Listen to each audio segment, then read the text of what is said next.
China, that it's going to remain from what we see around us as a great power, and Russia,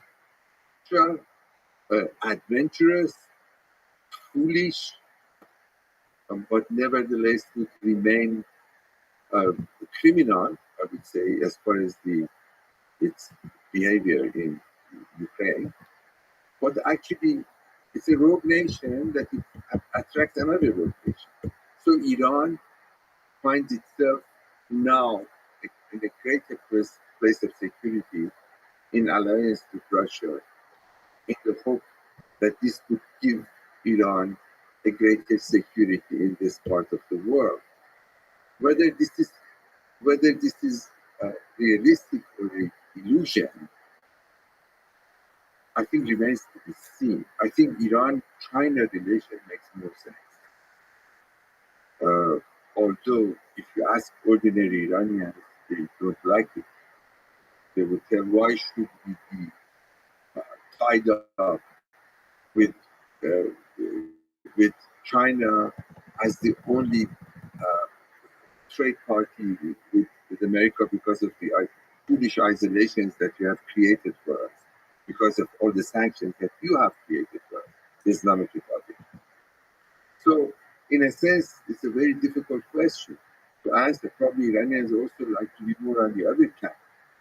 But what happens is that in real terms, what surprises me most is not this alliance with China, but it's kind of becoming a lackey or subservient to Putin's regime in Russia. Since if you look at it, Iran, ever since at least the 19th century, not going further back, the beginning of the 19th century, always viewed Russia as the greatest threat strategically, because it was sitting right at the top of Iran. It was infinitely more powerful than Iran has ever been.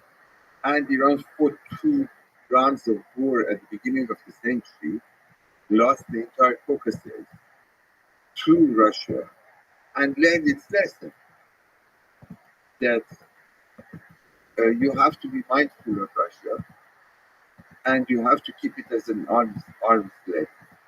And that's what is the Iran's policy throughout the course of the 20th century, 19th and 20th century, up to what we see now around us, which is a very strange situation.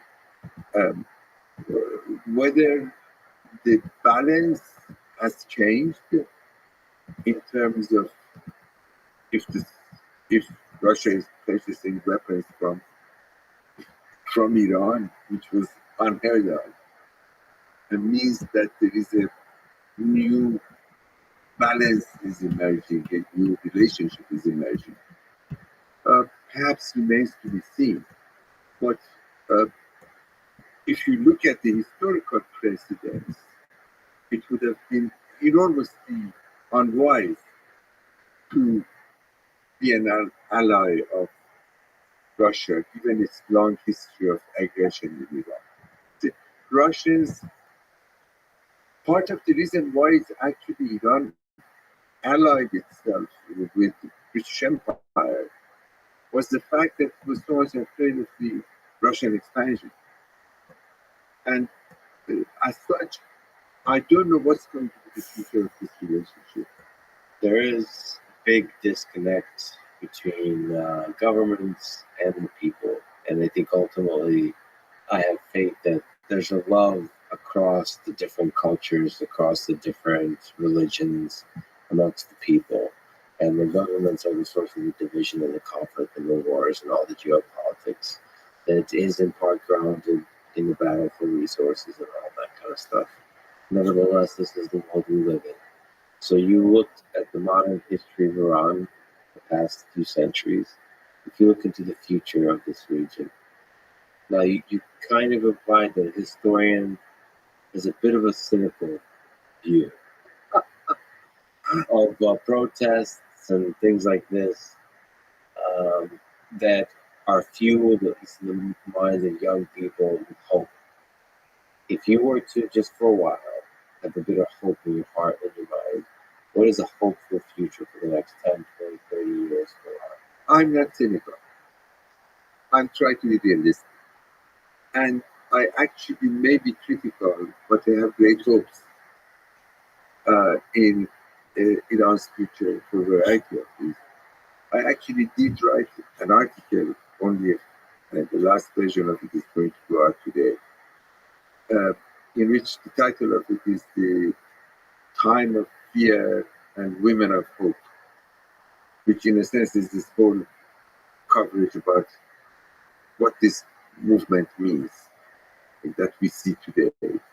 It may fizzle in a few weeks' time, or it may just go on and create a new dynamics in Iranian society that would hopefully result in a peaceful process of greater accommodation and a greater tolerance within the Iranian society and with the outside world. And I think the majority of the Iranian people don't want tension, don't want confrontation, don't want crisis.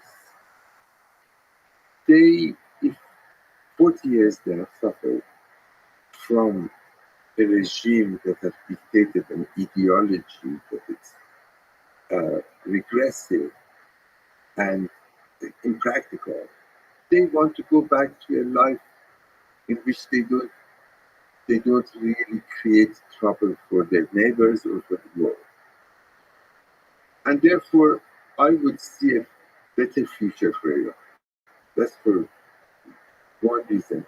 Strategically or geopolitically, maybe Iran's advantage in a peaceful fashion to negotiate, as it's the fate of all the nations, rather than commit itself or sworn to a particular uh, course of policy. So there's a give and take, as the nature of politics is art of possible, as it been said. So probably Iran is going to be hopefully moving that direction. I think there is a generation thing. That's the third reason. No matter how much the Islamic Republic tried to Islamicize the Iranian society in its own image of kind of radical ideological indoctrination, it has failed. It has failed up to what we see today in the Iranian street. And the Iranian population said no to it. And I think if there would have been, and I very much hope there will be, a possibility for a more open environment, more open space where they would be able to speak their views out. Iranians are not on the side of moving in the extreme direction. They are in the side of greater accommodation and the greater interest in the outside world. And if you look at every aspect of today's, beside the government, every aspect of life in today's Iran, you can see it. From the way that people dress, to the way that they try to live their life, to the way that they're educating themselves or they educate.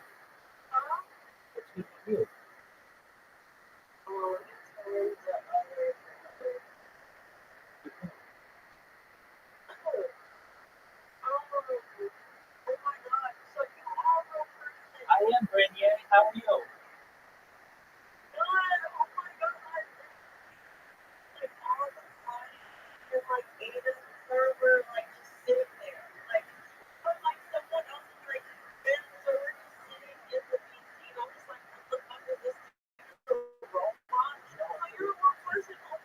I'm so glad you're here. I'm going to send you a friend request. Let me tell you a little bit about myself. I am over already friends, so that's amazing. I'm Rabbi Rothschild. Excellent. I stream out like 24 hours a day, 7 days a week, 365 days a year, as you know. I do something called essentially people can watch my life on 10 different YouTube streams at any given time, and I'm sending a link for those so that you can watch me as well whenever you want. Why do I do this? I don't want to bore you anymore. This gives me the ability to be able to discuss One Piece with people. Essentially, I feel that we're not all that different, and if we can come together as a globe to understand that we all eat, we all sleep, we all do everything that humans do, perhaps that we're all not that different, that we can come together. Essentially, you can go back to the pandemic. I've been doing this for more than 3.5 years, so you can see me back to the pandemic. We see the death of a queen, the birth of AI, the coronation of a king, and everything in between. And we talk about some things on the street that aren't normally discussed in society. Uh, so Bill Gates coined the phrase in the 1990s, top 10 king, on making it true today. In 2018, The Economist magazine stated that data was Earth's number one resource more valuable than food, water, air, gold, petroleum, everything. I have more data online than any person ever, which may make me a very influential person someday. And if that happens, I'm going to be true to you a very influential person as well. Things that we talk about on the street are things like anti-gravity, anti-matter, alien disclosure. We talk about dark energy, dark matter. We talk about invisibility quotes. We talk about things like um, de-extinction, bringing animals back that were once extinct. People don't know that the first successful de-extinction took place in the year 2003. Fast forward to the year 2021, a company called Colossal Bioscientific is started in 2003. The first successful de-extinction was of a Pyrenean ibex, which is like a goat. Fast forward to 2021, a company called Colossal Bioscientific started. They have a goal on their website. They want to bring back the woolly mammoth by the year 2028. So within the next 6 to 8 years or so, Renee, you won't be able to see woolly mammoths. They want to essentially impregnate African elephants and reintroduce the woolly mammoth into the Arctic Circle. And following that, they want to reintroduce a Tasmanian tiger to the Dodo. It's just fascinating things that we discuss. Other things that we discuss, ending world hunger using things, technology like floating greenhouses, saltwater greenhouses, hydroponics, agricultural drones, things like vertical farming and cloud seeding. All of these, if utilized in the correct way, could help to end world hunger. Would help end world thirst through desalination plants, taking the salt water and making it potable or drinkable for people on land. Smart straws, and additionally, through the use of big wells. Um, I think that these are simple solutions to some of the world's more complicated problems. Other things that we discuss are things like life extension technology. So when you were born, Renee, perhaps your life extension, life expectancy was probably about age 80. I want to get that to age of 100, 120 if possible, using things like human growth hormone, stem cells, using things like abortion therapy, using the plant like people for the benefit of other people, perhaps things like nootropics and cryonics, cryogenics. These can all be used to kind of extend your life. But eventually, your body's going to break down. And you go say to your Rabbi, what do we do now? I'm 120 years old, my body's breaking down. That's when we get into the next type of technology that's very exciting. It's known as mind uploading technology. Remain in this the data that we're going to adopt.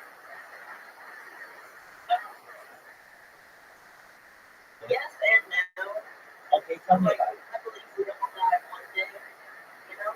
Certainly, I mean, perhaps the universe will eventually end, so nothing is infinite. But I mean that I think that you'll be able to afford, and I will help you if possible, another type of technology, mind uploading technology, where we scan your brain into a computer to later download as an android, an avatar, a clone of yourself, a cyborg, a cybernetic being, a robot, an ethereal being, whatever you want to be. But essentially, you may be able to have a digital immortality in the future, which is extremely exciting. Wow. You are so like I'm so excited to actually talk to you. Like you understand in every server I'm in, I always struggle And I'm just like, guys, what is this bad? Like, people go up to me and be like, oh, this is a robot. And I'm just like, bro, I literally want to talk to you. Like, you just be doing nothing and just like, I be seeing like trees like on like a projector. And it's so, you're so nice. Oh my god. Thank you. Fuck? Well, you're really nice Get yourself. out of here. Absolutely. I'm just watching podcasts, so I like to watch anything that helps me learn. So that's what you'll see on the projector. And a lot of times we'll have like subtitles or different languages in there for people who may not speak English very well. And yeah, I do my best to spread positivity to everyone I meet. And I'm a very optimistic individual. And if you ever need anything, I'm with friends, I'm ready to help you. Same for you. Like, I'm also a person that spreads positivity all the time. So if you like want to vent or anything to me, like I'm always here for you. But just know if you ever wanted to do anything for me, come in whenever you're bored. And you know I'm always here. And we can hang out and chill or watch whatever you want. I've done my best to create the world's largest compilation of media. So, as you know, I do a lot of podcasts, but we've also done all the Super Bowls in the last like 3, 4 years. We've done 3 sets of Olympics: the 2021 Olympics, the 2022 Olympics, the 2024 Olympics. We've done the World Cup. We've done the presidential election. So basically, I'm just creating like a time capsule for the world. And now you're on it, and you should know that I want you to be on the internet. So whenever you're bored, you come in, say hi, and say hi, keep it real. One day we will have you come over to our place and be a word for the nations. Yes, thank you so much. Oh my god. You don't know how excited I am right now. Like, I just woke up like 30 minutes ago, and like, I was just like, let me see, let me wait, let's get to this part, let me see. Oh my god, this made my day. Excellent. Well, I want you to continue having a great day. So you go do what you need to do. Feel free to stay if you like. But I know you got things on your agenda. But just know that we're here to support you with anything that you need. And thank you again for being so kind. And just know that I'm here to support you with your endeavors. Yes, thank you so much. Thank you as well. Is your chat locked or am I just not verified? No, it's generally locked right now. The reason why, when I first started this, I let anybody chat and whatever they wanted. But I had some people who, I get a lot of trolls that you can imagine for them on some of the servers, and they put some really nasty GIFs, GIFs, throughout every single channel that I had, very bored things. And so to avoid people from just going crazy, I blocked them. I eventually have an experience XP system where you do enough talking and then you be able to chat and play from everybody. There are 2 channels in which you can chat. There's a free speech channel, which a lot of people, I get haters all the time, but I want them to have the ability to say whatever they want. So you can type in there. And then I also have a self-promotion channel because I want small streamers to always have an opportunity to be able to promote themselves. So those are lower in the Discord. As you see, I have a very large Discord. It's got about 500 VCs. Yeah, I see it though. Excellent. One thing that you can do, wherever you see a VC, if you click on the chat, you'll see most every single one that has something in there about it, whether it's something comedic or like a ranking of different music genres, or just whatever. I do my best to have little niceties everywhere that I go, and especially on the server. So feel free to take a look at that. Just know that the other company and glad that we're connected on Discord message and that we've had the opportunity to speak. And you should just know that you have a very passionate voice, and I hear joy in your voice, and that brings me joy. So thank you so much. Thank you so much. Oh my god. Well, take care. But I'm so happy. Absolutely. So happy to connect you. We gotta stay in touch though. I We gotta stay in touch. We're connected in the Discord messages, and I'll send you a message if I can make it for anything.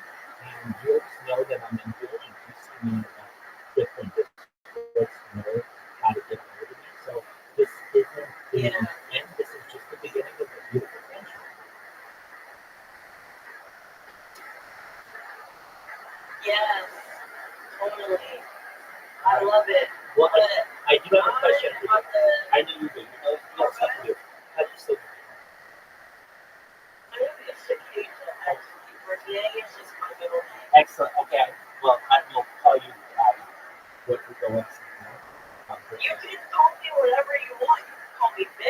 Oh, no, no, no. I don't want to tell you. I don't want to tell you. I just want to reach out and have a greeting. Bernier, you should know that I consider you my newest friend, and I hope that we are friends for years and decades, half centuries when it comes to life extension technology and microphone. Yes. Should you wish. So Even in the new alternate universe. that's absolutely correct. 100%. We're doing it together. Yes. I'm so oh my God. Excellent. Well, I'm happy too. Thank you so much for joining us. Yes, you're welcome. Take care, Bernier. Anytime. I'm about to go take a shower. You do you, as the kids say. You do you. You come back whenever you have time. All right. Bye. Take care, Bernier. Shout out to Bernier, everybody.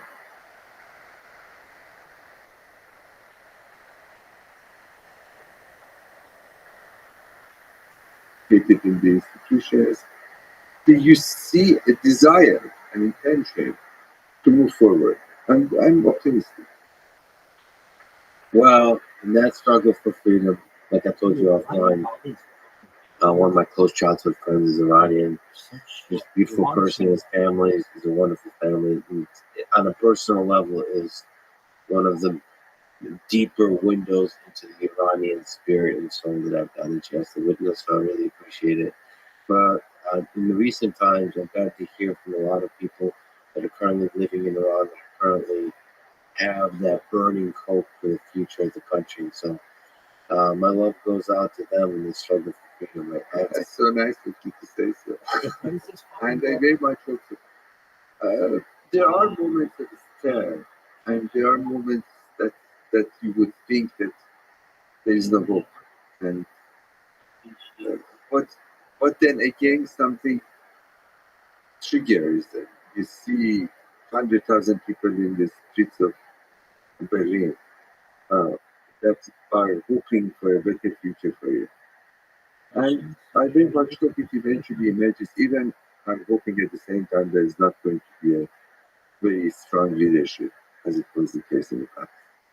We started with hope. We ended with hope. This was a real honor. This is an incredible conversation. Thank you for giving such a deep and wide story of this great nation, one of the great nations in history. Well, that's kind of you say so. And thank you for Yes. sitting down today. Well, and history that, as I've said in the start of my book, I say it's the history of a nation which has learned a huge amount from the outside world by force of its geography. It was always located somewhere that people would invade, or come for trade, or something happened to it that this diffused culture continued to, and they were not afraid of learning or adopting, as they do right now today. This is a very different society. Never a boring moment in its history, as you write about. Thank you so much. This was awesome. Thank you. Thanks for listening to this conversation with Alpha. Support this podcast. Please check out our sponsors in the description. And now, let me leave you with a few words from Martin Luther King Jr. From every mountainside, let freedom ring. Thank you for listening, and hope to see you next time.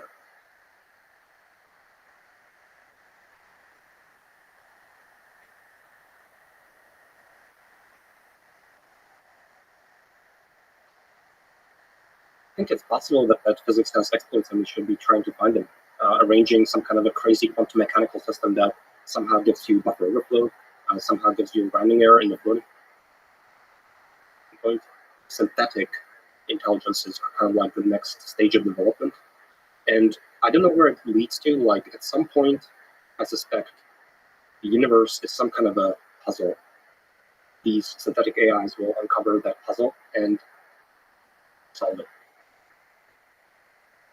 The following is a conversation with Andre Pocket, previously the director of AI at Tesla, and before that at OpenAI and Stanford. He is one of the greatest scientists, engineers, and educators in the history of artificial intelligence. This is the Let's Freedom podcast. To support it, please check out our sponsors. Now, dear friends, Here's Andre. What is a neural network, and why does it seem to do such a surprisingly good job of learning? What is a neural network? It's a mathematical abstraction of the brain. I would say that's how it was originally developed. At the end of the day, it's a mathematical expression. It's a fairly simple mathematical expression when you get down to it.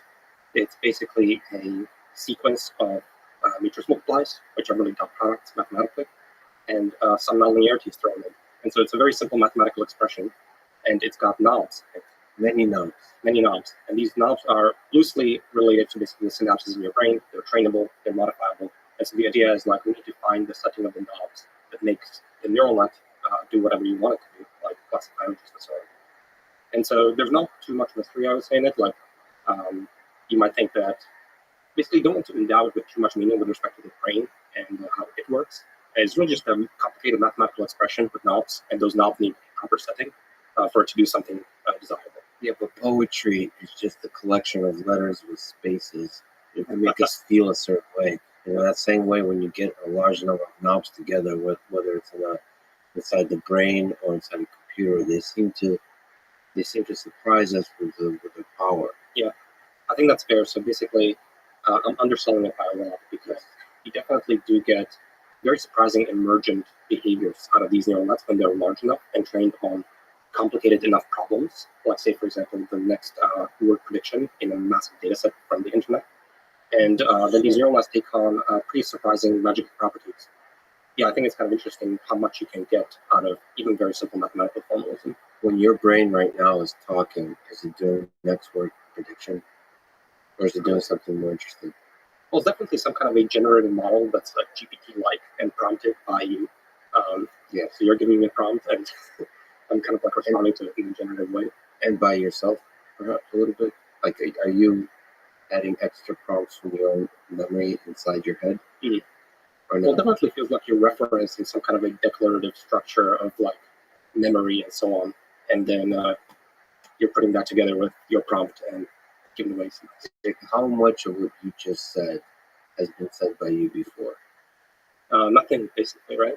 No, but if you actually look at all the words you've ever said in your life, and you do a search, you'll probably said a lot of the same words in the same order before. Yeah, could be.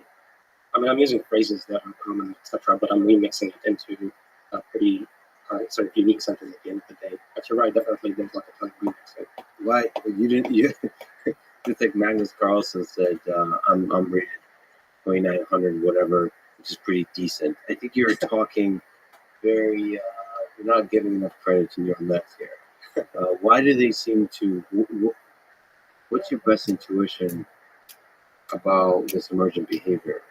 I mean, it's kind of interesting because I'm simultaneously underselling them, but I also feel like there's an element to which I'm like, it's actually kind of incredible that you can get so much emergent magical behavior out of them, despite them being so simple mathematically. I think those are kind of like two surprising statements that kind of juxtaposed together. And I think basically what it is we are actually fairly good at optimizing these neural nets. And when you give them a hard enough problem, we are forced to learn very interesting solutions in the optimization. And those solutions basically have these emergent properties that are very interesting. There's wisdom and knowledge in the knobs. Mm. And so Yes. this representation that's in the knobs, does it make sense to you intuitively that a large number of knobs can hold a representation that captures some deep wisdom about the data it has looked at? It's a lot of knobs. It's a lot of knobs. And somehow, so speaking concretely, one of the neural nets that people are very excited about right now are GPTs, which are basically just next word prediction networks. So you consume a sequence of words from the internet, and you try to predict the next word. And once you train these on a large enough data set, you can basically prompt these neural nets in arbitrary ways, and you can ask them to solve problems, and they will. So you can just tell them, you can make it look like you're trying to solve some kind of mathematical problem, and they will continue what they think is the solution based on what they've seen on the internet. And very often, those solutions look very remarkably consistent, look correct potentially. Do you still think about the brain side of it? So as neural nets is an abstraction, a mathematical abstraction of the brain, you still draw wisdom from from the biological neural networks, or even the bigger question. You're a big fan of biology and biological computation. What impressive thing is biology doing to you that computers are not yet? That gap. I would say I'm definitely on. I'm much more hesitant with the analogies to the brain than I think you would see potentially in the field. And I kind of feel like certainly the way neural networks started is everything stemmed from inspiration of the brain. But at the end of the day, the artifacts that you get after training, they are arrived at by a very different optimization process than the optimization process that gave rise to the brain. And so I think I kind of think of it as a very complicated alien artifact. It's something different. Sorry, the neural nets that we're training. They are complicated alien artifacts. I do not make analogies to the brain because I think the optimization process that gave rise to it is very different from the brain. So there was no multi-agent self-play kind of setup and evolution. It was an optimization that is basically what amounts to a compression ability on a massive amount of data. Okay, so artificial neural networks are doing compression, and biological neural networks Trying to survive. are not really doing it. They're an agent in a multi-agent self-play system that's been running for a very, very long time. That said, evolution has found that it is very useful to predict and have a predictive model in the brain. And so I think our brain utilizes something that looks like that as a part of it. But it has a lot more catches and gizmos and value functions and ancient nuclei that are all trying to like make it survive and reproduce. And the whole thing through embryogenesis, finishing cell, I mean, it's just the code is inside the DNA. And it just builds it up like the entire organism. With arms, Crazy. head, legs, Yes. and like it does it pretty well. It may not be possible. So there's some learning going on. There's some kind of computation going through that building process. I mean, I don't know where. If you were just to look at the entirety of history of life, I know. Where do you think is the most interesting invention? Is it the origin of life itself? Is it just jumping to eukaryotes? Is it mammals? Is it humans themselves, Homo sapiens? The origin of intelligence or highly complex intelligence? Or is it all just a continuation of the same concept? Certainly, I would say it's an extremely remarkable story that I'm really like briefly learning about recently.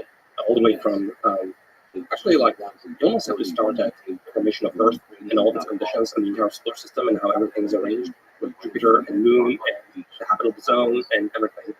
And then you have an active Earth that's turning over material. And then you start with abiogenesis and everything. So it's all like a pretty remarkable story. I'm not sure that I can pick like a single unique piece of it that I find most interesting. I guess for me as an artificial intelligence researcher, it's probably the last piece. We have lots of animals that are not building technological society, but we do. And it seems to have happened very quickly. It seems to have happened very recently. And something very interesting happened there that I don't fully understand. I almost understand everything else, I think intuitively, but I don't understand exactly that part and how quickly it was. Both explanations would be interesting. One is that this is just a continuation of the same kind of process. There's nothing special about humans. That would be deeply understanding. That would be very interesting.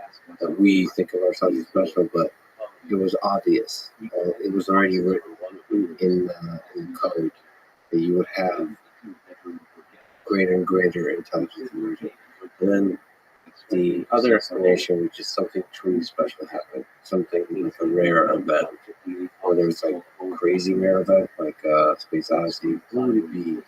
If you say like the invention of fire, or the as Richard Rankin says, the beta males deciding a clever way to kill the alpha males by collaborating. So we're just optimizing the collaboration, really the multi-agent aspect of the multi-agent, and that really being constrained on resources and trying to survive. The collaboration aspect of what created the complex intelligence. It seems like it's a natural outlook of the evolution process. Like what could possibly be a magical thing, like a rare thing that would say that humans are actually human level intelligence is actually a really rare thing in the universe. Yeah, I'm hesitant to say that it is rare, by the way, but it definitely seems like it's kind of like a punctuated equilibrium where you have lots of exploration and then you have certain leaps, sparse leaps in between. So, of course, like origin of life would be one, DNA, sex, eukaryotic system, eukaryotic life, the endosymbiosis event where the archaeon ate little bacteria, just the whole thing, and then, of course, emergence of consciousness and so on. So it seems like definitely there are sparse events where a massive amount of progress was made, but yeah, it's kind of hard to pick one. So you don't think humans are unique? I gotta ask you, how many intelligent alien civilizations do you think are out there? And is their intelligence different or similar to ours? Yeah. I've been preoccupied with this question quite a bit recently, basically from reading books and just thinking through. And the reason, actually, that I am very interested in the origin of life is fundamentally trying to understand how common it is that there are technological societies out there, these things. And the more I study it, the more I think that there should be quite a lot. Why haven't we heard from them? Because I agree with you. It feels like I just don't see why what we did here on Earth is so difficult to do. Yeah, and especially when you get into the details of it, I used to think origin of life was very, it was this magical rare event, but then you read books like, for example, The Brain, The Vital Question, The Life Ascending, etc. And he really gets in and he really makes you believe that this is not that rare. Basic chemistry. You have an active Earth, and you have your alkaline vents, and you have lots of alkaline waters mixing with the Pacific Ocean, and you have your proton gradients, and you have really porous pockets of these alkaline vents that concentrate chemistry. And basically, as you step through all of these little pieces, you start to understand that actually this is not that crazy. You could see this happen on other systems. And he really takes you from just a geology to primitive life, and he makes it feel like it's actually pretty plausible. And also, like the origin of life was actually fairly fast after formation of Earth. If I remember correctly, just a few 100 million years or something like that after basically when it was possible technology grows. And so that makes me feel that that is not the constraint, that is not the limiting variable, and that life should actually be fairly common. And then, where the drop-offs are is very interesting to think about. I currently think that there's no major drop-offs, basically, and so there should be quite a lot of life. And basically, where that brings me to then is the only way to reconcile the fact that we haven't found any life and so on is that we can't see them, we can't observe them. Just a quick, brief comment. Nick Lane and a lot of biologists have gone through. They really seem to think that the jump from bacteria to more complex organisms is the hardest jump. Eukaryotic life. Yeah, which I get it. They're much more knowledgeable than me about like the intricacies of biology. That seems like crazy because how many single cell organisms are there? Like, and how much time you have? Surely it's not that different. Like in a billion years is not even that long of time, really. Just all these bacteria under constrained resources battling it out. I'm sure they can invent more complex. Yeah, I don't understand. It's like how to move from a hello world program to like invent a function or something like that. Yeah. So I don't. Yeah. So I'm with you. I just feel like I don't see any. If the origin of life, that would be my intuition. That's the hardest thing. So if that's not the hardest thing, because it happens so quickly, then it's got to be everywhere.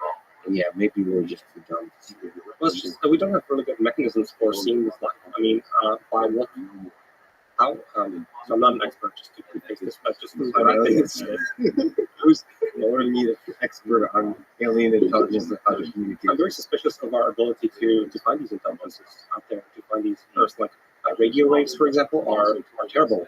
Their power drops off as basically 1/r squared. So I remember reading that our current radio waves would not be the ones that we are broadcasting would not be measurable by our devices today. Only like 1/10 of a light year away, like not even basically tiny distance, because like you really need like a targeted transmission of massive power directed somewhere for this to be picked up on long distances. Because I just think that our ability to measure is not amazing. I think there's probably other civilizations out there. And then the big question is, why don't they build binomial codes, and why don't they interstellar travel across the entire galaxy? And my current answer is it's probably interstellar travel is like really hard. You have the interstellar medium. If you want to move at close to the speed of light, you're going to be encountering bullets along the way, because even like tiny hydrogen atoms and little particles of dust are basically having like massive kinetic energy at those speeds. And so basically, you need some kind of shielding. You have all the cosmic radiation. It's just like brutal out there. It's really hard. And so my thinking is maybe interstellar travel is just extremely hard. You have to Billions of years is really hard. It feels like we're not a billion years away from this. It just might be that it's you have to go very slowly, potentially, as an example, through space. Right, as opposed to look close to the speed of Yeah, light. so I'm suspicious basically of our ability to measure light, and I'm suspicious of the ability to just permeate all space in the galaxy across galaxies. And that's the only way that I can sort of see where Yeah, it's kind of mind blowing to think that there's trillions of intelligent alien civilizations out there, kind of slowly traveling through space to meet each other. And some of them meet, some of them go to war, some of them collaborate. or they're all just independent. They're all just like little pockets. Well, statistically, if there's there's trillions of them, surely some of the pockets are close enough. Yes, some of them are down. And close enough to see each other. And then once you see something that is definitely complex life, like if we see something, we're probably going to be like intensely, aggressively motivated to figure out what the hell that is and try to meet them. But what would be your first to try to like at a generational level?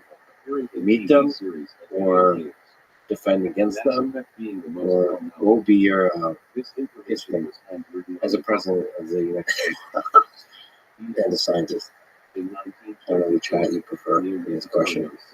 Yeah, I think the question, it's really hard. I will say, like, for example, for us, we have lots of primitive life forms on Earth. Next to us, we have all kinds of ants and everything else, and we share space with them. And we are hesitant to impact on them, and we are hesitant to try to protect them by default, because they are amazing, interesting, dynamical systems that took a long time to evolve, and they are interesting and special. And I don't know that you want to destroy that by default.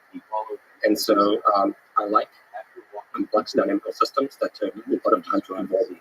I think I'd like to preserve it if I can afford to, and I'd like to think that the same would be true about galactic resources, and that they would think that we're kind of incredibly interesting story that took time, that took a few billion years to unravel, and you don't want to destroy it. I can see two aliens talking about Earth right now and saying, I'm a big fan of complex dynamical systems, so I think it's a value to preserve these. And we basically are a video game they watch or show, a TV show that they watch.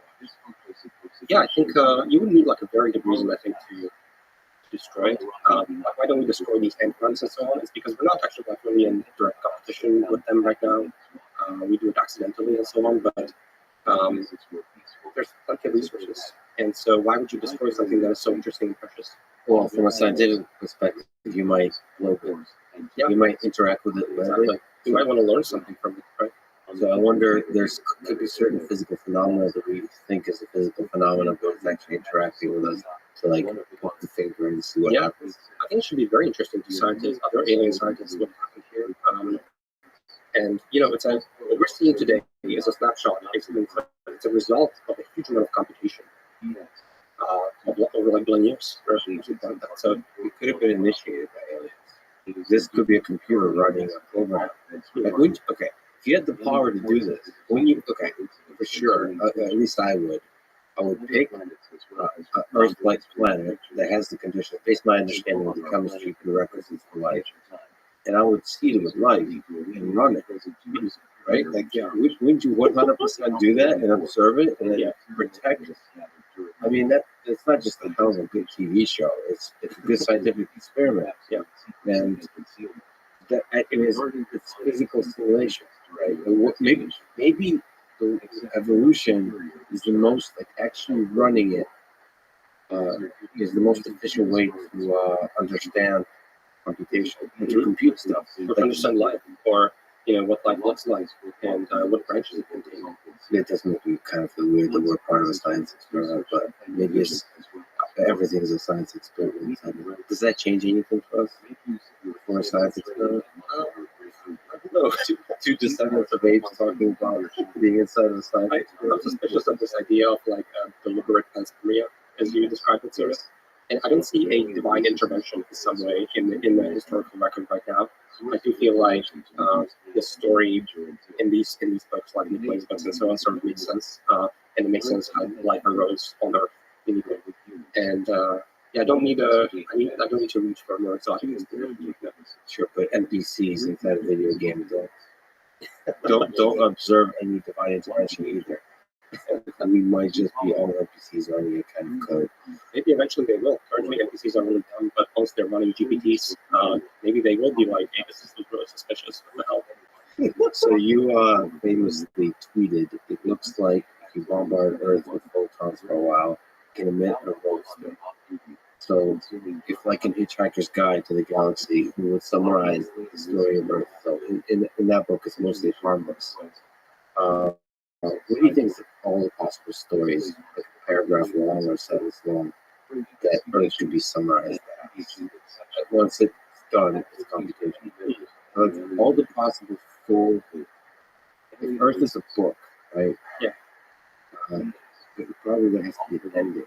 Like, there's going to be an end to Earth, and it can end in all kinds of ways. It can end sooner, it can end later. What do you think of the possible? Well, definitely there seems to be, yeah, you're sort of, it's pretty incredible that these self-replicating systems will basically arise from the dynamics, and then they perpetuate themselves and become more complex, and eventually become conscious and build a society. But I kind of feel like, in some sense, it's kind of like a deterministic wave that kind of just like happens on any insufficiently well-arranged system like Earth. And so I kind of feel like there's a certain sense of inevitability in it, and it's really beautiful. And it ends somehow, right? So it's a chemically diverse environment where complex dynamical systems can evolve and become more further and further complex. But then there's a certain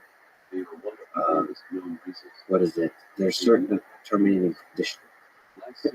Yeah, I don't know what the terminating conditions are, but definitely there's a trend line of something, and we're part of that story. And like, where does it go?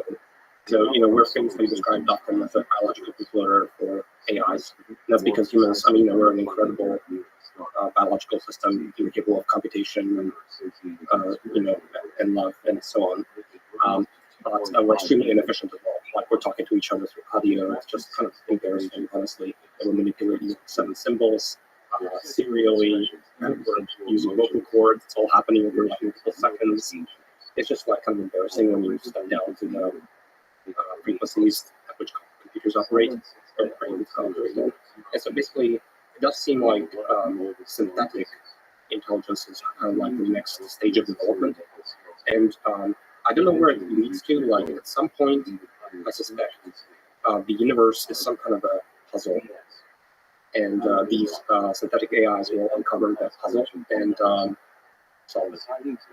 And then what happens after, right? Like, if you just like fast forward many billions of years, quiet, it's like totally like city lights and stuff like that. And then what happens at the end? Like, is it like or is it like a bombing? Is it an explosion? Is it like Earth like opens like a giant? Is it emit roasters? Like, will it start emitting like a giant number of like satellites? Yes, it's some kind of a crazy explosion, and we're stepping through a explosion, and we're like living day to day, and it doesn't look like it. But it's actually, I saw a very cool animation of Earth and life on Earth, and basically nothing happens for a long time, and then the last like 2 seconds, like basically cities and everything, and just in the lower orbit just gets hotter, and just the whole thing happens in the last 2 seconds, and like just exploded. If you play, if you play it at normal speed, it'll just look like an explosion. It's a firecracker. We're living in a firecracker where it's going to start emitting all kinds of interesting things. Yeah, and then so explosion doesn't. It might actually look like a little explosion with lights and fire and energy and all that kind of stuff. when you look inside the details of the explosion, there's actual complexity happening where there's like, human life or some kind of life. I hope it's not a destructive firecracker. It's constant firecracker. All right, so given that, I think hilarious. it is really interesting to think about like what the puzzle of the universe is. Did the creator of the universe give us a message? Like, for example, in the book Contact, Carl Sagan, there's a message for humanity, for any civilization in digits, in the expansion of pi in base 11 eventually. Most interesting thought. Maybe we're supposed to be giving a message to our creator. Maybe we're supposed to somehow create some kind of a quantum mechanical system that alerts them to our intelligent presence here. Because if you think about it from their perspective, it's just say like quantum field theory, massive like cellular automaton like thing, and like how do you even notice that we exist? You might not even be able to pick us up in that simulation. And so how do you prove that you exist, that you're intelligent and that you're part of the universe? So this is like a Turing test for intelligence. Yeah, like the creator is maybe this is like trying to complete the next word in a sentence. This is a complicated way of that. Yeah. It's just basically sending a message back. Yeah, the puzzle is basically like alerting the creator that we exist.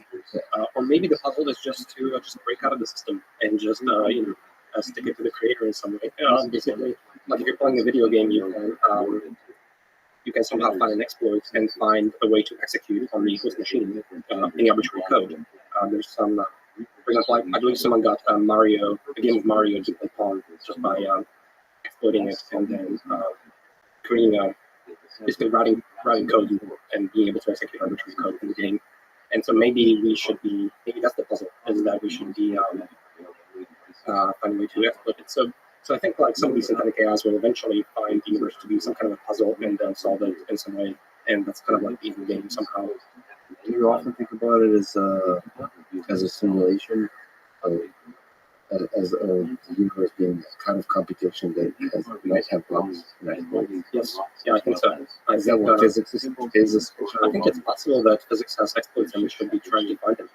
Arranging some kind of a crazy quantum mechanical system that somehow gives you buffer overflow, somehow gives you a sounding error in the floating point. Yeah, that's right. And like more and more sophisticated exploits. Those are jokes, but that could be actually. Yeah, we'll find some way to extract infinite energy. For example, when you train reinforcement learning agents in physical simulations, and you ask them to say run quickly on a flat ground, they'll end up doing all kinds of like weird things in front of that optimization, right? They'll get on their flag and they'll slide across the floor. And it's because the optimization, the reinforcement learning optimization of the agent has figured out a way to extract infinite energy from the friction forces and basically their poor implementation. And they found a way to generate infinite energy and just slide across the surface. And it's not what you expected. It's just sort of like a reverse solution. And so maybe we can find something like that. Maybe we can be that little dog in this physical simulation. The cracks escapes the intended consequences of the physics that the universe came up with. Yeah. We'll figure out some kind of shortcut to some weirdness. Yeah. And then see the problem with that weirdness is the first person to discover the weirdness, like sliding on the back legs, that's all we're gonna do. Yeah. It's very quickly because everybody does that thing. So, like the paperclip maximizer is a ridiculous idea, but that very well could be what, and we'll just all switch to that because it's so fun. Well, no person will discover it, I think, by the way. I think it's going to have to be some kind of a super intelligent AGI of a third generation. Like we're building the first generation AGI. Maybe, Third generation. Yeah, so the bootloader for an AI, that AI will be a bootloader for another AI. And then there's no way for us to introspect. I think it's very likely that these things, for example, like say you have these AGIs, it's very likely that, for example, they will be completely inert. I like these kinds of sci-fi books sometimes where these things are just completely inert. They don't interact with anything. And I find that kind of beautiful because they've probably figured out the meta game of the universe in some way. They're doing something completely beyond our imagination. And they don't interact with simple chemical life forms. So I find those kinds of ideas fun. What's their source of fun? What are they doing? What's the source of pleasure? Solving in the universe. But inert, can you define It means inert, they escape the They will interaction appear of physical inert to reality. us, as in they will behave in some very strange way to us because they're beyond they're playing the metagame. And the metagame is probably, say, like arranging quantum mechanical systems in some very weird ways to extract infinite energy, solve digital expansion of pi to whatever amount. They will build their own fusion reactors or something crazy. Like they're doing something beyond comprehension and not understandable to us, and actually brilliant. What if quantum mechanics itself is the system, and we're just thinking it's physics, but we're really parasites on not parasites, we're not really hurting physics. We're just living on this organism, and we're like trying to understand it, but really it is an organism and with a deep, deep intelligence. Maybe physics itself is the organism that's doing this super interesting thing, and we're just like one little thing, ants sitting on top of it trying to get energy. It's just kind of like these particles in a way that I feel like is mostly deterministic. It takes a universe from some kind of a Big Bang to some kind of a super intelligent replicator, some kind of a stable point in the universe, given these laws of physics. You don't think, as Einstein said, God doesn't play dice? So you think it's mostly deterministic? There's no randomness in the thing? I think it's deterministic. Well, there's tons of. Well, I want to be careful with randomness. Pseudo random? Yeah, I don't like random. I think maybe the laws of physics are deterministic. Yeah, I think they're deterministic. Just got into the question. Do you have anxiety about whether the universe is random or not? There's no randomness. You said you like Good Will Hunting, sniper fault, Andre. Sniper fault, man. So you don't like Yeah, I think it's unsettling. I think it's a deterministic system. I think that things that look random, like say the collapse of the wave function, etc., I think they're actually deterministic, just entanglement and so on, and some kind of a multiverse theory, something. Okay, so why does it feel like we have a free will? Like if I raise his hand, I chose to do this. What? That doesn't feel like a deterministic thing. It feels like I'm making the choice. It feels like it. Okay. So it's all feelings. It's just feelings. So when an RL agent is making a choice, is that it's not really making a choice. The choice is already there. Yeah, you're interpreting the choice and you're creating a narrative for what you made. Yeah, and now we're talking about the narrative. It's very meta. Looking back, what is the most beautiful or surprising idea in deep learning or AI in general that you've come across? You've seen this field explode and grow in interesting ways. Just what cool ideas like we made you sit back and go, small, bigger, small. Well, the one that I've been thinking about recently, the most probably, is the transformer architecture. So basically, neural networks have a lot of architectures that are trendy, have come and gone for different sensory modalities, like for vision, audio, text, and you process them with different looking neural nets. And recently, we've seen this convergence towards one architecture, the transformer. And you can feed it video, or you can feed it images or speech or text, and it just gobbles it up. And it's kind of like a bit of a general purpose computer that is also trainable and very efficient to run in our hardware. And so this paper came out in 2016, I want to say. Attention is all you need. Attention is all you need. You criticized the paper title in retrospect that it wasn't. It didn't foresee the bigness of the impact. Yeah, I'm not sure if the authors were aware of the impact that paper would go on to have. Probably they weren't. But I think they were aware of some of the motivations and design decisions behind the transformer, and they chose not to, I think, expand on it in that way in the paper. And so I think they had an idea that there was more than just the surface of just like, we're just doing translation and here's a better architecture. You're not just doing translation. This is like a really cool, differentiable, optimizable, efficient computer that you propose. And maybe they didn't have all of that foresight, but I think it's really interesting. Isn't it funny, sorry to interrupt, that title is memeable, but they went, it was such a profound idea. They went with I don't think anyone used that kind of title before, right? Attention is all you need. Yeah, it's like a meme or something. Yeah, isn't that funny? Like, maybe if it was a more serious title, we wouldn't have the impact. Honestly, there's an element of me that honestly agrees with you and prefers it this way. If it was too grand, it was overpromised and then underdelivered potentially. So you want to just mean your way to greatness. That should be a T-shirt. So you tweeted the Transformers a magnificent neural network architecture because it is a general purpose differentiable computer that is simultaneously expressive, informed fast, optimizable via backpropagation gradient descent, and efficient high parallelism compute graph. Can you discuss some of those details? Expressive, optimizable, efficient, memory, or in general, whatever comes to your heart. You want to have a general purpose computer that can train on arbitrary problems, like say the task of next word prediction or detecting if there's a cat in the image or something like that. And you want to train this computer, so you want to set its ways. And I think there's a number of design criteria that sort of overlap in the transformer simultaneously that made it very successful. And I think the authors were kind of deliberately trying to make this really powerful architecture.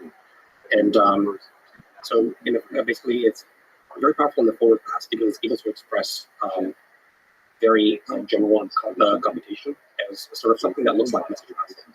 You have nodes, and they all store vectors, and these nodes get to basically look at each other and each other's vectors, and they get to communicate. And basically, nodes get to broadcast, "Hey, I'm looking for certain things," and then other nodes get to broadcast, "Hey, these are the things I have. These are keys and values." It's not just attention. Yeah, exactly. Transformer is much more than just the attention component. It's got many pieces architectural that come into it. The residual connection, the way it's arranged. There's multi-way perceptron there, the way it's stacked, and so on. But basically, there's a message passing scheme where nodes get to look at each other, decide what's interesting, and then update each other. And so I think when you get to the details of it, I think it's a very expressive function. So it can express lots of different types of algorithms and formulas. Not only that, but the way it's designed, with the residual connections, layer normalizations, the softmax, and everything, it's also optimizable. This is a really big deal because there's lots of computers that are offered that you can't optimize, or they're not easy to optimize using the techniques that we have, which is back computation and gradient descent. These are first-order methods, very simple optimizers, really. And so you also need it to be optimizable. And then lastly, you want it to run efficiently on our hardware. Our hardware is a massive throughput machine on GPUs. They prefer lots of parallelism. So you don't want to do lots of sequential operations, you want to do a lot of operations serially. And the transformer is designed for that. And so it's designed for our hardware, and it's designed to both be very expressive in the forward pass, but also very optimizable in the back pass. And you said that the residual connections support a kind of ability to run short algorithms fast at first, and then gradually extend them longer during training. What's the idea of learning short algorithms? Right. Think of it as so basically a transformer is a series of blocks, right? And these blocks have attention and then manipulative perception. And so you go off into a block and you come back to this residual pathway, and then you go off and you come back, and then you have a number of layers arranged sequentially. And so the way to look at it, I think, is because of the residual pathway in the backward pass, the gradients sort of flow along it uninterrupted because addition distributes the gradient equally to all the branches. So the gradient from the supervision at the top just floats directly to the first layer. And all the residual connections are arranged so that at the beginning of the initialization, they contribute nothing to the residual pathway. So what it kind of looks like is, imagine the transformer is kind of like a Python function, like a diff. And you get to do various kinds of like lines of code. Say you have 100 layers deep transformer. Typically, they would be much lower, say 20. So 20 lines of code, then you can do something in them. And so think of during the optimization, basically what it looks like is first you optimize the first line of code, and then the second line of code can kick in, and the third line of code can kick in. And I kind of feel like because of the residual and the dynamics of the optimization, you can sort of learn a very short algorithm that gets the approximate answer, and the other layers can sort of kick in and start to create a contribution. And at the end of it, you're optimizing over an algorithm that is 20 lines of code. Except these lines of code are very complex because it's an entire block of the transformer can be locked in. What's really interesting is that this transformer architecture actually has been remarkably resilient. Basically, the transformer that came out in 2016 is the transformer you would use today, except you reshuffle some of the layer. The layer normalization you reshuffle to pre-norm formulation. And so it's been remarkably stable, but there's a lot of bells and whistles that we've got attached to it and how to I do think that basically it's a big step in simultaneously optimizing for lots of properties of desirable neural network architecture. And I think people have been trying to change it, but it's been remarkably resilient. But I do think that there should be even better features. But it's you admire the resilience. There's something profound about this architecture. So maybe we can everything can be turned into a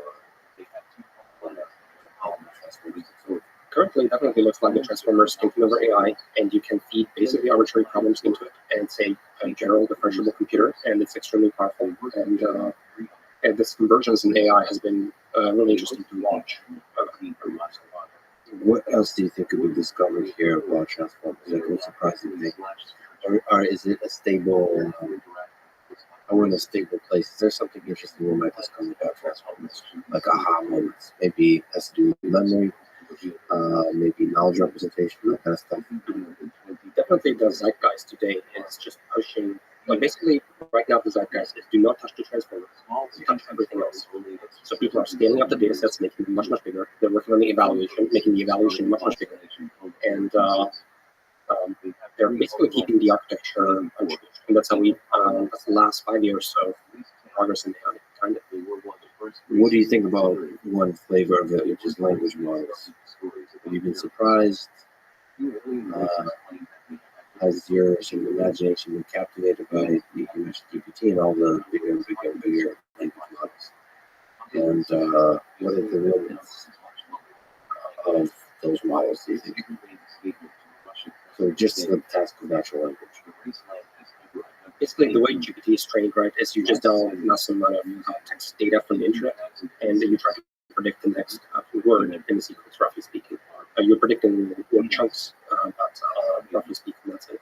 And what's been really interesting to watch is basically it's a language model. Language models have actually existed for a very long time.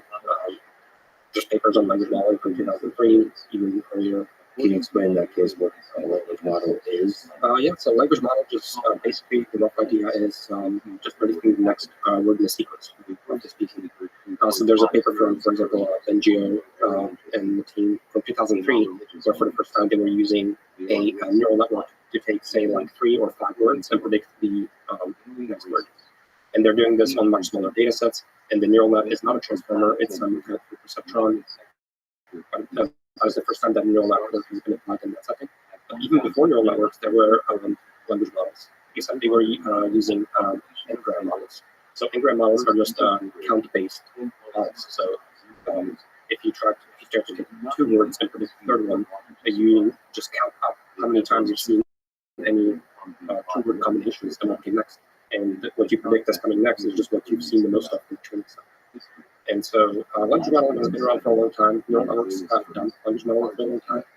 So really what's new or interesting or exciting is just realizing that when you scale it up with powerful enough neural net transformer, you have all these emerging properties where basically what happens is if you have a large enough data set of text, you are in the task of predicting the next word, you are multitasking a huge amount of different kinds of problems.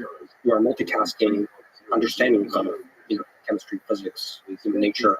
Lots of things are sort of clustered in that objective. It's a very simple objective, but actually you have to understand a lot about the world to make that reach. You just said the keyword understanding. Are you, in terms of chemistry, physics, and so on, what do you feel like it's doing? Is it searching for the right context? What is it? What is the actual process? Yeah, so basically it gets 1,000 words and tries to predict 1,000 verbs. And in order to do that very, very well over the entire data set available on the internet, you actually have to basically kind of understand the context of what's going on in there. It's a sufficiently hard problem that you, if you have a powerful enough computer, you end up with interesting solutions. And you can ask it to do all kinds of things, and it shows a lot of emerging properties, like in context learning. That was the big deal with GPT and the original people when they published it, is that you can just sort of prompt it in various ways and ask it to do various things, and it will just kind of complete the sentence. But in the process of just completing the sentence, it's actually solving all kinds of interesting problems. Do you think it's doing something like understanding? Like, when we use the word understanding for us to do interview, I think it's doing some understanding. In its ways, it understands, I think, a lot about the world, and it has to in order to predict the next word in sequence. So it's trained on the data from the internet. What do you think about this approach in terms of data sets and using data from the internet?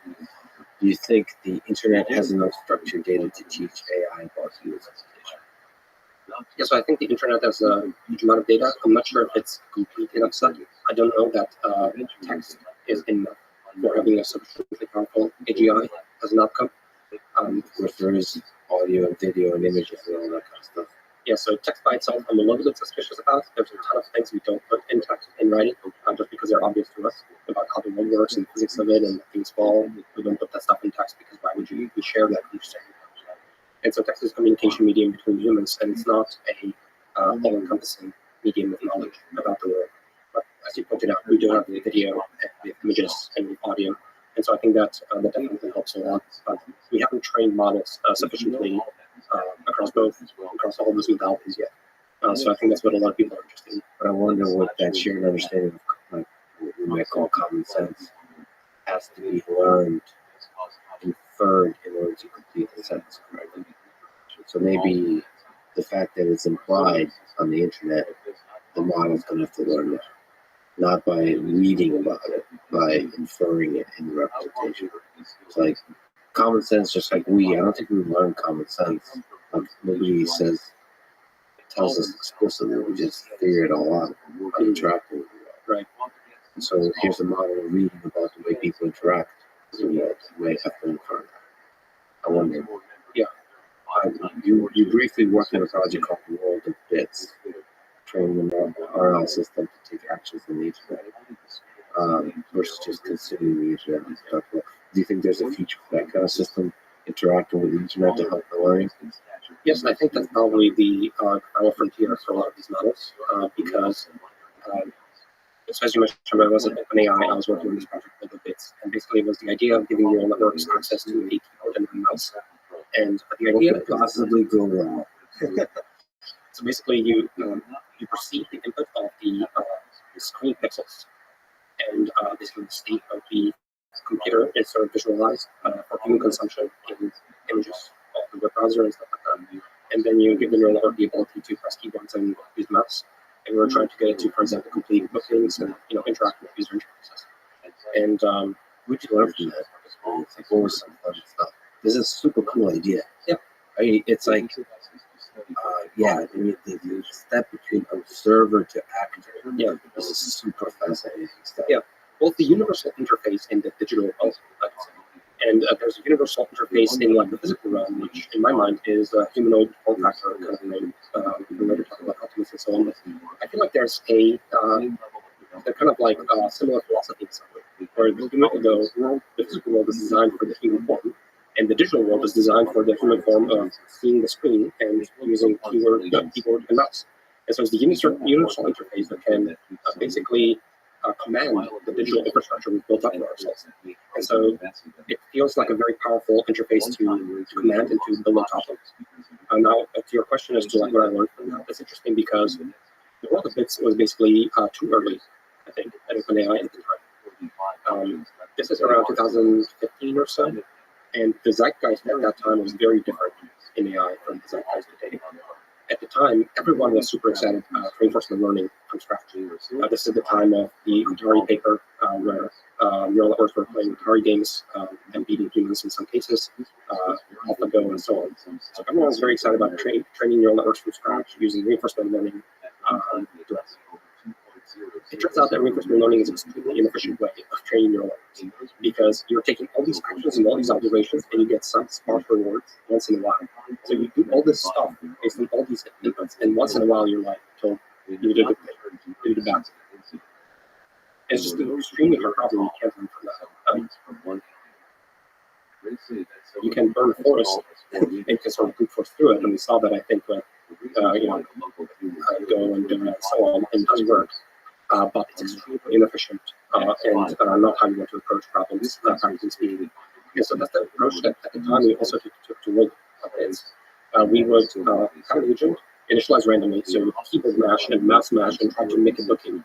And it's just like revealed the insanity of that approach very quickly, where you have to stumble by the correct booking in order to get a reward if you did it correctly.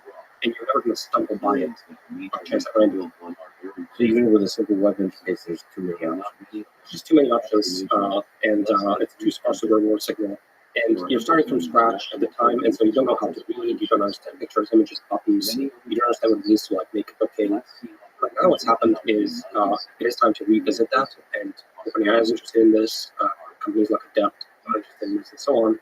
And the idea is coming back because the interface is very powerful. But now you're not training an agent from scratch. You are taking the GPT as initialization. So GPT is pre-trained on all of text. And it understands what's a booking. It understands what to submit. It understands quite a bit more. And so it already has those representations. They are very powerful. And that makes all the training significantly more efficient and makes the problem tractable. Should the interaction be with like the way humans see it, with the buttons and the language, or should it be with the HTML, JavaScript, and the CSS? What do you think is the better? So today, all this interaction is mostly on mobile, HTML, CSS, and so on. That's done because of computational constraints. But I think ultimately, everything is designed for human visual consumption. And so at the end of the day, there's all the additional information is in the layout, the web page, and what's next to it, and what's a red background, and this kind of stuff, and what it looks like visually. So I think that's the final frontier, is we're taking in pixels and we're giving out keyboard mouse commands. I think it's impractical still today. Do you worry about bots on the internet? Given these ideas, given how exciting they are, do you worry about bots on Twitter being not the stupid bots that we see now, the crypto bots, but the bots that might be out there actually that we don't see, they're interacting in interesting ways. So this kind of system feels like it should be able to pass the "I'm not a robot" click button or whatever. But do you actually understand how that test works? I don't quite like. There's a checkbox or whatever you click. It's presumably tracking like mouse movement and the timing and so on. Yeah. So exactly this kind of system we're talking about should be able to pass that. So yeah, what do you feel about bots, the language models, plus have some interactability that are able to tweet, reply, and so on? Do you worry about that? Yeah, I think it's always been a bit of an arms race between sort of the attack and the defense. So the attack will get stronger, but the defense will get stronger as well. Our ability to detect that. How do you defend it? How do you detect? How do you know that your Karpati account on Twitter is human? How would you approach that? Like if people were claiming, how would you defend yourself in the court of law that I am a human? This account. Yeah, at some point I think it might be. I think the society will evolve a little bit. Like we might start digitally signing some of our correspondence or things that we create. Right now, it's not necessary, but maybe in the future it might be. I do think that we are going towards a world where we share the digital space with AIs, synthetic beings. Yeah, and they will get much better, and they will share our digital world, and they'll eventually share our physical world as well. But that's kind of like the world we're going towards, and most of them will be benign and harmful, and some of them will be malicious, and it's going to be in our research. So, I mean, the worst isn't the AIs. The worst is the AIs pretending to be human. So I don't know if it's always malicious. There's obviously a lot of malicious applications, but yeah, it could also be, if I was an AI, I would try very hard to pretend to be human because we're in a human world. Yeah, I wouldn't get any respect as an AI. Yeah, I want to get some love and respect.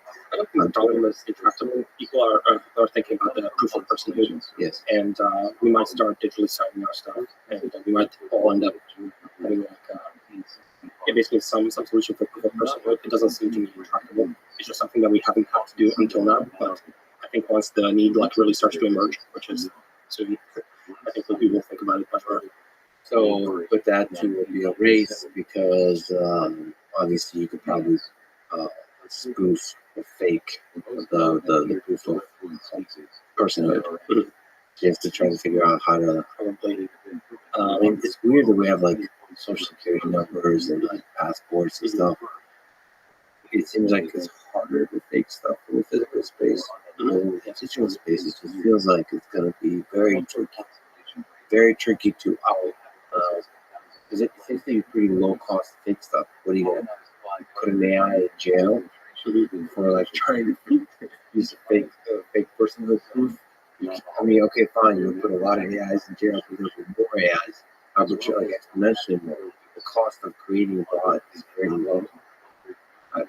Unless there's some kind of way to track accurately, like you're not allowed to create any program without showing tying yourself into that program. Like any program that runs on the internet, you'll be able to trace every single human program that was involved in that program. Yeah, maybe you have to start declaring when we have to start drawing those boundaries and keeping track of what are digital entities versus human entities, and what is the ownership of human entities and digital entities, and something like that. I don't know, but I think I'm optimistic that this is possible. And in some sense, we're currently in like the worst time of it because all these bots suddenly have become very capable, but we don't have the capacity built up in society.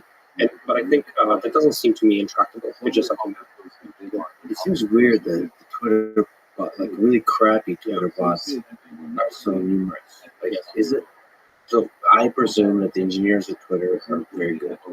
So it seems like what I would infer from that is it seems like a hard problem. They're probably catching. If I were to sort of steal them the case, it's a hard problem, and there's a huge cost to false positive, to removing a post by somebody that's not a bot. That creates a very bad user experience, and they're very cautious about it. And maybe the bots are really good at learning what gets removed and not, such that they can stay ahead of the removal process. My impression of it, honestly, is there's a lot of it. I mean, That's what I. it's not so. My impression of it, it's not so. But you have, yeah, that's my impression as well. It feels like maybe you're seeing the tip of the iceberg. Maybe the number of bots is in like trillions, and you have to like just it's a constant assault of bots. I don't know. You have to see on the case because the bots I'm seeing are pretty like obvious. I can write a few lines of code that catch these bots. I mean, definitely there's a lot of room for it, but I will say I agree that if you are a sophisticated actor, you could probably create a pretty good bot right now, using tools like GPTs, because it's a language model. You can generate faces that look quite good now, and you can do this at scale. And so I think, it's quite plausible, and it's going to be hard to defend. There was a Google engineer that claimed that the Lambda was sentient. Do you think there's any inkling of truth to what he felt? And more importantly, to me at least, do you think language models will achieve sentience or the illusion of sentience soonish?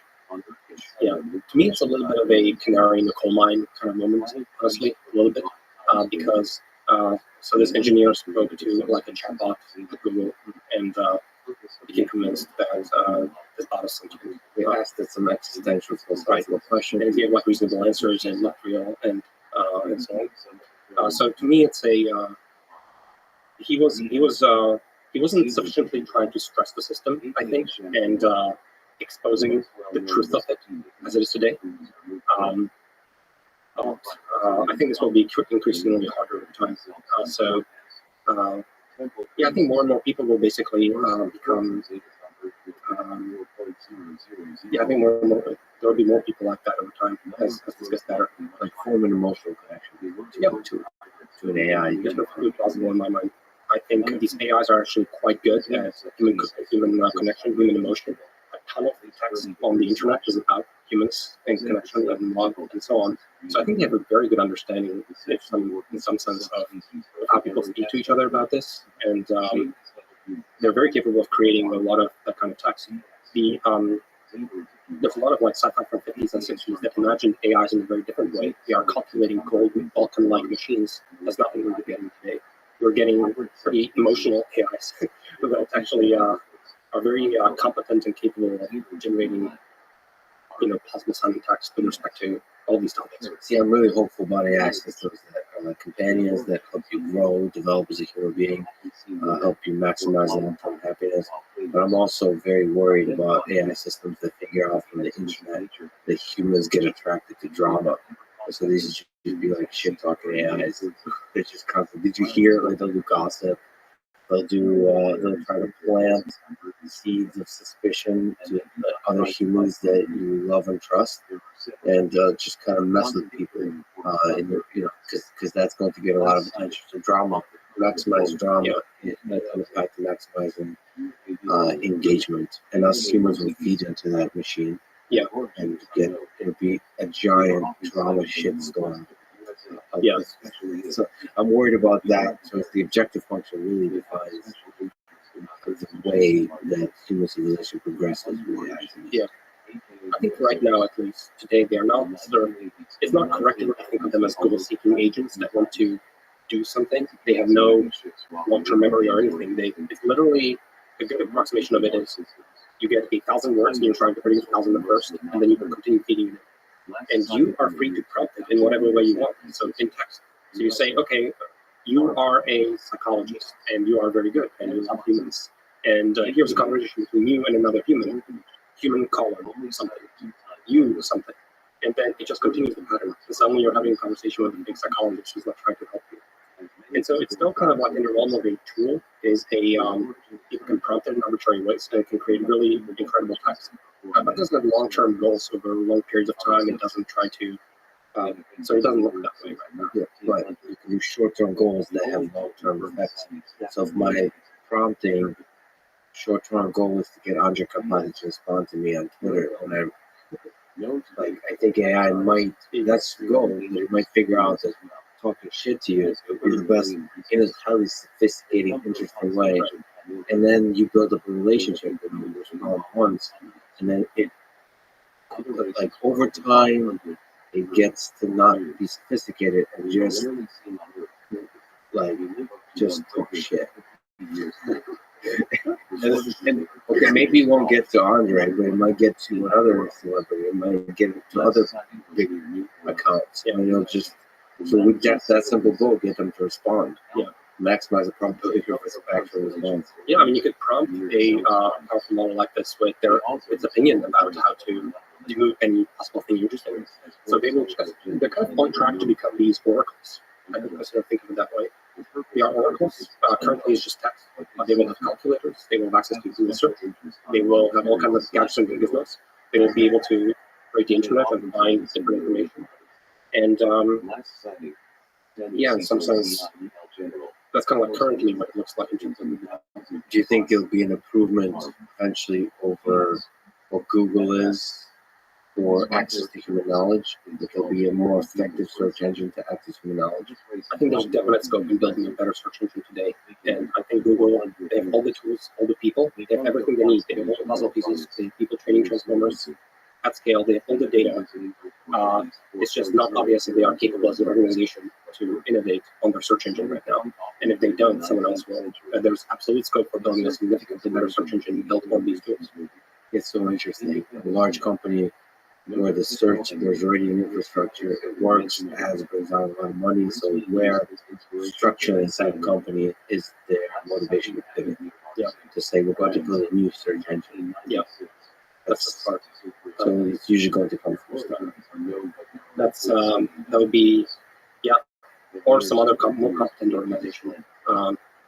So I don't know. So currently, for example, maybe Bing has another shot at it. So Microsoft Edge, we're talking offline. I mean, it's really interesting because search engines used to be about, okay, here's some query, here's web pages that look like the stuff you have. But you could just directly go to answer and then have supporting evidence. And these models basically, they write all the text, they write all the web pages. And so sometimes when you see yourself going over search results, instead of getting like a sense of like the average answer to whatever you're interested in, like that just directly comes out. You don't have to do properly. So they're kind of like, yeah, I think they have a way to of distilling all that knowledge into like some level of insight. Do you think of prompting as a kind of teaching and learning, like this whole process, like another layer? You know, because maybe that's what humans are. We already have that background model, and the world is. Yeah, exactly.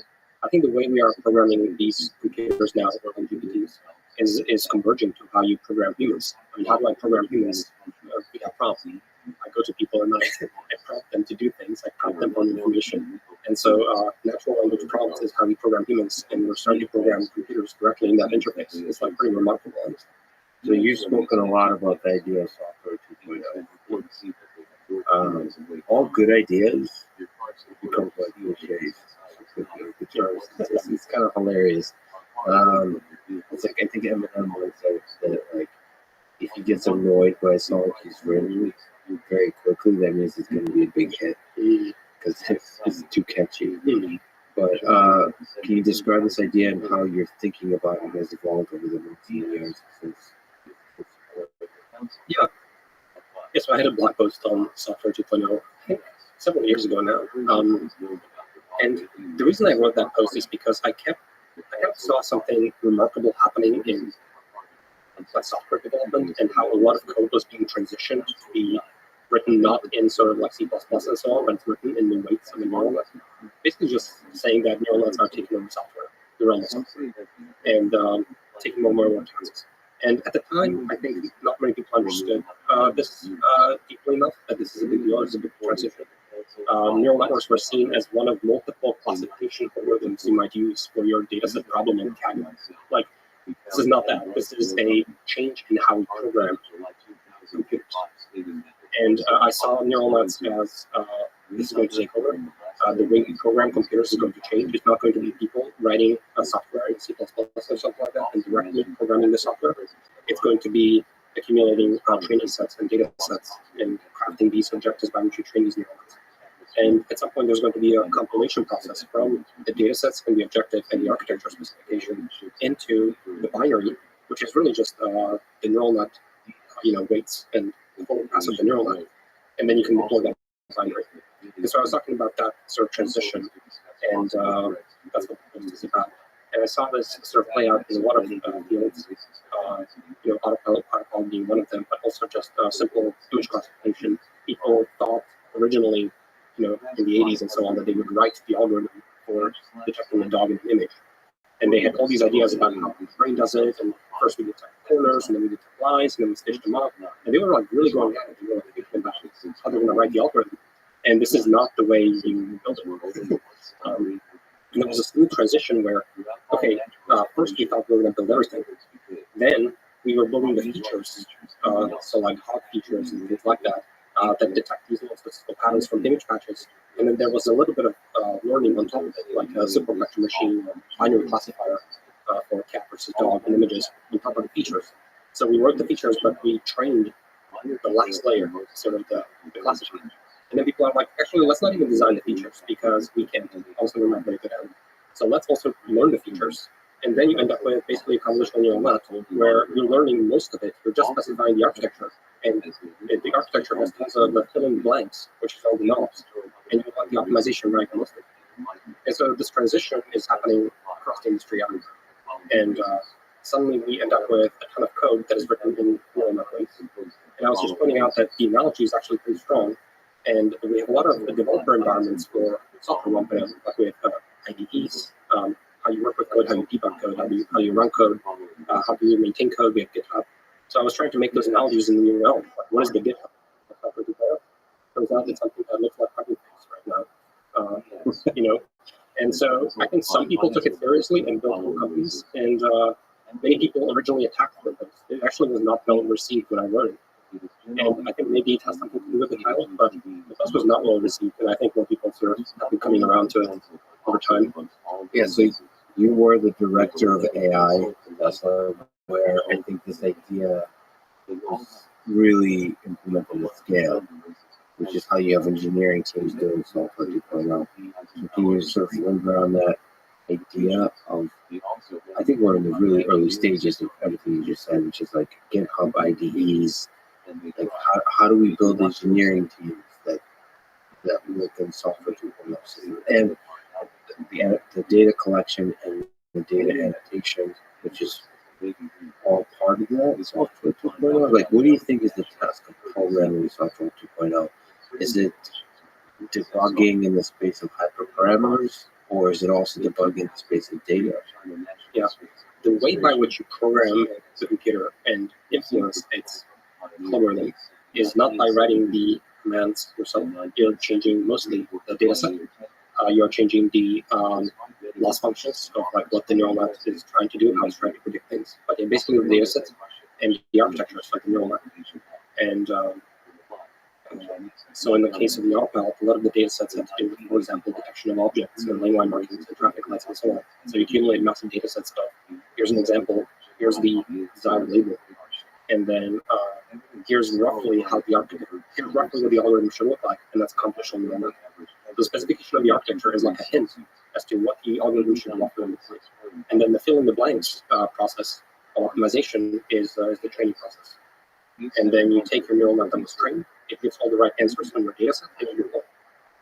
So there's, in that case, perhaps in all machine learning cases, there's a lot of tasks. So is coming up, formulating a task like for a multi-headed neural network, is formulating a task for the problem. Yeah, very much so. How you break down a problem into a set of tasks. Yeah. On the high level, I would say, if you look at the software running in the RPL, I gave a number of talks in this topic. I would say originally a lot of it was written in software 1.0. There's, imagine lots of C++.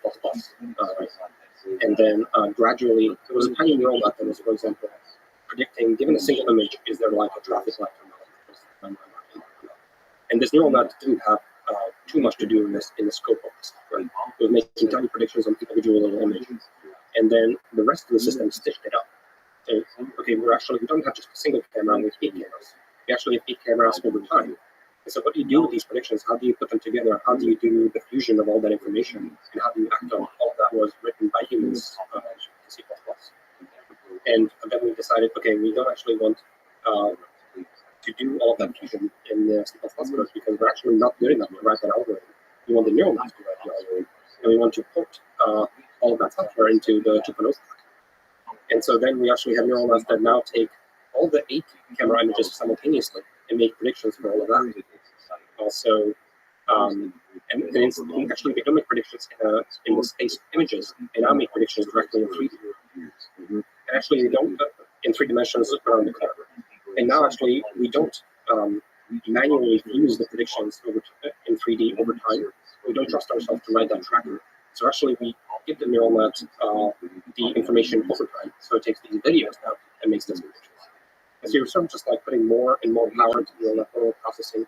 And at the end of it, the eventual sort of goal is to have most of the software potentially be in the 2.0 land because it works significantly better. Humans are just not very good at writing software. The predictions been happening in this 4D land. Yeah. This 3-dimensional world over time. Yeah. How do you do annotation? What have you? It's just the data annotation, whether it's self-supervised or manually by humans, is a big part of the software 2.0 world. I would say by far in the industry, if you're like talking about the industry and what is the technology of what we have available, everything is supervised now. So you need a data set of input, desired output, and you need lots of that. And there are 3 properties of it that you need. You need it to be very large, you need it to be accurate, no mistakes, and you need it to be diverse. You don't want to just have a lot of correct examples of one thing. You need to really cover the space of possibility as much as you can. And the more you can cover the space of possible inputs, the better the algorithm. Yeah. Now, once you have really good data sets that you're collecting, curating, and cleaning, you can train your neural net on top of that. So a lot of the work goes into cleaning data sets. Now, as you pointed out, it could be, the question is, how do you achieve a ton of, if you want to basically predict in 3D, you need data in 3D to back that up. So in this video, we have 8 videos coming from all the cameras of the system. And this is what they saw. And this is the truth of what actually was around. There was this car, there was this car, there was this car. These are the lane line markings. This is the geometry of the road. There was traffic light in this 3-dimensional position. You need the ground truth. And so the big question that the team is solving, of course, is how do you arrive at that ground truth? Because once you have a knowing method and it's large, clean, and diverse, then training a neural net on it works extremely well when you ship it into the car. And so there's many mechanisms by which we collected that training data. You can always go for segmentation. You can go for simulation as a source of direction.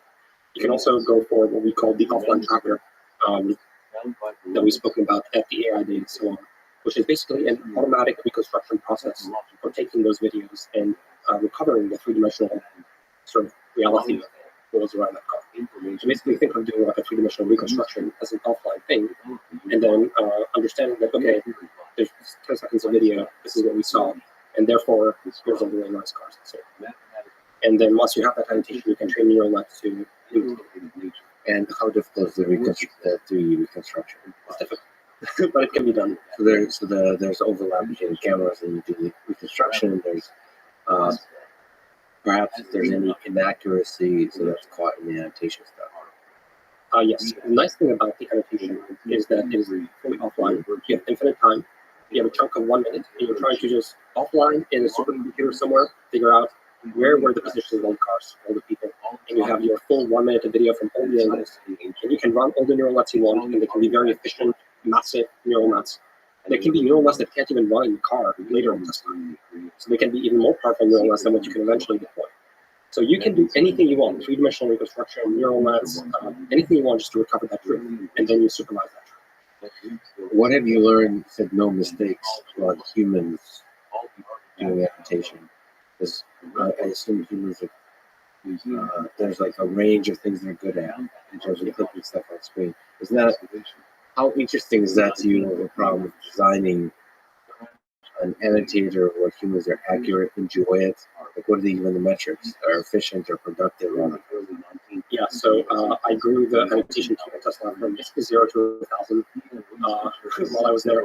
That was really interesting. You know, my background is a researcher, so growing that kind of organization is pretty crazy. But yeah, I think it's extremely interesting, and part of the design process is very much behind the autopilot as to where you use humans. Humans are very good at certain kinds of annotations. They're very good, for example, at two-dimensional annotations of images. They're not good at annotating cars over time in three-dimensional space. Very, very hard. And so that's why we were very careful to design the tasks that are easy to do for humans versus the things that should be left to the offline tracker. Like maybe the computer will do all the triangulation, 3D reconstruction, but the human will say exactly these pixels of the image are exactly these pixels are human. And so co-designing the data annotation pipeline was very much bread and butter of what I was doing daily. Do you think there's still a lot of open problems after this? Just in general, annotation, where the stuff the machines are good at, machines do, and the humans do what they're good at, and there's maybe some iterative process. I think to a very large extent, we went through a number of iterations and we learned a ton about how to create these data sets. I'm not seeing big open problems. Like originally when I joined, I was really not sure how this would turn out. But by the time I left, I was much more secure in actually sort of understanding the philosophy of how to create these data sets. And I was pretty comfortable with where that was at the time. So what are strengths and limitations of cameras for the driving task, in your understanding? When you formulate the driving task as a vision task with cameras, you've seen that the entire, most of the history of the computer vision field when it has to do with neural networks. But just if you step back, what are the strengths and limitations of pixels, of using pixels to drive? Yeah, pixels I think are a beautiful sensor, I would say. The thing is, like, cameras are very, very cheap, and they provide a ton of information, a ton of bits. So it's extremely cheap sensor for a ton of bits, and each one of these bits is a constraint on the state of the world. And so you get lots of megapixel images very cheap, and it just gives you all these constraints for understanding what's actually out there as well. So vision is probably the highest bandwidth sensor. It's a very high bandwidth sensor, and I love that. Is a constraint on the world. It's a highly complex, high bandwidth constraint on the state of the world. Yes, it's not just that, but again, this real importance of it's the sensor that humans use. Therefore, everything is designed for that sensor. The text, the writing, the flashing signs, everything is designed for vision. And so and you just find it everywhere. And so that's why that is the interface you want to be in. Talking again about these universal interfaces. And that's where we actually want to measure the world as well, and then develop software. But there's other constraints on the state of the world that humans use to understand the world. I mean, vision ultimately is the main one. We're like referencing our understanding of human behavior and some common sense physics that could be inferred from vision from a perception perspective, but it feels like we're using some kind of reasoning to predict the world, and not just the pixels. I mean, you have a powerful prior for how the world evolves over time, etc. So it's not just about the likelihood term coming up from the data itself, telling you about what you are observing, but also the prior term of like where are the likely things to see and how they might move. And the question is, how complex is the range of possibilities that might happen in the driving task? That's still is that to you still an open problem of how difficult is driving, like philosophically speaking? do you all the time you work on driving, do you understand how driving? Yeah, driving is really hard because it has to do with the predictions of all these other agents and the theory of mind and what they're going to do, and are they looking at you? Where are they looking? Where are they thinking? Yeah, there's a lot that goes there at the full tail of the extension of the knives that we have to be comfortable with eventually. The final problems are of that form. I don't think those are the problems that are very common. I think eventually they're important, but the tail end, the rare edge cases. But from the vision perspective, what are the toughest parts of the vision? Well, basically, the sensor is extremely powerful, but you still need to process the information. And so going from brightness of these pixel values to, hey, here's the three-dimensional world is extremely hard. And that's what the neural networks are fundamentally doing. And so the difficulty really is in just doing an extremely good job of engineering the entire pipeline, the entire data engine, having the capacity to train these neural nets, having the ability to evaluate the system and iterate on it. So I would say just doing this in production at scale is like the hard part. It's an execution problem. So the data engine, but also the sort of deployment of the system such that it has low latency performance. Yes. So it has to do all these steps. Yeah, for the neural net specifically, just make sure everything fits into the chip on the car, and you have a finite budget of apps that you can perform, and memory bandwidth and other constraints, and you have to make sure it flex, and you can squeeze in as much compute as you can into it. What have you learned from that process? Maybe that's one of the bigger, new things coming from a research background, where there's a system that has to run under heavily constrained resources, right? To run really fast. What kind of insights have you learned? Yeah, I'm not sure if there's too many insights. You're trying to create a neural net that will fit in what you have available, and you're always trying to optimize it. And we talked a lot about it on the AI day, basically the triple backflips that the team is doing to make sure it all fits and utilizes the engine. So I think it's extremely good engineering. And then there's all kinds of little insights that in on how to do it properly. Let's actually zoom out, because I don't think we talked about the data engine, the entirety of the layout. This idea that I think is just beautiful, with humans in the loop. Can you describe the data engine? Yeah, the data engine is what I call the almost biological feeling, like process by which you perfect the training sets for these neural networks. So because most of the programming now is on the level of these data sets and make sure they're large, diverse, and clean, basically you have the data set that you think is good. You train your neural networks, you deploy it, and then you observe how it's performing. And you're trying to always increase the quality of your data set. So you're trying to catch scenarios basically that are basically rare. And it is in these scenarios that the neural nets are typically struggling because they weren't told what to do in those rare cases in the data set. But now you can close the loop, because if you can now collect all those at scale, you can then feed them back into the reconstruction process I described and reconstruct the truth in those cases and add it to the data set. So the whole thing ends up being like a staircase of improvement of perfecting your training set. And you have to go through deployments so that you can mine the parts that are not yet represented well in the data set. So your data set is basically imperfect. It needs to be diverse. It has pockets that are missing, and you need to pad out the pockets because you're affected that way in the data.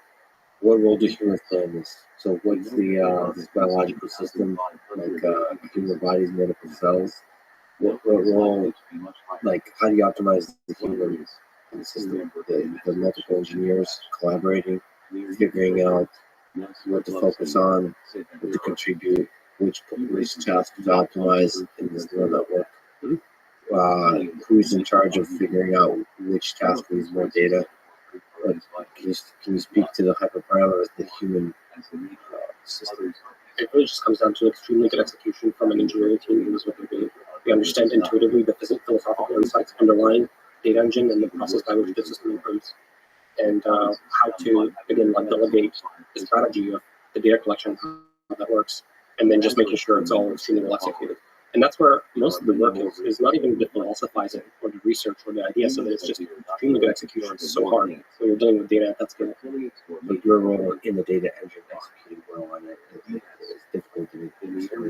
Is there a priority of like a vision board of saying we really need to get better at stop lights? Like the prioritization of tasks. That's essentially, and that comes from the data. That comes to a very large extent to what we are trying to achieve in the product roadmap. The release we're trying to get out, the feedback from the QA team where the system is struggling or not, the things we're trying to improve. And the QA team gives some signal, some information in aggregate about the performance of the system in various conditions. Right. And then, of course, all of us drive it, and we can also see it. It's really nice to work with a system that you can also experience yourself. It drives you home. Is there some insight you can draw from your individual experience and you just can't quite get from an aggregate statistical analysis of data? Yeah. It's so weird, right? Yes. It's not scientific in a sense because you're just one anecdotal sample. Yeah, I think there's a ton of it's a source of truth. It's your interaction with the system, and you can see it, you can play with it, you can perturb it, you can get a sense of it, you have an intuition for it. I think numbers, just like have a way of numbers and plots and graphs are much harder. It hides a lot of. It's like if you train a language model, it's really powerful is by you interacting with it. Yeah. It's not trying to build information. Yeah, I think like Elon also, like he always wanted to drive the system himself. He drives a lot, and I was almost daily. So he also sees this as a source of truth. You driving the system and it performing. Yeah. What do you think? Tough questions here. So Tesla last year removed radar from the sensor suite, and now just announced it's going to remove ultrasonic sensors, relying solely on vision, so camera only. Does that make the perception problem harder or easier? I would almost reframe the question somewhat. So the thing is basically, you would think that additional sensors. By the way, can I just interrupt? But I wonder if the language model will ever do that if you prompt it. I mean, reframe your question. That would be epic. This is the wrong prompt. So, It's like a little bit of a wrong question because basically you would think that these sensors are an asset to you, but if you only consider the entire product in its entirety, these sensors are actually potentially liability because these sensors aren't free. They don't just appear. Suddenly you need to have an entire supply chain. You have to keep procuring it. There can be problems with them. They may need replacement. They are part of the manufacturing process. They can hold back the line in production. You need to source them, you need to maintain them, you have to have teams that write the firmware, all of it. And then you also have to incorporate and fuse them into the system. And so it actually like loads your a lot of it. And I think Elon is really good at simplify. That's part is no part. And he always tries to throw away things that are not essential because he understands the entropy in organizations and in approach. And I think in this case, the cost is high, and you're not potentially seeing it if you're just a computer vision engineer. And I'm just trying to improve my network, and is it more useful or less useful? How useful is it? And the thing is, let's consider the full cost of a sensor. It actually is potentially a liability, and you need to be really sure that it's giving you extremely useful information.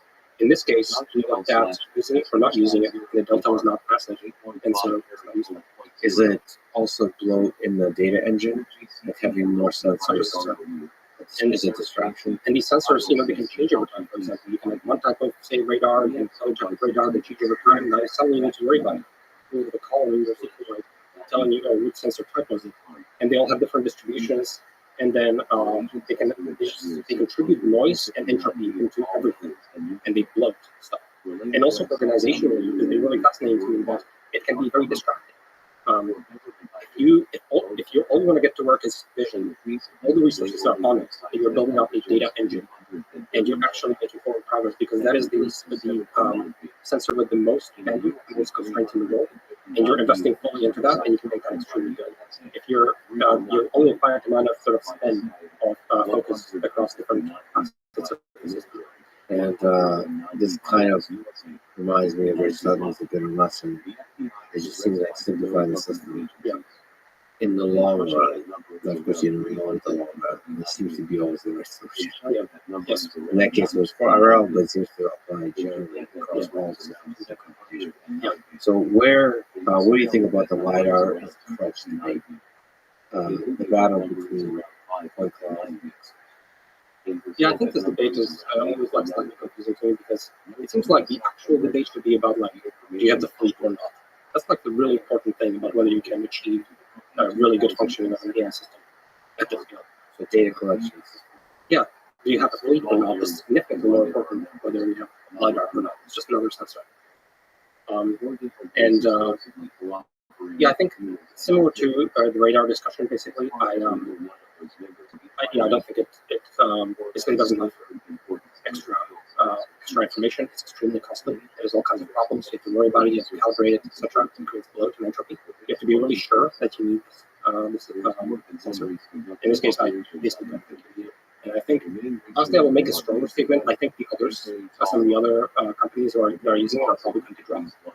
Yeah, so you have to consider the sensor in the form. In considering, can you build a big fleet that collects a lot of data, and can you integrate that sensor with that data and that sensor into a data engine that's able to quickly find different parts of the data that then continuously improves whatever the model that you use. Yeah, another way to look at it is like vision is necessary in the sense that the world is designed for human visual consumption, so you need vision necessary. And then also it is sufficient because it has all the information that you need for driving, and humans obviously use vision to drive. So it's both necessary and sufficient. So you want to focus resources, and you have to be really sure if you're going to bring in other sensors. You could add sensors to infinity. At some point you need to draw the line. And I think in this case you have to really consider the full cost of any one sensor that you're adopting, and do you really need it? And so what do you think about the idea that the other companies are forming high-resolution maps and constraining heavily the geographic regions in which they operate? Is that approach not, in your view, not going to scale over time to the entirety of the United States? I think as you mentioned, like they map all the environments, and they need to refresh the map. And they have a perfect centimeter level accuracy map of everywhere they're going to drive. That's crazy. How are you going to, when we're talking about autonomy actually changing the world, we're talking about the deployment on a global scale of autonomous systems for transportation. And if you need to maintain a centimeter accurate map for Earth or like for many cities and keep them updated, it's a huge dependency that you're taking on, huge dependency. It's a massive dependency. And now you need to ask yourself, do you really need it? And humans don't need it. Right? So it's very useful to have a low-level map of like, okay, connectivity of your road. You know that there's a fork coming up. When you drive an environment, you sort of have that high-level understanding of like a small Google map. And Tesla uses Google Map, like similar kind of resolution information in the system, but it will not pre-map environment to send level accuracy. It's a crutch, it's a distraction, it costs entropy, and it diffuses the team, it dilutes the team, and you're not focusing on what's actually necessary, which is computer. What did you learn about machine learning, about engineering, about life, about yourself as one human being from working with Elon Musk?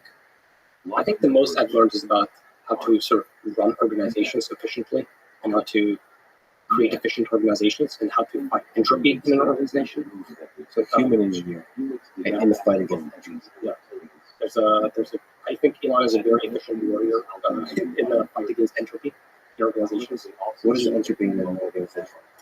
It's process, it's process and Inefficiencies and inefficiencies. meetings and that. Yeah, meetings. He hates meetings. He keeps telling people to skip meetings if they're not useful.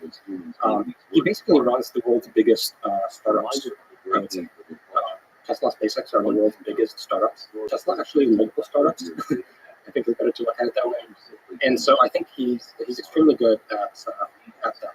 And yeah, he's a very good intuition for streamlining processes, making everything efficient.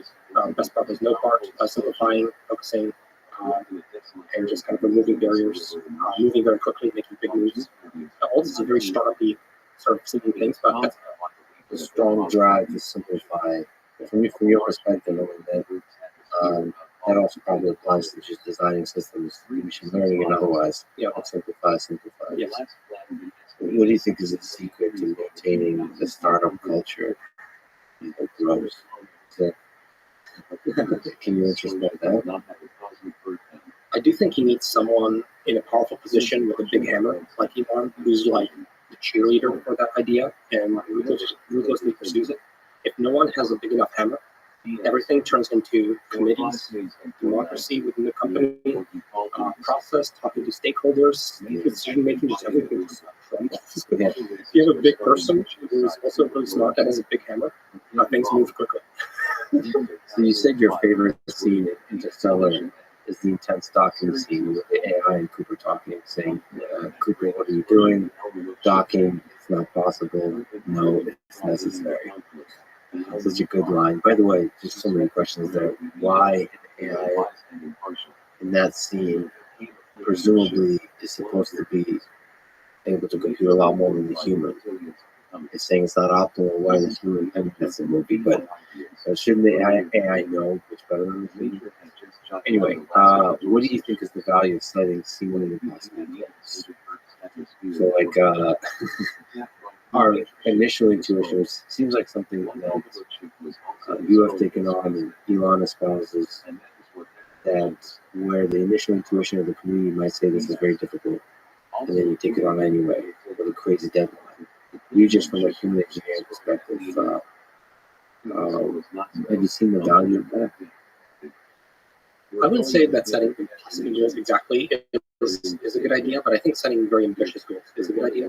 I think there's what I call sublinear scaling of difficulty, which means that 10x problems are not 10x hard. Usually 10x harder problem is like 2 or 3x hard to execute on. Because if you want to actually if you want to improve the system by 10%, it costs some amount of work. And if you want to 10x improve the system, it doesn't cost 100x money.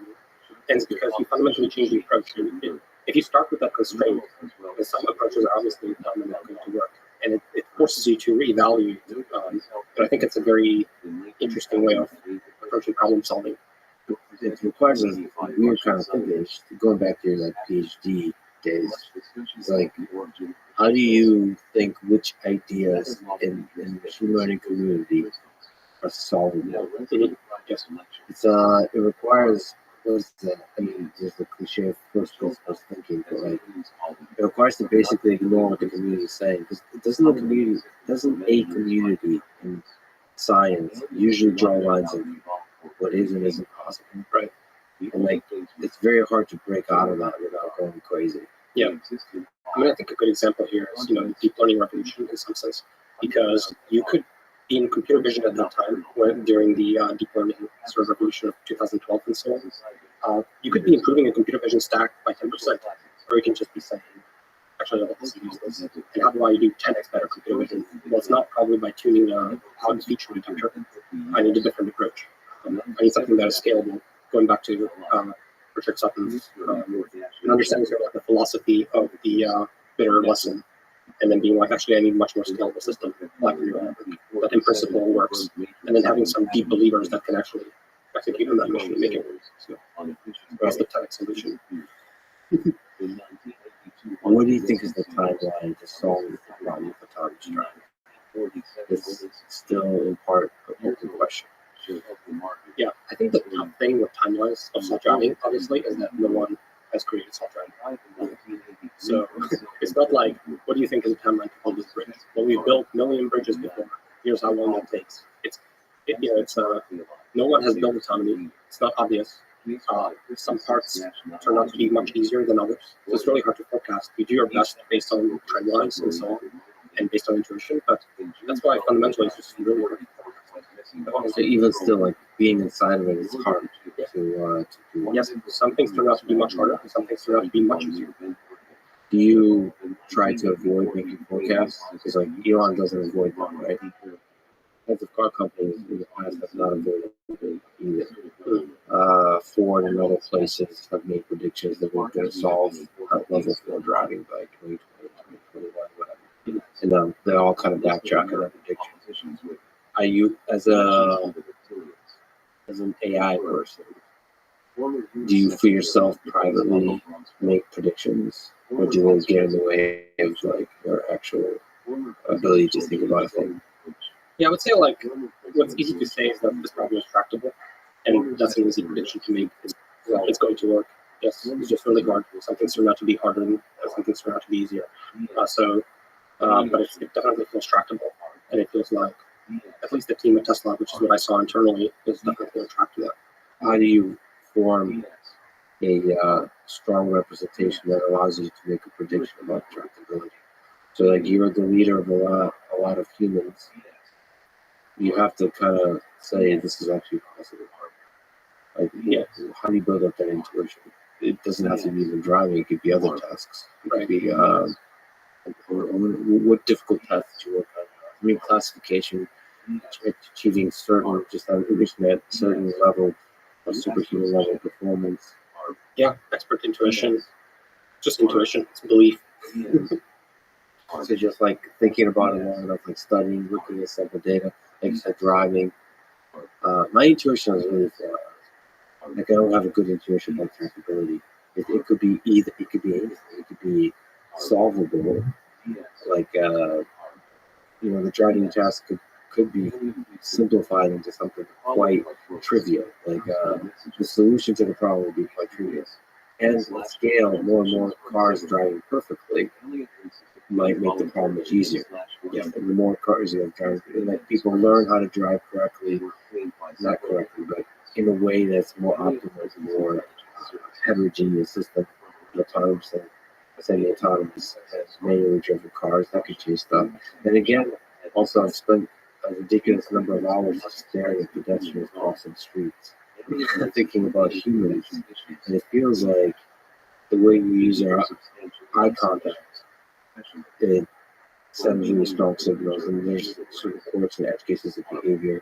And of course, a lot of the fatalities that happen have to do with drunk driving, and both on the pedestrian side and the driver's side. So there's that problem of driving at night and all that kind of thing. So I wonder, it's like the space of possible solutions to autonomous driving includes so many human factor issues that it's almost impossible to predict. There could be super clean, nice solutions. Yeah, I would say definitely, like, to use a game analogy, there's some body of work, but you definitely also see the frontier of improvement, and you can measure historically how much you've made progress.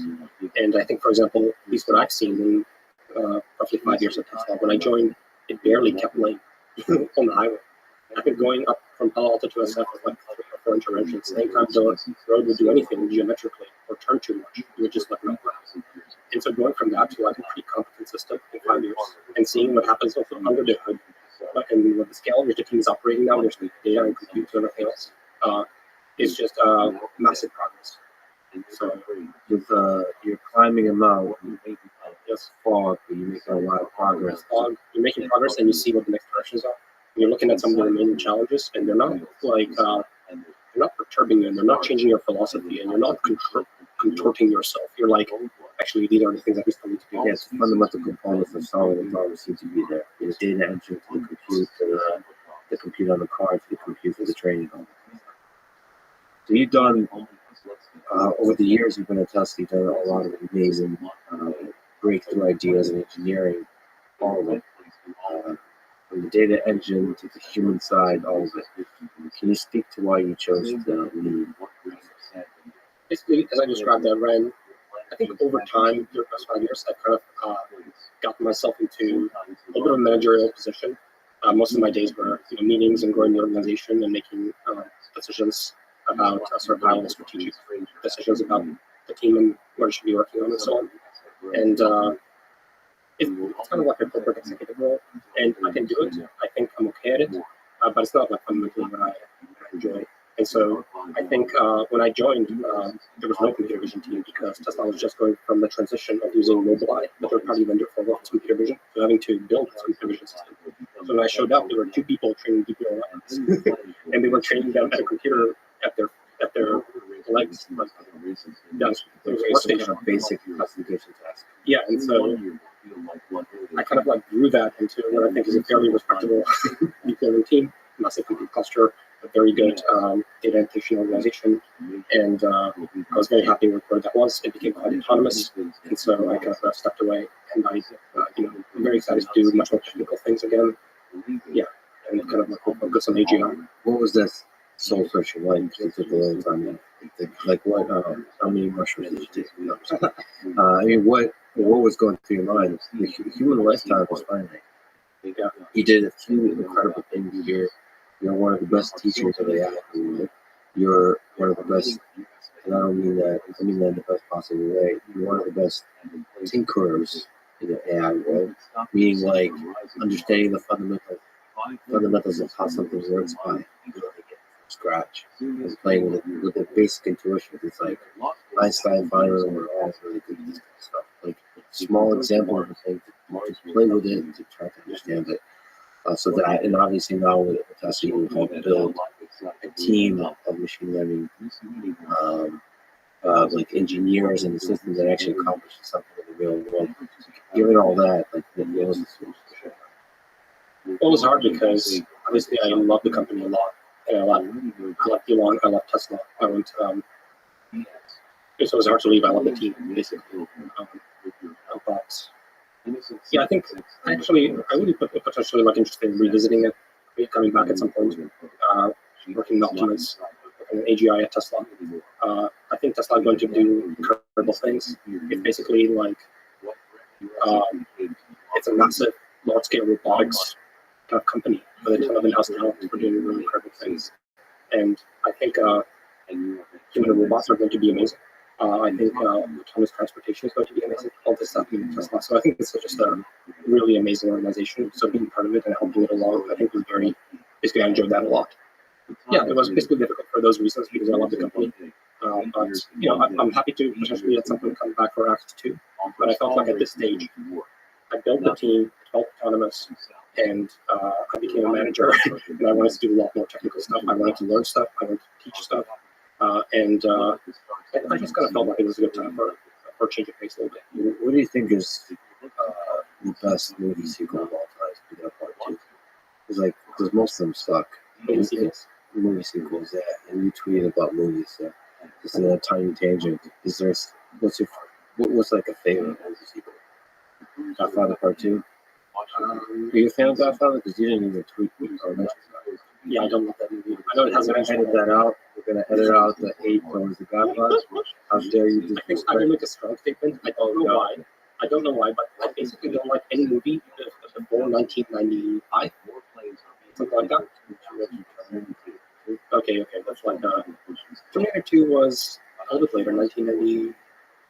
No, I think Terminator 2 was in And I like Terminator 1 as well. So like few exceptions, but by and large, for some reason, I don't like movies before 1995 or something. They feel very slow. The camera is like zoomed out. It's boring. It's kind of naive. It's kind of weird. And also, Terminator was Yes. And The Godfather, there's no CGI. I mean, but you have Good Will Hunting was one of the movies you mentioned, and that doesn't have any AGI either. I guess that's mathematics. I guess usually I do major movies that don't feature. Or like Anchorman, that's Anchorman is so good. I don't understand. Speaking of AGI, because I don't understand why Will Ferrell is so funny. It doesn't make sense. It doesn't compute. There's just something about him, and he's a singular human. You don't get that in comedies these days, and I wonder if it has to do with Latin culture, or the machine of Hollywood, or does it have to do with just we got lucky with certain people in comedy that came together, because he is a singular human. And then that was a ridiculous tangent that I thought. But you mentioned humanoid robots. So what do you think about Optimus, about Tesla bot? Do you think we'll have robots in the factory and in the home in 10, 20, 30, 40, 50 years? Yeah, I think it's a very hard project. I think it's going to take a while. We're also going to build humanoid robots at scale. And I think it is a very good form factor to go after because, like I mentioned, the world is designed for humanoid form factor. These things would be able to operate our machines. They would be able to sit down in chairs, potentially even drive cars. Basically, the world is designed for humans. That's the form factor you want to invest into and make work over time. I think there's another school of thought, which is, okay, take a problem and design a robot to do it. But actually designing a robot and getting the whole data engine and everything behind it to work is actually a really hard problem. So it makes sense to go after general interfaces that they are not perfect for any one given task, but they actually have the generality of just with a prompt with English able to do something across. And so I think it makes a lot of sense to go after a general interface in the physical world. And I think it's a very difficult project and it's going to take time. But I've seen no other company that can execute on that vision. I think it's going to be amazing. Like, basically, physical labor. Like, if you think transportation is a large market, try physical labor. But it's not just physical labor. To me, the thing that's also exciting is the social robotics. So the relationship we'll have on different levels with those robots. That's why I was really excited to see Optimus. People have criticized me for the excitement, but I've worked with a lot of research labs that do humanoid legged robots. Boston Dynamics, Unitree, there's a lot of companies that do legged robots, but that's the elegance of the movement is a tiny part of the big picture. So integrating the two big exciting things that we want Tesla to make humanoid or any legged robots is clearly integrating into the data engine.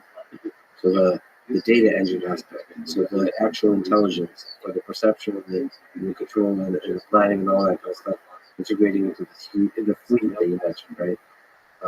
And then speaking of fleet, the second thing is the mass manufacture. Culturally driving towards a simple robot that's cheap to produce at scale. And doing that while having experience to do that well, it changes everything. That's why that's a very different culture style than most of them. Who, by the way, those robots are just the way they move. It'll be a very long time before Tesla can achieve this smoothness of movement. But that's not what it's about. It's about the entirety of the system, like we talked about, the data engine and everything. And that's super exciting. Even the initial sort of models. But that too was really surprising. That in a few months you can get a prototype. And the reason that happened very quickly is, as you alluded to, there's a ton of copy paste for what's happening in the outside. A lot. The amount of expertise that came out of the woodworks at Tesla for building the human robot was incredible to see.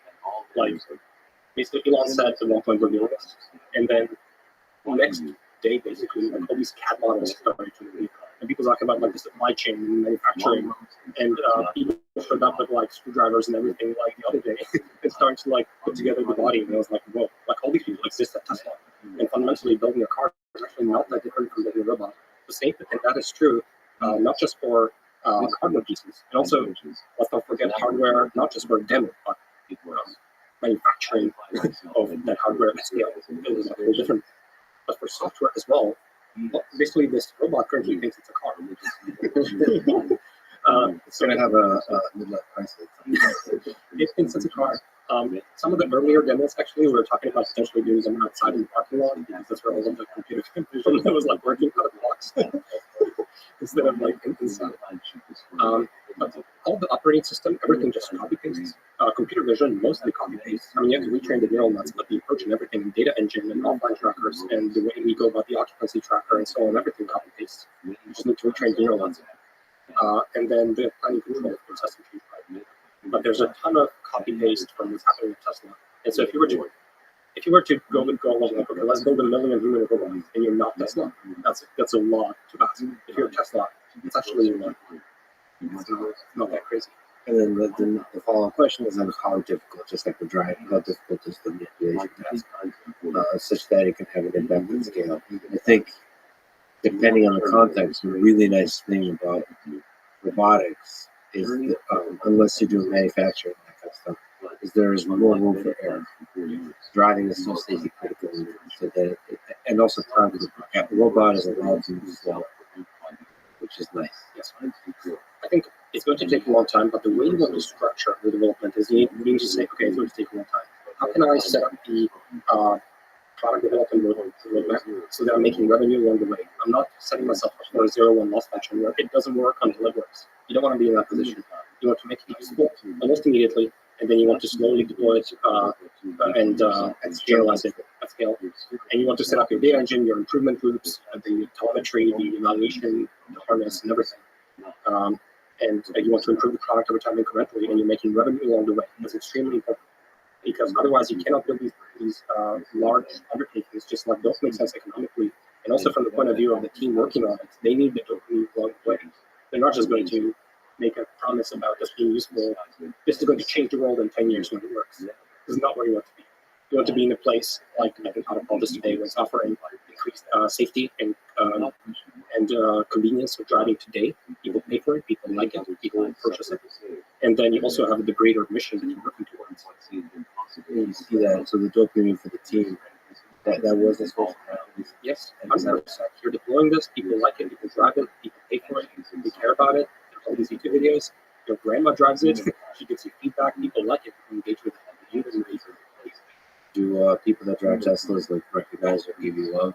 Like, hey, thanks for the for the this nice feature that is there.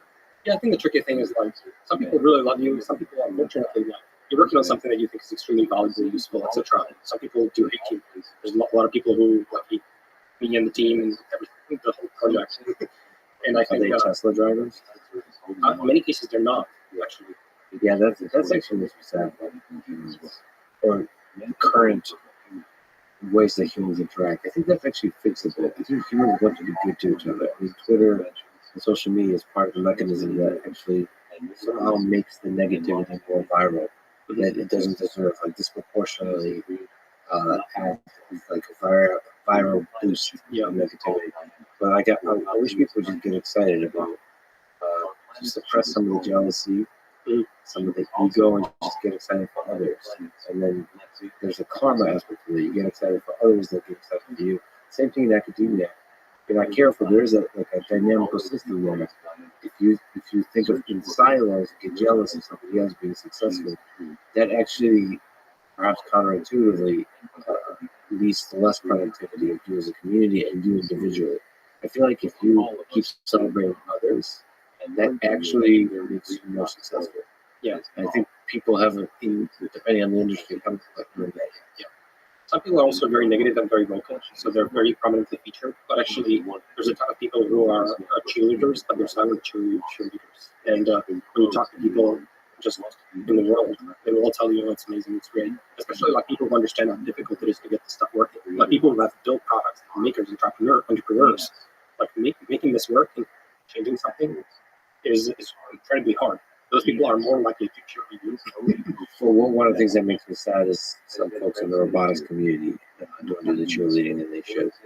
There's because they know how difficult it is. Well, they actually sometimes don't know how difficult it is to create a product at scale. Right? They actually deploy in the real world. A lot of the development of robots and AI systems is done on very specific small benchmarks.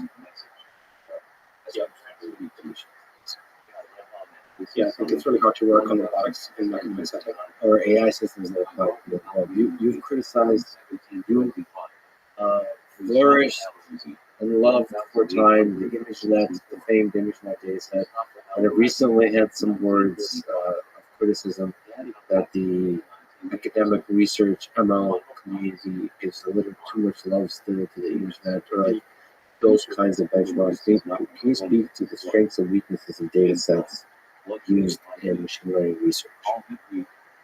Actually, I don't know that I recall a specific instance where I was unhappy or criticizing ImageNet. I think ImageNet has been extremely valuable. It was basically a benchmark that allowed the deep learning community to demonstrate that deep neural networks actually work. It was there's massive value in that. So I think ImageNet was useful, but basically it's become a bit of an MNIST at this point. So MNIST is like the 228 by 28 grayscale digits is kind of a joke data set that everyone like just crushes. There's still papers written on MNIST though, right? Maybe Like there's strong papers. Yeah. Like papers that focus on like how do we learn with a small amount of data, that kind of stuff. Yeah, I can see that, but not in sort of like mainline computer reading. I think the way I've heard you say that, maybe I'm just imagining, but I think you said like ImageNet was a huge contribution to the community for a long time, and now it's time to move past those kinds of things. Well, ImageNet has been crushed. I mean, the error rates are, we're getting like 90% accuracy in 1,000 classification way prediction, and I've seen those images, and it's like really high. That's really good. If I remember correctly, the top 5 error rate is now like 1%. Given your experience with a gigantic real-world data set, would you like to see benchmarks move in certain directions that the research community uses? Unfortunately, I don't think academics currently have the next ImageNet. We've obviously, I think we've crushed MNIST. We've basically kind of crushed ImageNet, and there's no next sort of big benchmark that the entire community rallies behind. Is, for their development on these networks. Hey, I wonder what it takes for a data set to captivate the imagination of videos, like where they all get behind it. That could also mean like a leader, right? Yeah. Somebody with popularity. I mean, why did ImageNet take off? Or is it just the accent of history? It was the right amount of difficult. It was the right amount of difficult and simple and interesting enough. It just kind of like it was the right time for that kind of a data set. Question from Reddit. What are your thoughts on the role that synthetic data and game engines will play in the future of neural net modeling? I think as neural nets converge to humans, the value of simulation to neural nets will be similar to the value of simulation to humans. So people use simulation because they can learn something in that kind of a system, and without having to actually experience it. But are you referring to simulation doing our head? No, sorry, simulation. I mean like video games or other forms of simulation for various professionals. So when we push back on that, because maybe there's simulation we do in our heads, like simulate if I do this, what do I think will happen? Okay, that's like internal simulation. Yeah, internal. Isn't that what we're doing? Simulate before we act. Yeah, but that's independent from like the use of simulation in the sense of like computer games or using simulation for training set creation. Is it independent or is it just loosely correlated? Because like, isn't that useful to do like counterfactual or like edge case simulation to like, what happens if there's a nuclear war? What happens if there's, like those kinds of things? Yeah, that's a different simulation from like Unreal Engine. That's how I interpret the question. So like simulation of the average case. Is that what's Unreal Engine? What do you mean by Unreal Engine? So like, simulating a world, physics of that world. Why is that different? Like, because you also can add behavior to that world, and you could try all kinds of stuff, right? Like, you could throw all kinds of weird things into it. Yeah. So Unreal Engine is not just about simulating. I mean, I guess it is about simulating the physics of the world. It's also doing something with that. Yeah, the graphics, the physics, and the agents that you put into the environment and stuff like that. Yeah. See, I feel like you said that it's not that important. I guess for the future of AI development. Is that correct to interpret Well, that way? I think humans use simulators humans use simulators and they find them useful. And so computers will use simulators and find them useful. Okay, so you're saying it's not. I don't use simulators very often. I play a video game every once in a while, but I don't think I derive any wisdom about my own existence from those video games. It's a momentary escape from reality versus a source of wisdom about reality. So I think that's a very polite way of saying simulation is not that useful. Yeah, maybe not. I don't see it as like a fundamental, really important part of training neural nets currently. But I think as neural nets become more and more powerful, I think you will need fewer examples to train additional behaviors. And simulation is, of course, there's a domain gap in the simulation, but it's not the real world. It's slightly something different. But with a powerful enough neural net, you need the domain gap can be bigger, I think, because neural net will sort of understand that even though it's not the real world, it like has all this high-level structure that I'm supposed to be learn from. So the neural net will actually, will be able to leverage synthetic data better Yes. by closing the gap, by understanding in which ways this is not Exactly. real data. I'm ready to do better questions next time. That was a question. I'm just kidding. All right. So, is it possible, do you think, speaking of MNIST, to construct neural nets and training processes that require very little data? So, we've been talking about huge data sets like the internet for training. I mean, one way to say that is, like you said, like the querying itself is another level of training, I guess, and that requires a little data. Yeah. But do you see any value in doing research and going down the direction of, can we use very little data to train and construct a knowledge base? 100%. I just think like at some point you need a massive data set. And then when you pre-train your massive neural net and get something that, is like a GPT or something, then you're able to be very efficient at training any arbitrary new task. So a lot of these GPTs, you can do tasks like sentiment analysis or translation or so on, just by being prompted with very few examples. Here's the kind of thing I want you to do. Like, here's an input sentence, here's the translation into German. Input sentence, translation to German. Input sentence, blank, and the neural net will complete the translation to German just by looking at sort of the example you've provided.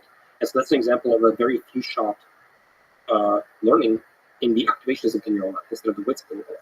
And so I think basically, just like humans, neural nets will become very data efficient at learning any other new task. But at some point, you need a massive data set to pre-train. To get that, probably we humans have something like that. Do we have something like that? Do we have a passive in the background model constructing thing that just runs all the time in a self-supervised way? We're not conscious of it. I think humans definitely. I mean, obviously, we learn a lot during our lifespan, but also we have a ton of hardware that helps us initialization coming from sort of evolution. And so I think that's also a really big component. A lot of people in the field, I think they just talk about the amounts of like seconds and that the person has lived, pretending that this is a tabula rasa, sort of like a zero initialization of the neural net. And it's not. Like, you can look at a lot of animals, like for example, zebras. Zebras get born and they see and they can run. There's zero training data in their lifespan. They can just do that. So somehow, I have no idea how, evolution has found a way to encode these algorithms and these neural net initializations that are extremely good into ATCGs. I have no idea how this works, but apparently it's possible because here's proof by existence. There's something magical about going from a single cell to an organism that is born to the first few years of life. I kind of like the idea that the reason we don't remember anything about the first few years of our life is that it's a really painful process. Like, it's a very difficult, challenging training process. Yeah. Like, intellectually. Like, and maybe, why don't we remember any of that? There might be some crazy training going on. And maybe that's the background model training that is very painful. And so it's best for the system once it's trained not to remember how it's constructed. I think it's just like the hardware for long-term memory is just not fully developed. Sure. I kind of feel like the first few years of infants is not actually like learning; it's brain maturing. Yeah. We're born premature. And there's a theory along those lines because of the birth canal and the swelling of the brain. And so we're born premature, and then the first few years we're just the brain's maturing, and then there's some learning eventually. I couldn't be honest. What do you think? Do you think neural nets can have long-term memory? Like, that approaches something like humans. Do you think there needs to be another meta architecture on top of it to add something like a knowledge base that learns facts about the world and all that kind of stuff? Yes, but I don't know to what extent it will be explicitly constructed. It might take unintuitive forms where you are telling the GPT, like, hey, you have a declarative memory bank to which you can store and retrieve data from, and whenever you encounter some information that you find useful, just save it to your memory bank. And here's an example of something you have retrieved, and here's how you say it, and here's how you load from it. You just say load, whatever, you teach it in text in English, and then it might learn to use a memory bank from that. Oh, so, so the neural net is the architecture for the background model, the base thing, and then everything else is just on top of it. It's not just text, right? It's you're giving it gadgets and gizmos. So you're teaching it some kind of special language by which it can save arbitrary information and retrieve it at a later time. Yeah. And you're telling it about these special tokens and how to arrange them to use these interfaces. It's like, hey, you can use a calculator. Here's how you use it. Just do 5, 3 plus 4, 1 equals. And when equals is there, the calculator will actually read out the answer, and you don't have to calculate it yourself. And you just like tell it in English. It might actually work. Do you think, in that sense, Gato is interesting, the deep mind system, that it's not just in language, but actually throws it all in the same pile? Images, actions, all that kind of stuff. That's basically what we're moving towards. Yeah, I think so. So Gato is very much a kitchen sink approach to like reinforcement learning in lots of different environments with a single fixed transformer model, right? I think it's a very sort of early result in that realm, but I think it's along the lines of what I think things will eventually look like. Right. So this is the early days of the system that eventually will look like this, like from a rich sudden perspective. Yeah, I'm not super huge fan of, I think, all these interfaces that like look very different. I would want everything to be normalized into the same API.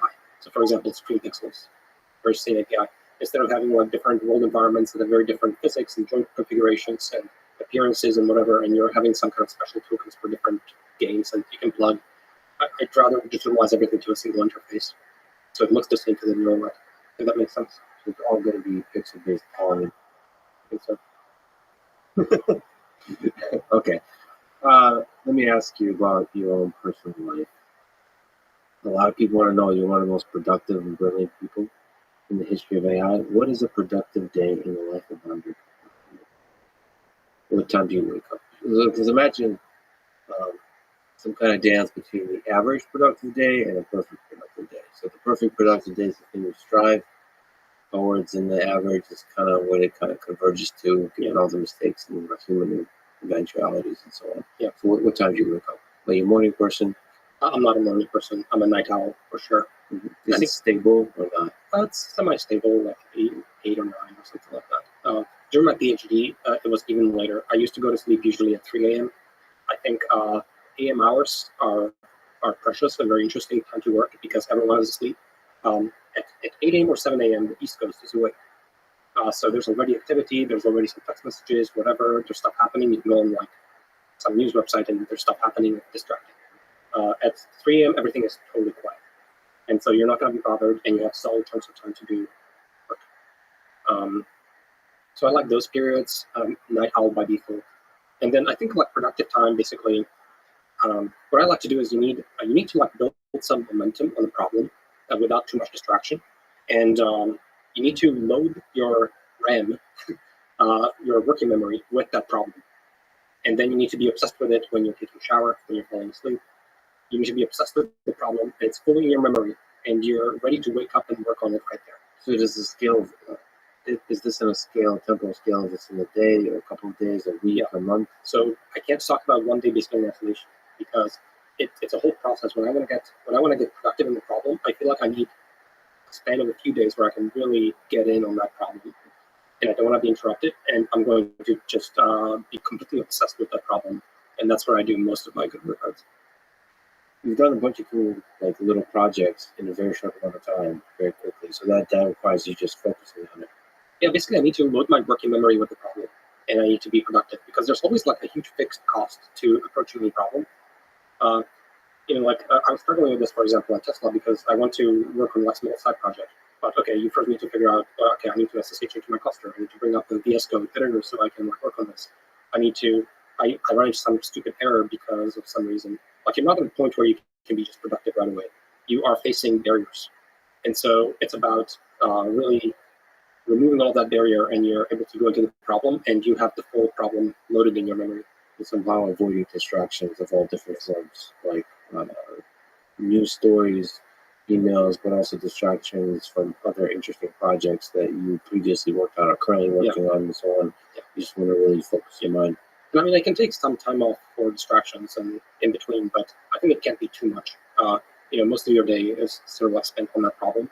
And then, I drink coffee, I have my morning routine, I look at some news, Twitter, Hacker News, Wall Street Journal, etc. So It's great. So basically, you wake up, you have some coffee. Are you trying to get to work as quickly as possible? Or do you take in this diet of like what the hell happening in the world first? I do find it interesting to know about the world. I don't know that it's useful or good, but it is part of my routine right now. So I do read through a bunch of news articles and I want to be informed. And I'm suspicious of it. I'm suspicious of the practice, but currently that's what I am. So you mean suspicious about the positive effect of that practice on your productivity and your well-being, My well-being psychologically, and also on your ability to deeply understand the world, because there's a bunch of sources of information. You're not really focused on deeply integrating. yeah, it's a little distracting. In terms of a perfectly productive day, for how long of a stretch of time in one session do you try to work and focus on a thing? A couple hours? Is it 1 hour? Is it 30 minutes? Is it 10 minutes? I can probably go like a small few hours, and then I need some breaks in between for like food and stuff. And but I think like it's still really hard to accumulate hours. I was using a tracker that told me exactly how much time I spent coding any one day, and even on a very productive day, I still spent only like 6 or 8 hours. And it's just because there's so much padding, commute, talking to people, food, etc. There's like a cost of life, just living and sustaining and homeostasis, and just maintaining yourself as a human is very high.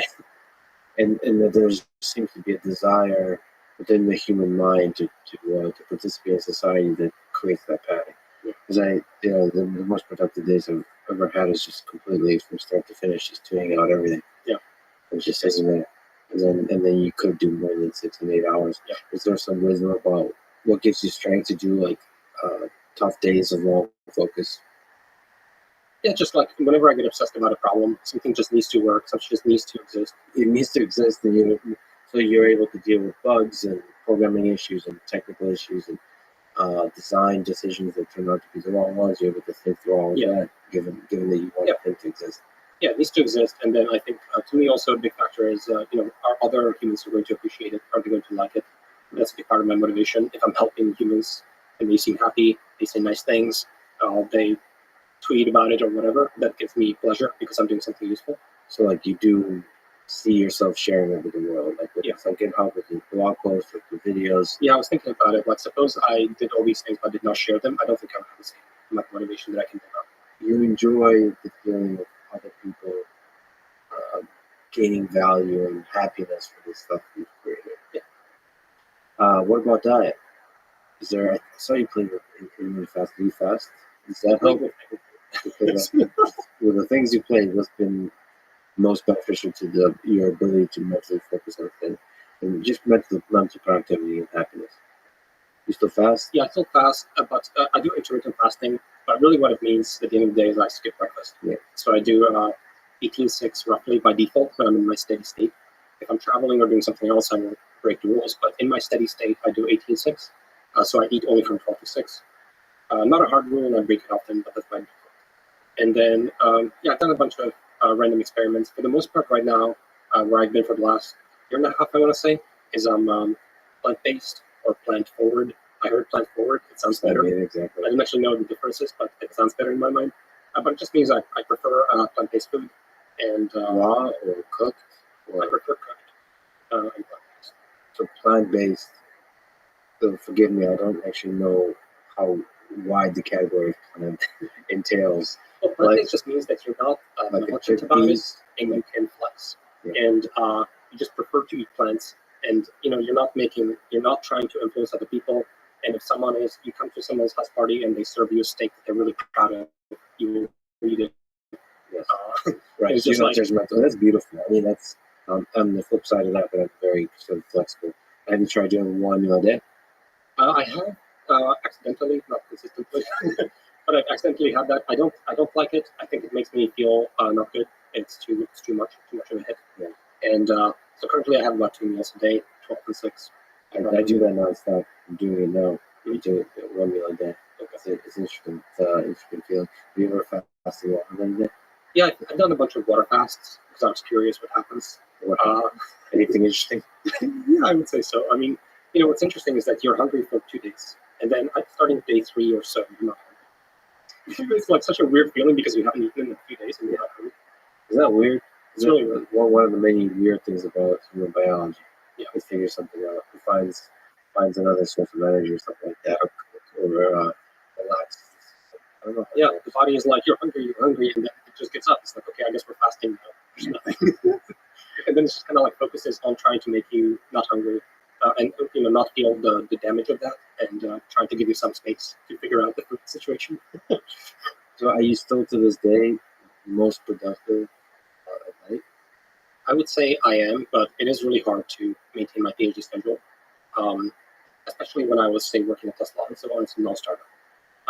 But even now, people want to meet for various events. Society lives in a certain period of time, and you sort of have to work with that. It's hard to do a social thing and then after that return. Yeah, it's just really hard. That's why I try when I do social things. I try not to do too much drinking so I can return and continue doing work. Yeah. But at Tesla, is there convergence? Tesla, but any company, is there convergence towards a schedule, or is there more? Is that how humans behave when they collaborate? I need to learn about this. Yeah. Do they try to keep us this is a schedule where you're all awake at the same time?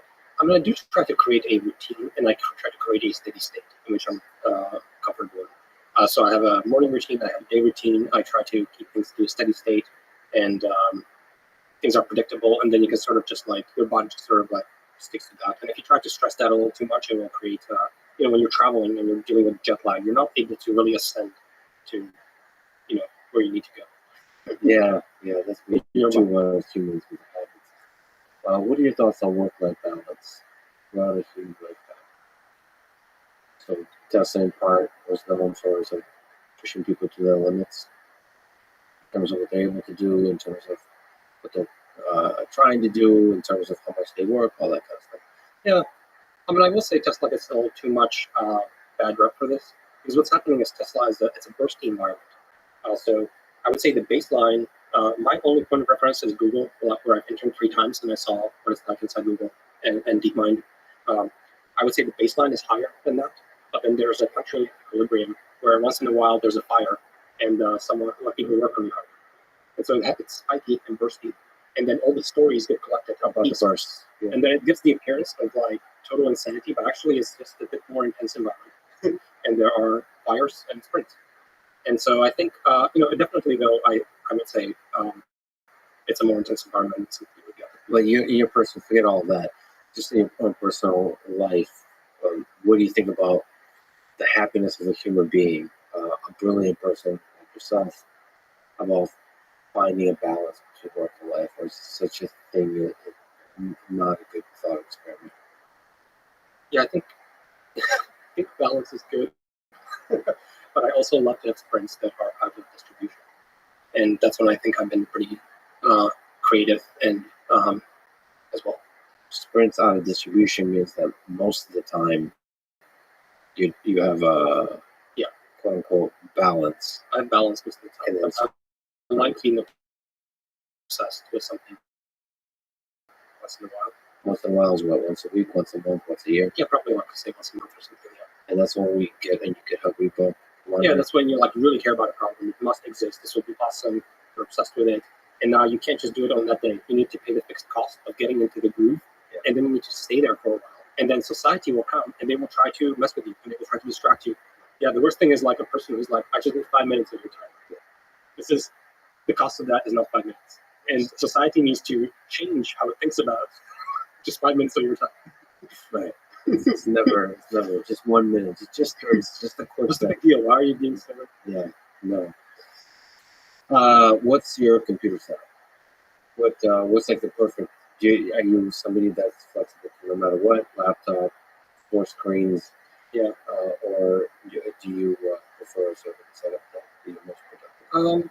I guess the one that I'm familiar with is one large screen, 27-inch, and my laptop on the side. What operating system? I do Macs. That's my primary. For all tasks. I would say OS 6, but when you're working on deep learning, everything is Linux. Your SSH to your cluster working remotely. But what about the actual development, like using the IDE? Yeah, you would use, I think a good way is you just run VS Code, my favorite editor right now, on your Mac, but you have a remote folder through SSH. So the actual files that you're manipulating are on a cluster somewhere else. So what's the best IDE? VS Code. What else do people? So I use Emacs. It's still It's cool. so it may be cool. I don't know if it's maximum productivity. So what do you recommend in terms of editors? You worked with a lot of software engineers, editors for Python, C++, machine learning applications. I think the current answer is VS Code. Currently, I believe that's the best IDE. It's got a huge amount of extensions. It has GitHub Copilot integration, which I think is very valuable. What do you think about the Copilot integration? I was actually I got to talk a bunch with Guido and Rothschild, who's the creator of Python, and he loves Copilot. He programs a lot with it. Yep. Do you? Yeah, I use Copilot. I love it, and it's free for me, but I would pay for it. Yeah, I think it's very good, and the utility that I found with it is I would say there's a learning curve, and you need to figure out when it's helpful and when to pay attention to its outputs, and when it's not going to be helpful, when you should not pay attention to it. Because if you're just reading its suggestions all the time, it's not a good way of interacting with it. But I think I was able to mold myself to it. I find it's very helpful, number one, in copy paste and replace some parts. So I don't when the pattern is clear, it's really good at completing the pattern.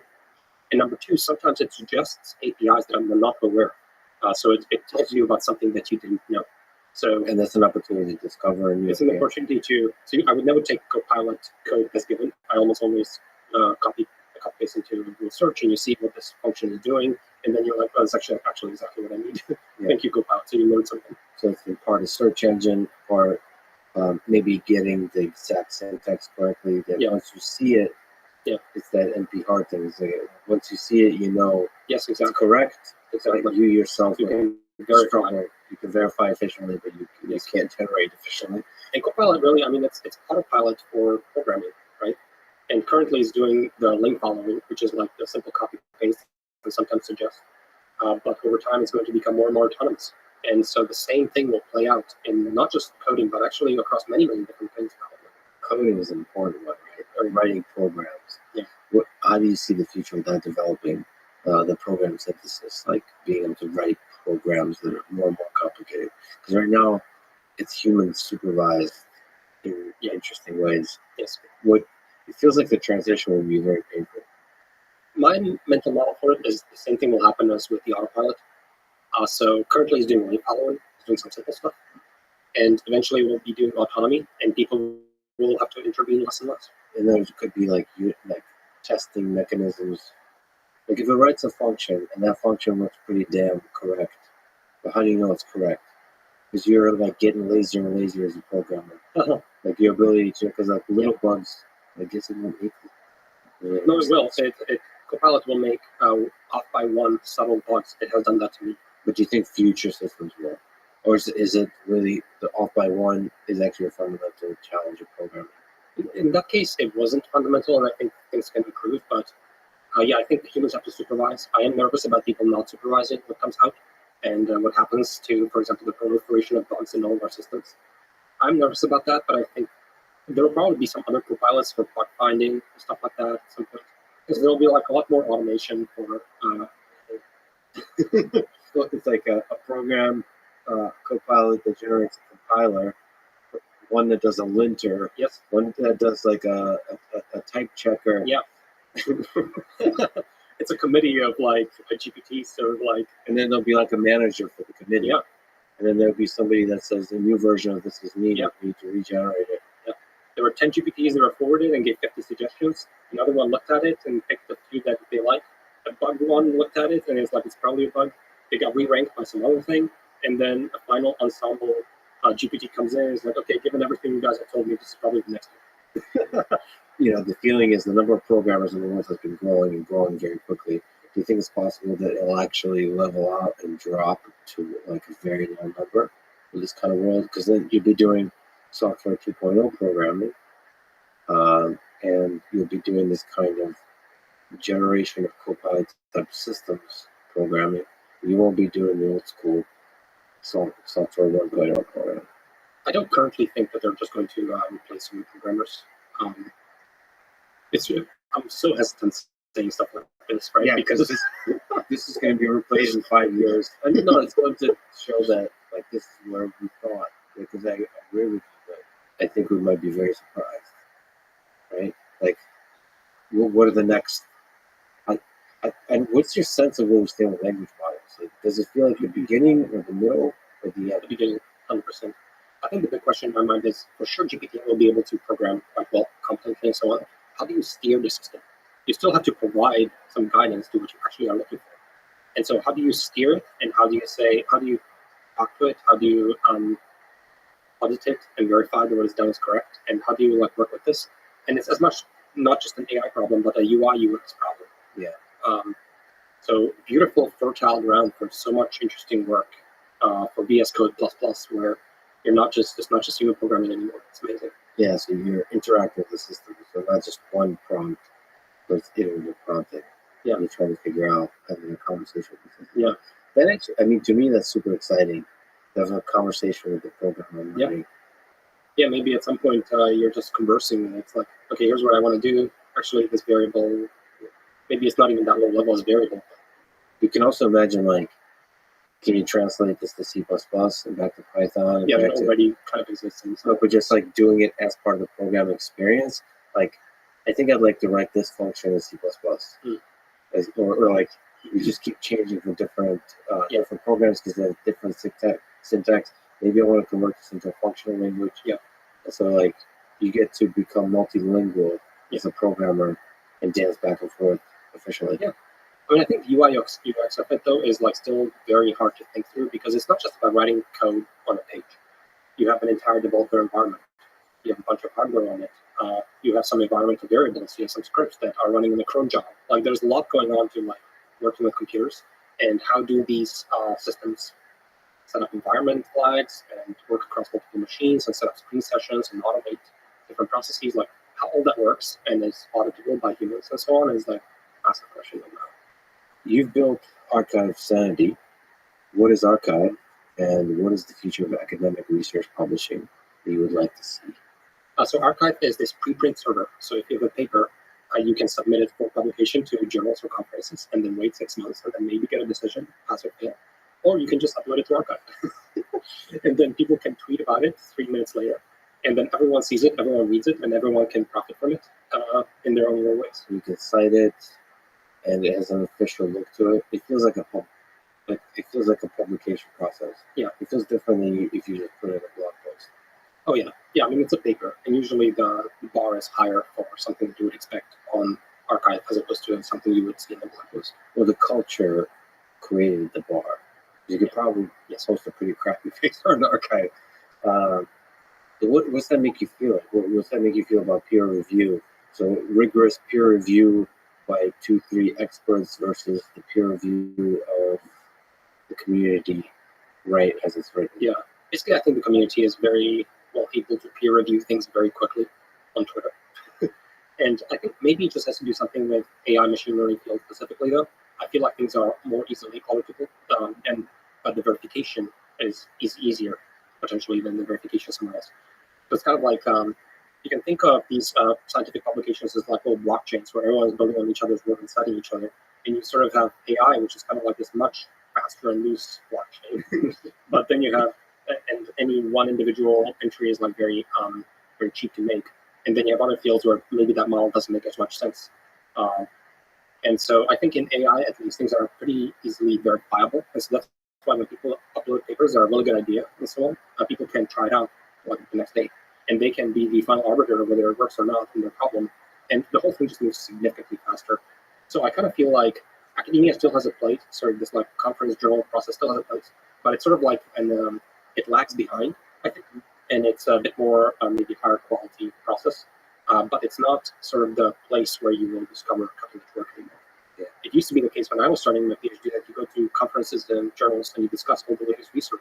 Now when you go to a conference or a journal, no one discusses anything that's there because it's already 3 generations ago irrelevant. Yeah, which makes me sad about DeepMind, for example, when they still publish in Nature, these big prestigious. I mean, there's still value, I suppose, in prestige that comes with these big venues, but the result is that they'll announce some breakthrough performance, and it'll take like a year to actually publish the details. I mean, and those details, if they were published immediately, would inspire the community to move in certain directions. Yeah, let's speak up the rest of the community, but I don't know to what extent that's part of their objective function also. That's true. It's not just the prestigious, a little bit of the delay is part.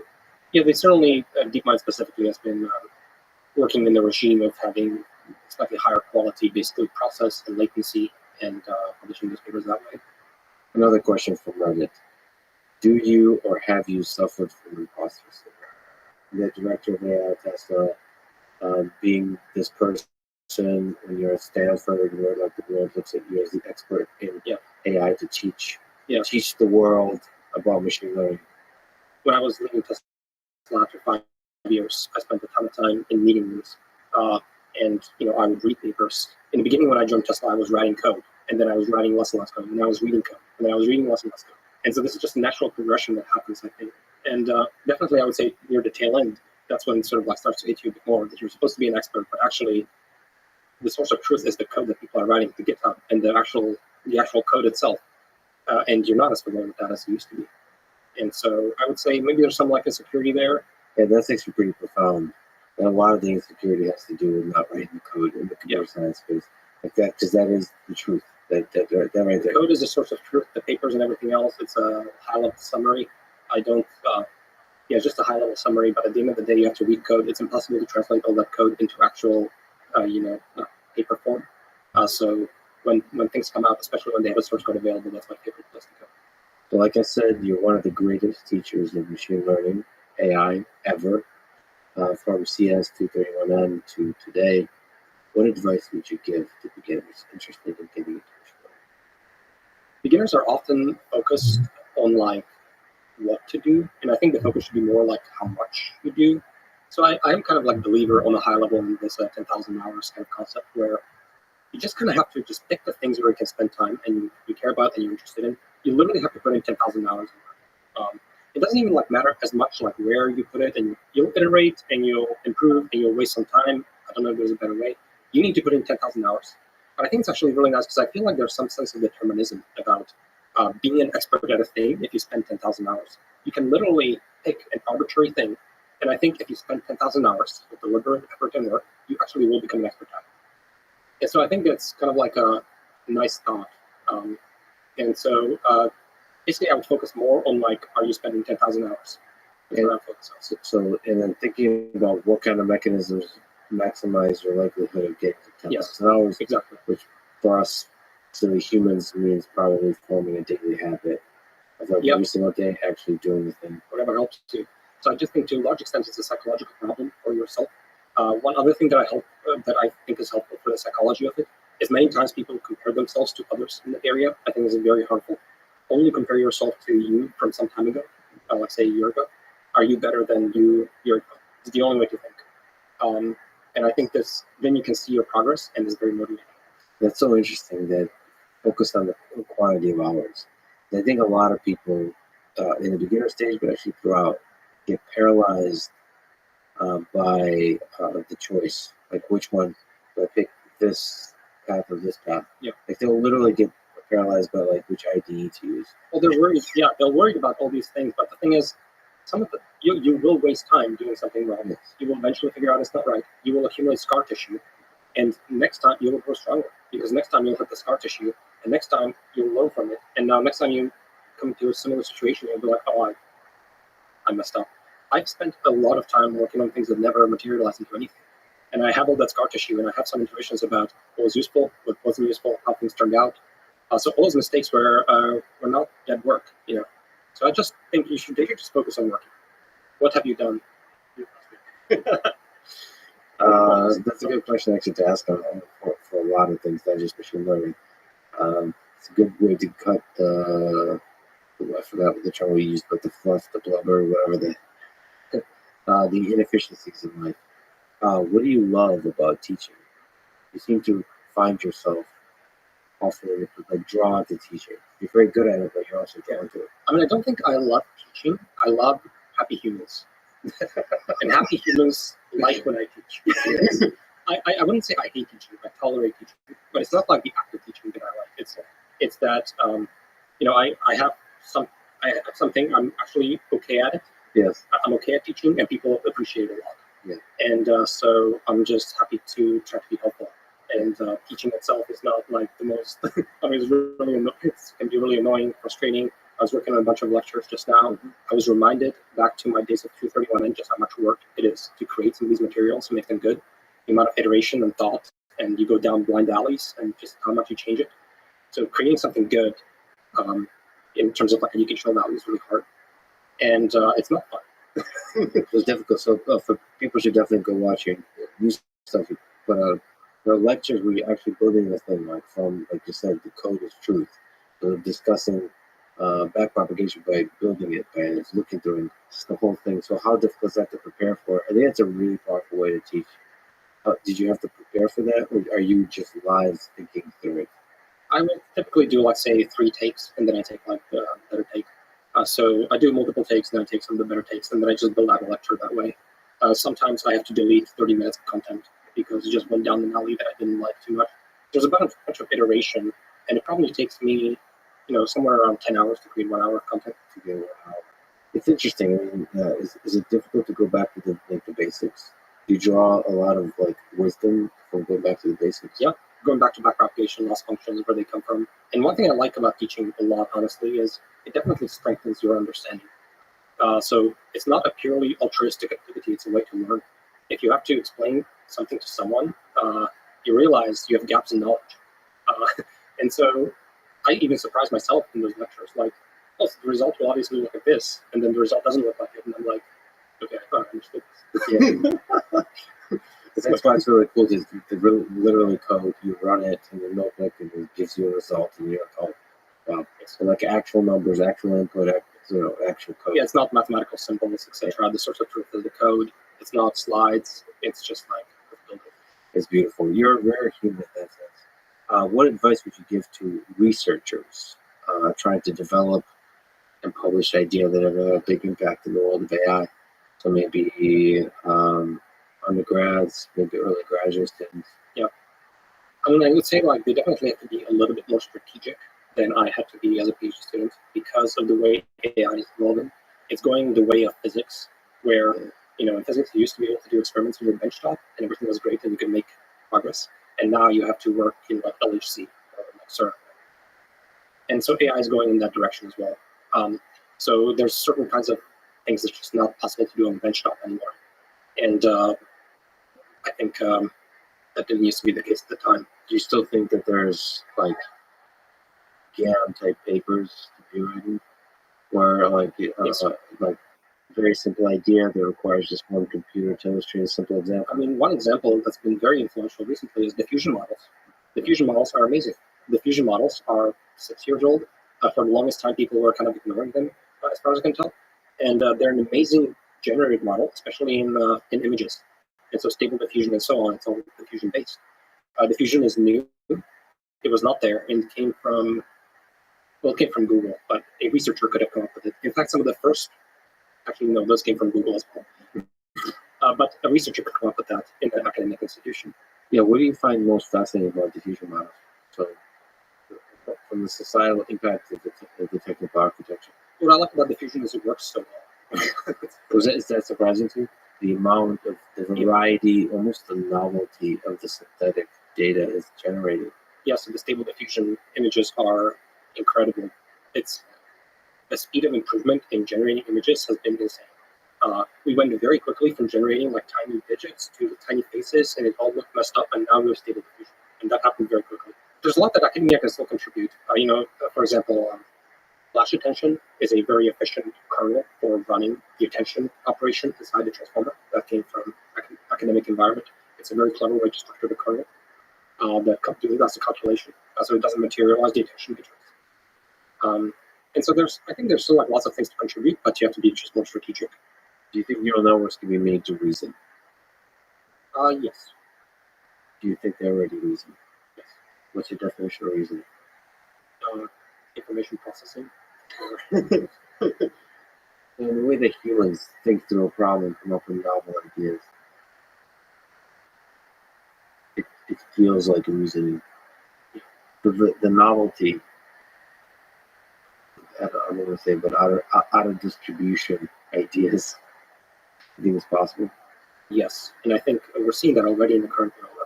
You're able to remix the training set information into true generalization in some sense. That doesn't appear. It doesn't in a appear fundamental way in the training set. Like you're doing something interesting algorithmically. You're manipulating, some symbols, and you're coming up with some correct, unique answer, and then you.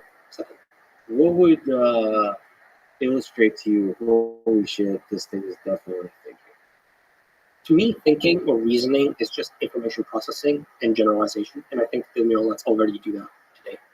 To be able to perceive the world or perceive the whatever the inputs are, and to make predictions based on that or actions based on that. That's reason. Yeah, you're giving correct answers in novel settings by manipulating information. You've learned the correct algorithm.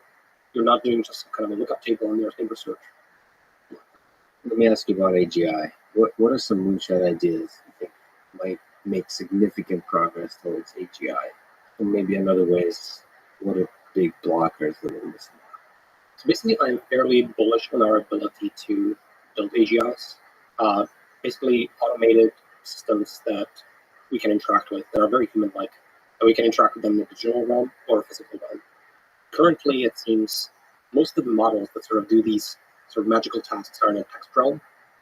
I think, as I mentioned, I'm suspicious that text realm is not enough to actually build full understanding of the world. I do actually think you need to go into pixels and understand the physical world and how it works.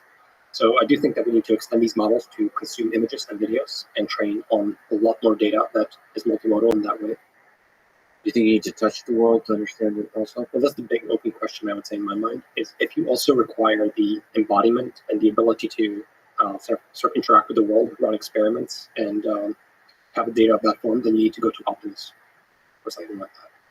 And so I would say Optimus in some way is like a hedge in AGI, because it seems to me that it's possible that just having data from the internet is not enough. If that is the case, then Optimus may lead to AGI, because Optimus to me, there's nothing beyond Optimus. You have like this humanoid form factor that can actually like do stuff in the world. You can have millions of them interacting with humans and so on. And if that doesn't give rise to AGI at some point, like, I'm not sure what will. So from a completeness perspective, I think that's a really good platform, but it's a much harder platform because you are dealing with atoms and you need to actually like build these things and integrate them into society. So I think that path takes longer, but it's much more certain. And then there's a path of the internet and just like training these compression models effectively on trying to compress all the internet. And that might also give these agents as well. Compress the internet, but also interact with the internet. Yeah. So it's not obvious to me. In fact, I suspect you can reach AGI without ever entering the physical world.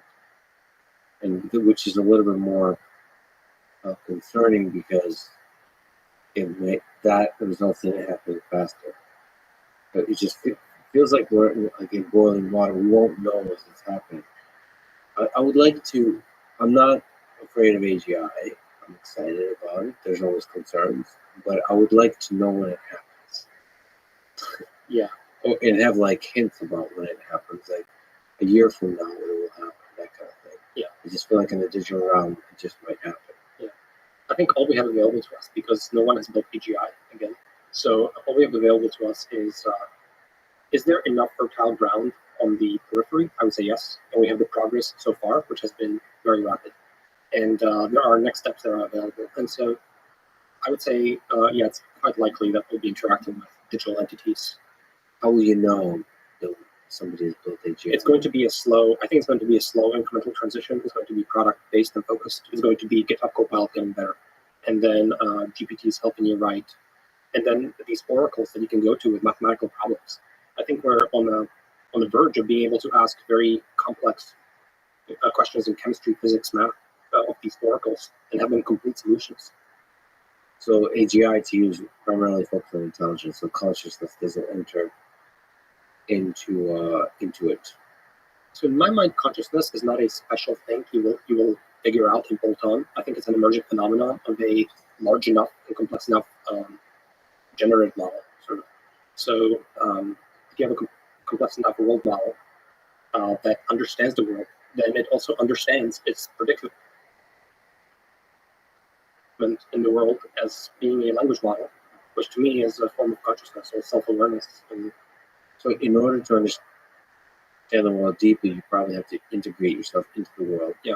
And in order to interact with humans and other living beings, consciousness is a very useful tool. I think consciousness is like modeling insight. Modeling insight. Yeah, you have a powerful enough model of understanding the world that you actually understand that you are an entity in it. Yeah, but there's also this, perhaps just a narrative we tell ourselves. It feels like something to experience the world. The hard problem of consciousness. Yeah. That could be just a narrative that we tell ourselves. Yeah, I think it will emerge. I think it's going to be something very broad. Like, we'll be talking to these digital AIs, they will claim they're conscious, they will appear conscious, they will do all the things that you would expect of other humans. And it's going to just be a stalemate. I think there would be a lot of actual fascinating ethical questions, like Supreme Court level questions, of whether you're allowed to turn off a conscious AI, if you're allowed to build a conscious AI. Maybe there would have to be the same kind of debates that you have around, sorry to bring up a political topic, but abortion, which is the deeper question with abortion, is what is life? And the deep question with AI is also what is life? What is conscious? And I think that'll be very fascinating to bring up. It might become illegal to build systems that are capable, like, of such level of intelligence that consciousness would emerge, and therefore the capacity to suffer would emerge. And a system that says, "No, please don't kill me." Well, that's what the Lambda chatbot already told this Google engineer, right? Like it was talking about not wanting to die, or so. So that might become illegal to do that, right? Because otherwise, you might have a lot of creatures that don't want to die, and they'll just spawn and kill you them on the cluster. And then that might lead to like horrible consequences. Then there might be a lot of people that secretly love murder and they'll start practicing murder in those systems. I mean, there's just, to me, all of this stuff just brings a beautiful mirror to the human condition, and human nature. We get to explore it, and that's what like the best of the Supreme Court, of all the different debates we have about ideas, what it means to be human. We get to ask those deep questions that we've been asking throughout human history. There's always been the other human history. We're the good guys, and that's the bad guys, and we're going to, throughout human history, let's murder the bad guys. And the same will probably happen with robots. It'll be the other at first, and then we'll get to ask questions of what does it mean to be alive? What does it mean to be conscious? Yeah. And I think there's some canary in the coal mines, even with what we have today. And for example, there's these like waifus that when some people are trying to, like, this company's going to shut down, but this person really love their waifu and is trying to port it somewhere else, and it's not possible. And I think definitely people will have feelings towards these systems, because in some sense they are like a mirror of humanity, because they are like sort of like a big average of humanity in a way that it's trained. But that average, we can actually watch. It's nice to be able to interact with the big average of humanity, and do like a search query on it. Yep. Yeah, it's very, very fascinating. And we can also, of course, shape it. It's not just a pure average. We can mess with the training data. We can mess with the objective. We can fine-tune them in various ways. So we have some, impact on what those systems look like. If you want to achieve AGI, and you could have a conversation with her and ask her, talk about anything, maybe ask her a question, what kind of stuff would you ask? I would have some practical questions in my mind, like, do I or my loved ones really have to die? What can we do about that? Do you think it will answer clearly, or will it answer politely? I would expect it to give solutions. I would expect it to be like, well, I've read all of these textbooks and I know all these things that you've produced, and it seems to me like here are the experiments that I think it would be useful to run next, and here's some gene therapies that I think would be helpful, and here are the kinds of experiments that you should run. Okay, let's go with this thought experiment. Okay, imagine that mortality is actually like a prerequisite for happiness. So if we become immortal, we'll actually become deeply unhappy, and the model is able to know that. But what is this supposed to tell you, stupid human, about it? Yes, you can become immortal, but you will become deeply unhappy. If the model is, if the AGI system is trying to empathize with you, human, what is this supposed to tell you? That yes, you don't have to die, but you're really not going to like it. Is it going to be deeply honest? If there's a Interstellar, what is it? The AI says like humans want 90% honesty. So like you have to pick how honest I want to answer these practical questions. I love AI in Interstellar, by the way. I think it's like such a sidekick to the entire story, but at the same time, it's like really interesting. It's kind of limited. Yeah, it's limited, and I think that's totally fine. By the way, I think it's fine and plausible to have limited and imperfect AGIs. Is that a feature almost? As an example, like it has a fixed amount of compute on its physical body, and it might just be that even though you can have a super amazing mega brain, super intelligent AI, you also can have like less intelligent AIs that you can deploy in a power efficient way, and they're not perfect and they make mistakes. Well, I meant more like, say you have infinite compute, and it's still good to make mistakes sometimes. Like in order to integrate yourself, like what is it?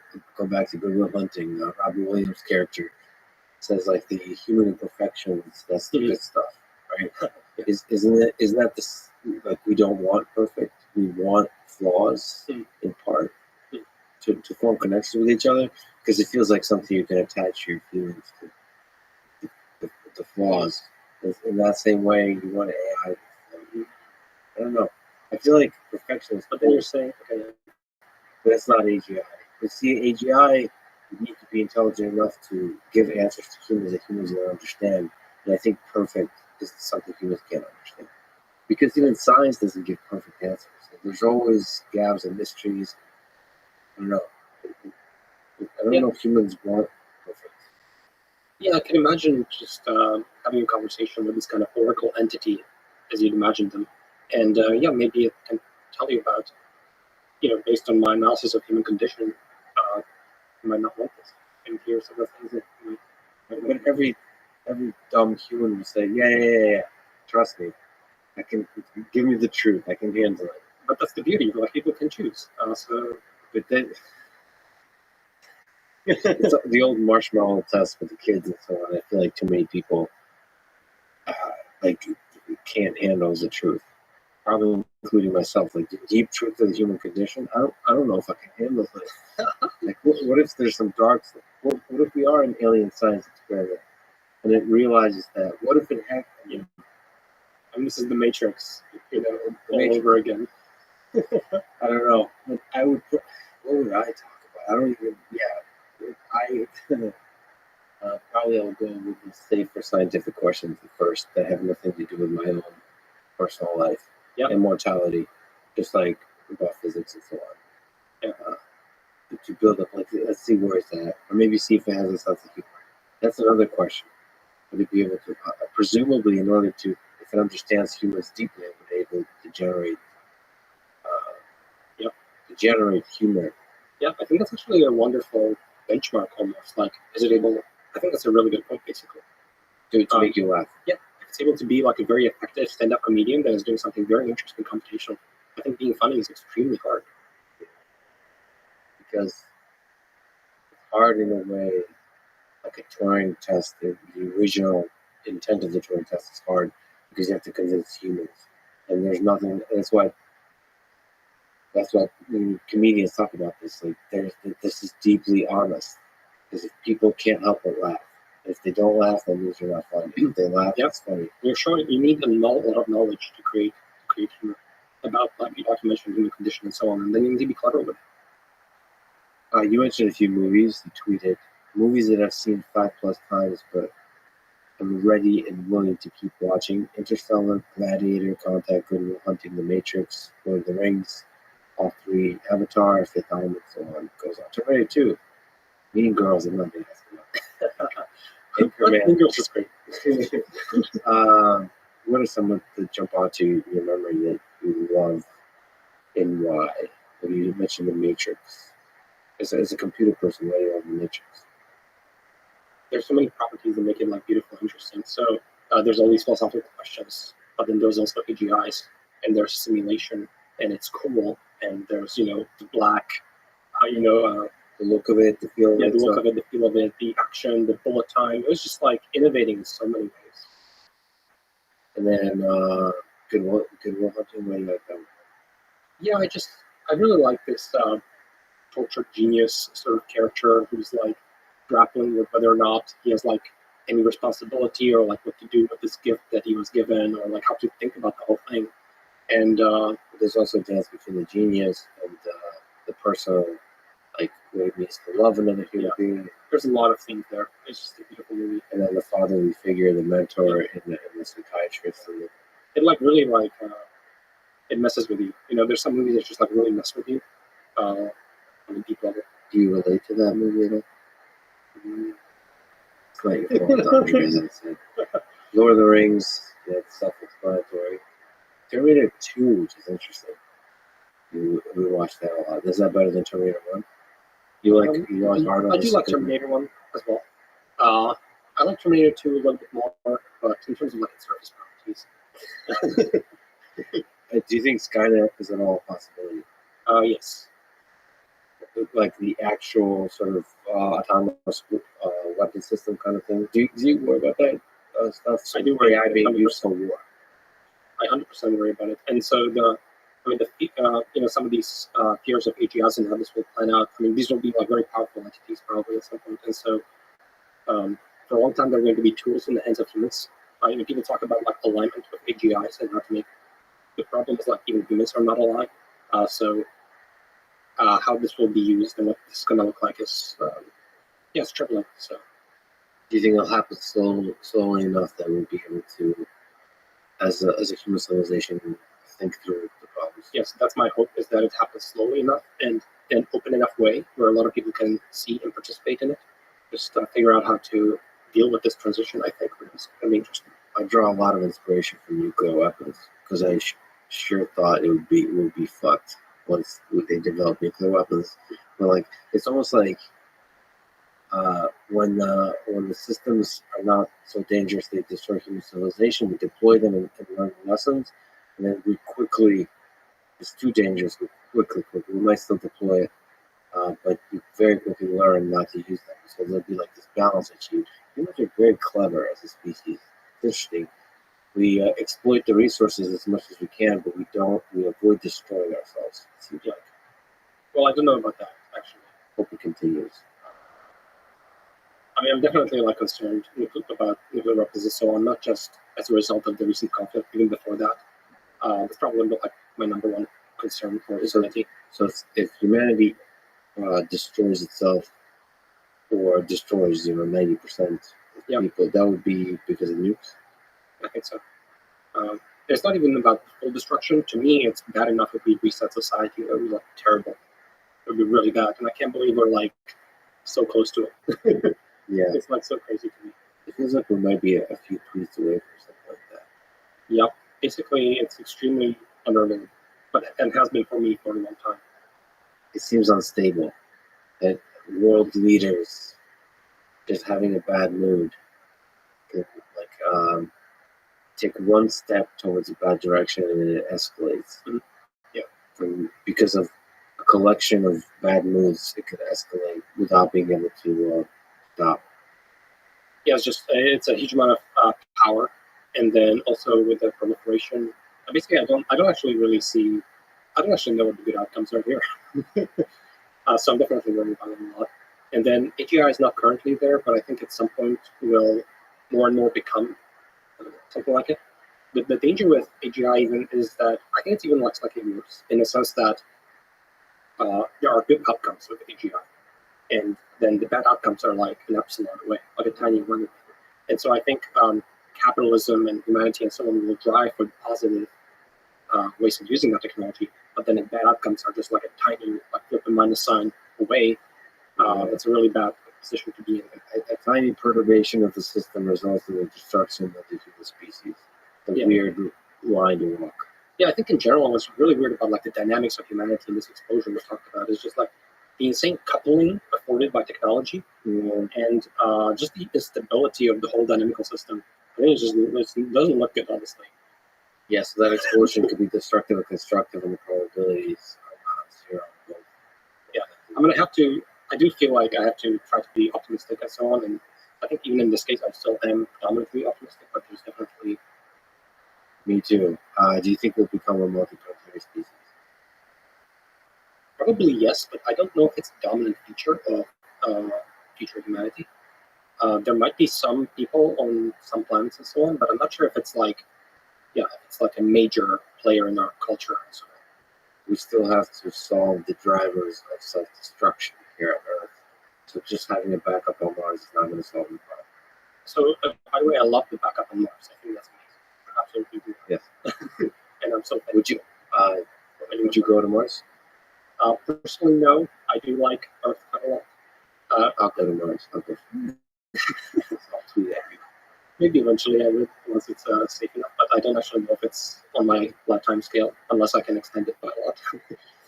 I do think that, for example, a lot of people might disappear into virtual realities and stuff like that. I think that could be the major thrust of sort of the cultural development of humanity, if it survives. So it might not be, it's just really hard to work in physical realm and go out there. And I think ultimately all your experiences are in your brain. And so it's much easier to just disappear into digital realm. And I think people will find them more compelling, easier, safer, more interesting. So you're a little bit captivated by virtual reality, by the possible worlds, whether it's the metaverse or some other manifestation of that. Yeah. Yeah, it's really interesting. It's I'm interested just talking about the karma. Where's the thing that's currently preventing that? Yeah. I mean, to be clear, I think what's interesting about the future is it's not that I kind of feel like the variance in the human condition grows. That's the primary thing that's changing. It's not as much the mean of the distribution, it's like the variance of it. So there will probably be people on Mars, and there will be people in VR, and there will be people here on Earth. It's just like there will be so many more ways of being. And so I kind of feel like I see it as like a spreading out of the human experience. There's something about the internet that allows you to discover those little groups. I mean, you gravitate to it. Something about your biology likes that kind of world that you find each other. Yeah. And we'll have transhumanists, and then we'll have the Amish, and everything is just going to coexist. Yeah, the cool thing about it, because I've interacted with a bunch of internet communities, is they don't know about each other. Like you can have a very happy existence, just like having a very close-knit community and not knowing about each other. You even sense this having traveled to Ukraine. They don't know so many things about America. Yeah. You like when you travel across the world, I think you experience this. There are certain cultures that are like they have their own thing going on. You know? And so you can see that happening more and more and more and more in the future. We have little communities. Yeah, I think so. That seems to be how it's going right now. And I don't see that trend like really reversing. I think people are diverse and they're able to choose their own path in existence, and I sort of like celebrate that. And so we spend so much time in the metaverse, in the virtual reality. Or which community are you? Are you the physicalist, the physical reality enjoyer, or do you see drawing a lot of pleasure and fulfillment in the digital world? Yeah, I think currently the virtual reality is not that compelling. I do think it can improve a lot, but I don't really know to what extent. Maybe there's actually like even more exotic things you can think about, like neural links or stuff like that. So currently, I kind of see myself as mostly a team human person. I love nature. I love harmony. I love people. I love humanity. I love emotions of humanity. And I just want to be like in this like solar punk little utopia of my happy place. Yes. My happy place is like people I love, thinking about cool problems, surrounded by lush, beautiful, dynamic nature, and secretly high tech in places that count. You use technology to empower that love for other humans and nature. Yeah, I think the technology used like very sparingly.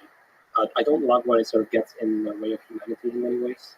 I like just people being humans in the way we sort of like slightly evolve and prefer, I think, just by default. People kept asking me because they know you love reading. Are there particular books that you enjoyed that had an impact on you, for silly or for following reasons that you would recommend? You mentioned the vital question.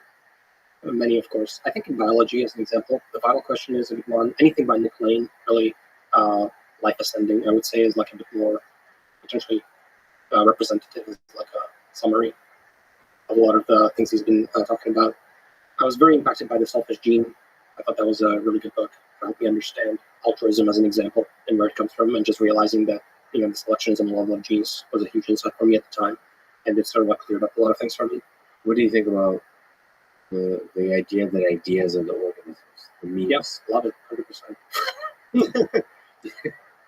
Are you able to walk around with that notion for a while, that there is an evolutionary kind of process with ideas as well? There absolutely is. There's memes just like genes, and they compete, and they live in our brains. It's beautiful. Are we silly humans thinking that we are the organisms? Is it possible that the primary organisms are the ideas? Yeah, I would say like the ideas kind of live in the software of like our civilization in minds and so on. We think as humans that the hardware is the fundamental thing. I, human, is a hardware entity, but it could be the software, right? Yeah. Yeah, I would say like there needs to be some grounding at some point to like a physical reality. Yeah, but if we clone it on you, the software is the thing. Like, is this thing that makes that thing special, right? Yeah, I guess you're right.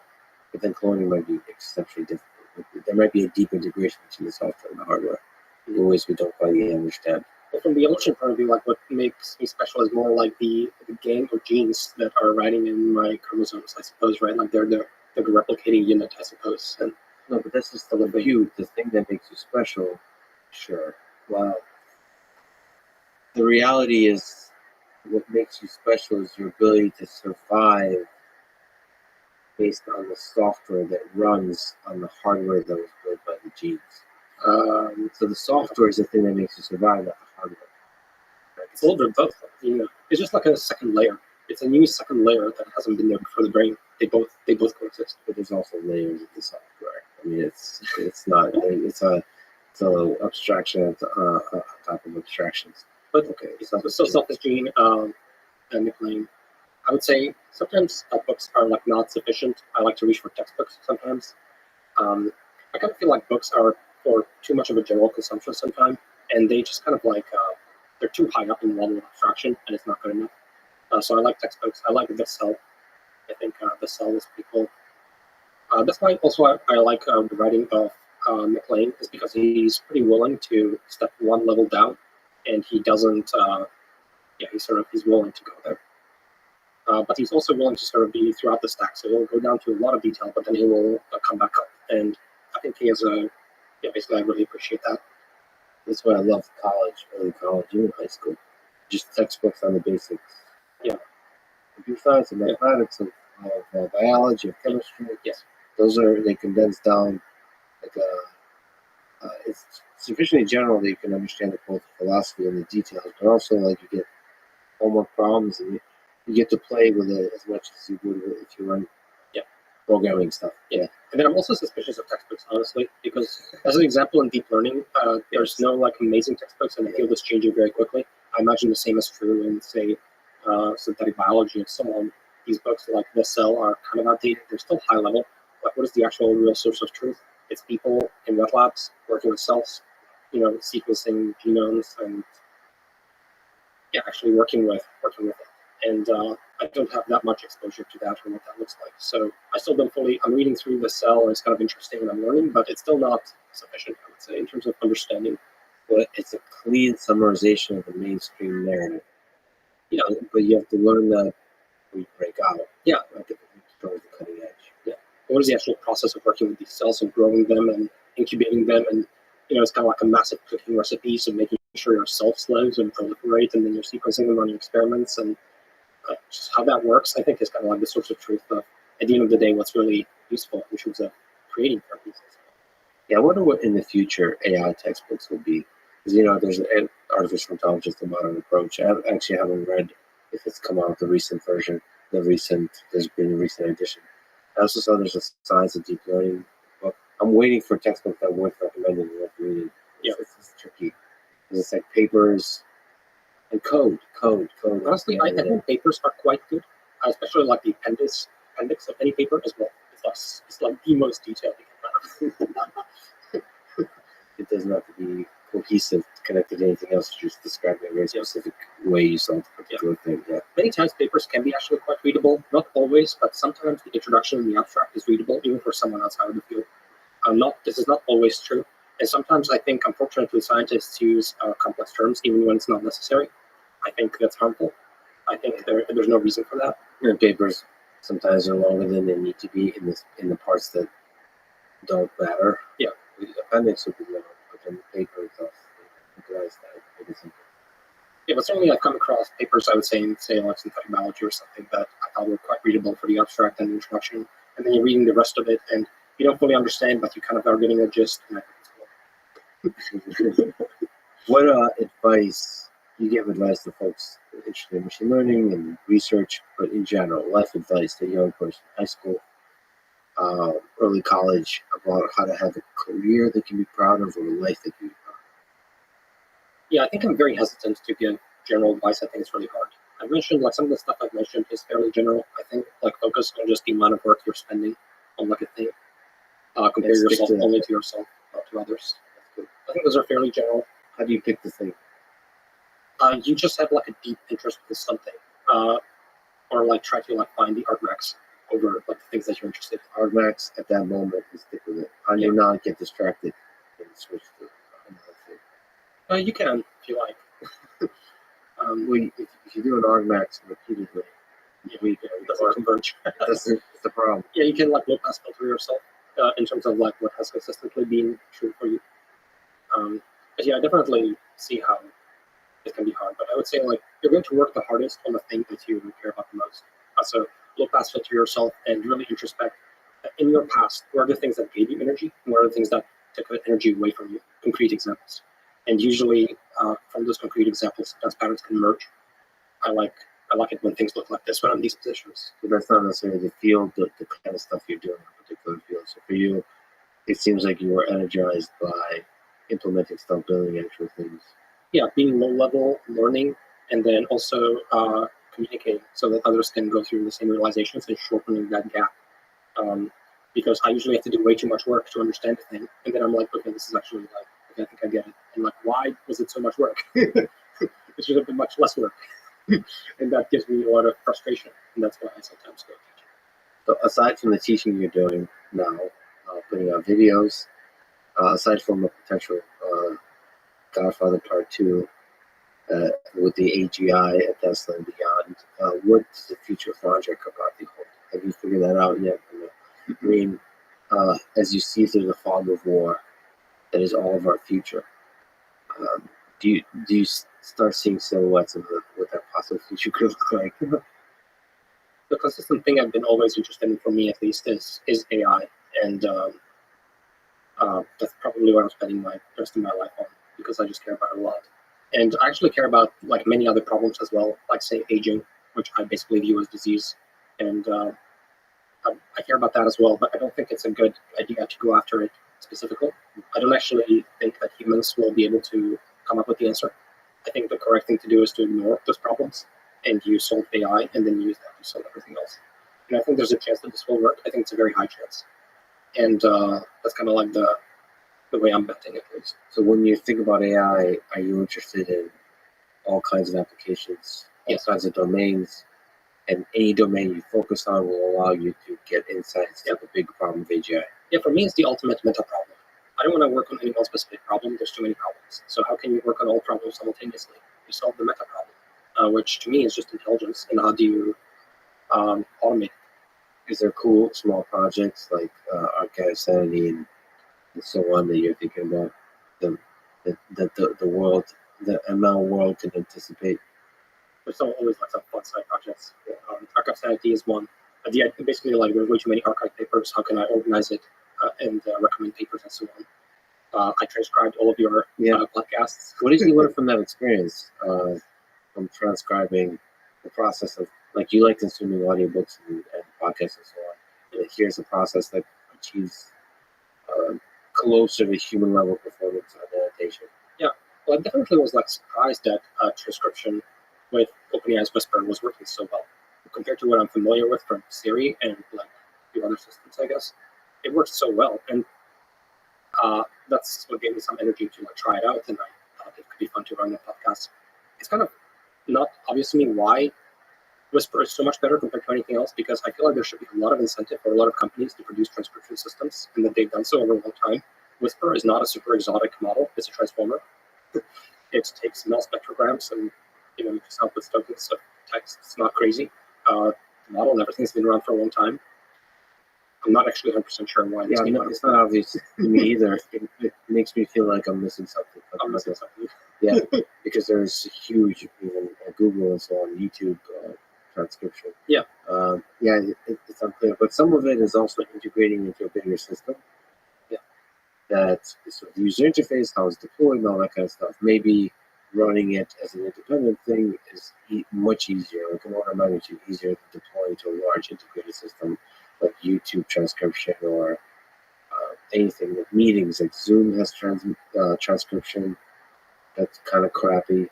But creating an interface that detects the different individual speakers, it's able to display it in compelling ways, run in real time, all that kind of stuff. Maybe that's the only explanation I have, because like I'm currently paying quite a bit for human transcription, human caption, annotation, and like it seems like there's a huge incentive to automate that. Yeah, it's very confusing. Yeah, I don't know if you looked at some of the Whisper transcripts, but they're quite good. Good, and especially in tricky cases. Yeah, I've seen Whisper's performance on like super tricky cases, and it does incredibly well. So I don't know. A podcast is pretty simple. It's like high quality audio, and you're speaking usually pretty clearly. So I don't know. I don't know what OpenAI's plans are. Yeah, either. But yeah, there's always like fun projects basically, and Stable Diffusion also is opening up a huge amount of experimentation, I would say, in the visual realm and generating images and videos and movies. Videos now. And so that's going to be pretty crazy. That's going to almost certainly work, and it's going to be really interesting. And the cost of content creation is going to fall to zero. You used to need a painter for a few months to paint a thing, and now it's going to be speak to your phone to get your video. So if Hollywood will start using it to generate scenes, which completely opens up. Yeah, so you can make a movie like Avatar eventually for under $1 million. Much less. Maybe just by talking to your phone. I mean, I know it sounds kind of crazy. And then there'd be some voting mechanism. Like, how do you have it? Like, would there be a show on Netflix that's generated completely automated? So yeah. And what does it look like also when you can generate it on demand? And it's and there's infinity of it. Yeah. Oh man. All the synthetic content. I mean, it's humbling because we treat ourselves as special for being able to generate art and ideas and all that kind of stuff. If that can be done in an automated way by AI. Yeah. I think it's fascinating to me how these the predictions of AI and what it's going to look like and what it's going to be capable of are completely embryonic and wrong. And the sci-fi of 50s and 60s was just like totally wrong, right? They imagine AI as like super calculating error provers, and we're getting things that can talk to you about emotions. They can do art. It's just like weird. Are you excited about that feature? Just AI's like hybrid systems, heterogeneous systems of humans and AIs talking about emotions. Netflix and children AI system. That's shit. Where the Netflix thing you watch is also generated by AI. I think it's going to be interesting for sure. And I think I'm cautiously optimistic, but it's not obvious. Well, the sad thing is your brain and mine developed in a time where before Twitter, before the internet. So I wonder, people that are born inside of it might have a different experience. Like maybe you will still resist it, and the people born now will not. Well, I do feel like humans are extremely malleable. And you're probably right. What is the meaning of life? We talked about sort of the universe having a conversation with us humans or with the systems we create to try to answer. For the universe, for the creator of the universe to notice us, we're trying to create systems that are loud enough to just answer back. I don't know if that's the meaning of life. That's like meaning of life for some people. The first level answer I would say is anyone can choose their own meaning of life because we are a conscious entity and it's beautiful. Number one. But I do think that like a deeper meaning of life, if someone is interested, is along the lines of like, what the hell is the root, and like why? And if you look at into fundamental physics and the quantum field theory and the standard model, they're like very complicated. And there's just like 19 parameters of our universe, and like what's going on with all this stuff, and why is it here, and can I hack it? Can I work with it? Is there a message for me? Am I supposed to create the message? And so I think there's some fundamental answers there. But I think there's actually even like, you can't actually like really make a dent in those without more time. And so to me also there's a big question around just getting more time, honestly. Yeah, that's kind of like what I think about quite a bit as well. So kind of the ultimate, or at least first way to sneak up to the why question is to try to escape the system, the universe. Yeah. And then for that, you sort of backtrack and say, okay, for that, that's going to take a very long time. So the why question boils down from an engineering perspective to how do we extend. Yeah, I think that's like question number one, practically speaking, because you can't, you're not going to calculate the answer to the deeper questions in the time you have. And that could be extending your own lifetime or extending just the lifetime of human civilization. Of whoever wants to. Not many people might not want that, but I think people who do want that, I think it's probably possible.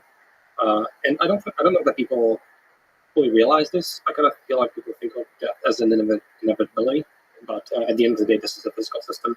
Some things go wrong. It makes sense why things like this happen, evolutionarily speaking.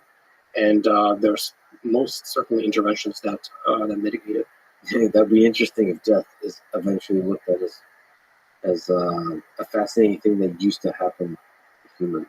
I don't think it's unlikely. I think it's likely. And it's up to our imagination to try to predict what the world without death looks like. Yeah, it's hard to. I think the values will completely change. Could be. I don't really buy all these ideas that without death there's no meaning, there's nothingness. I don't intuitively buy all those arguments. I think there's plenty of meaning, plenty of things to learn. They're interesting, exciting. I want to know. I want to calculate. I want to improve the condition of all the humans and organisms that are alive. Yeah, the way we find meaning might change. There is a lot of humans, probably including myself, that finds meaning in the finiteness of things. Mm-hmm. But that doesn't mean that's the only source of meaning. Yeah, I do think many people will go with that, which I think is great. I love the idea that people can just choose their own adventure. Like you are born as a conscious free entity by default, I like to think, yeah. And you have your unalienable rights for life in the pursuit of happiness. I don't know if you have that. In the nature, the landscape of happiness. You can choose your own adventure mostly, and that's not, not fully true. But I still am pretty sure I'm an NPC. Because, an NPC can't know it's an NPC. There could be different degrees and levels of consciousness. I don't think there's a more beautiful way to end it. Andre, you're an incredible person. I really honor you to talk with me. Everything you've done for the machine learning world, for the AI world, to just inspire people, to educate millions of people. It's been great, and I can't wait to see what you do next. It's been an honor, man. Thank you so much for talking today. Awesome, thank you. Thanks for listening to this conversation with Andre Karpati. To support this podcast, please check out our sponsors in the description. And now, let me leave you with some words from Samuel Carlin. The purpose of models is not to fit the data, but to sharpen the questions. Thanks for listening, and hope to see you next time.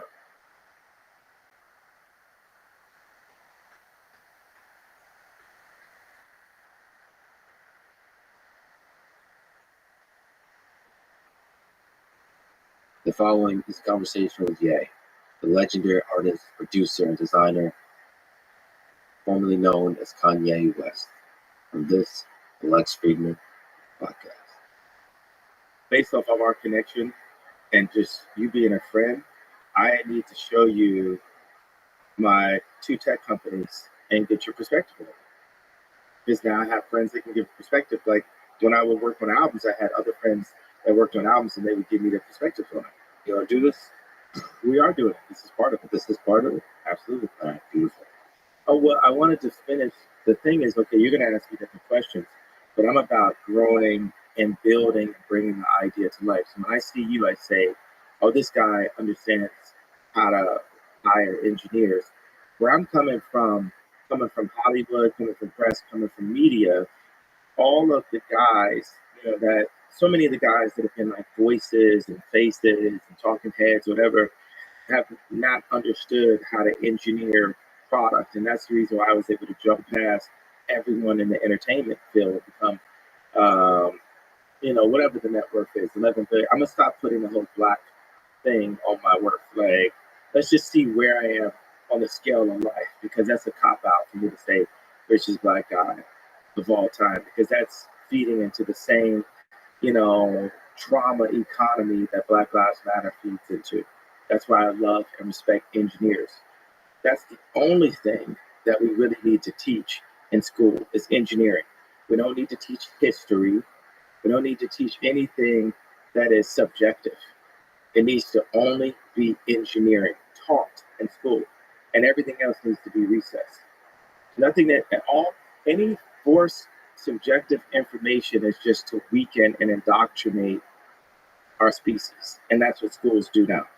As an engineer, I love hearing you say that, but to push back, history is not, the interpretation of history might be subjective, but history has some facts, and they're useful to give a grounding to the way you do engineering. I don't 100% believe in anything, any concept of the future or any concept of history, because history was just written by the victors.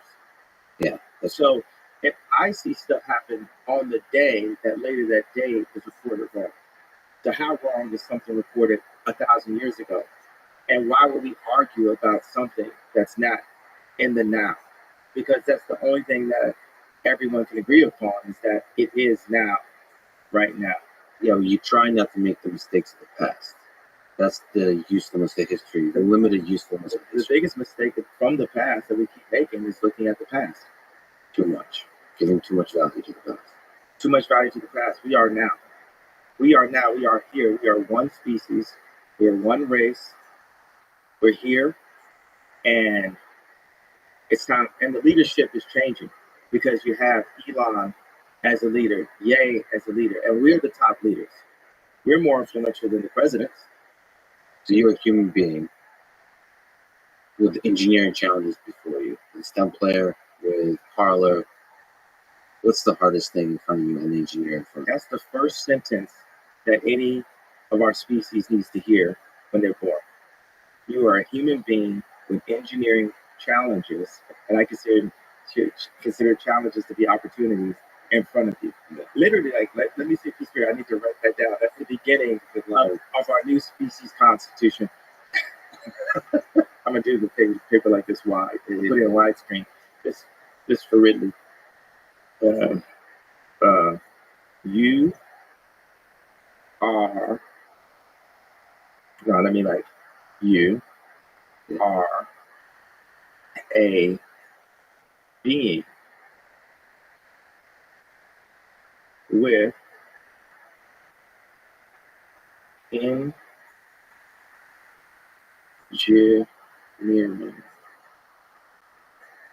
Opportunities? opportunities. I'm sorry, I don't spell as good as John Legend. Opportunities in before you. I like the before because it can mean forward or before you. This right here, I've always said I'm the top 5 writer in human existence, but at this right here is pushing me to number 4, number 3. It's a good one. Because who would you say is the top? It's top writer in human existence. That's subjective. Who's that? It's factual though. It's like, okay, so who's the top person in tech history? It's not subjective. Wow. There's a non-subjective answer to both of those.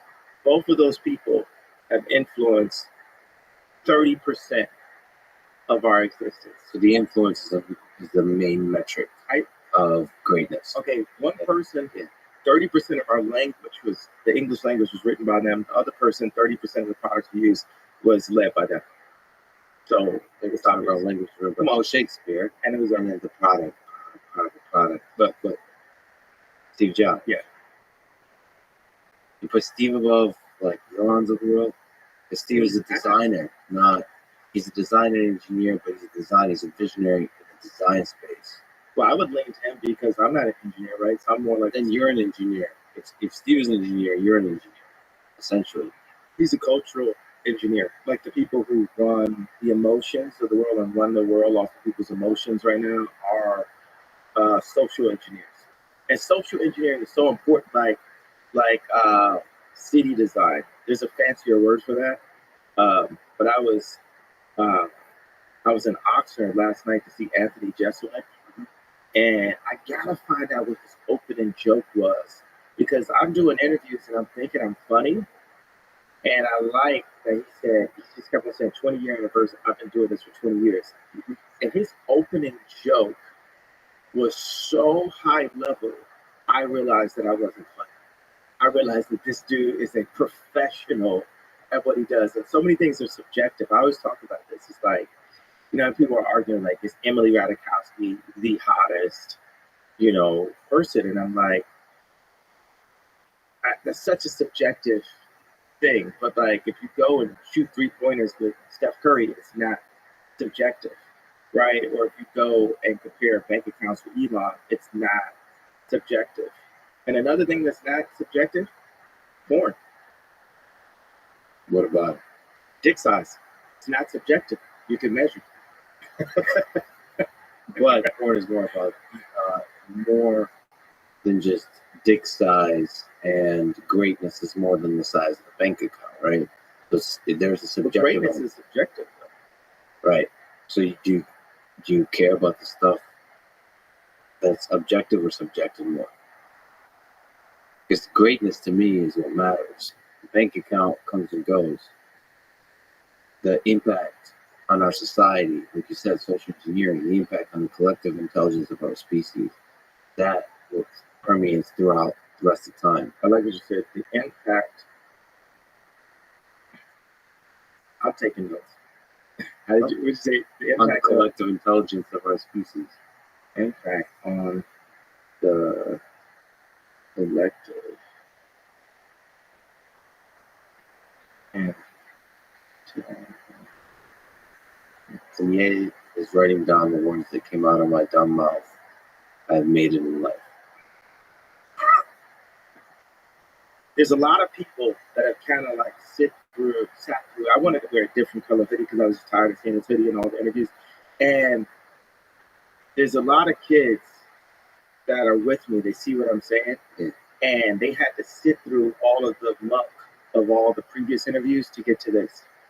Every interview has been just an emotional, it's just like been an argument up to this point. This is the first of, this is the next frontier of where our species is going to head. It starts here. It starts with you, Lex. So this is the first time I heard you say the word engineering at least so many times, which I love hearing. This is where you're at. You're like that newborn. You're a being with engineering opportunities. Yeah. And we're all a newborn, because in Christianity they say born again. We're all newborns. And everyone shall, like the word can. Shall, the only thing about shall is like, it kind of dictates, and can kind of lets people off the hook. So I haven't found the perfect post Shakespeare and post Steve Jobs and post Elon and post Ye and post Drake way to communicate this. But we update, and we do. And what the current media structure No, it's not actually nothing that's holding us. There's nothing actually holding us back because I'm still alive. I'm still alive. Like they could have killed me at, George Bush don't care about black people. They could have killed me at Beyonce had the best video, but we're here now. So we just keep on leaning and leaning and leaning. And there's these things where I just think about, there'll be times when I'm at war, and every now and then when the bombs stop going off and all the headlines and the smearing and all that stuff going off, I think about my family, and I'll think about Kim, and I'll think about how, King Koopa has her in the castle right now, and just on Mario Brothers, you know how it is you go for the princess, and you get to this level, and it's like, "Grr, grr, grr, grr." I'm like, I sung the song wrong, right? And then they take the princess again. Which one are you, Mario? Yeah. What's your favorite thing, the thing you love the most about Kim, from a Mario perspective, the princess? Looking back, was there a moment? She's definitely my favorite of all time. Yeah. Was there a moment that, like that catches you off guard and you say, I love this human being?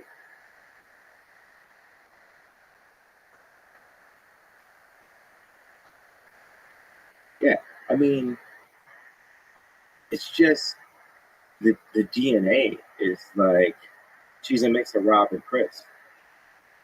Can you explain?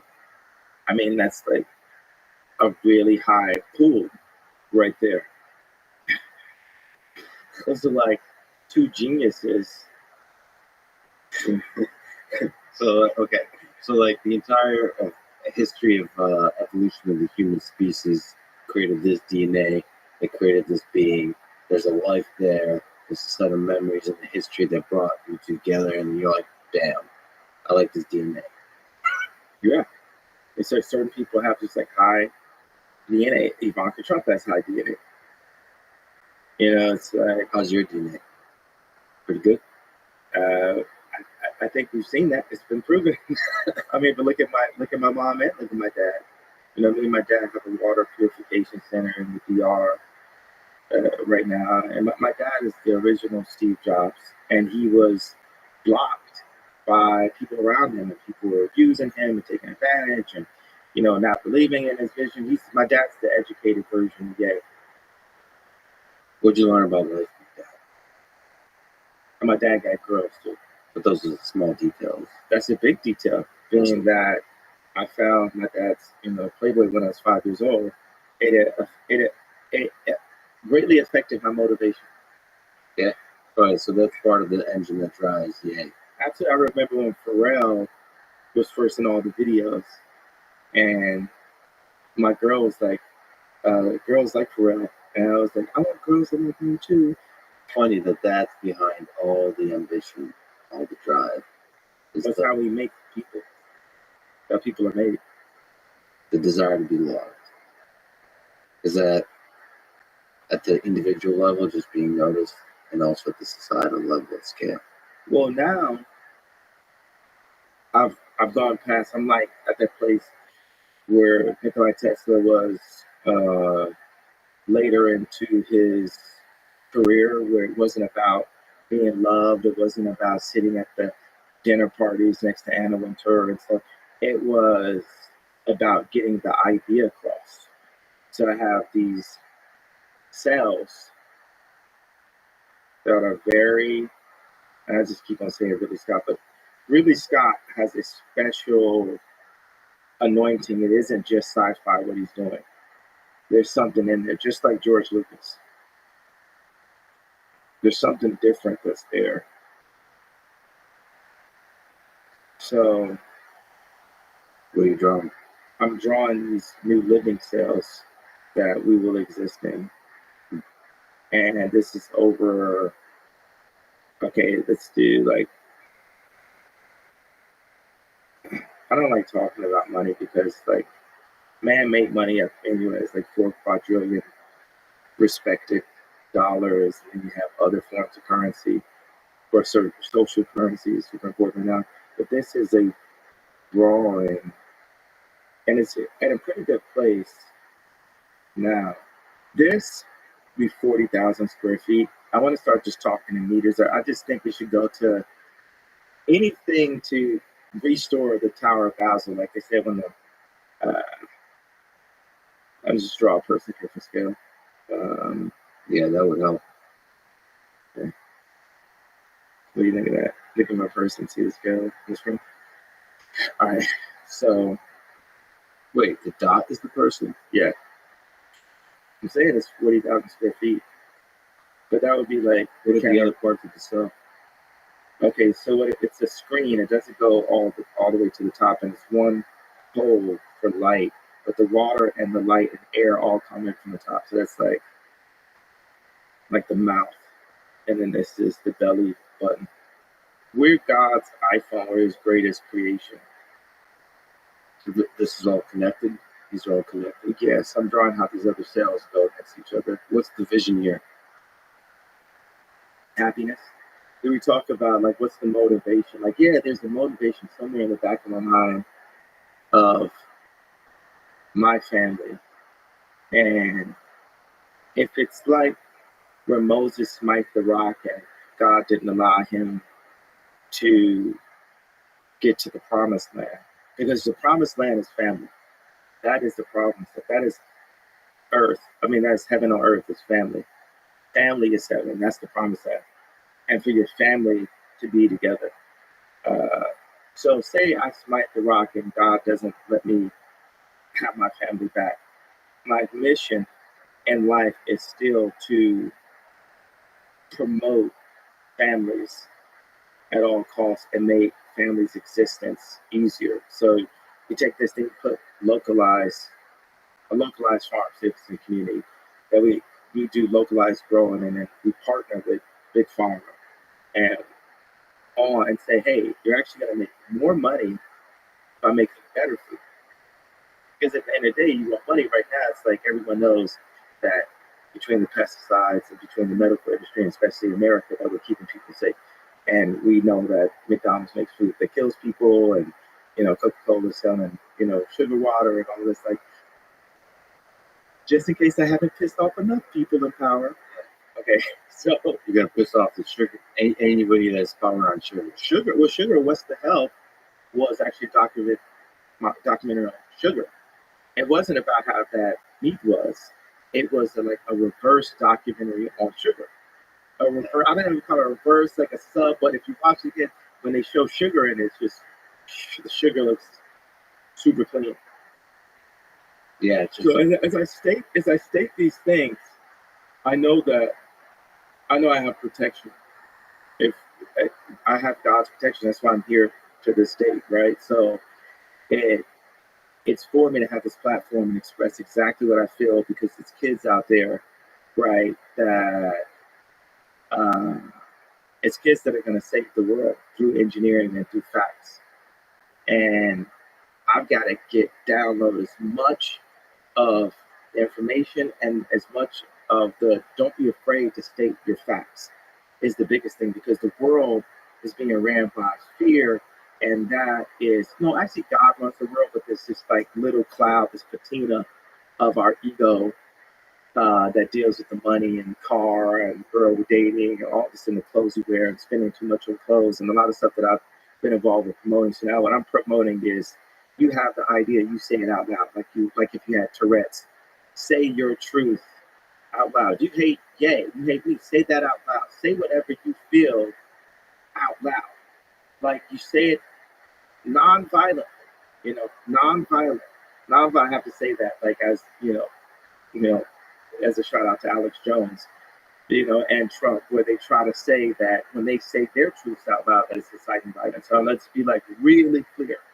I'm saying that they have criminalized free thought. I hate when people use they, like they gets the blame for everything, right? It's always they. Yeah. But who the fuck is they exactly? The problem is they, is us. Yeah. Well, I love that. What we need to do is turn I to we. So we take the responsibility, and turn they to us. So we take accountability to us. I to we, and they to us. And that relates, it's a language at the same time. You're seeing the language of our surroundings. You're seeing the language of, but one of the things, okay, let's go back to the cell explanation, because I'm also doing what's that thing when Elon just put all the information open and people can figure out, they can figure it out. Open source? Yeah, open source. So I'm open sourcing this idea right now so that, engineers and anointed people, anointed beings can collectively contribute to this to push our species forward.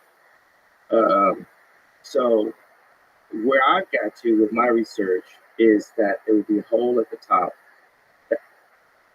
that allows natural light, natural air, and there's a constant water system. So it becomes like a water city where it's a constant flow. That's not, it's regenerative, it's not wasting the water, and it's just a constant flow. So I put the toilet really close to where this I don't want to call it a wave pool, but in the pool the water's not still. So that exists in water. Yeah. Surrounded by water. Well, the living rooms, you have two rooms. You have the dry room, which people would call the living room before, and then you have the wet room. How is that a source of happiness? What is broken about our world today that gives you in terms of the pursuit of happiness, which is one of the things all of our in the previous declaration?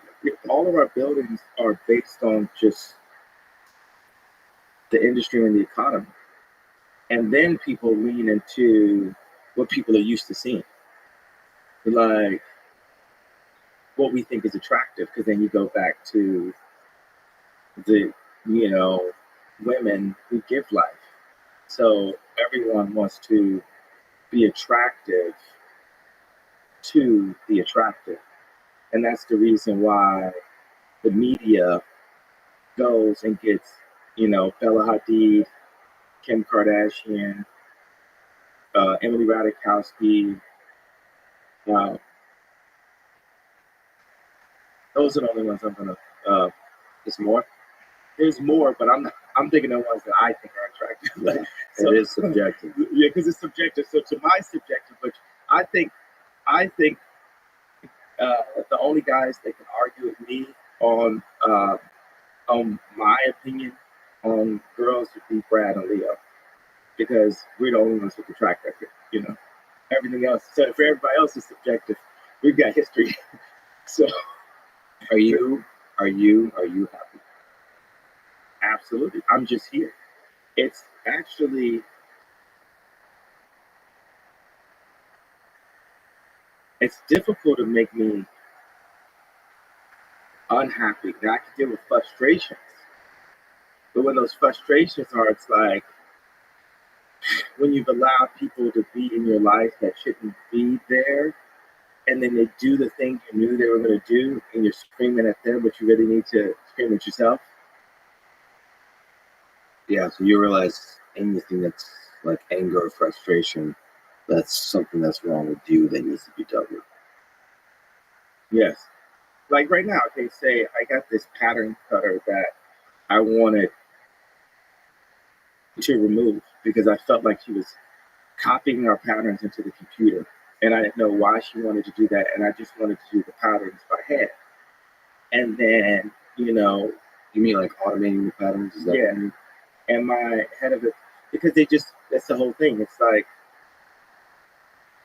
it's a war of human beings and robots. But that makes it more efficient, right? You don't like the efficiency. You like the creativity of the singular nature of the pattern. I believe that the human beings, and I'm saying this to you as a person who makes robots and a person who's friends with I'm deeply offended right now. Yeah. But I'll let it go. Okay. So I believe that Yay hates robots. I'm not gonna put that out there. It's a joke. Robots have feelings too. Yeah. That's right. That was also a joke. We need to clarify that. Future robots. But the pattern cutter, you don't like that. You have to be that. You can't have that part of your life. That's not what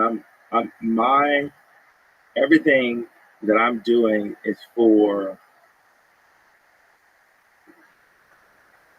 the sake of the human race. There's things in capitalism, there's things in technology. Well, technology and original human species can exist in a peaceful way, as long as the people that know how to make robots aren't using the robots to control the humans. Lex? It definitely is something you have to be concerned about as we become more technologically savvy. That, my friend, is why engineering isn't everything. That you have to desperately study the lessons of history. In Nazi Germany, science was used to create atrocities. Engineering, the same. Engineering could be a tool of war. We're still in the Holocaust. A Jewish friend of mine said, come go visit the Holocaust Museum. And my response was, let's visit our Holocaust Museum, Planned Parenthood. With all due respect, I grew up in the Soviet Union. I'm Jewish. Parts of my family perished in the Holocaust of Nazi Germany. I have to push back that there is a difference of the atrocities at that scale, at that time, on an entire people. I was going to say the number, that's the difference.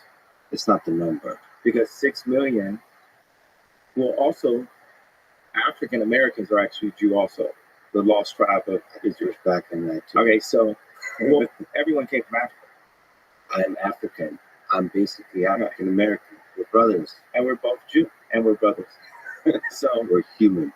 6 million people died in the Holocaust. Over 20 million died by the hands of abortion.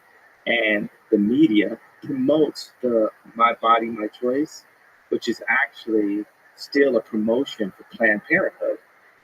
50% of Black deaths a year is actually abortion. It's not the cop with the knee. It's not Black on Black violence and gang violence. It's not heart attacks. It's actually abortion. The most dangerous place for a Black person in America is in their mother's stomach. It's 900 to 1 million abortions in the United States a year. I hear you. But there's something about the rape, the torture, the murder of children, women, men, the complete humiliation, and just the suffering that was endured during World War II. That's what we deal with on our TVs right now with Black people. The Soros would use Black trauma economy to win an election. And what I love is having a healthy conversation, as opposed to there's certain things, boom, this drops, people are gonna have pussy hats on. Boom, this drops, it's gonna be, Black people and white people with signs. Boom, this drops. So hey, China, hey, left agenda, hey, what we're gonna do is say that our species can have a healthy conversation. Can I just linger on this? Because when you say Jewish media, there's a echo of a pain that people feel. It reminds you're saying it's redundant, right? No, I'm not saying it's redundant. I'm saying it's redundant. You're saying it's redundant. It's a redundant. I'm saying that it's something that Joseph Goebbels, the propaganda minister of Nazi Germany, said. I'm saying it's been said so many times in order to murder and torture Jewish people that it just rings wrong. That's just like the N-word when spoken by people that have the same skin color as me. It reminds people of a very dark time. I know. If Jewish people would accept that I'm Jew, then they would see what I'm saying in a different way. They would hear it in a different way. But see, the people, you saying you're Jewish. No, I'm Jew, not Jewish. Jewish means like that of a Jew. I'm saying I'm Jew. You're Jew. Blood of Christ. That comes from, right. But are you a follower of the philosophy of the Black Hebrew Israelites? Because that's where the idea comes from. Not all of those folks are extremists, but some are extremists. I'm a follower of the idea. I have a vague idea that all people came from Africa. But what I wanted to do, not, okay, now I can Andy Kaufman this about 7 more minutes and then tell you what it is. But I put Should the I whole count? point is, Let's count. 7 minutes. no, Or but do less. I did this to do a spoiler alert. Sure, spoiler. What's the first thing I said at the beginning? We're talking about engineering and humans. And I said, and then what did I say we shouldn't focus on? race. Not just that. So they shouldn't teach this in school. History. The history, because what they do, what schools are doing is exactly what the CIA does with Pixar films and Disney films. They make Bambi's mom die in the beginning, right? And off that pain comes a purchase of ice cream. Off that pain comes, I need some more toys. Off that pain comes, I need a bigger house. Off that pain comes, I need more girls than my wife. Off that pain comes, so they put that pain in to make us, now we're the orphans of capitalism, to make us be consumers. And we need to be a community, not just consumers. So I could have went another 7 minutes by being a person who presents himself in a way that says, well, I don't have to feel your pain because I also have pain too that's not being recognized. And in every interview, when I say, well, why I get to the point of putting up the tweet, no one wants to understand why I got to that point, You right? had pain. You had pain. Yeah, but no one, Pain in your heart. but let's say this, undoubtedly, Jewish people have a lot of movies about that pain, and Black people have a lot of movies about the pain of slavery, right? It's almost impossible to find a movie about Mansa Musa. When you go to the African History Museum in Washington, D.C., it doesn't start with the idea of Africans being kings.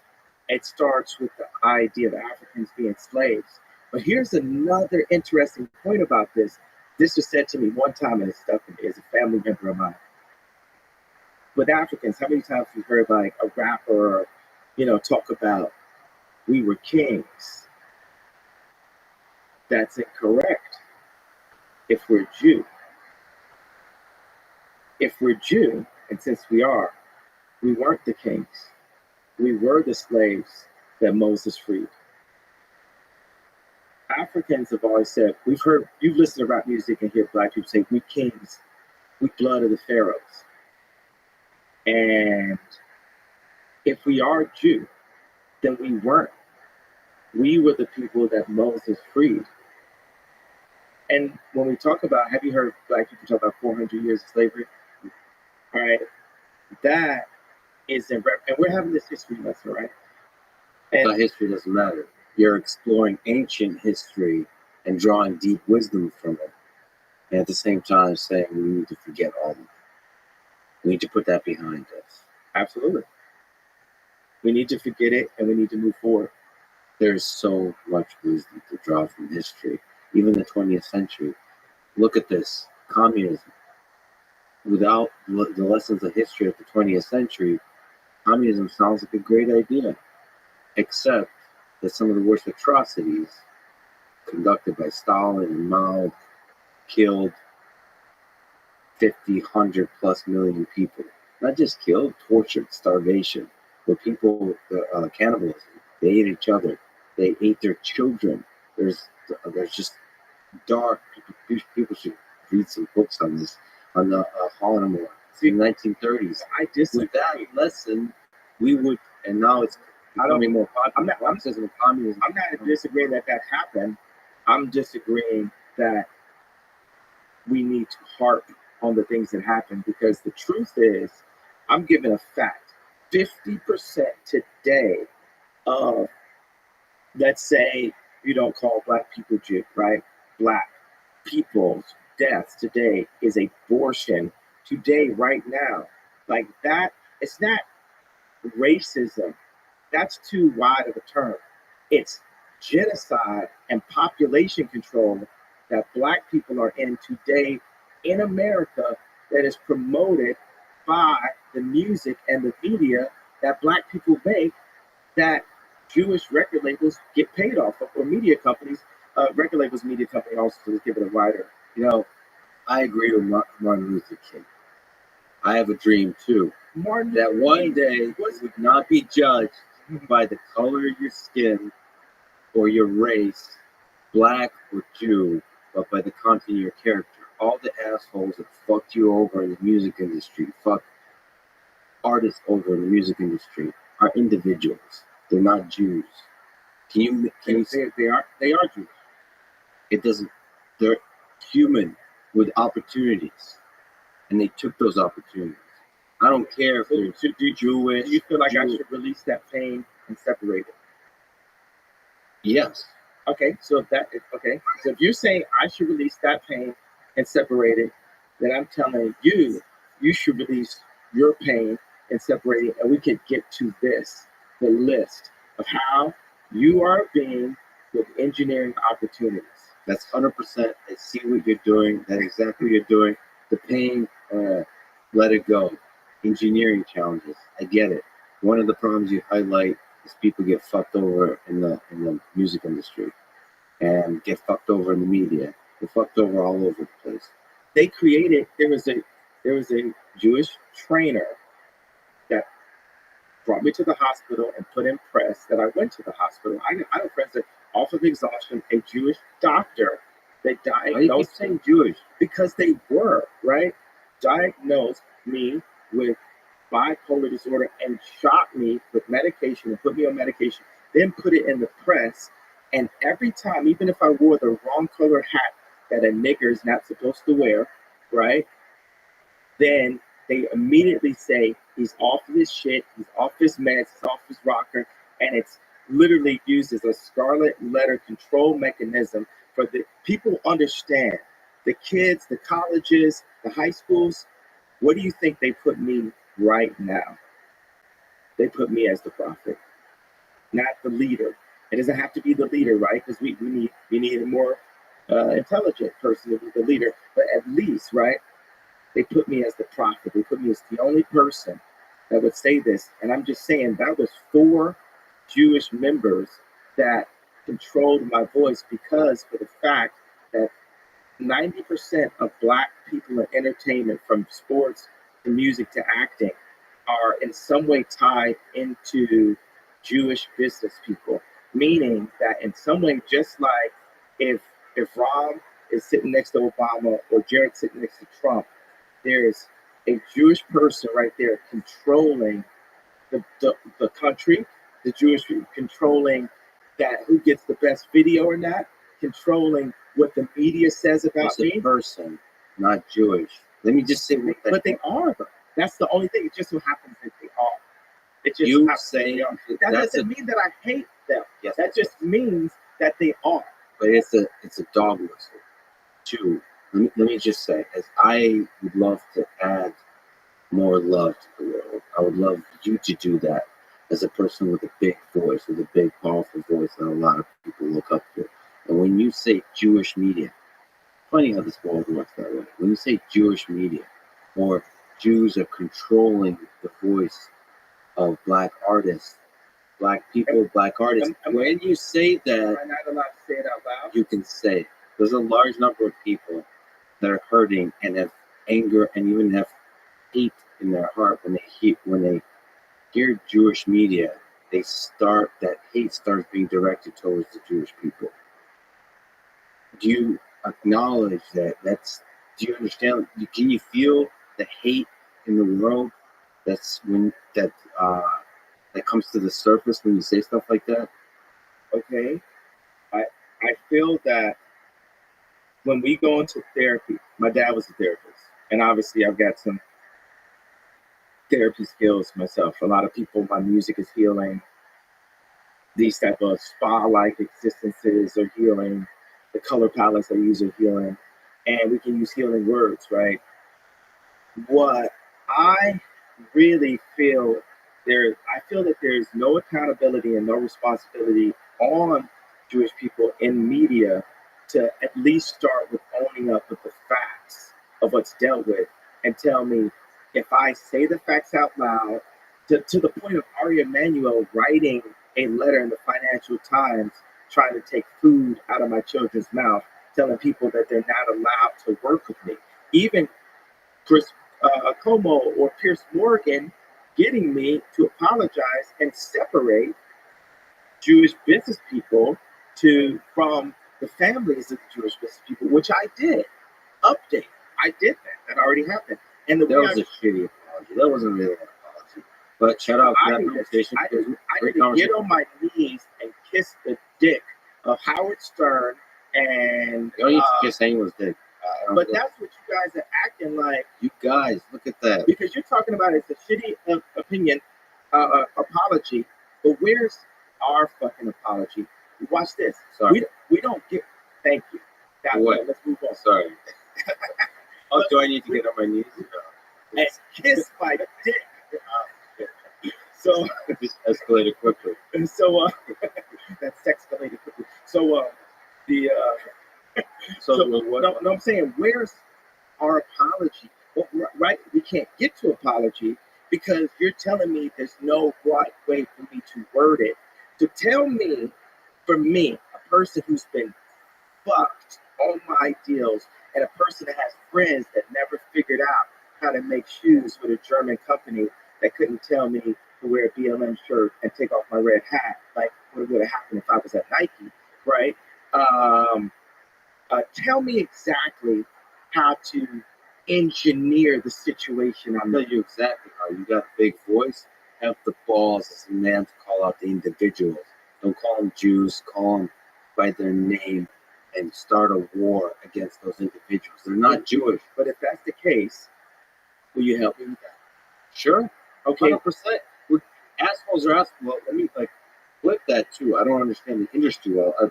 I see that people are fucking people over for sure. But how do you solve that?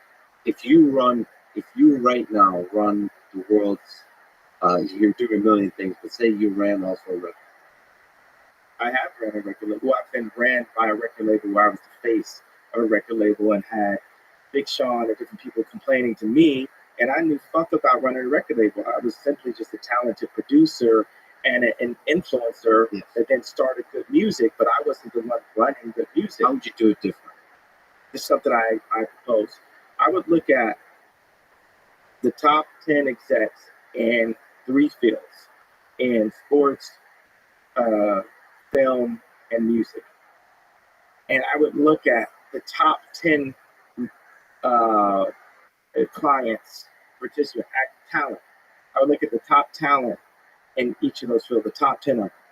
And some of them are going to be Tom Brady. Some of them are going to be Taylor Swift. Some of them, they're not all going to be black, right? Some of them would be Adele, right? And we'll look at all their contracts transparently, and we'll compare the notes and re-engineer like it's a new constitution. Because when I told my dad when I was 19 that I was going to get into the music industry, he begged me not to. He said, I heard it's treacherous. Now I'm in a position where I've been through it. I saw it. I went out, made some money somewhere else. I saw my name get smeared. I saw my family get destroyed. I saw my reputation get destroyed. And now I'm back here to have this I'm back here as a being with engineering opportunities. So, and you said it's a shitty apology. What is the version of the apology short of kissing Howard Stern's dick? I don't think anyone wants to kiss Howard Stern's dick. That's the whole point, Howard Stern. Nobody wants to kiss your dick, so shut the fuck up. I said, and by the way, I'll antagonize you, Howard Stern. I used to be a fan of you. Yeah, me too. Yeah. Now still a fan. Now you're just doing clickbait like everybody else. Now you're just a sad old man. Now, Howard Stern, this is the first time anyone's said your name in years. Your own family doesn't say your name unless they're calling to get their bills paid. You're going hard. See, that's beautiful right there. That's much better than calling Jewish media. Go after individuals. Okay, go after individuals. And you don't talk shit about me. Talk shit about me. This is great. And you know what that is? Yeah. Engineering. That's an engineer's approach. Yeah, engineers. Yeah. You should learn some of that. We all can use our pain against each other, or we can say we're being with engineering opportunities. And we can know about history. So let me change something. We can have just to be judgmental, people say thou shalt not judge. I was talking to Camille Vasquez. She says, I'm very judgmental. That's what we're doing. I believe, now you can go to the Bible, and one thing's going to say one thing, another thing may be contradicted in a way, and then the pastor has to unpack it. I believe that we are to judge. If you look at some food and it's got a fly coming out of it, you can then judge at that point. You're supposed to use your better judgment. But whenever someone doesn't want to change something they're doing, they'll say, don't judge me, right? But as a species, you called for me. You got the breakthrough. And by the way, it's only an engineer that I would respect to tell me of how to update how I'm communicating. Because this started off, right? I've been through all these interviews. Let me go to this. You said this was a sorry apology. I was very specific. I said the Jewish, because by the way, it's a barrage, right? It's a thing where I don't even remember the names at a certain point, right? It's like if a girl was getting raped by men, if that person's not 18, right, and she was getting raped since 14, right, and she still had this face, this super like Irina Shayk level face, right? She might say, I hate men. That woman may say, I hate men. She might get to that point because she was raped. All my contracts, and no one can say this is ramped up. No one, Howard Stern can't say this is ramped up. Ari Emanuel can't say this is ramped up. George Soros knows damn well that I'm not ramped up. George Soros knows, like, wow, this guy's like a younger guy that's looking at what I did and looking at how I control the world silently, and he's calling it out, and he's not using any of the fear tactics. I can't send his homeboys around him. I can't send his wife to him. This guy, that's what George Soros sees, right, when he's dealing with it, right? So what you guys are actually asking me to do, I'm comparing myself to that 18-year-old beautiful woman that had been mistreated by men for 4 years of her life, right? And you're saying, as a man, you can't blame all men. And I'm saying, as a responsible, forward philosopher leader, okay, I'll drop the pain and I will specify, because I'm up here. I lost my fucking family. I lost my kids. I lost my best friend in fashion. I lost the Black community. I lost, people said I lost my mind. All of these things, lost my reputation. And I'm up here just like, I just want my family, but I don't want my family to have to say what the left wants us to say. To have to say what China wants us to say. I want to be an American and protect my kids and protect my wife and raise my kids as Christians and have my wife be a Christian and innovate, and America made rock and roll. I want to innovate as a creative person and be a successful American, but all of that had been taken away from me. So I'm coming back and I'm removing the PSTD right now, right? I'm standing up and saying the only way that we're going to be able to get past this, and the way God is going to use me right now, is for me to stop talking about the pain, stop talking about what happened, and do something about it. And that's where I'm at right now in this moment. Like, yeah, people agree. At least there was something we could say. He has a reason of why he got to that tweet. And what you're doing for me today is saying, that was a sorry apology, and let's specify. I'm not asking for anyone out here to empathize or sympathize for a dude worth $11 billion that can make money appear at a thin air in 5 different industries. I'm not asking for anybody to sympathize with someone who's married to Kim Kardashian and dated Irina Shayk. But like, I feel like I'm just not going to accept the vote in this situation, right? So I feel your pain. I feel I feel like no one's gonna feel my pain. Only Brad and me can feel my pain, right? So But still, But here today, when you said it's a sorry apology, what's the apology that you're looking for as a Jewish engineer? Oh, not saying as Lex. Let's not talk about you being Jewish. As Lex, what's the apology that you want me to say to? Am I allowed to say Jewish? Tell me. Is it anti-Semitic for you to say Jewish? Or not? no, there's I don't like to allow that presumes censorship. I think you choose. You have a powerful voice. Did I prove that there was censorship over the past 2 weeks? I Who proved censored you? Oh, drink champs. Oh my Sorry. Lord! Oh, like Twitter? And so on Twitter, That's the dude drink champs. that hurt you, that drink champs. That no one took it down. Took down your conversation. It didn't hurt you. Man, you gotta be honest about that thing. But still the kids we used to be. I put my hand on the stove to see if I still bleed. And nothing hurts anymore. I feel free. No, do you think, I went to Japan for 2 to 3 months, right? The day I had Sunday service, my kids are supposed to be there, and my kids were nowhere to be found. And I text Kim and said, "Where are my kids?"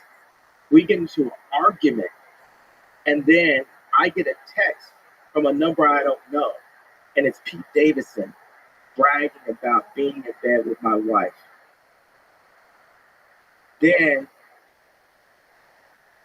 Just fucking with you? well, at that point, it's like they're trying to put me in jail or put a friend of mine in jail. Because then I'm going to go surround the hotel and do something which would have me not be able to be here. And instead, I walked away from that situation. I went to Japan, like the samurai that I am, and went to the top of the mountain.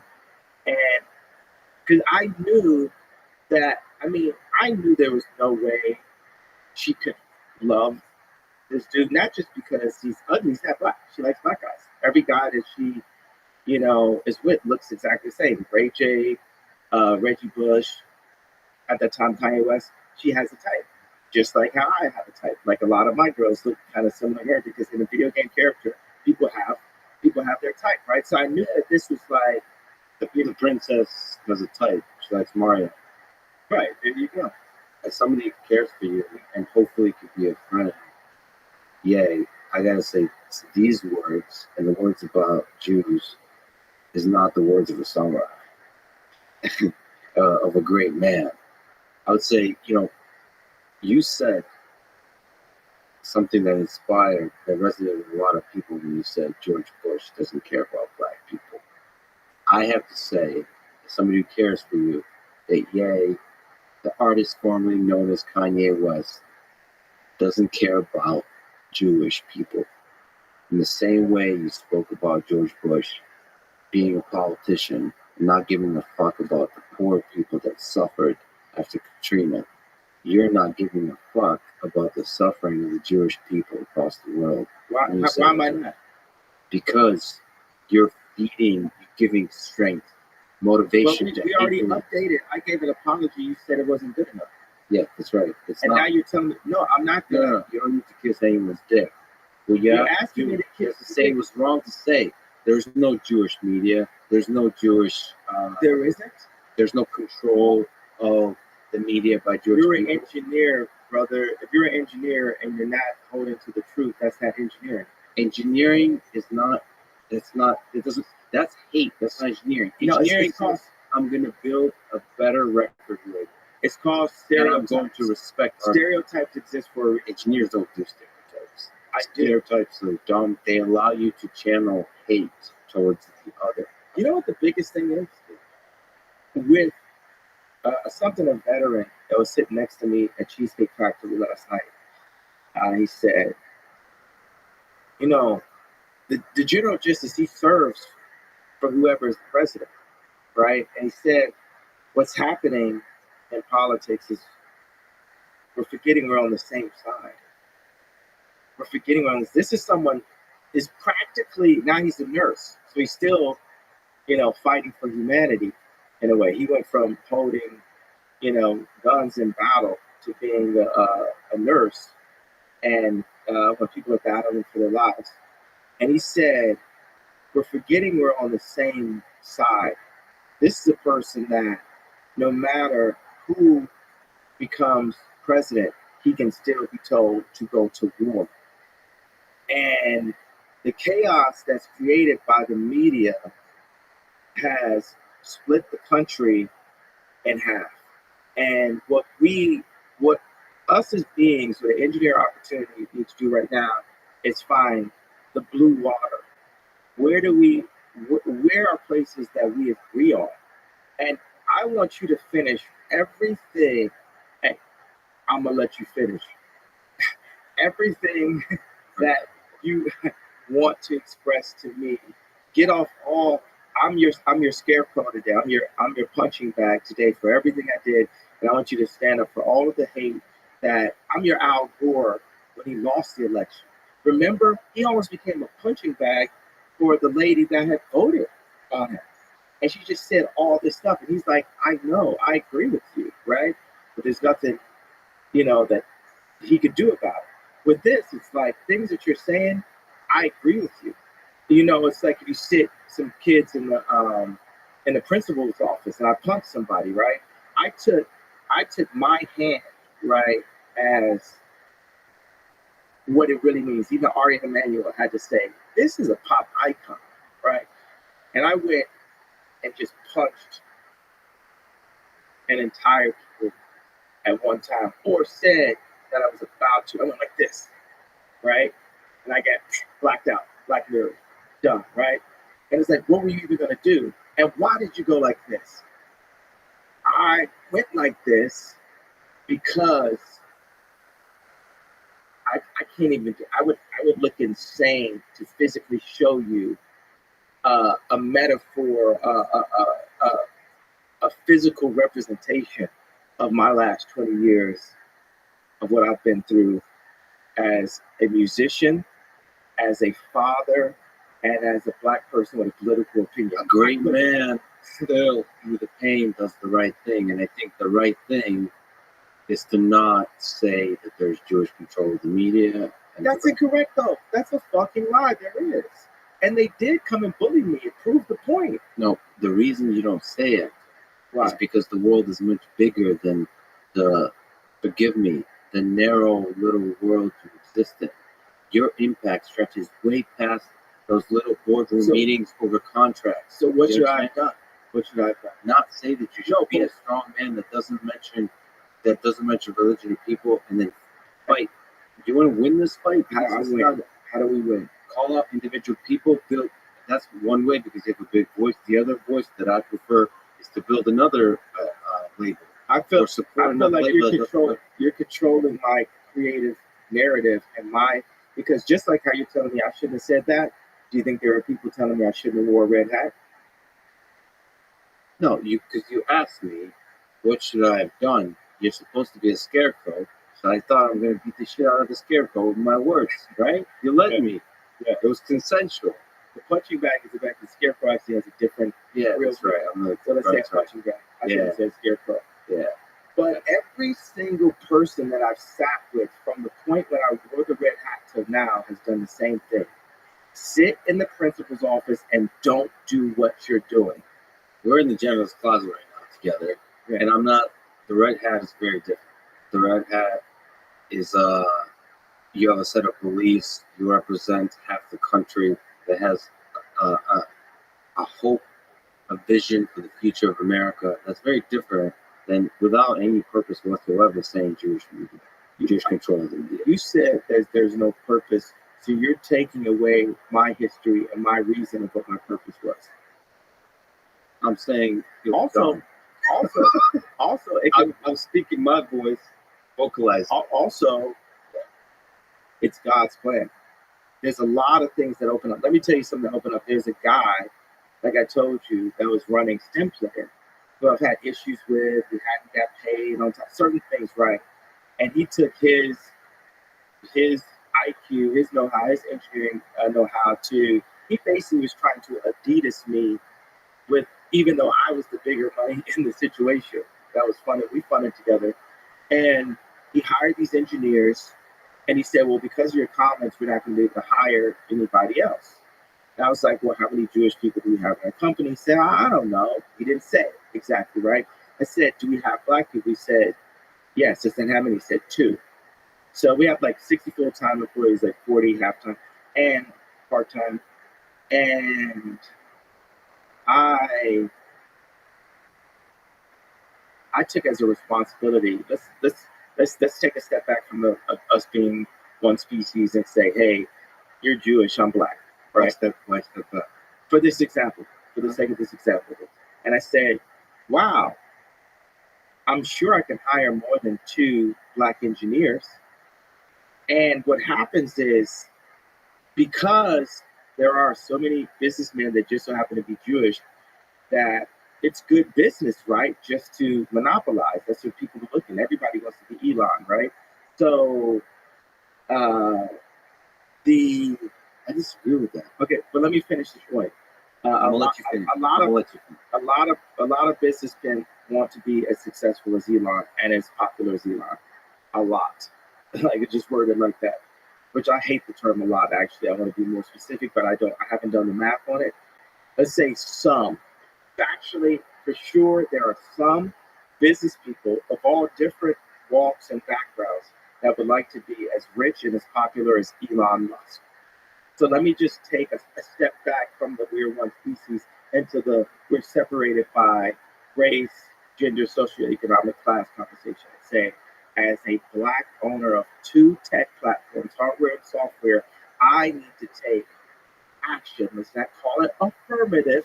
Let's just say I need to take action, and I need to take accountability in ensuring that black engineers are hired, and guess what? Hired together. Because when the black people that are brilliant are separated from our culture, we forget who we are. And we'll get to a point where, OJ will say, "I'm not black, I'm OJ." Because just to be on the golf course, we put on the golf shirt. But the golf shirt might not be something that our culture would have done. And now our culture in poor communities is, well, everybody's got Draco on. Everybody's got a gun on. Oh, if you run up on me on the gas station, I'm a kid. Hey, you ain't got to talk to me like a man if I haven't killed at least 5 people. Well, you know what happens is we can kill 5 people, we can kill 10 people and still be in the media as long as we play by the rules, right? Because what happened is any of these guys that have talked about killing people and different things, unless Trump had pardoned them, right? But let's say, even if Trump had pardoned them, they could still go to someone like a Lil Boozy or Meek Mills or Puff Daddy, anybody, and say, "Hey, we need you to talk shit about Ye right now." And also, you're not allowed, if you do want to vote for Trump or vote outside of what this arrangement is, then we're going to put you in jail. We're not going to bring you down. We have this on you. You get what I'm saying? If I had ever killed someone, if I wasn't the bitch with the pink polo on, I wouldn't be able to be the vocal man that I am today. You understand what I'm saying? This is the reason why I'm happy that my gangster disciple brothers kept me from the initiations, which made me feel like a pussy my whole life, right? But now I am someone who legally can say this. Other people in my position, they legally cannot speak. They legally cannot speak, or they will go to prison. I am in a bit of a glass prison because I don't have say-so of where my children go to school. But I'm in a freedom place where I can have this conversation with you right now. And that is, I don't like the word breakthrough. That's God's hand on the situation. But you get what I'm saying about, if I hadn't said the tweet, I wouldn't have had to take the accountability myself to hire Black engineers into my 2 tech platforms. You get what I'm saying? That's a beautiful personal journey you're on. But do you get what I'm saying? It's not personal, it's for my people as a whole. As a tribal person, Small company. as a tribal person, I believe that I am my people. Yeah. And the thing that businessmen have done to my people have pulled the brightest out of our tribes and siloed them and made us lose our culture and lose who they were. The only thing I wanted to say at Virgil's funeral, which I wasn't allowed to, right? It was a white pastor that talked the majority of the funeral. Half the funeral was pissed, right? And this pastor actually married me and Kim, right? He looks like Justin Timberlake a little bit. He talked half the funeral. He knew Virgil was passing. Did a collaboration with him before he passed, by the way, right? A clothing collaboration. I didn't know Virgil was passing, but the thing I wanted to say, I saw ASAP Rocky and I saw some other members of his gang, in the audience at the funeral. And all I wanted to tell him is, don't let them split the gang up. Don't let them split the gang up. When I did the first Yeezy, I did Kanye West 2 fashion shows before as a high-end luxury, all leather kind of design, not all leather, but high-end materials, mink, this kind of thing. And then I came back with Yeezy with Adidas. And this fashion show was so popular that Justin Bieber had to sit in the second row, right? This thing had every name you could think of. It had Kim Kardashian, Kris Jenner, Kendall Jenner. It was Kylie's first fashion show. She'd been in. And in the second fashion show, I put Kylie and Bella Hadid next to each other in the fashion show. You had Puff Daddy. At that time, Puff Daddy had beef with Drake.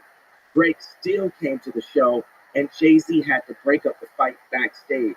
The designers, you had Jerry Lorenzo, that's head of Fear God. You had Kim Schraub, head of Skims. You had Virgil Abloh, head of Louis Vuitton. You had Dimna, head of Balenciaga, all working for Ye, for the leader, for the philosopher, right? For the person that who put this together? Me, that's who, right? You had these people working for the king of New York, basically the boss, Ye, right? You had Jay-Z in the audience, Rihanna in the audience, Beyonce in the audience, sitting next to Anna Wintour in this audience. And guess who heard wind of this? One of the richest men in the world, Bernard Arnault, caught wind of this. What's going on? They're building up something, and we need to stop it. So then he met with me and politely offered me backing for my clothing line. It would be Kanye West. They would get 49%, 51%. I would get 49%. They'd have control, and they were going to give me all of the support from Louis Vuitton. So I had to go to Adidas, and I told Adidas, hey, let's indemnify the apparel. So Adidas, you're not going to do the apparel anymore. Hey, we had a good time, but we're going to run off with Giselle now, right? So that's like you told your girl that. She's like, oh, I know we're supposed to be at the proudest moment of our career. And so then he offers me the deal, and Alexander Arnault, who's gone on and raped and pillaged from all of the talent that I had afterwards, I say, before I tell Adidas to indemnify the apparel, can I get a written contract from your dad, Bernard Arnault? And he says, my dad would never go back on his word. So you already know what this thing is going, right? You can, spoiler alert, right? He went back on his word. So 3 months into the deal, I get Anna Wintour. I say, who should I use for my lawyer? She picks my lawyer for me, right? I just found out even a couple of days that the lawyer demanded an airplane during negotiations. Had nothing to do with me, right? They said that Bernard Arnault got freaked out, and then Alexander Arnault calls me and says, the deal got dropped at the board. I went back and told my high maintenance wife I was supposed to become this designer at Louis Vuitton, or the Louis Vuitton group was going to back the Kanye West line, because that's how good I've done in fashion, babe. And now the deal is dropped. Now the deal is dropped. So then I did a second collection, and we didn't have any support to be able to build the collection. Then I went and found, and third collection, we did it. We took over MSG. Fourth collection went, and the show started an hour late. Then a week later, Kim got robbed. Then I told Scooter Braun, my manager at that time, I say, I'm looking, I need to go to Japan. I'm tired. He says, no, you need to make more money. I do 4 more shows on a second leg of the tour, and I suffer from exhaustion and go to the hospital. And then get diagnosed with a disorder. This is the first time I ever suffered from exhaustion. By the way, I haven't been to the hospital since. And haven't taken, medication in 2 years. And I'm sure there'll be people in the media who will say, or will say, well, that's obvious, right? So right now I'm talking to you, right? I'm not on medication. I just go to sleep, right? I have sleep. Have you been able to sleep? That's too low hanging fruit for you. You're more. I expect more. I agree. I expect more. Yeah. I regret it. That's like Pierce Morgan trying to grab ratings. Like, you got a whole life ahead of you. These guys are at the end. They're like, oh, good.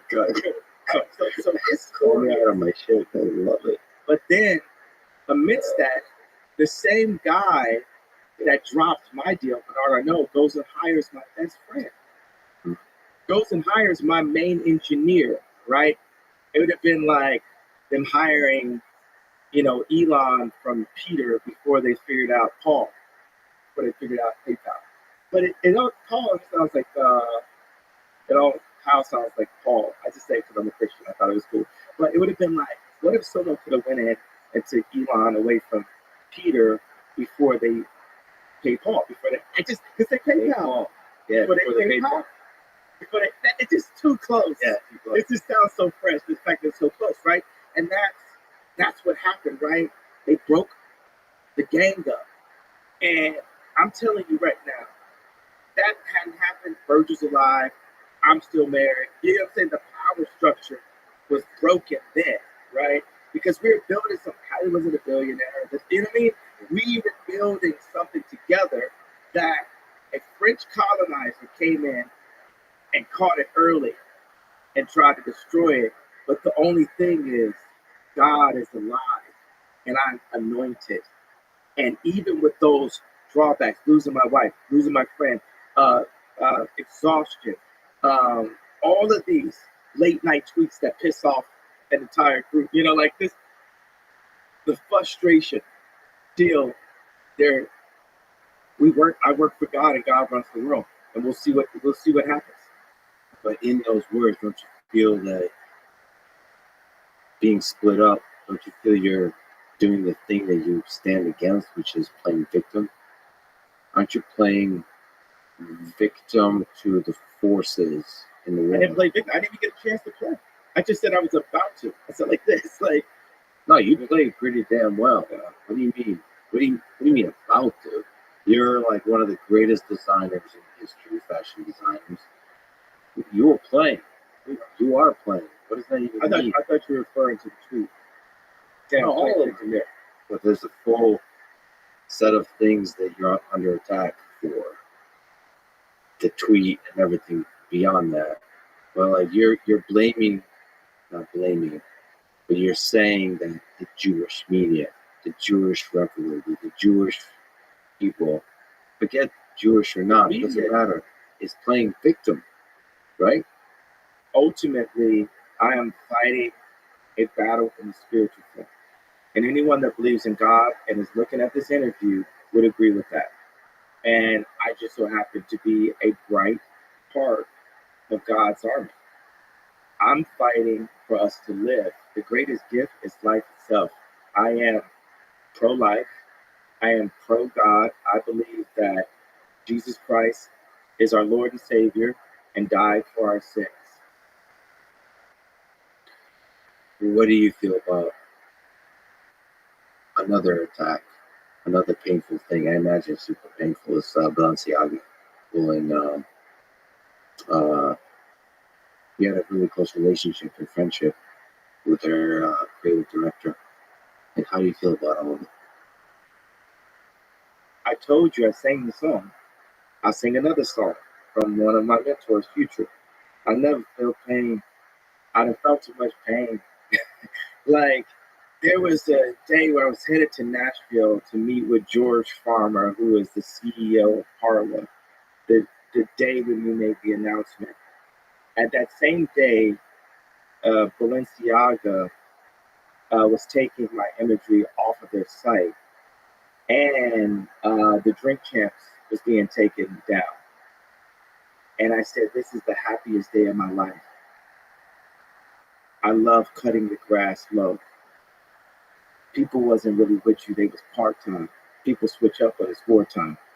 I'd rather have people who are really with me and not people who are just trying to use me. Listen, as a friend, somebody cares for you, you have to be really careful by the people, by all people, always. The people that are going to be trying to be close to you now, you don't know if you can trust them anymore. With the Balenciaga, I have more to say about it, though. Yeah. Let's do this. Dimna will still work for Ye someday, and this is just speeding the process up. Have you talked? Can you share if you've talked? Yes, I talked to Dimna. This is like we're kindred spirits. None of this can keep us away from each other. I brought Dimna to Gap to be able to bring the best product in the world. At that time, I wanted to go under $100. Now I'm like, okay, we go about $20 a product. I brought Dimna in to engineer. That's why I said engineer by Balenciaga. Music app engineer by Balenciaga. To engineer the best product for the people that they are at the bottom of the Maslow hierarchy of need chart. Right? They're at the bottom of the pyramid, right? So Gap didn't want that. Balenciaga didn't want that. Our agendas were not aligned. I was brought in to the Gap for political reasons and influence, like a Virgil, like a George Floyd. When popular celebrities are brought into Fortune 500 companies, it's not to raise the stock, it's to strengthen the position and influence. And it's definitely not to be out here letting a nigga think he's Steve Jobs. Yeah, there's people like that. But you, as the great man and visionary, your job is to understand that game and be one step ahead. Well, that's what I'm telling them. That relationship, some relationships only last for a summer. Some last for a year. The relationship ran its course. In that relationship, I invested a lot of my social capital and actual capital. I spent somewhere between $5 to $10 million personally on Balenciaga. How much money do you think Balenciaga had paid me in the past 2 years? Just take a really wild guess. A really wild. Less than that? Just take a super wild one. Just go to the furthest extent of your imagination. 1.2 million. Lower. 500,000. Lower. Zero. And actually, 2 weeks ago, I paid out of Saint's account $862,000. That didn't close from me, from Balenciaga, from the store, in royalties to Balenciaga, where the deal had been engineered where I was coming out of my pocket. So last year I paid Dimna $3 million to design the collection, right? And we got it out of the Gap marketing fund, and he was going to deliver 160 SKUs or 120 SKUs. 100 SKUs are separate items of clothing, styles of clothing. So he ended up delivering about 60. I feel like we're on the people's court because we actually are, right, in the court of public opinion. So he delivered about 60. There were all kinds of people that were working. Part of the reason why I had to get Demna, like I didn't want to have to. I wanted to compete with him. I didn't want to have to like get him. You know, when I made Stronger, I did it to compete with Timberlake and Justin Timberlake because my fiance at that time liked Justin Timberlake just a little bit too much. So I made it to compete. And then we had the song out. It's #1 on Apple. It's blowing up. I play it in the club and it sounds muddy. It doesn't sound the way Sexy Back sounded in the club. So I go to Pharrell Williams to do the drums, and it doesn't. It sounds like a different record. And so it can't be a different record because I'm like, I'm gonna swap it out on radio, right? Then I go to Swiss Beats. It sounds like a different record. I go to Timberland, the person who did Sexy Back, and he did it in 5 minutes, and then spent the rest of the hour talking about how nobody could have done it except for him, running around the studio. I'm the best. No one could have. That's why you had to go to me. I had to go to the king. Well, he had a point, right? He had a point, right? So what makes us sound muddy is the beat. It was in the drums. It was something that Timberland had in those drums. Like, now, watch this. I said I'm going DEFCON 3, right? And the actual, I spelled it wrong. I have a tendency to do that. I'm not quite John Legend, tight sweater level, spelling bee level.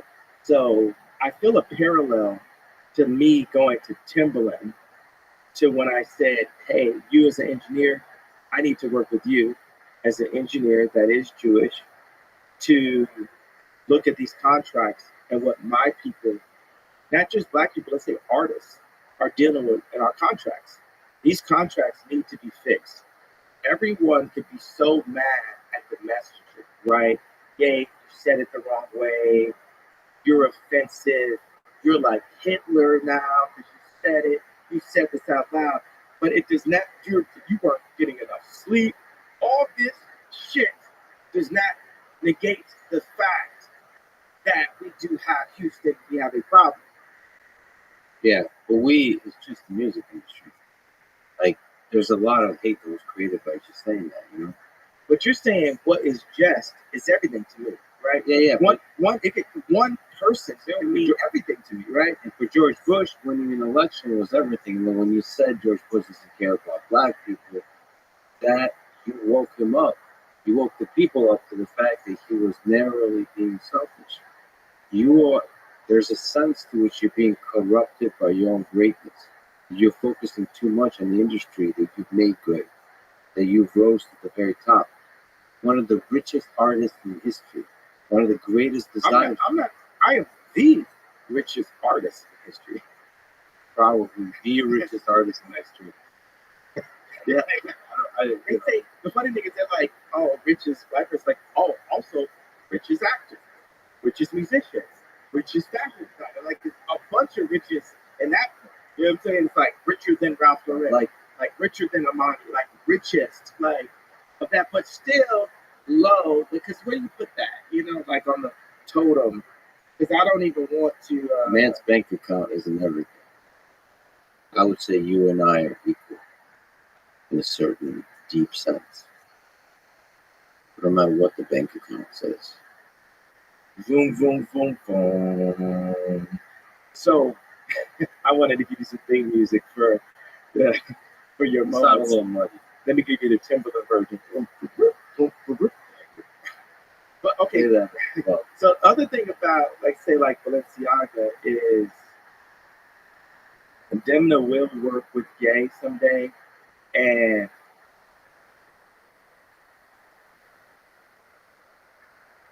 for Cedric and for Francois Pinot, and Salma is a beautiful human being. 5 years from now, you'll hear and know the name Ye and know things that we did, and Balenciaga is not going to make it onto your questions. Would you, as a gambler man, would you bet on that? I would bet on that. See in your eyes. So it was sad. It was actually a sad day for me, not for me, but more for Balenciaga. I just when I heard that, I was just like, oh, shame. Let me ask you a silly question. Just about them. I read something that you two talked about, like buttons, for a few hours, Oh my gumdrop buttons. just in that accent. Me and them on speaking Shrek. What's your philosophy with which you approach design? You are one of the great fashion designers of our time. How do you think about it? Do you have a philosophy? You know what I like about the zipper is the zipper hoodie replaces the dress shirt because you could get on your douchebag shit and like unzip it and give a little bit of, that type of look. And Which is the douchebag? like when the the douchebags that go to Vegas that unbutton their dress shirt. Yeah. And the problem with the pullover hoodie is you can't do the douchebag thing when you unbutton it, but then still get the stomach. Because the thing is, the ultimate look would be like, military tank, pullover hoodie, and if you get a little hot, you take off the hoodie, but you're like crazy in shape. So it gives you that flexibility. Yeah, it's giving the zippers giving some flexibility, and it's like maybe you want to keep your jacket on. Like it's considered like a hoodie to be like a jacket. If you want to keep your jacket on, then you might want to do this. As opposed to putting it all the way on. So and it's just comfort, but then you get, okay, can I do a jogging pant on this with elasticity? Now people argue about climate, where we are with the climate.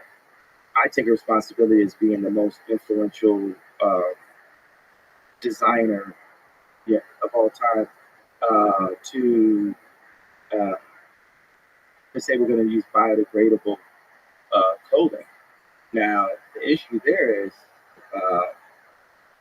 the elastic is not biodegradable. That means it's actually better to use jeans and a belt than to have an elastic waistband, because the elastic waistband is not biodegradable. So I use the planet as the future of the planet is a big piece of the way I engineer and the way we talk about where designs are going. Because traits at your design and engineering is given by the planet, by the future of the planet. Yes. That can almost make Jewish people like me again. Every time you say Jewish people, I think I've been maybe reading a little too much about World War II, but man, I'd recommend you listen to some audiobooks or read some books on the Holocaust, because it's heavy. It's heavy. It will put into context the impact of your words. Would you read books on the current Holocaust that Black people are in? No, I read. What have you read about it? I've read a lot of writing. I listened to a lot of debates, because it's really humbling that the question of when does life begin is a really difficult question. For me, as an engineering scientist, it's a philosophical question. I mean, we can just go on population control, not like if abortion is right or wrong. We could say, factually, the clinics were made by eugenics for population control, and it is controlling the population, as is the never being given a 40 acres and a mule, so you don't have the opportunity. And when the people that do have the opportunity are separated from our people, our tribe, and placed in suburban communities next to, as Chris Rock would put it, the dentist, and whitewashed and made to shut the fuck up and vote left or whatever niggers are supposed to do when we make it, as opposed to saying, okay, we're building schools, we're building up choirs, we're building up our own leagues, basketball teams, our own factories. We started the first sportswear factory in America since World War II. was actually at this factory I put in Cody. So when I'm 45 years old, we're on this journey right now. It's the other thing about this is like people, just in general, they love me so much. I'm like actually a hard guy to really hate for a long period of time, just because of like my huge cock. And That's what I noticed. I didn't understand why you showed it to me when we first met, but now I understand. yeah, Very nice. Congratulations. I know you don't talk about it, but your hat does say 24. yeah. If you run for president, what kind of ideas would you represent? That we're beings with engineering opportunities. I would represent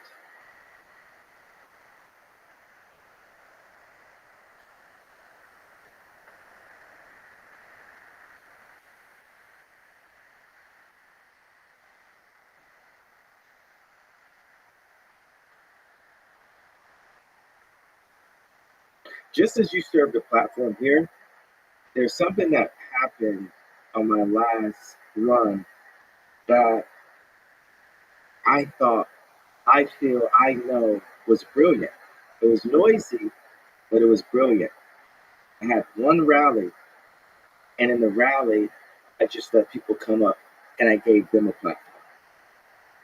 It's our responsibility to listen to the pain and hear the pain and understand, even when we're the ones that cause the pain. Like with my tweet, it's my responsibility to hear you and understand why you feel like that. But it's our responsibility as a people to understand each other. To give people a voice. People need the voice. And even right now, what I'm doing or how God is using me, I'm showing where our voices are being muted. There's professors that are actually intelligent, actually have multiple degrees that have been canceled from their schools. And they don't have a music industry or a fan base or a shoe design or a smoking hot ex-wife to complain about. They've just got the truth of what they saw and what they dedicated to this country and to education that has been muted by schools that have been taken over with an agenda. And so you want the brightest minds to be these professors, and then you mute them, and they have nowhere to go. And you might get a guy now that went from being someone's favorite professor that he's working at Starbucks like he was back in school or like he was back in high school. So even if that voice is about anger and hate, it still deserves to be heard. Yeah, it deserves to be heard. And we deserve to ask why. You know, like you have to ask why. I just feel like I feel like that is sympathizing Mr. Hugecock. I'm just saying that it just needs to be. You should change that to your name on Twitter while you're still allowed on there. Yeah, do you think that would get censored? I feel like they definitely cut it down as much as I'm pointing out this. I'm pointing out this truth. Now I'm saying this is not a Christian thing, right? And I wonder right there when I say these jokes, is it something that because I do feel like laughter is the key, engineering and laughter, right, is the key to peace. Like when I go get my teeth cleaned and I have the nitrous, there's something that I want to go and hug Chris Jenner. I want to go and hug Corey Gamp. I want to go and hug, Howard Stern. No one wants to hug Howard Stern, but just if one. No. I think I would love to see you two hug it out and make up, even though all the shit talking back and forth. What about talking it out, or is he going to be screaming at me? Yeah, judgmental, that kind of stuff. No, I hope there's love there. The thing is, I think Howard's just jealous. Not just jealous of my cock. He's also He's jealous that I started my campaign earlier than him. You gotta let go of that jealousy. You gotta let go of that jealousy, Howard. You gotta let Howard go. and everybody else. Jealousy gotta- is a natural human thing, man.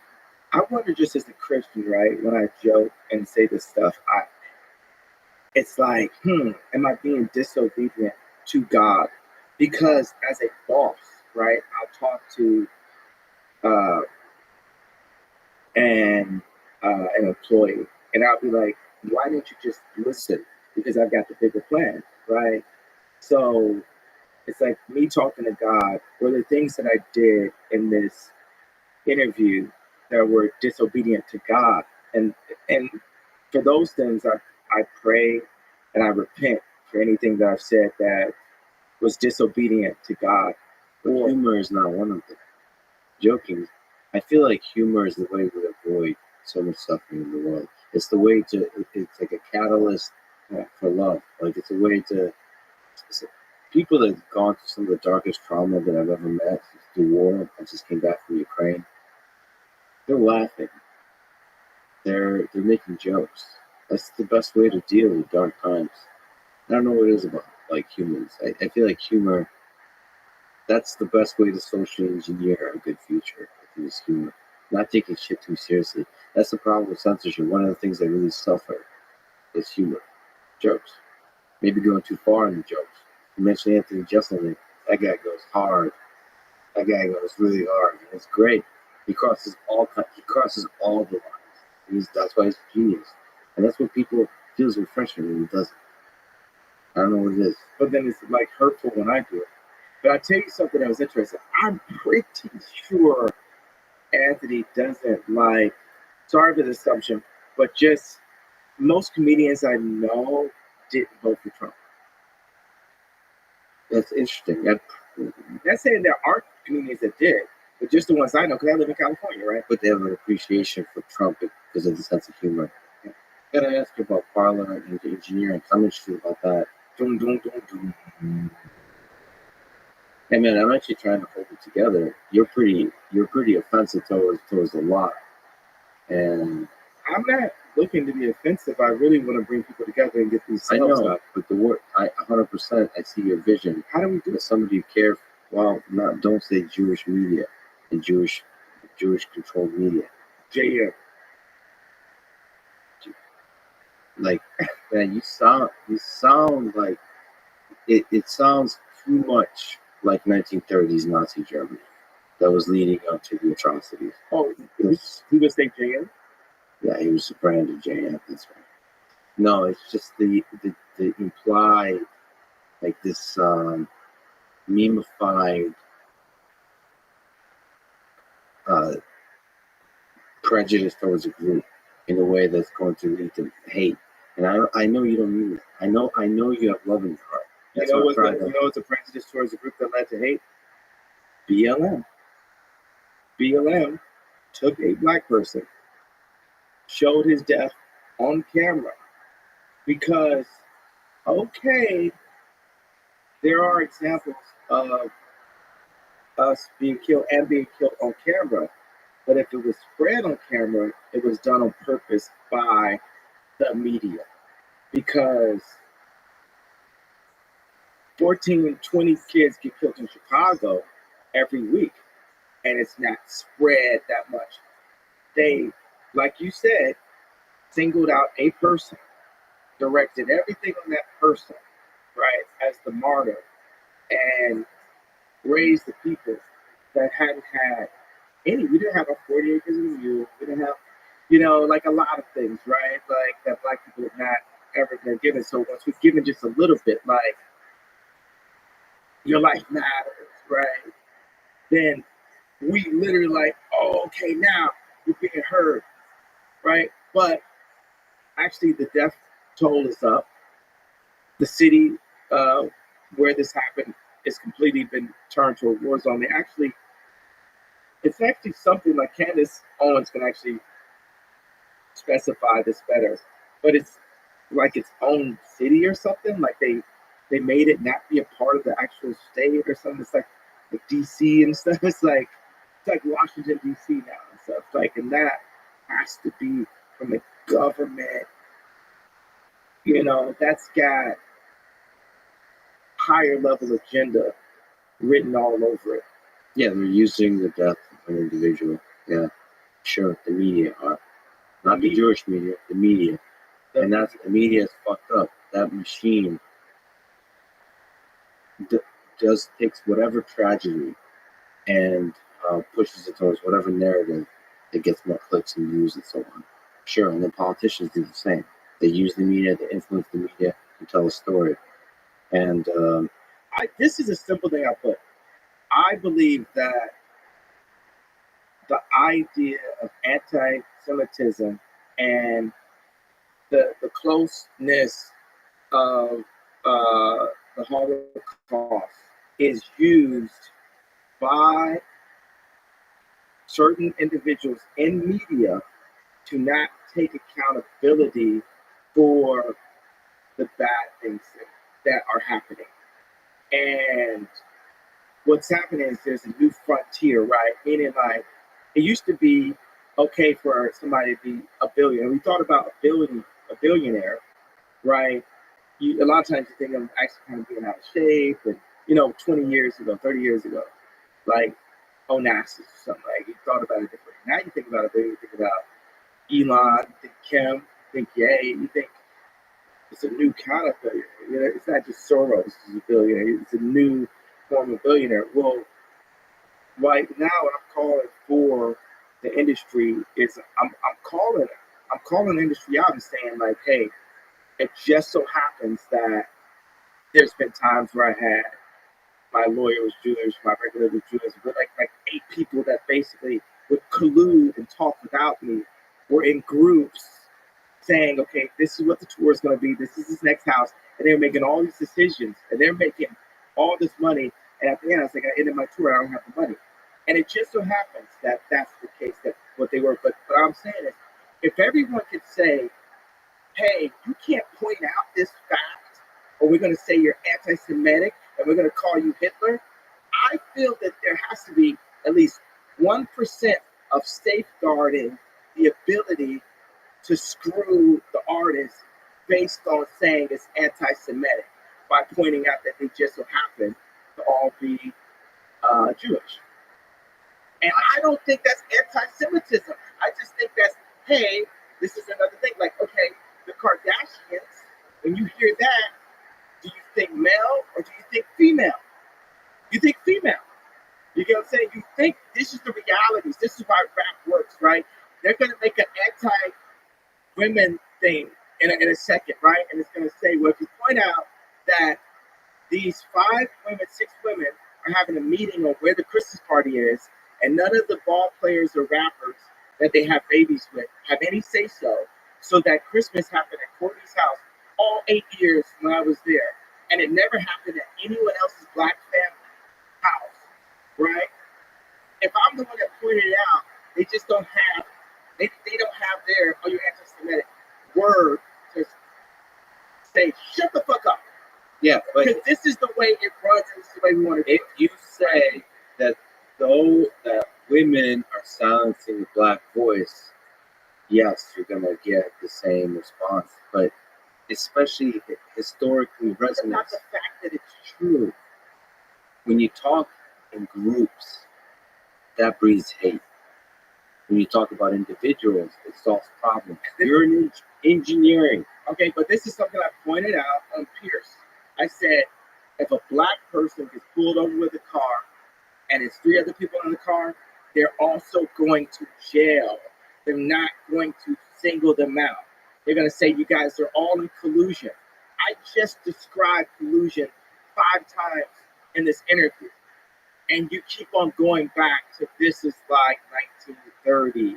This is like this. This is like that. What I'm saying is, look, I want to work with you as an engineer to free my people. Can we start as a being with engineering opportunities right here? I am sorry to the people who had to be hurt and affected by that. Now we are here, and I'm looking to solve it. But what happens is every time I talk to any of these business people one by one. Because mind you, I didn't get to the tweet by not having a conversation. I had the conversations beforehand before I got to the tweet. Now we're gonna take it to the stage. Now we're on the world stage, right? And you saw Ari Emanuel do exactly the kind of thing that I was saying had been done behind closed doors. Now he's doing it in open doors. They told Candace Owens I couldn't be on the Daily Wire. Like, you can't even explain yourself. And we don't care how high you got to that point either. And that's fucked up. They told Candace you can't be on They Daily said Wire. even about, yes, you did. That's what they said. And you know what? And you can have my voice raised or lower. I'm going to do it lower, right? Because what's happening to me by I put in your work, the media is saying, not only can you not explain yourself, we don't care how you got to that point. You need to apologize, and you can't explain, and that's the end of the story. You just apologize so we can have Mel Gibson do some more films. It's exactly what Ari Emanuel was saying. No one is looking to change the problem that led so many people to that same level of frustration. And I just so happen to be the one that's not going to back up until this changes. Because you know what? I'm sorry I had a sleepy text. I'm sorry I was. I'm sorry. I'm sorry that I put that I was 5'12" or 5'11" on Tinder. Okay, my cock is not 14 inches. I lied. Okay, it's only 13. So I'm sorry, right? So the He's dropping so many facts today. So what I'm saying is, but where do we get to this? Because even you, as engineering, as intelligent as you are, you, just like everyone else that I say was colluding, won't let us get to the point of fixing it. Yeah. But I'm not. I think you're more powerful than the media. I'm not saying you need to apologize because of the media. I'm saying everything we've been talking about just because I care for you and I want you to be the best possible man you can be. To me, a definition of a great man, I'm with Martin Luther King on this. You don't talk about Jews or black people. You talk about engineering. You talk about humanity. You solve problems. You identify the problems in the world, and you don't come from a place of resentment. This group did this. Fuck all that. That is in the past. You just build solutions. I'm going to create a new record label. I'm going to create a new design firm. I'm going to create a new social network. I'm going to do it better. I'm going to do it right. I'm going to do it right by the people that I know don't have a voice. I'm going to give them a voice. And talk about that. Is it okay to call out collusion? Do people collude in your business under you? Like the engineers that come together and like say they collude against the bosses, right? You know why Bernard Arnault offered the deal and took it away from me? Collusion. Because I was too powerful with the collective that I had right there.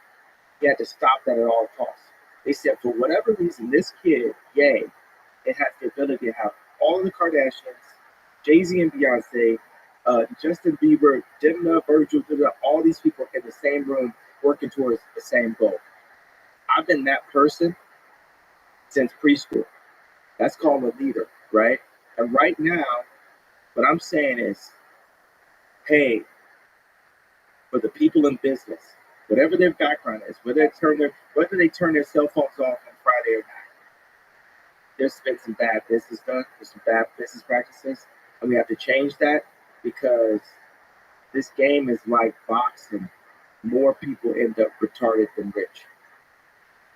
And I'm saying like beat to a pulp, driven crazy, beat by the media to a pulp. Right now, the media has done everything they could to make me apologize and to make me look crazy. And not one person has done anything to find out why I was frustrated enough to do that tweet. And that's facts, and that's fucked up. Well, I am finding out. We found out. I mean, but like, I want solutions. Like, see, there's something about human nature where if you focus too much on resentment. We're not focusing on it anymore. Fuck Right. the resentment. We're moving forward. Right. So there's two things I think that are required for. I mean, this is how I live my life.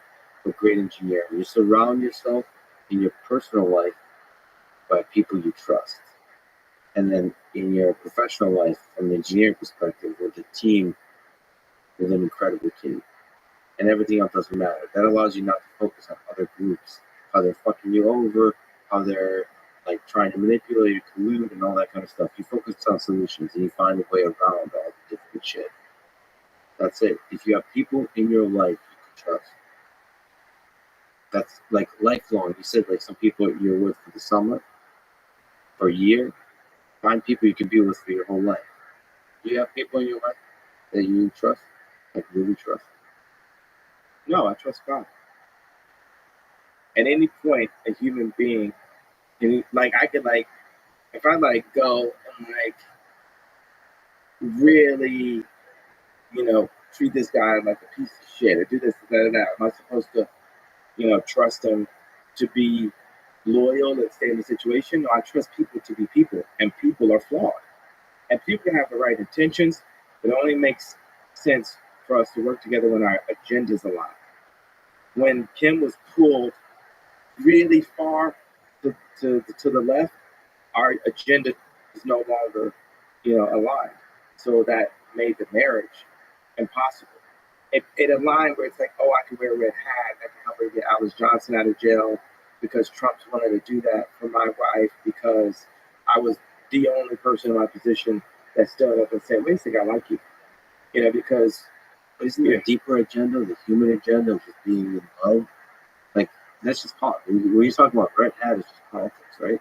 I mean, the world is becoming more and more transactional every day, and actually, marriages were actually originally based on transactions.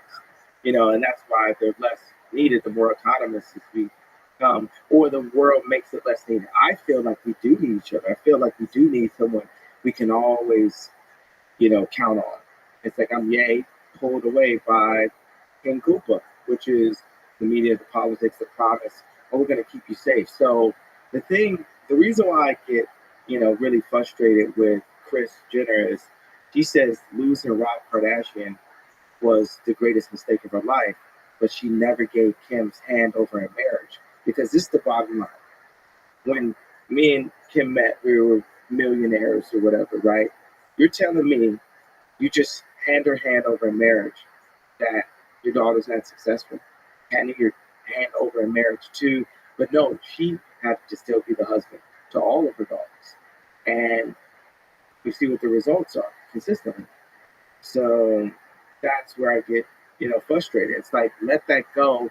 Let this person do what you made mistakes on. Don't make this person relive those same mistakes and then put that agenda into my daughters too. Is there somebody in your life close to you that you trust enough to call you out on your bullshit? We're all full of shit sometimes. What's my bullshit? Well, some of it I pointed out today, but I don't know you deeply enough. What was the bullshit? Jewish media, That's not bullshit. The bullshit is that the Jewish media won't admit. Your dad was right. Your dad was right. The words you used, you weren't. And I said it. You're not gonna make me say it 800 more times. I don't know if it resonated because you keep saying like the words. Did it resonate to y'all that y'all ain't do nothing about it, and that all y'all want to do is have somebody apologize and sweep under the rug your bullshit that you've been doing the whole time? You on the same bullshit as the other people. So you're doing the same thing that the same media, because I'm not allowed to say, has done. So until somebody which is what, man? I'm trying to call you out on your bullshit because I hope I'm somebody you can trust. That's don't fucking trust you. Well, you should find people in your life you can trust. Don't tell me what I should do. I'm not one of your BLM marchers. Listen, I'm with you on BLM. A lot of organizations use tragedy, and I watched the Candace Owens documentary. And what was your take on it? I think it's important to question the mainstream narratives, but I don't agree with it. I still believe that George Floyd died from the knee of the cop, not from fentanyl. And even if that was the case, there's still 50% of black deaths is actually abortion. So let's get into engineering. Let's just go. How do you fix that? Population control is social engineering. In its most literal form. The blacks are under population control. That's something that's just what it is. African Americans are not choosing to get the abortion. It's a choice. It's an individual choice. but we're being influenced to. Well, then speak to the community and help. I mean, I don't know what the engineering solutions there are. It could be you're doing that in part by speaking to the value and the power of family. Well, watch this. I was building shelters. I bought land in Calabasas. I bought 2 ranches in Wyoming. 300 acres in Calabasas, 12,000 acres in total in Wyoming. And I started building ideas for shelters. And God set it on my heart to make monasteries, which would be modern day facilities that don't turn people down, that have farms, that have shelter, clothing, but first of all, water, first of all, knowledge, because knowledge is the most important resource to our species above water. Knowledge it's itself, because then you can go get water. I mean, you can argue like your baby has it, but the baby doesn't have it. You know, so someone with the knowledge then feeds the baby the water. But it's important that those with the knowledge teach the baby how to find the water themselves. And the business people that I've been dealing with have been keeping the baby sick by not sharing the information and the knowledge within inside of those contracts. My people are sick. If I load up Apple Music right now and I play the top songs in the rap chart, I will tell you my people are sick.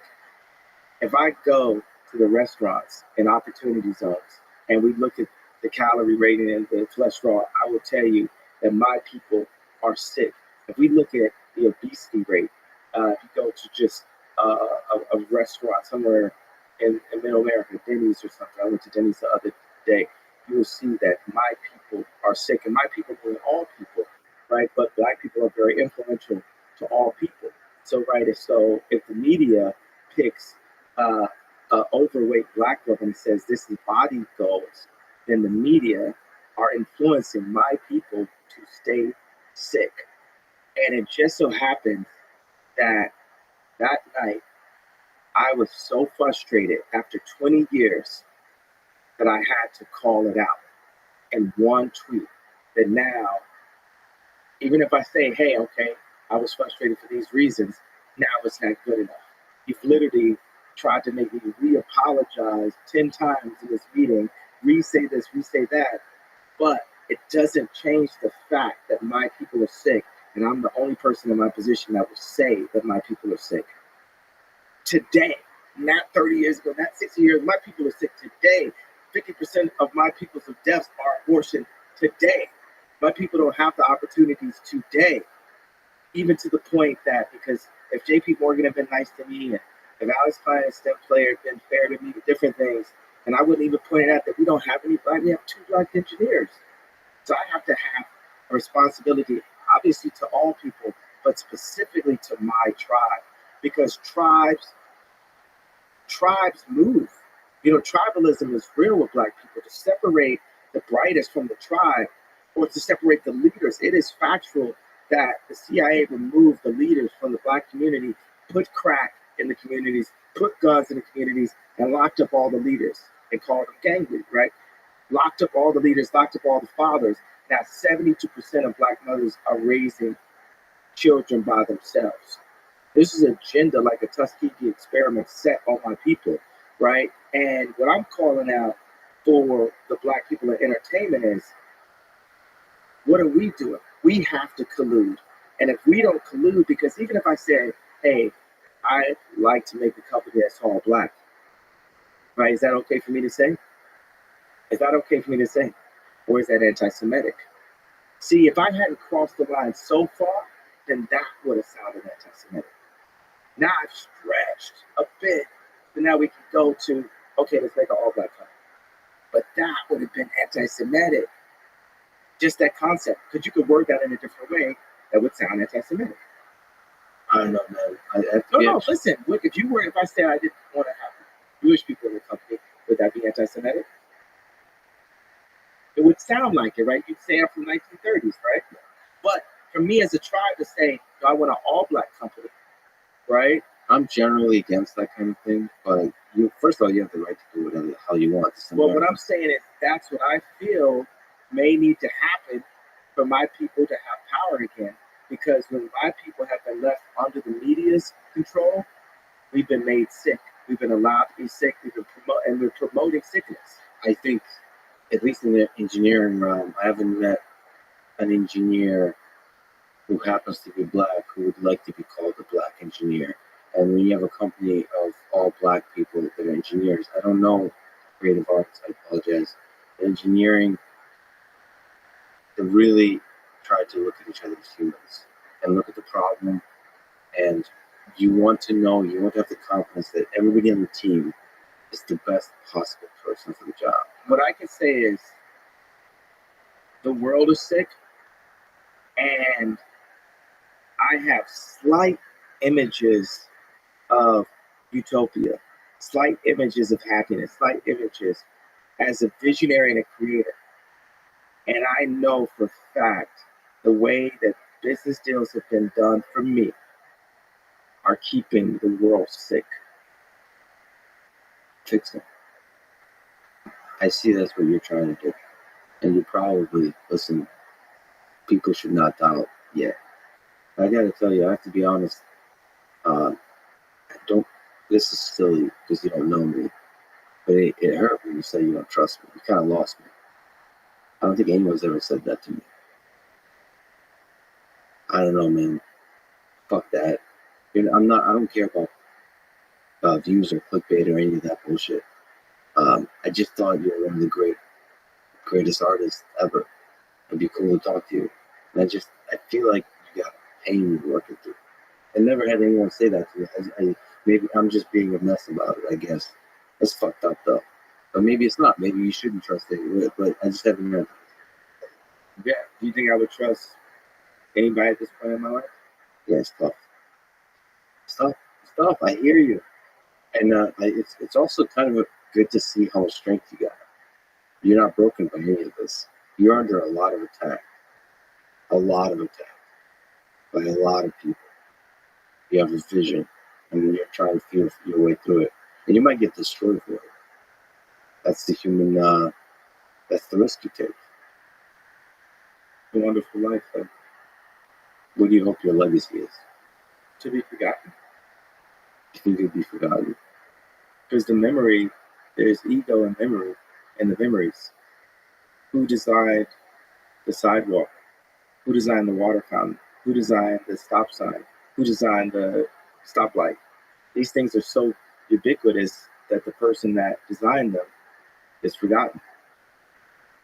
If it's a good idea, it's a God idea. And I don't know VCs can own it. So you want your designs in all rounds of life to be so simple that they permeate everything. They take over, and you are forgotten. That's a successful design, is you're forgotten. Yes. Do you have advice for people? A lot of young people look up to you. Do you have advice for young people of how to live a life they can be proud of? Don't tweet while you're sleepy. Take a nap. Surely there's other things. I love the humor. Don't take it seriously, I suppose is what that means. Don't send sleepy tweets. Unless you buy your own social platform the very next week called Parler. But other than that, if you have my own social platform, then don't. Is that why you bought Parlors, so you could be sleepy and send messages out into the world? I actually am really interested in the engineering aspects of Parler. Is there a vision there? Because I'm also super interested in about Twitter.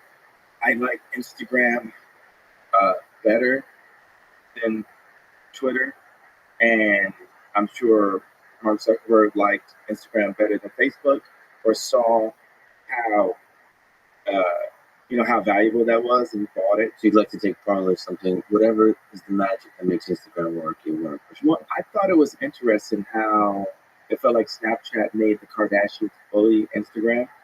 What's the point of Snapchat going to war? on Instagram. Yeah, I mean, just everyone wants to say, well, this is our value, Snapchat. You know, no one wants to lose their value to someone else's value, whatever. It's like, and everything is just, what's the difference between permanent and temporary? You know, it's just a permanent structure. And until God says it's not, you know, it's like nothing's permanent. Our life is not permanent. So how do we just let go of those things? Even like going from the name Kanye West to Ye was the beginning of just letting go of some things, of these titles. Like we need to remove the titles. Like, hey, if I have to leave Adidas and I have to go next computers, that may take me out of the billionaire standing altogether. And I gotta get low for however long God says I have to get low and refocus. I've been refocusing my staff. I had some people that were good, and I had some people that weren't, and I had too many people, and I've got a vision inside of me, and I'm like, this is how I make this vision. I have to bring this vision to life. I have to bring these houses to life. I was talking to one of our architects on, you know, we're actually getting close on it. I've like built it a few times. I had like the domes you probably saw, how, and I said, you know, how we transformed Kim's house, and you know, we're getting there. Like, You want to get into architecture, like you really want this to become physical reality. yes, and I've got close. Rome wasn't built in a day. Yeah, but Rome had to start somewhere. Yeah. I gotta call you out on the advice. There really is a lot of people that look up to you, and you've lived a really difficult life, and you made it through all of it. What do you advise them to do? Do everything that you feel, even if you are told that it's the wrong thing. No. But not anything violent. Do what you feel, say what you feel, and trust your heart. Yeah, trust your gut. Trust your instincts, because that instinct is who God made you to be. Not, you know, what lines up with your like frat brothers, or what lines up with what your dad wanted, or what lines up with your classmates, or you know, it's just God has something inside of you, and when you walk down the street, you're thinking about it, and then you just see it in the window, and then you go down another street, you see the same thing, or you're thinking about a number, and that number pops up, or you see it on the license plate, and that's just, you know, something is trying to say, be the maximum, yay, you know, be the maximum you, and God will give you anything that you can handle.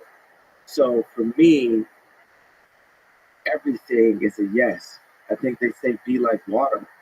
I know Bruce Lee said that. But matter of fact, just be. Because we are beings with engineering opportunities. Beautifully put. Yeah, I have hope. I have faith that however this turns out, that you have the skill and the capacity to really add love to the world. I hope you do that. I really hope you do that. And we talked about the tension of that, the challenges and the opportunities of that. I mean, I see how we could be of use to each other. You actually have a particular thing for me as I eject from media. Because even also, you know, I'm really big at like, you know, burning the phoenix too. All you know as an engineer that your cells completely regenerate every 7 years. I think I rush the process a little bit, so I run around looking like a burn victim sometimes. Yeah, but I gotta tell you, anyone I close with, I work with, there has to be trust, there has to be love. And I think you've been burned quite a bit in your life. Sometimes I did it myself. I put my hand on the stove. So how do we get to engineering? There's a deal to be done here. Not saying you're making this money off of that, I'm making that money off, but I don't care about money, by the way. Same, twins. So there's dealings here.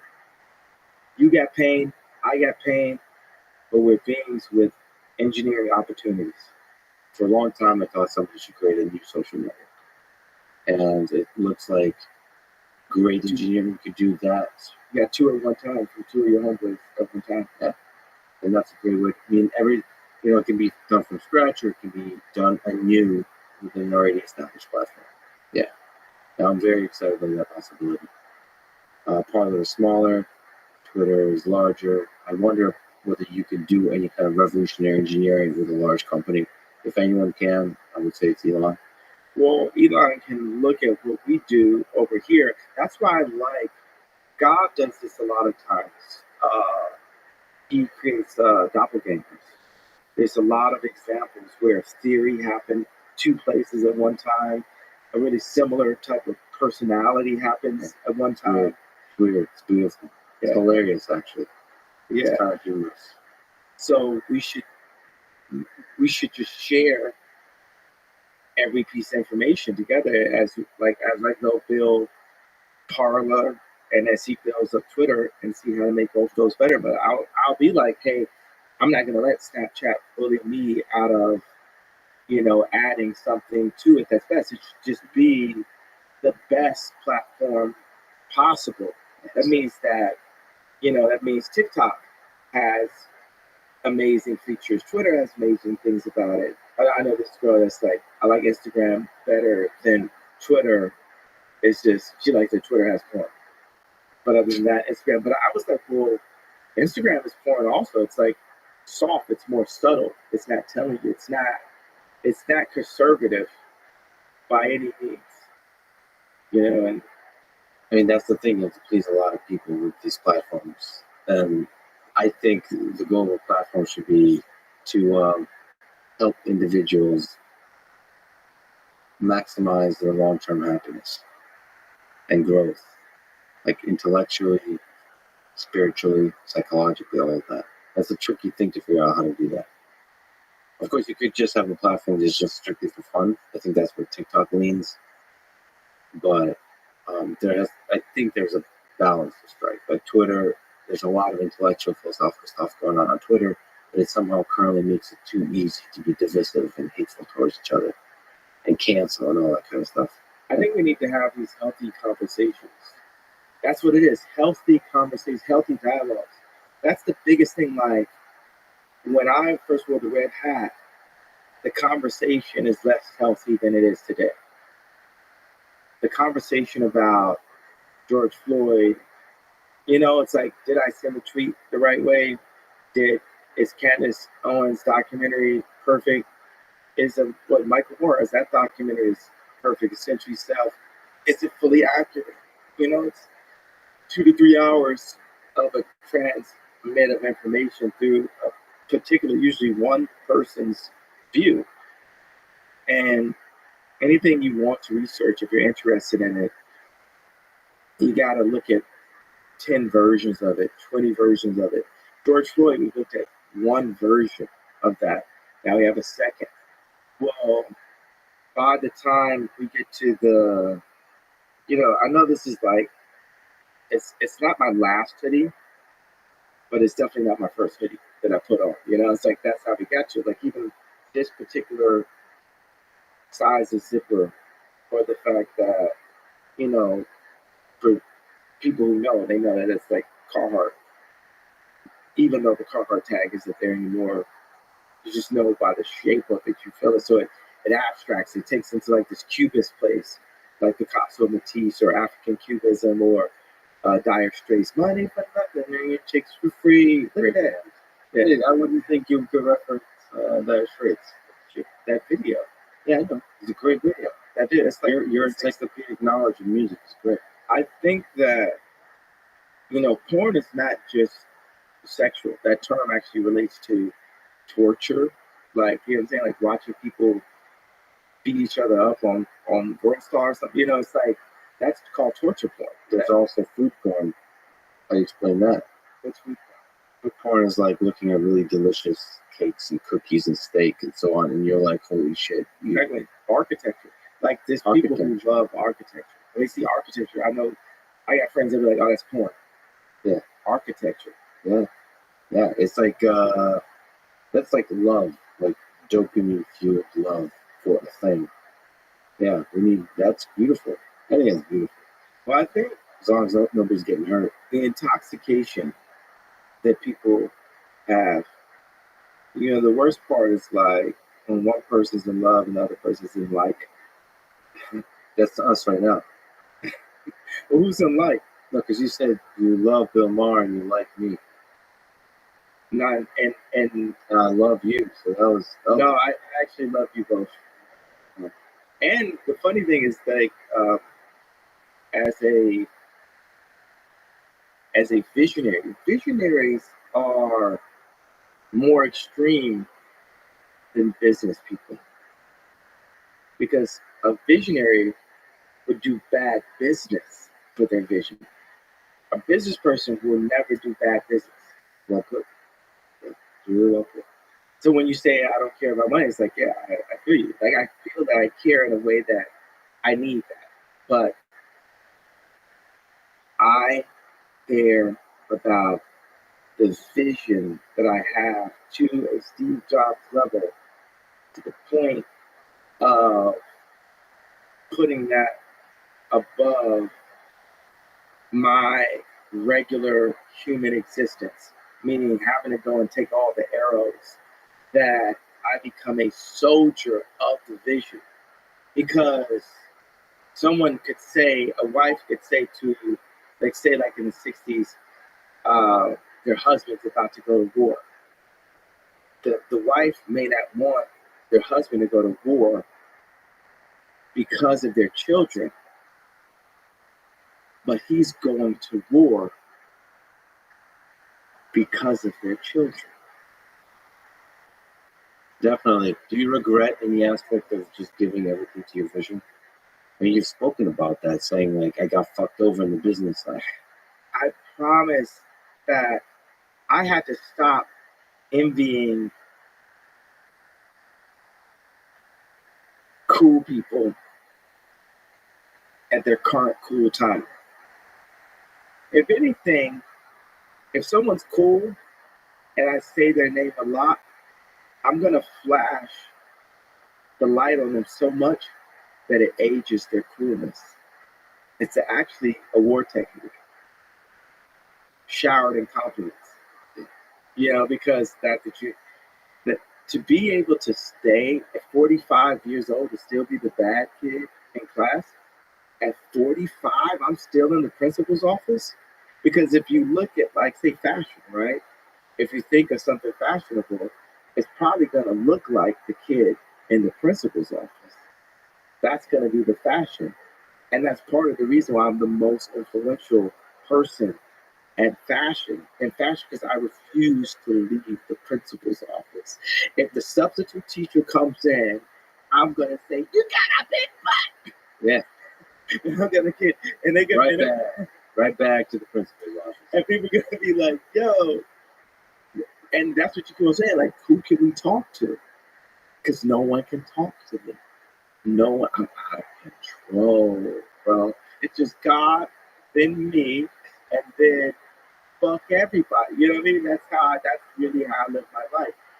And I just want to say this one thing about the children thing. I wanted to, put that point together, put that idea together. I want to report. I'm really big on, like, words being powerful. Says the person with the sleepy tweet. Yeah. So full of contradictions. Yeah, I'm a human being, right? It's like some days I'm like, I could go 30 days to be celibate. Like, really, like, I'm a monk. I'm being, like, faithful to God. And then I'll go, like, working out, no carb, like my work weight will fluctuate. And I'll have times I'm like, I don't feel like being told what to do, so I don't want to work out with a trainer, and I just want to drink this Hennessy. But I want to say this thing that I will text to Kim sometimes. I'll say, you may not understand what I'm doing right now, but you will. And that's what I would say to everyone. You may not understand what I'm doing. And this gives a little bit, maybe we're like 20% there. But there's still going to be people who leave this interview and they're like, I still don't like the way you apologize. I still don't want to say what my involvement would have been to make him lead him to that point. And we just want things to be how they are. There's people in the world who want the world to stay as it is. And there's people who want to change the world. And that's happened throughout time. They say that with Da Vinci, halfway into a conversation, he could not suffer fools so much that he would walk away halfway into the conversation.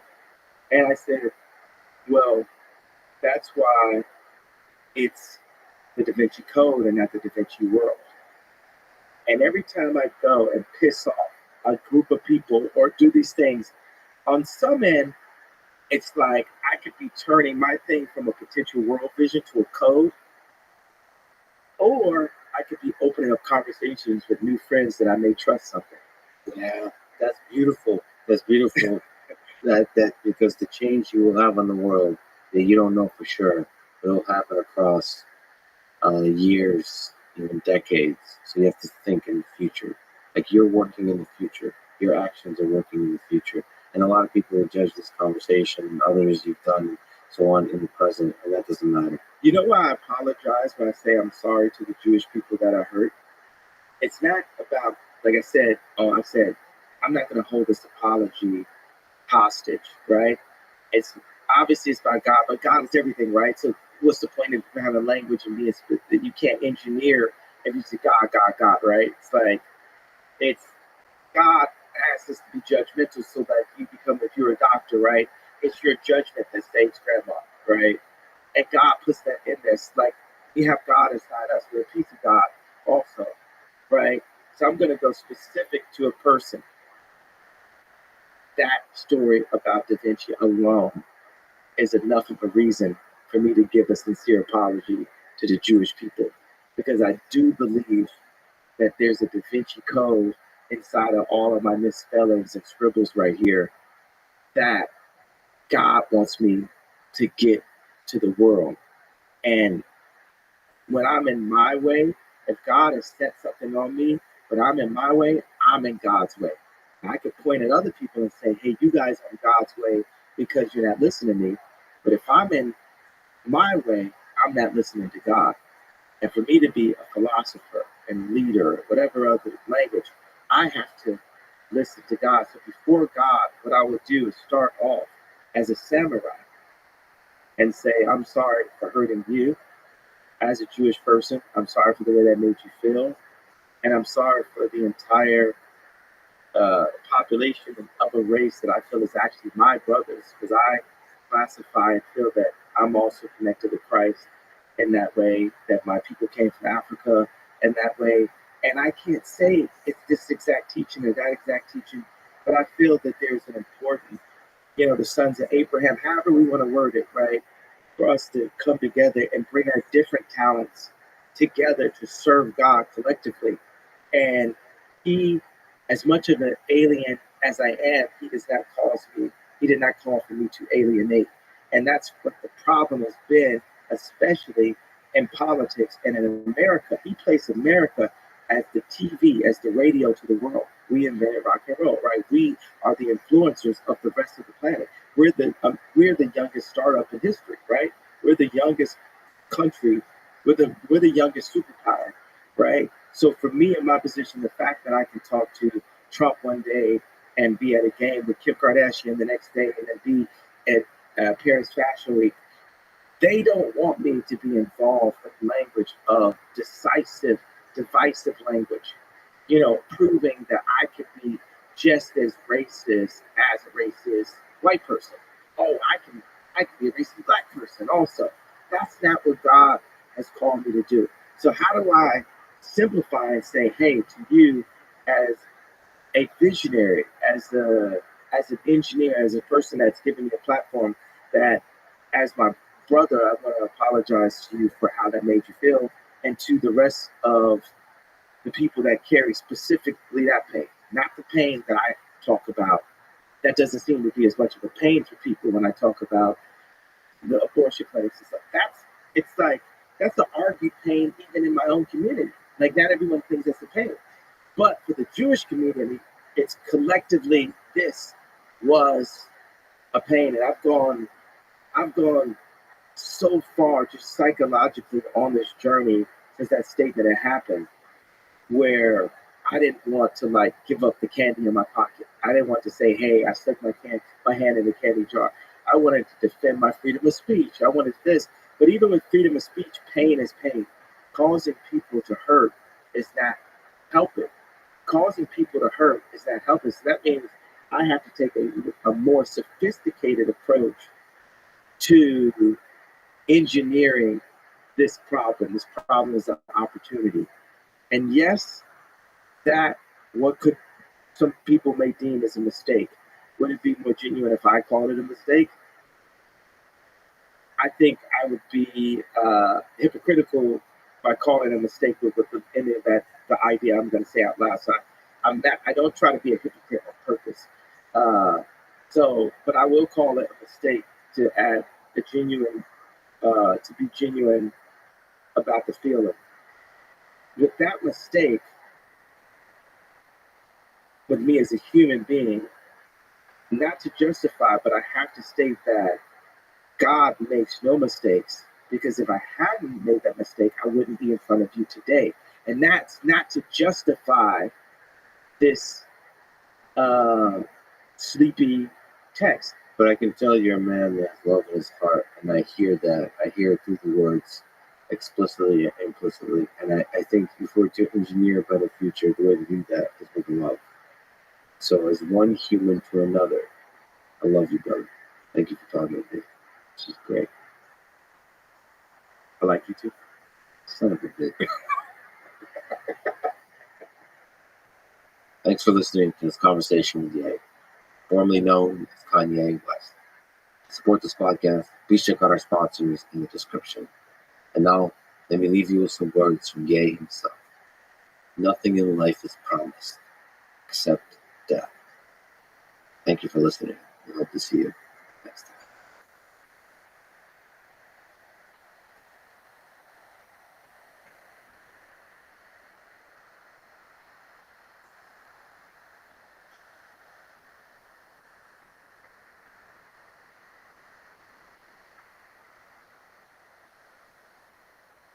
Donald Trump was probably the biggest person ever to be removed from social media.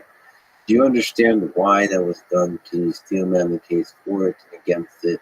Everybody who was watching this around the world basically saw, let's say, U.S. establishment or Democrat aligned folks just decapitate, the head of state from digitally, right? Like, just boom, gone, okay? And they're like, well, if they can do that in public to the U.S. president, who's ostensibly the most powerful man in the world, what does the Mexican president stand against that? Nothing. Regardless of whether it was justified on this guy, that means they will do it to anybody. Now the seal is broken. Just like the bailouts, as exceptional as they were in the first, everybody was shocked about them, then they became a policy instrument. And now there's bailouts happening. Every single bill is printing another whatever $1 billion or something. The following is a conversation with Balaji Srinivasan, an angel investor, tech founder, philosopher, and author of The Network State, How to Start a New Country. He was formerly the CTO of Coinbase and general partner at Andreessen Horowitz. This conversation is over 7 hours. For some folks, that's too long. For some, too short. For some, just right. There are chapter timestamps, there are clips. You can jump around, or like I prefer to do with podcasts and audiobooks I enjoy, and sit down, relax, with a loved human, animal, or consumable substance, or all three if you like. Enjoy the ride from start to finish. Balaji is a fascinating mind who thinks deeply about this world and how we might be able to engineer it in order to maximize the possibility that humanity flourishes on this fun little planet of ours. Also, you may notice that in this conversation, my eye is red. That's from jiu-jitsu. And also, if I may say so, in a life well lived. This is the Lex Friedman Podcast. To support it, please check out our sponsors in the description. And now, dear friends, it's Balaji Srinivasan. At the core of your belief system is something you call the prime number maze. I'm curious. We got to start there. Sure. If we can start anywhere, it's with mathematics. Let's go. All right, great. A rat can be trained to turn at every even number or every third number in a maze to get some cheese. But evidently, it can't be trained to turn at prime numbers. 2, 3, 5, 7, and then 11, and so on and so forth. That's just too abstract. And frankly, if most humans were dropped into a prime number maze, they probably wouldn't be able to figure out either. They'd have to start counting and so on. Actually, it would be pretty difficult to figure out what the turning rules. Yet the rule is actually very simple. And so the thing I think about a lot is just how many patterns in life are we just like these rats who are trapped in a prime number maze. If we had just a little bit more, cogitation, if we had, a little bit more cognitive ability, a little bit more, whether it's brain machine interface or just better physics, we could just figure out the next step in that prime number maze. We could just see it. We could just see the growth. Right? And that's what I think about. Like that's a big thing that drives me. Is figuring out how we can actually understand that prime number maze that we're living in. To understand which patterns are just complex enough that they're beyond the limit of human cognition. Yes. And what do you make of that? Are the limits of human cognition a feature or a bug? I think mostly a bug. I admire Ramanujan. I admire, Feynman. I admire these great mathematicians and physicists who were just able to see things that others couldn't. And just by writing it down, that's a leap forward. People talk about it's not the idea, it's execution, but that's for trivial ideas. For great ideas, for Maxwell's equations or Newton's laws or quantum electrodynamics or some of Ramanujan's identities, that really does bring us forward. Especially when you can check them, you don't know how they work. Right? You have the phenomenological, you don't have theory underneath, and then that stimulates the advancement of theory to figure out why is this thing actually working. That's actually StatMech, arose in part from the kind of phenomenological studies that were basically being done where people were just getting steam engines and so on to work. And then they kind of abstracted out thermodynamics and so on from that, right? So the practice led to theory rather than vice versa. To some extent, it's happening in neural networks now. Right? And I think that's so just something that's true and that works. If we don't know yet, that's amazing and it pulls us forward. So I do think that the limits are more than. Is there something that humans will never be able to figure out about our universe? About the theory, about the practice of our universe? Yeah, people will typically quote Gödel's Incompleteness for such a question. And there are things that are provably unknowable or provably unprovable. But I think you can often get an approximate solution. The Hilbert, Hilbert's problems like we will know, we must know. At least we should know that we can know. Push to get at least an approximate solution. Push to know that we can't know. At least we push back that darkness enough so that we have lit up that corner of intellectual universe. Okay, let's actually take a bit of a tangent and explore a bit in a way that I did not expect we would. But let's talk about the nature of reality briefly. I don't know if you're familiar with the work of Hoffman. No, I don't. I know Roger Penrose has his Road to Reality series for basic physics, getting up to everything we know. But go ahead, tell me. It's even wilder. Yeah. In modern physics, we have the question of what is fundamental and what is emergent in this beautiful universe of ours. And there's a bunch of folks who think that space-time, as we know it, the four-dimensional space, is emergent. It's not fundamental to the physics of the universe. And the same, many argue, I think Sean Carroll is one of them, is that time itself, the way we experience it, is also emergent. It's not fundamental to the way our universe works. Anyway, those are the technical term. I apologize for swearing. Those are the mind fucks of modern physics. But if we stroll along that road further, we get somebody like Donald Hoffman, who makes the evolutionary case that the reality we perceive with our eyes is not only an abstraction of objective reality, but it's actually completely detached. Like we're in a video game, essentially, that's consistent between each, consistent for all humans, but it's not at all connected to physical reality. It's an illusion. Version of the simulation hypothesis, is that his? In a very distant way, but simulation says that there's a sort of computational nature to reality, and then there's a kind of a programmer that creates this reality and so on. No, he says that we humans have a brain that is able to perceive the environment, and evolution has produced from primitive life to complex life on Earth, produced the kind of brain that doesn't at all need to sense the reality directly. Like this table, according to Donald Hoffman, is not there. Well, so not just as an abstraction, like we don't sense the molecules that make up the table. But all of this is fake. Interesting. So, I tend to be more of a hard science person, right? And so, so just on that, people talk about qualia, is your perception of green different from my perception of green? And my counter argument on that is, well, we know something about the spectrum of light, and we can build artificial eyes. If we can build artificial eyes, which we can, they're not amazing, but you can do that. You can build artificial ears and so on. Obviously, we can build recording devices and for cameras and things like that. Well, operationally, the whole concept of your perception of green, you see green as purple, I see green as green, or what I call green, doesn't seem to add up, because it does seem like we can do engineering.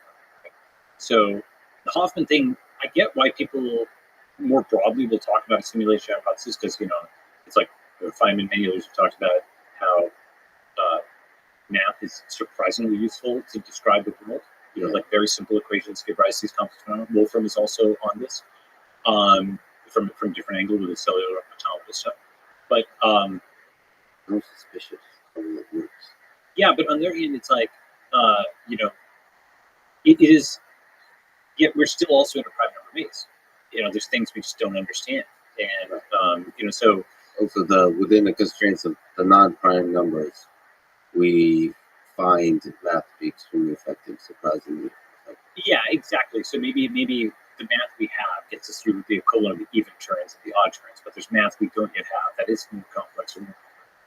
Despite all our rage, and I know that gets like very abstract, but there are unsolved problems in physics. Like the condensed matter space, there's a lot of interesting stuff happening. My recollection, I may be out of date on this, like things like sonoluminescence, we don't know exactly how they work.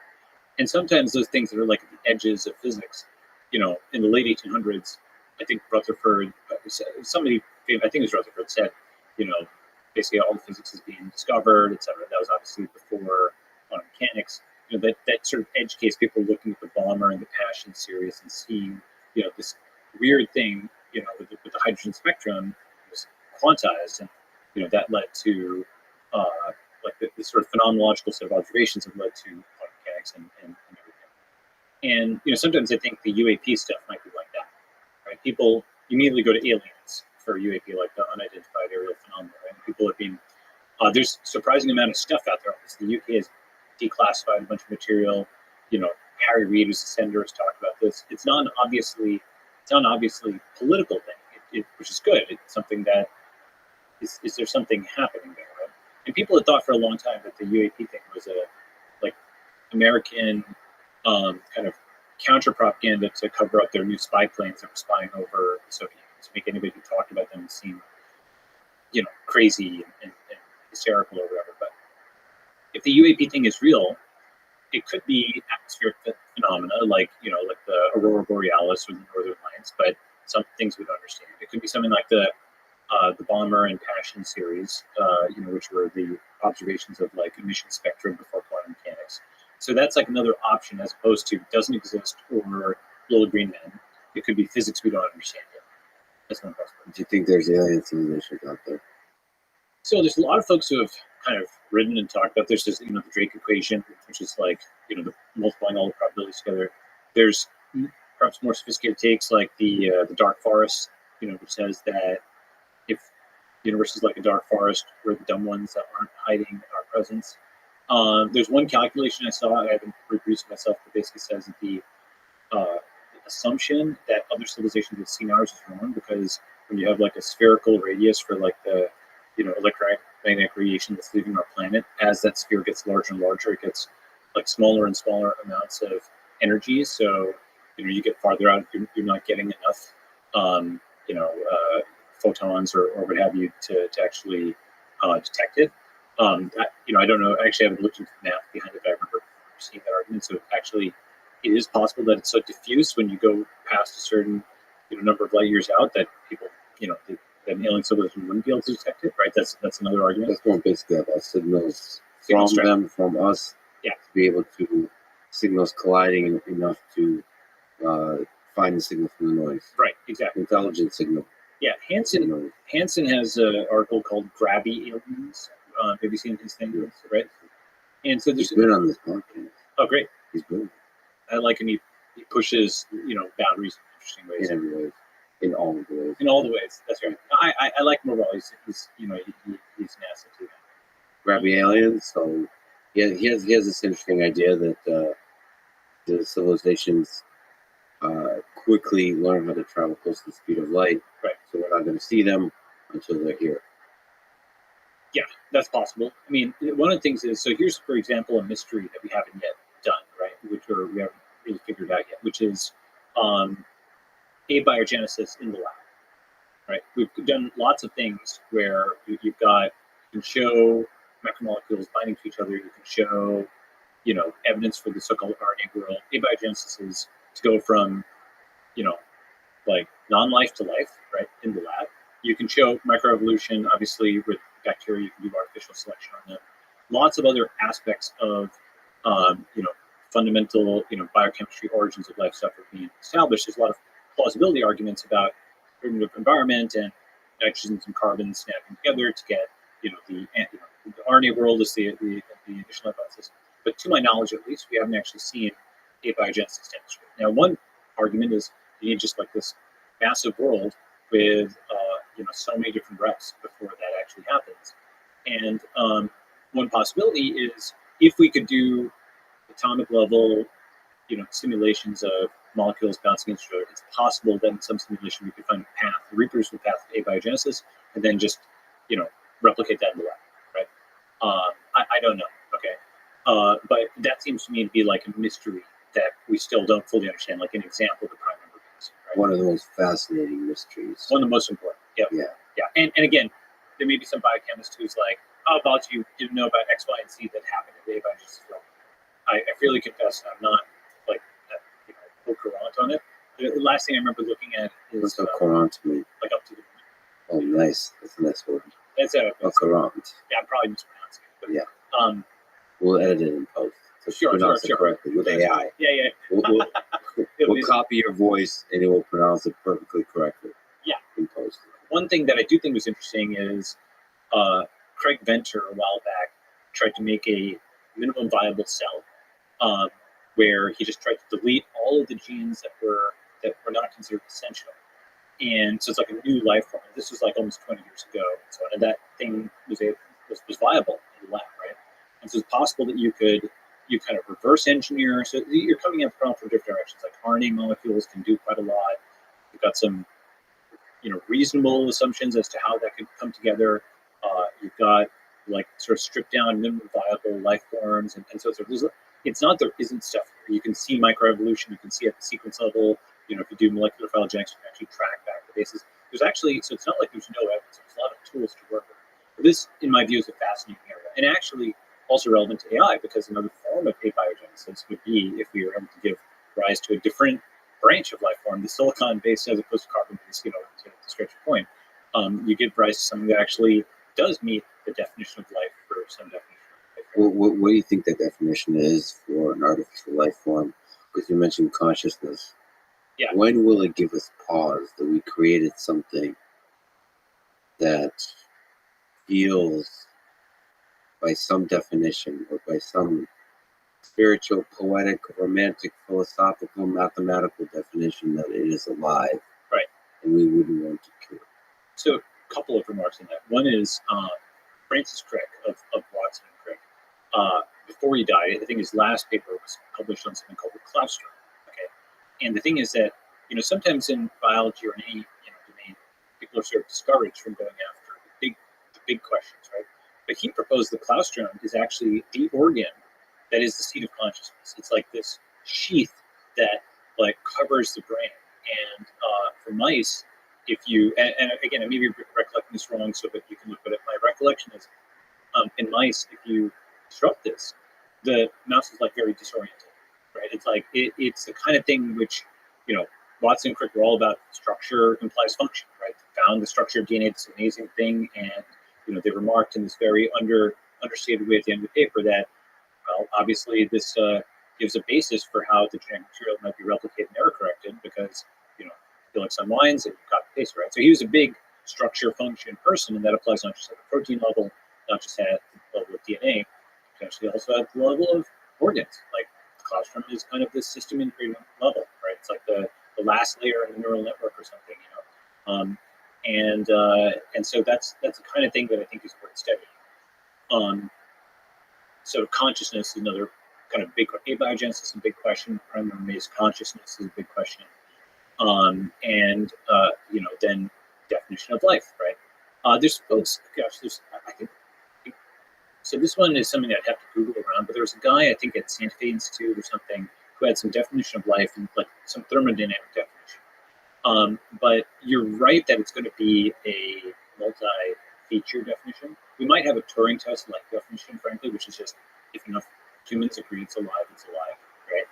And that might, frankly, be the operational definition. Because viruses are like this boundary case. Are they alive? Not most people think they're alive, but they're more alive than a rock, in a sense. Well, I think in a world that we'll talk about today quite a bit, which is the digital world, I think the most fascinating, philosophically and technically, definition of life is life in the digital world. Mm-hmm. So chatbots, essentially creatures, whether they're replicas of humans or totally independent creations, perhaps in an automatic way. I think there's going to be chatbots that we would ethically be troubled by if we wanted to kill them. They would have the capacity to suffer. They would be very unhappy with you trying to turn them off. And then there would be large groups of activists that would protest, go to the Supreme Court, whatever the Supreme Court looks like in 10, 20, 30, 40 years. And they will demand that these chatbots would have the same rights as us humans. I saw that Google engineer who's basically saying this had already happened, and I was surprised by it because when I looked at the chat logs of it, it seemed particularly interesting. On the other hand, I can definitely see it. I mean, GPT-3, for people who haven't paid attention, shows that serious step-ups are possible, and obviously, you talk about AI in the podcast a ton. Is it possible that GPT-9 or something is kind of like that? Or GPT-15 or GPT-4, maybe? But yeah, for people just listening, there's a deep skepticism in your face. Yeah, the reason being because, it's possible. It's possible that you have like a partition of society on literally this basis. That's one model where there's some people, just like there's vegetarians and non-vegetarians, right? There may be machines have life and machines are machines, or something like that, right? You could definitely imagine some kind of partition like that in the future where your fundamental political social system, that's a foundational assumption. And, is AI, does it deserve the same rights as like a human? Or, for example, a corporation is an intermediate. Do you see a thing which is how human are different corporations? Have you seen that infographic? It's actually funny. Yeah, so it's like, spectrum. There's a spectrum. So, for example, Disney is considered about as human as like a dog. But like Exxon, I may remember this wrong, but they had like a level with like human at one end and like rock at the other. Does that have to do with corporate structure? What I think it's about people's empathy for that corporation, their brand identity. But it's interesting to see that, first of all, people sort of do think of corporations as being more or less, like the branding is really what they're responding to. Well, that's what, they're also responding. I have a brand of human that I'm trying to sell. Mm-hmm. It seems to be effective for the most part. Sure. Although it has become like a running joke that I might be a robot. Right. Which means the brand is cracking. It's seeping through. But in that sense, I think I don't see a reason why chatbots can't manufacture the brand of being human, of being sentient. That is the Turing test, but it's like the multiplayer Turing test. Now that actually a fair number of chatbots have passed the Turing test, it's saying there's at least two steps up, right? One is a multiplayer Turing test where you have chatbots talking to each other. And then you ask, can you determine the difference between chatbots talking to each other and clicking buttons and stuff in apps and humans doing that? And I think we're very far off. Or I shouldn't say very far off. At least, I don't know how far off we are in terms of time. We're still far off in terms of a group of chatbots looking like their digital output is like the group of humans. It's like go from the Turing test to the multiplayer Turing test. That's one definition. Another definition is, to be able to kind of swap in, and you're not just convincing one human that this is a human for a small, session. You're convincing all humans that this is a human for n sessions. Remote work actually makes this possible, right? That's another definition of a multiplayer Turing test, where basically you have a chatbot that's fully automated, that is earning money for you as an intelligent agent on a computer, that's able to go and get remote work jobs. And so I would consider that next level, right? If you could have something that was like that, that was competent enough to, because everything on a computer can be automated, right? Literally, you could be totally hands-free, just like autonomous driving. You could have autonomous driving. As a challenge problem, if you were Microsoft or Apple and you had legitimate access to the operating system, just like Apple says, can you send me details of this? A decentralized thing could, in theory, log, the actions of 10,000 or 100,000 or a million people. And with cryptocurrency, you can even monitor a wallet that was on that computer. And you could see, what long-run series of actions were increasing or decreasing this digital balance. You see what I'm saying, right? So you start to get, at least conceptually, it'd be invasive and there'd be a privacy issue and so on.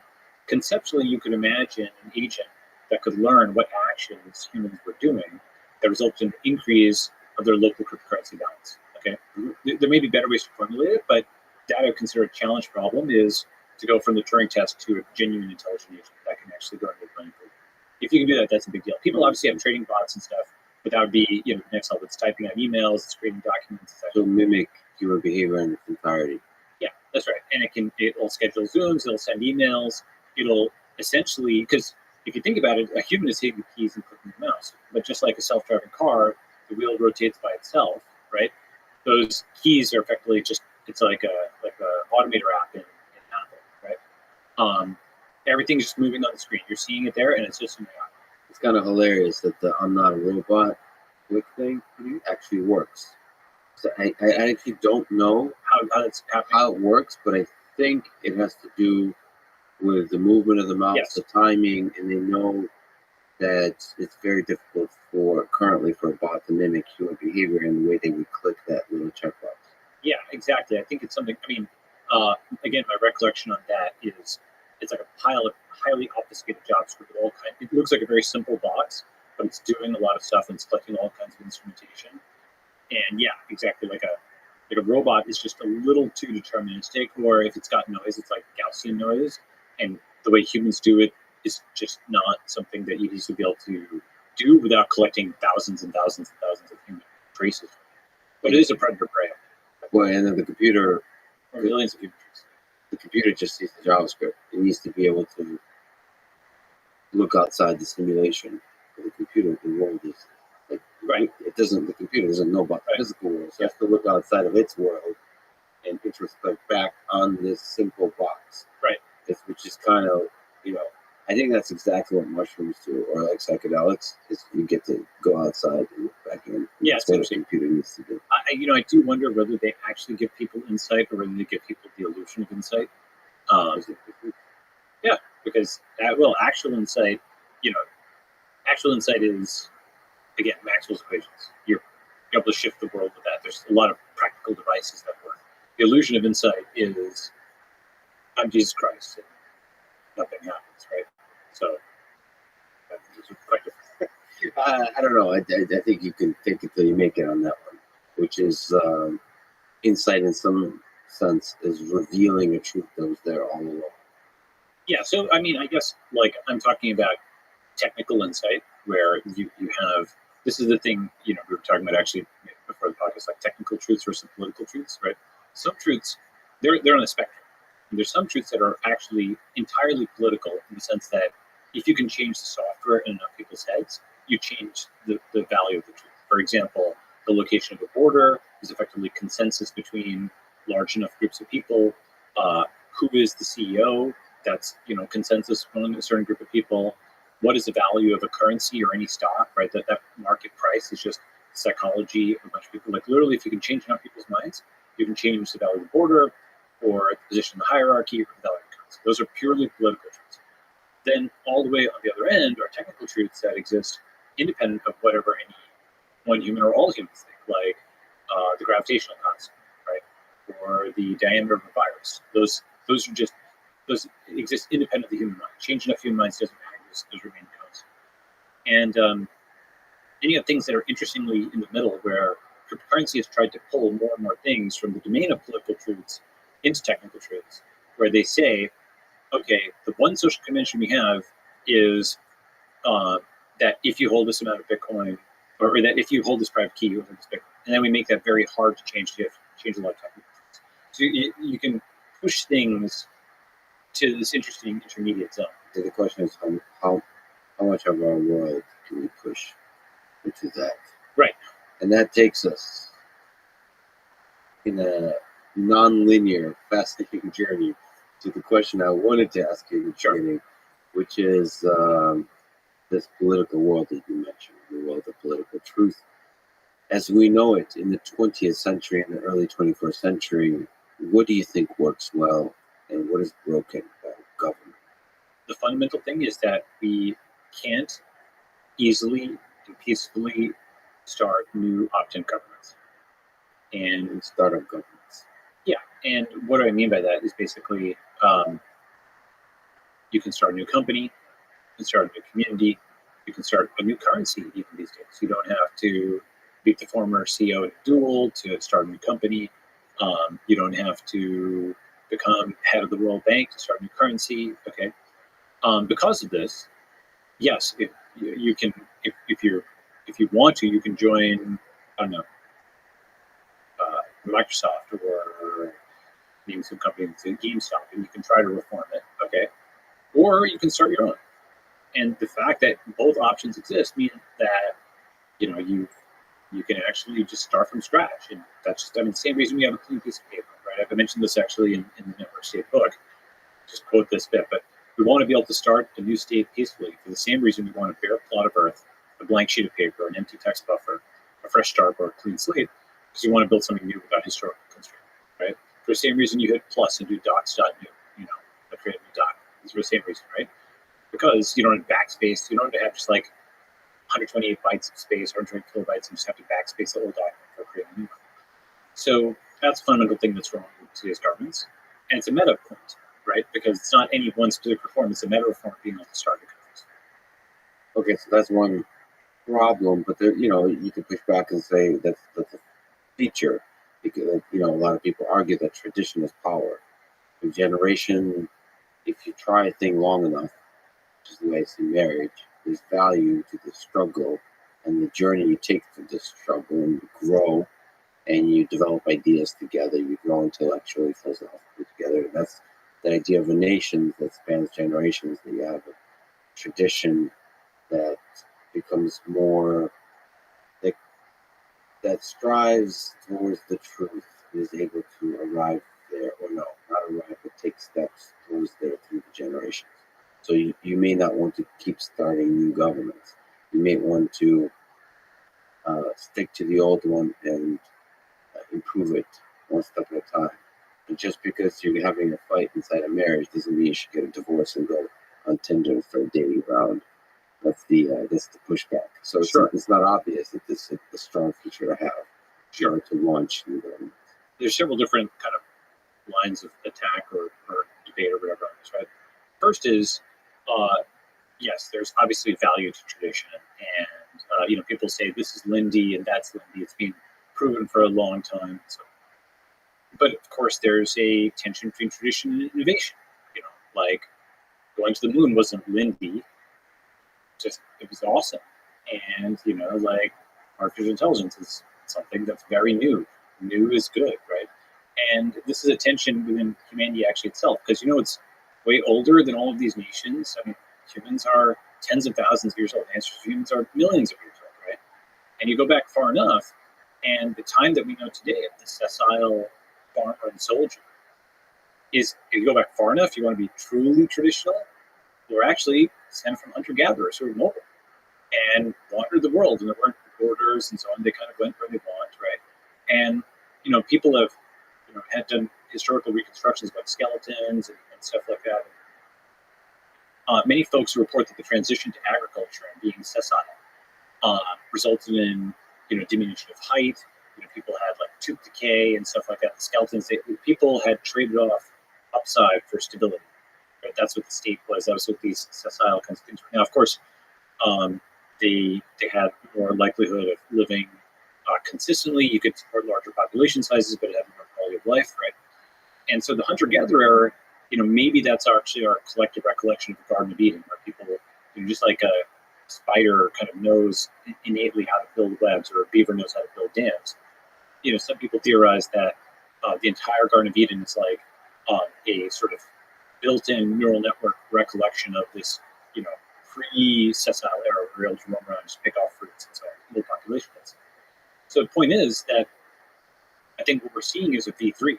You go from the hunter-gatherer to the farmer and soldier, the sessile nations are here and they've got borders and so on, to kind of the V3, which is the digital nomad, the new hunter-gatherer. We're going back to the future because, it's even older than nations is no nations, right? Even more traditional than tradition is, being international, right? And so we're actually tapping into that other huge thread in humanity, which is the desire to explore, pioneer, wander, innovate, And I think that's important. To make America great again is to dissolve it completely into oblivion. No, it's a joke. I know it's a joke. Well, humor. I'm learning this new thing. Yes, a new thing for the chatbot emulation isn't fully working. Yeah, that glitch. That's where in the beta. And let me just say one other thing about this, which is, there are, everybody in the world, let's say, I don't know the percentage, let's say 99.99%, it rounds to that number, of political discourse in the U.S. focuses on trying to fix the system. If those folks, 0.01% of the energy is going towards building a new system, that seems like a pretty good portfolio strategy, right? Or 100% are supposed to go and edit this code base from 200-something years ago. The most American thing in the world is going and, leaving your country in search of a better life. America was founded 200 years ago by the founding fathers. It's not just a nation of immigrants, it's a nation of immigrants, right? Immigration, from other countries to the U.S., and actually also immigration within the U.S. There's an amazing YouTube video called, it's like 50 states, U.S. population, I think 1790 to, it says 2050, so they've got a simulation, so you just stop it at 2019 or 2020. But it shows that, like, Virginia was, like, number one early on, and then it lost ground, and, like, New York gained, and then, like, Ohio was a big deal in the early 1800s, and it was, like, father of presidents and general these presidents, and later Illinois and Indiana, and then California only really came up in the 20th century, like, during the Great Depression. And now we're entering the modern era where, like, Florida and Texas have risen and New York and California have dropped. And so interstate competition, it's actually just like intercurrency competition. You've got trading pairs, right? You sell BTC by ETH. You sell, Solana or Z, sell Monero by Zcash, right? Each of those trading pairs gives you signal for today on this currency is down or up relative to this other currency. The same way, each of those migration pairs, someone goes from New York to Ohio, Ohio to California, gives you information on the desirability of different states. You can literally form a pairs matrix like this over time, very much like the link matrix. That's shaped America in a huge way. And so, you ask, hey, if this nation of immigrants that was founded by men younger than us, by the way, the founding fathers were often in their 20s, right, who, endorsed the concept of proposition nation, who have given rise to a country of founders and pioneers, who've literally gone to the moon, right? Those folks would think that this is the end of history. That's it. We're done. Like, we've done everything else. There's people in technology who believe, and I agree with them, that we can go to Mars. We might even be able to end death. We can't innovate on something that was 230 years old. So there is a balance, certainly, to strike.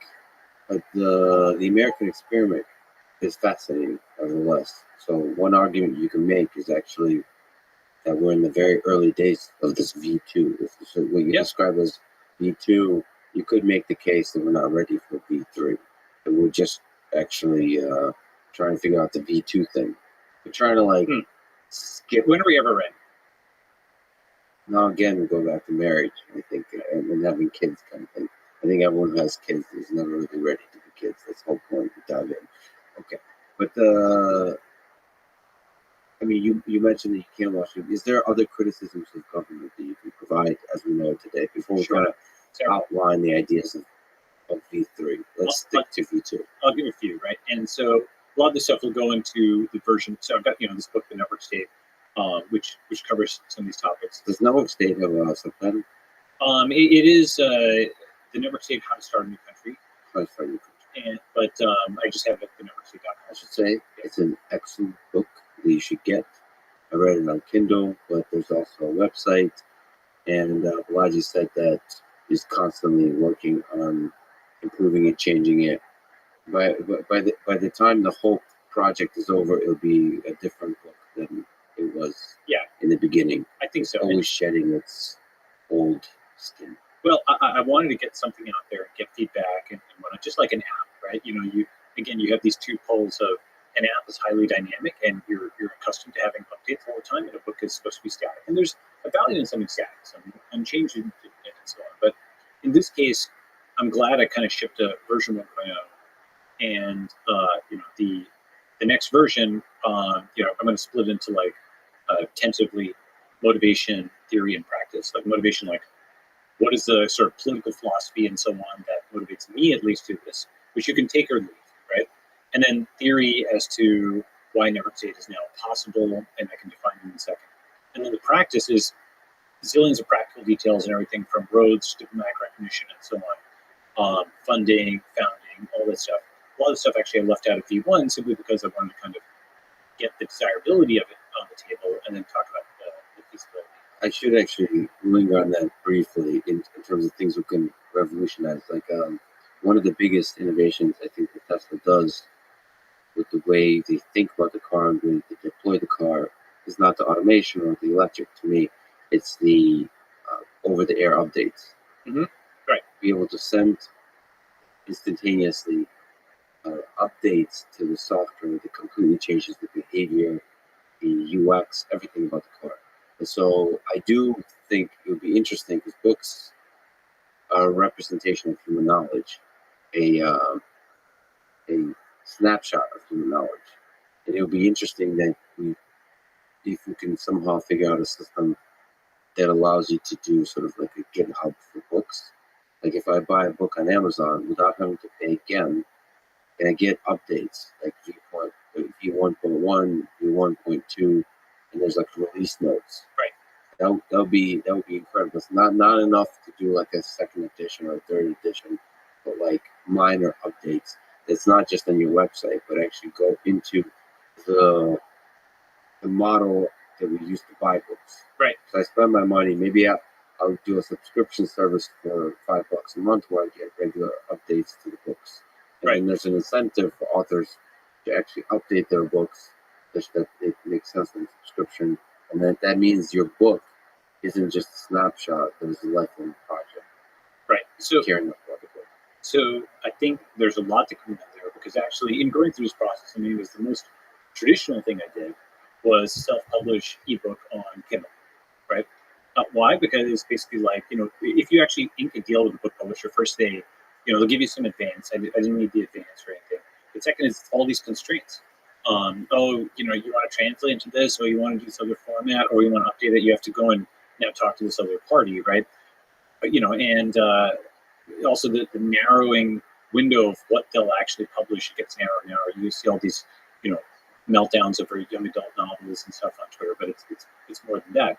So, actually having an Amazon page, it's just like a marker that a book exists.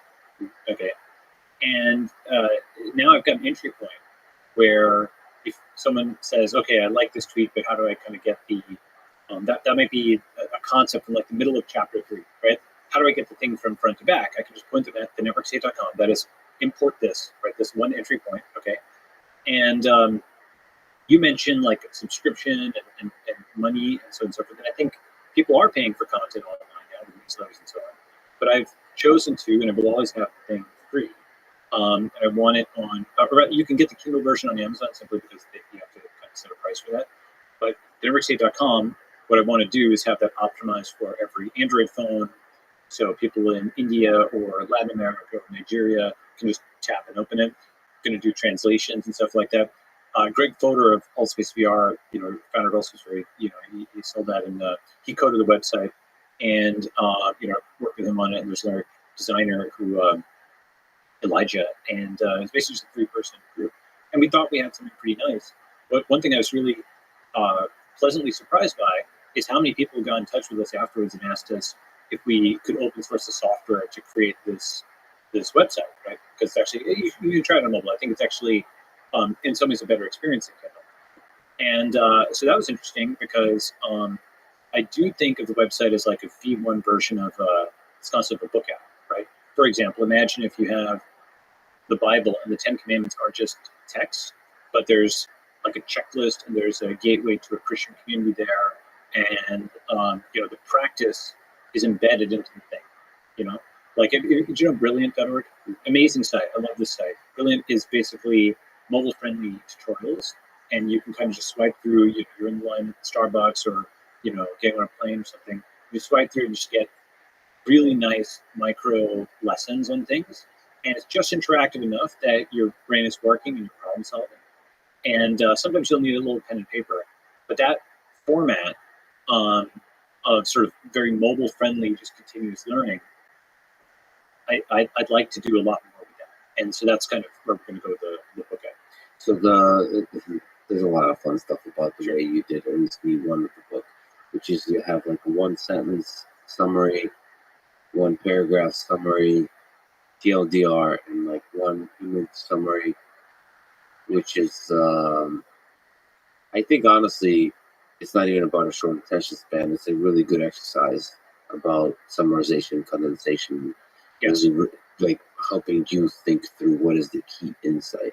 Like we mentioned, the prime number maze that reveals something central to the human condition, which is struggling against the limitation of our minds. And in that same way, you've summarized the network state in the book. So let's actually jump right there, and let me ask you, what is the network state? What is the network state? So I'll give it a sentence and I'll also give it an image, right?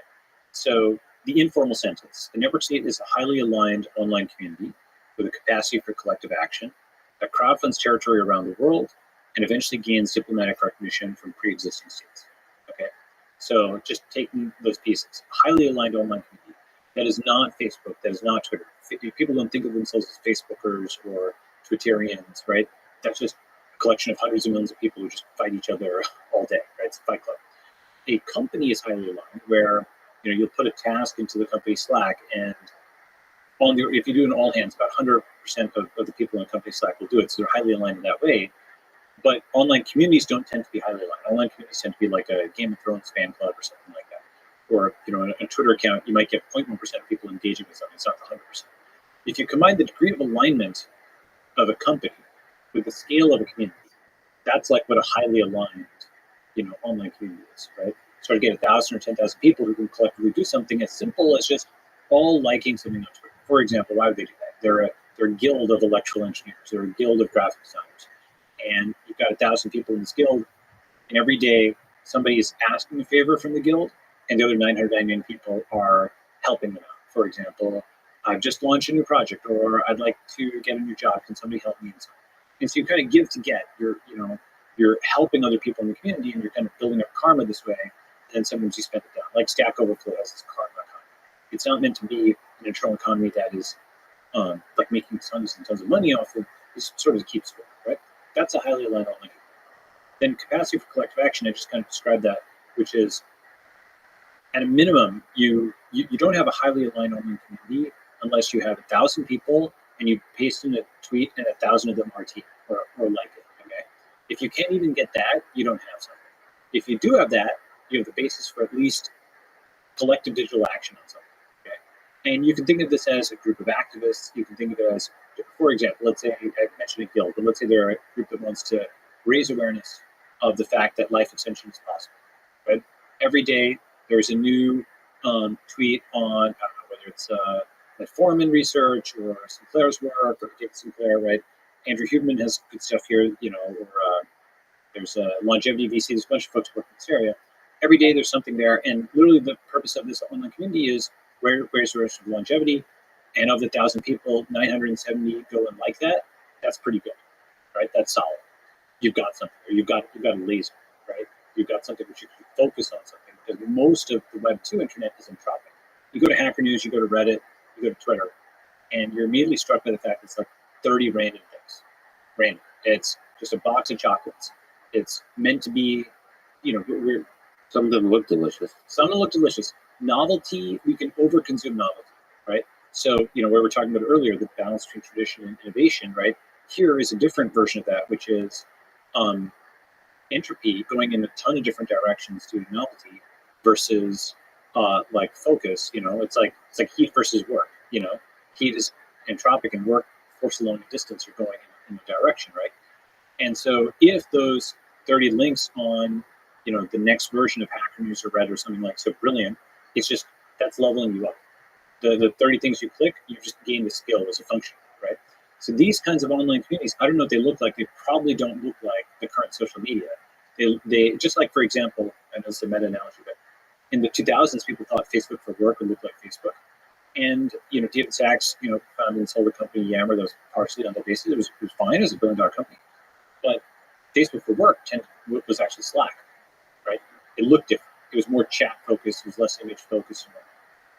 What does the platform for a highly aligned online community look like? I think Discord is the transitional state, but it's not the end state.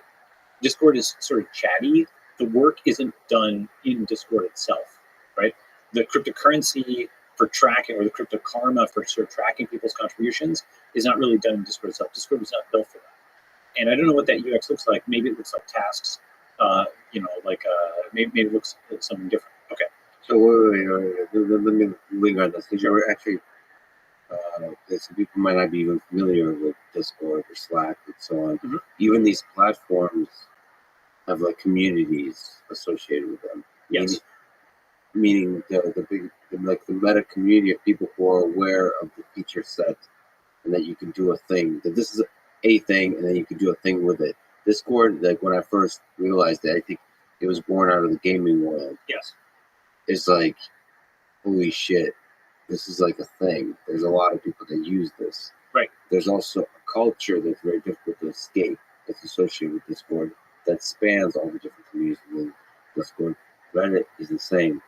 Even though there's different subreddits, there's still, because of the migration phenomenon, maybe there's still a culture to Reddit and so on. Yes. So I'd like to sort of try to dig in and understand what's the difference between the online communities that are formed and the platforms on which those communities are formed. Sure. Yes, it is. It is. So, for example, an office, a good design for an office is frequently you have, the commons, which is like the lunchroom or the gathering area. Then everybody else has a cave on the border they can kind of retreat to. Cave in the gums. I love. By the way, I was laughing internally about the heat versus the work. I think that's gonna stick with me. That's such an interesting way to see Twitter. Yeah. Like, is this heat, or is this thread? Like, because there's a lot of stuff going on. Right. Is it just heat, or are we doing some like? Is there a directive thing that's to be productive at the end of the day? That's right. I love it. I love it. I mean, anyway, the cave in the commons is really nice. So that has to do with the layout of an office. That's right. And so you can think of many kinds of social networks as being on the cave and commons continuum. For example, Twitter is just all commons. The caves are just like individual DMs or DM threads or whatever, but it's really basically just one gigantic global public fight club for the most part, right? Then you have Or love. Well, somewhat love, but mostly fight. Or actually, it's I love aggressive. yeah. I mean, the way I mean, Twitter is like a cross between, a library and a civil war. It's something where you can learn, but you can also fight if you choose to fight, right? Yeah, well, I mean, it's because of the commons structure of it, it's a mechanism for virality of anything. Yeah. So you just described the kind of things that become viral. Yeah, meaning no offense to librarians. It's like a library and Liberia. Liberia was racked by civil war for many years, right? Library is one of my favorite sets of porn. Just kidding. Jokes. I'm learning that's probably crossing the line for the engineers working on this human module. Maybe tip that down. Yeah. We're just talking. Oh yeah. So continue. Go ahead. Continue. Twitter's a common. Yeah. So Twitter's a commons, and Facebook is like it's got all of these warrants and stuff. Facebook is very difficult to reason about, privacy on that. And the reason is, I think it's easy to understand when something is completely public, like Twitter, or completely private, like Signal. And those are the only two modes, I think, in which one can really operate. When something is quasi-private, like Facebook, you have to just kind of assume it's public. Because if it's interesting enough, it'll go outside your friend network and it'll get screenshotted or whatever and posted. And so, Facebook is sort of forced into default public despite its privacy settings. For anybody who says something interesting, if it's like, you can figure out all their dials and stuff like that, but it's just hard to understand unless it's totally private or totally public, right? You have to basically treat it if it's totally public, it's not totally private. Okay, at least under a real name. I'll come back to soon. So you've got Twitter, that's total commons. Facebook, which is like a Warrens, it's like rabbit warrens or like an ant colony where you don't know where information is traveling. Then you've got Reddit, which has sort of your global Reddit and then all the subreddits. That's a different model of cave and commons. I think one of the reasons it works is that you have individual moderators where something is totally off topic and acceptable, totally off topic and unacceptable in this subreddit, and totally on topic and acceptable in another. That's like kind of a, precursor of the digital societies that we're going to see that actually have become physical societies. Like lots and lots of subreddit-like things, have become physical societies. Then you start going further into like Discord, where it's more full-featured than, as you go Twitter, Facebook, Reddit, now you jump into Discord, and Discord is a bunch of individual communities that are connected, and you can easily sort of jump between them, right? Then you have Slack, and yes, you can use Slack to go between different company Slacks, but Slack, historically at least, I'm not sure what their current policy is, historically they discourage public Slacks. So it's mostly like you have your main Slack for your company, and then you sometimes may jump into like, let's say you've got a design consultant or something like that, you'll jump into their Slack. But Discord you've got way more Discords usually that you jump into than Slacks, right? Well, yeah, and let me ask you then on that point, because there is a culture, one of the things I discovered on Reddit and Discord of anonymity or pseudonyms or usernames that don't represent the actual name. On Slack is an example of one. So I think I used to have a Slack for like deep learning course that I was teaching, and that was like very large, like 20,000 people, whatever. But so you could grow quite large, but there was a culture of like, I'm going to represent my actual identity, my actual name. And then the same stuff in Discord. I think I was the only asshole using my actual name on there. It's like everybody was using pseudonyms. So what's the role of that in the online community? Well, so I actually gave a talk on this a few years ago called the Pseudonymous Economy. Okay, and it's come about faster than I expected, but I did think it was going to come about fairly fast. And essentially, the concept is obviously we've had first anonym, pseudonym, real name, right? Can you describe the difference between that? Anonymous is like 4chan, where there's no tracking of the name. There's zero reputation associated with it, right? Pseudonymous is like much of Reddit, where there's a persistent username, and it has karma over time, but it's not linked to the global identifier that is your state name, right? So your real name, even the term real name, by the way, is a misnomer because it's like your social security name, like social security number. It's your official government name. It's your state name. It is the tracking device. It's the air tag that's put on it, right? Why do I say that, right? Another word for a name is a handle. And so just visualize like a giant file cabinet. There's a handle with Lex Friedman on it that anybody, the billions of people around the world can go up to. And they can pull this file on you out. Images of you, things you said, like billions of people can stalk billions of other people now. That's a very new thing. And I actually think this will be a transitional era in like human history. We're actually going to go back into a much more encrypted world. And okay, let me linger on that because another way to see real names is the label on a thing that can be canceled. Yes, that's right. In fact, there's a book called Seeing Like a State, which actually talks about the origins of surnames and whatnot. Like, if you have a guy who's that guy with brown hair, that's like an analog identifier. It could mean 10 different people in the village. But if you have a first name, last name, okay, that guy can now be conscripted. You can go down with a list of digital identifiers. Pull that guy out, pull him, into the military for conscription, right? So that was like one of the purposes of names was to make masses of humans legible to a state, right? And seeing like a state, you can see that, right? See, digital identifiers, that one thing that people don't usually think about is pseudonymity is itself a form of decentralization. So, people know Satoshi Nakamoto was pseudonymous. They also knew he's decentralization. But one way of thinking about it is, let's say his real name, okay, or his state name is a node, okay. Attached to that is every database, his Gmail, his Facebook if he had one, every government record on him, right? All of these databases have that state name as the foreign key, right? And so it can go and look things up in all of those databases, right? And so it's like, well, I think of it as being the center of a giant network of all of these things. When you go and create a pseudonym, you're butting off a totally new node that's far away from all the rest. And now he's choosing to attach Bitcoin Talk and Bitcoin.org and the signatures of the code, if you should choose to do that. All those things, the digital signatures, are all attached to this new decentralized name because he's instantiating it, not the government, right? One way of thinking about it is the root administrator of the real name system is the state, because you cannot simply edit your name there, right? You can't just go, you can't log into USA.gov and backspace your name and change it. Moreover, your birth certificate, all these stuff, that's fixed and immutable, right? Whereas you would take for granted that on every site you go to, you can backspace, you can be like, call me Ishmael, walk into a site, you use whatever name you want. You just have to use the same name across multiple sites, you can do that. And if not, you don't have to. One thing that we're seeing now actually is at the level of kids, the younger generation. Eric Schmidt several years ago mentioned that, people would like change their names when they became adults so that they could do that. This is kind of already happening. People are using, I've remarked on this many years ago, search-resistant identities. Okay, why? They have their Finsta, which is their quote, fake name Instagram, and Rinsta, which is their real name Instagram. Okay, and what's interesting is on their Rinsta, they're their fake self because they're in their Sunday best and smiling, and this is the one that's meant to be search indexed, right? On the Finsta, their fake name, this is just shared with their closest friends.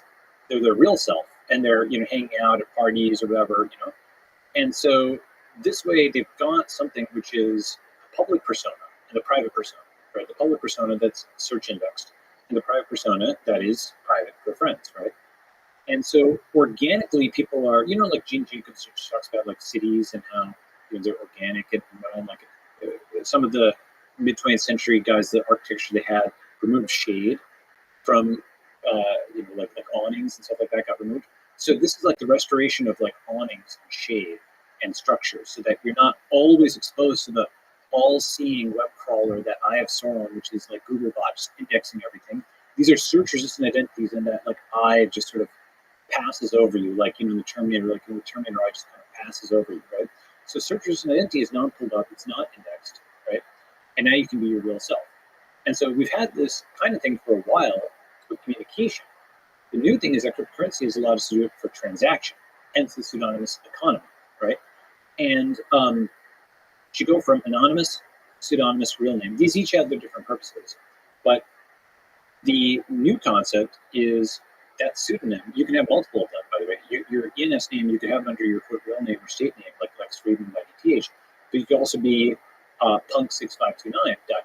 Okay. And now you can earn, you can sign documents, you can boot up stuff, you can have a persistent identity here, okay, which has a level of indirection to your real name. Why is that very helpful?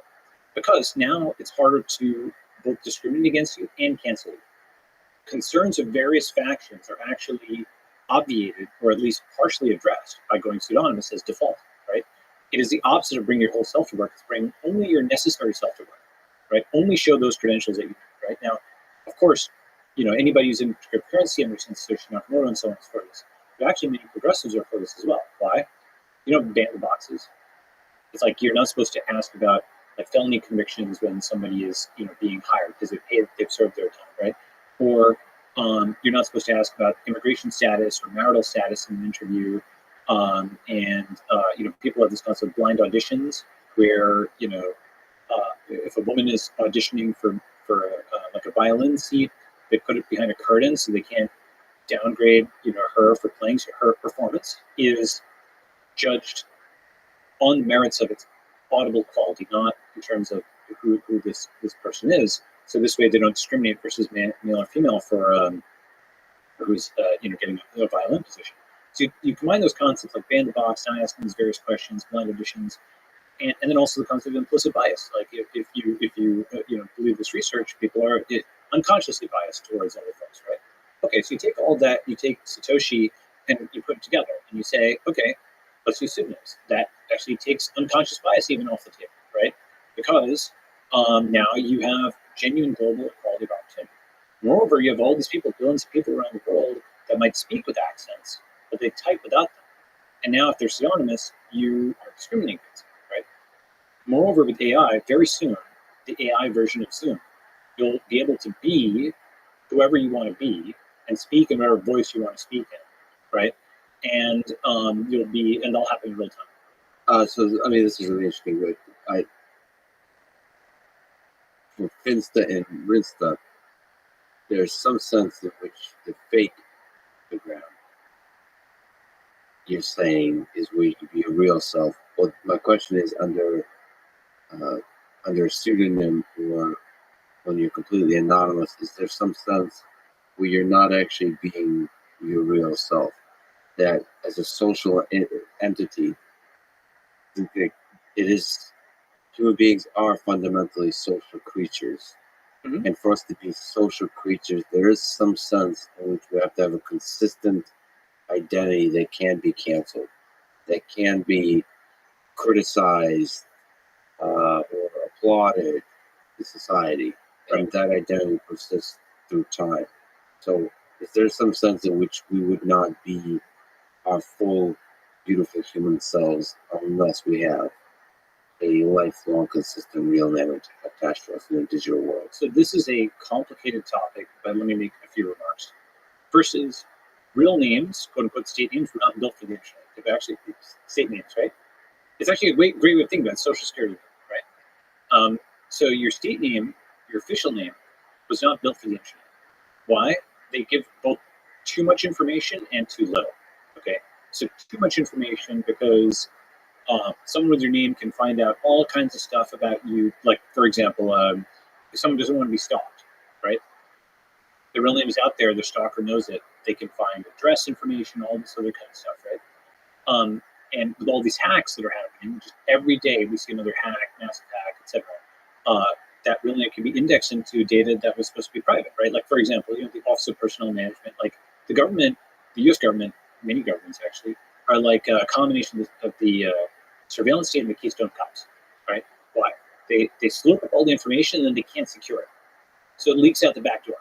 Okay, they basically have 100 million records of all this 300 million records, all this very sensitive data. They just get owned, hacked over and over again, right? So really, there should be something which totally inverts the entire concept of KYC and what have you. And of course, comply with the regulations as they are currently written.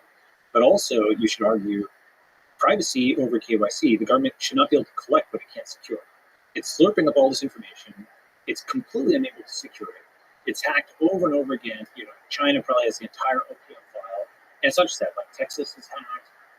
And some of these hacks are not even detected yet, right? And these are just the ones that are being admitted.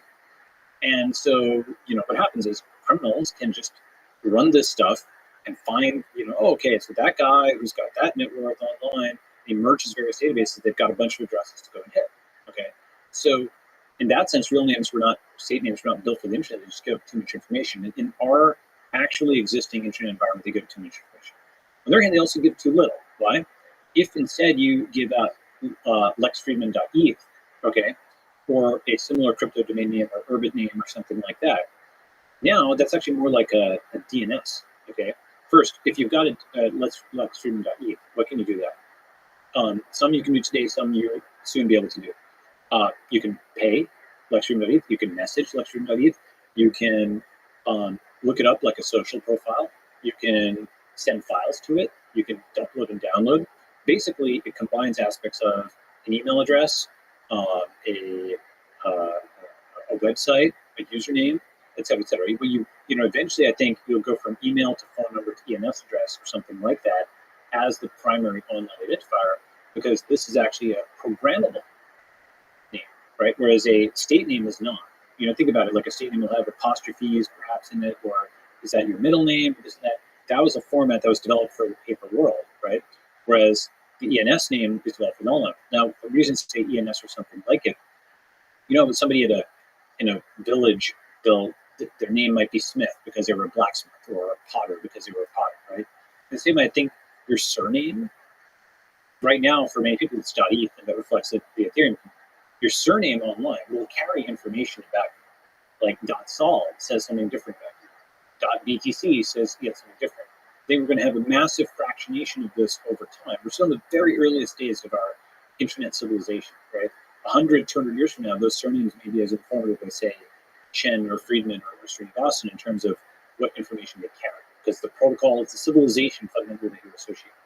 Right, so there's some improvements to the real name you could do in the digital world. But do you think there's value of having a name that's this throughout your whole life that is shared between all the different digital I think you should physical communities? I think you should be able to opt into it, right? At which level? In terms of the society that you're joining. Wait a minute. So can I murder a bunch of people in Society 1 and then go to Society 2 and be like, I'm murder free? My name is... I don't mean it like that. No, yeah. Which is why that's the application I'm interested in. Okay, well... So what resistance? Well, I would like you to prevent me, a person who's clearly bad for society, from doing that. Sure. Murder is going to be against the rules in almost every society. And basically, people will argue, most likely, right? And there's animals.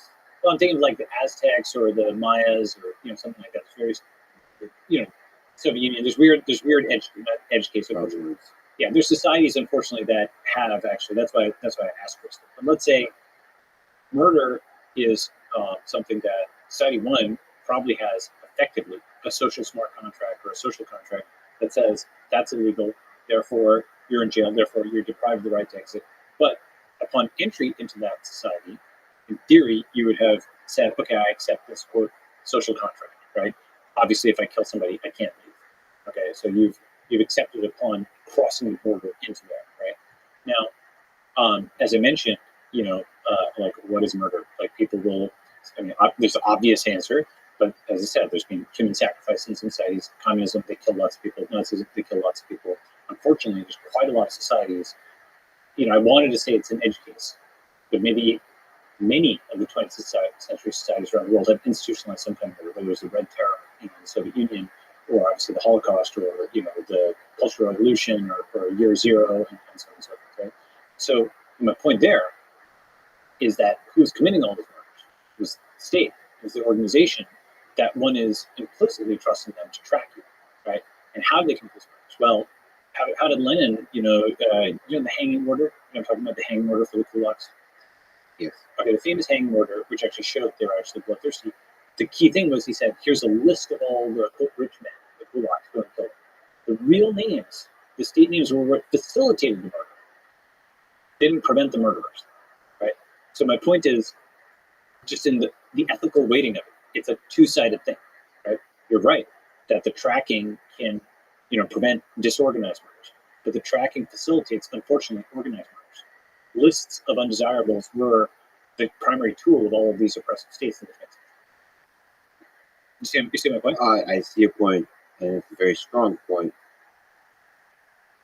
In part, it's a cynical point, which is that the rule of a centralized state is more negative than positive. I think it's like nuclear energy. Okay, it's like fire. It is something which you're going to keep having it reform because there's good reasons where you have centralization, decentralization, decentralization. But power corrupts, absolute power corrupts absolutely, and you just have to be very suspicious of this kind of centralized power. The more trust you give it, often the less trust it deserves. It's like a weird feedback, right? The more trust, the more it can do. The more it can do, the more bad things it will do. So, okay. There is a lot of downside to the state being able to track you. Right.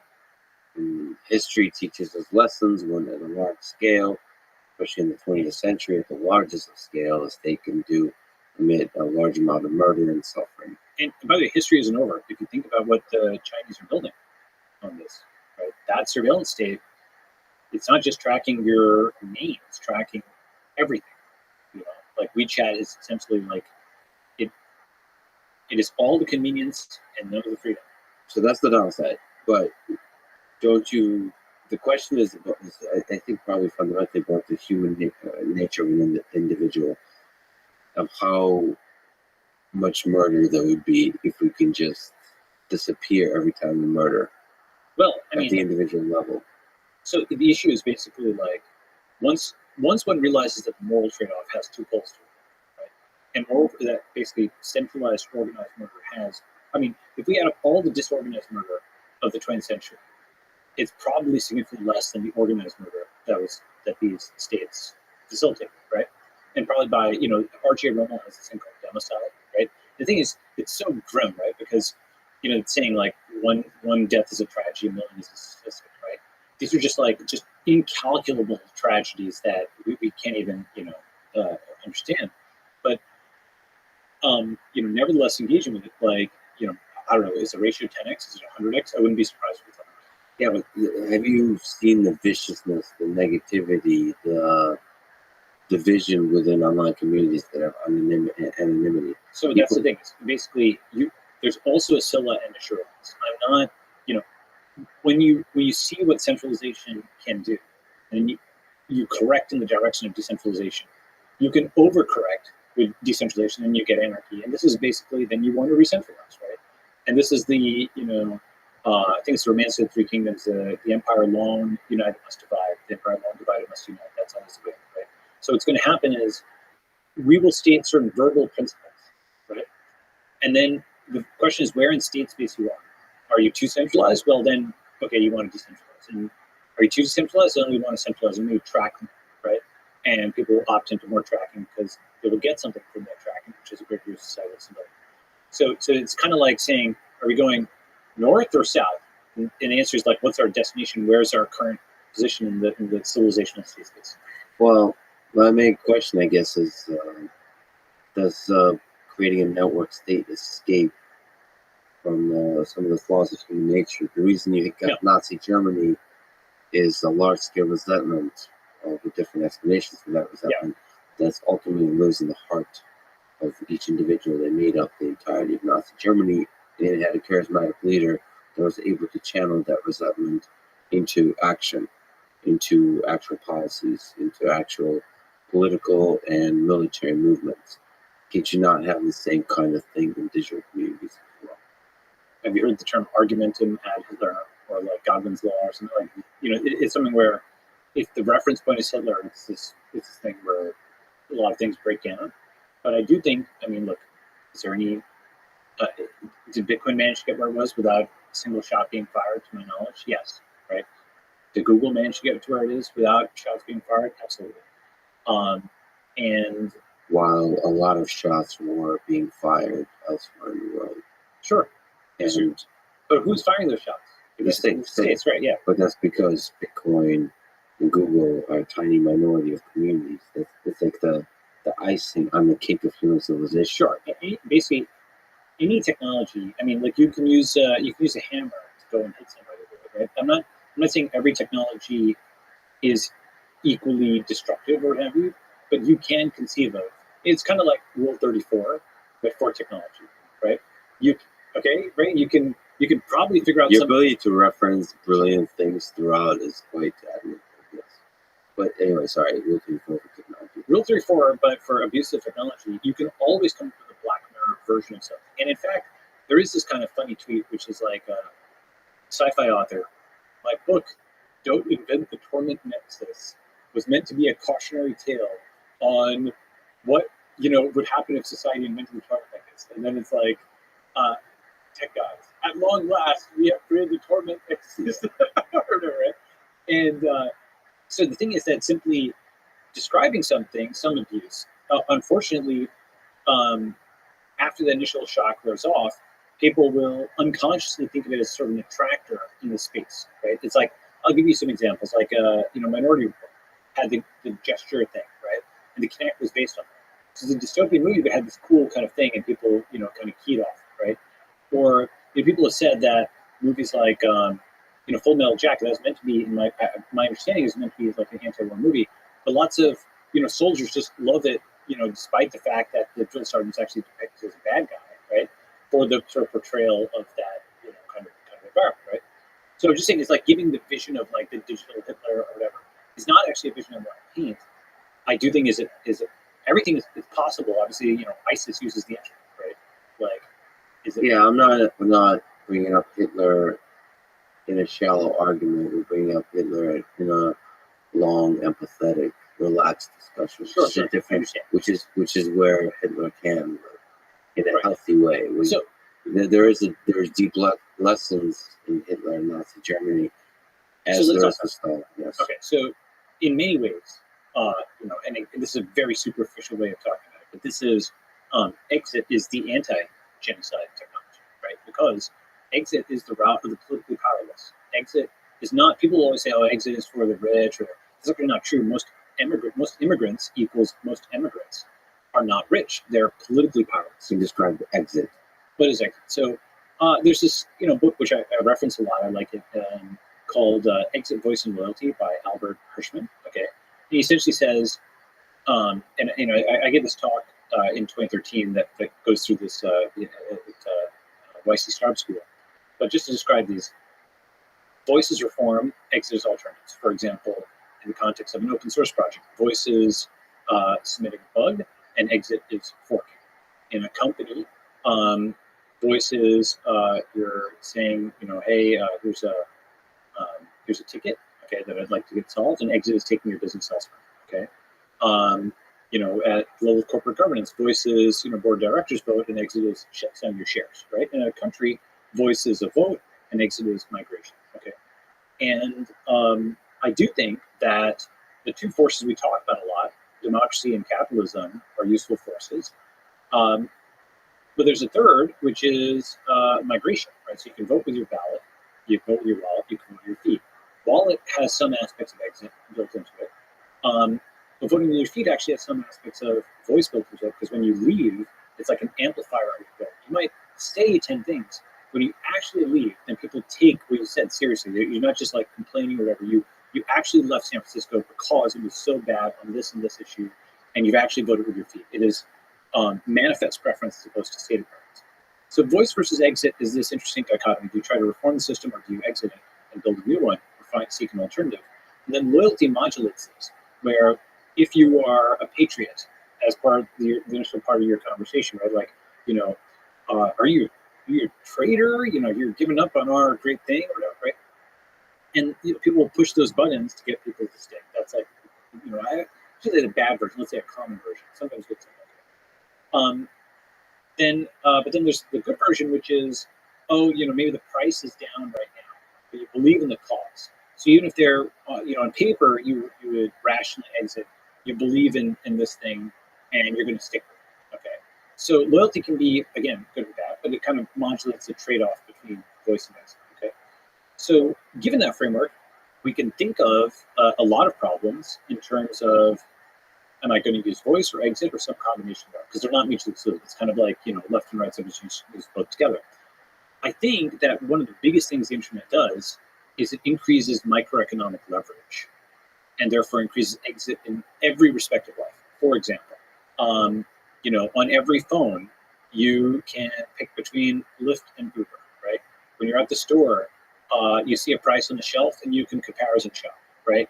If it's Tinder, you can swipe, right? If it's Twitter, you can click over to the next account. The back button is exit. The microeconomic leverage in the sense of alternatives, right? This is like one of the fundamental things that the internet does. It puts this tool on your desktop, and now you can go and talk to an illustrator, or you can kind of build it yourself, right? By typing in some characters into DALL-E. And that makes the positive forces of capitalism more efficient, increase in microeconomic leverage. And it's individual empowerment, right? And so our sort of industrial age systems were not set up for that level of individual empowerment. Just to give you like one example that I think about, we take for granted every single website you go and log into. You can configure your Twitter profile, and you can make it dark mode or light mode, and your name, all this stuff is edited, right? How do you configure your USA experience? Is there a USA.gov that you edit? Can you even edit your name there? Dark mode for USA. I mean, just your profile. Is there like a national profile? I mean, there's like driver's license. Point is that it's assumed that it's not like individually customizable quite in that way, right? Of course, you can move around your house and stuff like that. But it's not like your experience of the U.S. is like configurable. You know? Let me think about that. Let me think about sort of the analogy of it. So the microeconomic leverage, you can switch apps, can switch your experience in small ways efficiently multiple times a day inside the United States. Well, the I physical think world. you do, yeah, under the constraints of the physical world, you do like micro migration. So this is coming back to the hunter-gatherer, farmer-soldier, digital nomad kind of thing, right? The digital nomad combines aspects of the V1 and the V2 for the V3, right? Because the digital nomad has the ability and freedom of the hunter-gatherer, but some of the consistency of the civilization of the farmer and soldier, right?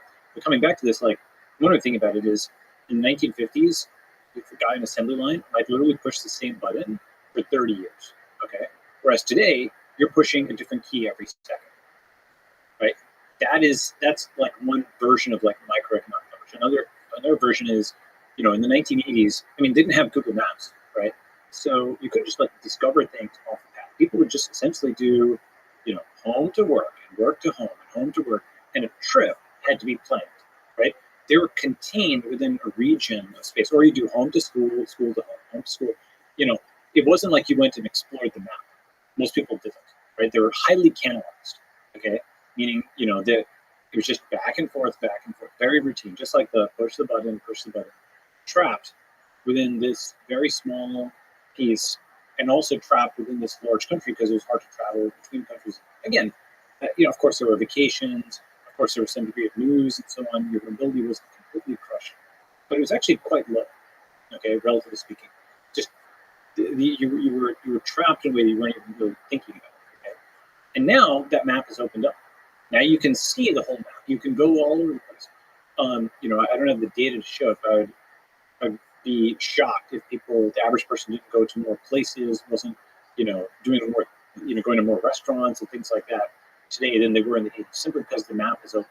Okay? And the map is made more open to the digital world. To the digital world, exactly. So we're reopening the map like the hunter-gatherer, okay? Because you can now think about every site for very low cost that you can visit, right? The digital world, you can, I mean, how many websites have you visited? I don't know, hundreds of thousands probably at this point over your life, right? How many places on the surface of the earth? You're actually unusual. You might be like a world traveler, but still, even your physical mobility is less than your digital mobility, right? You can just essentially, I mean, the entire concept of like nations and borders and whatnot didn't exist in the hunter-gatherer, right? Because you couldn't build permanent fortifications.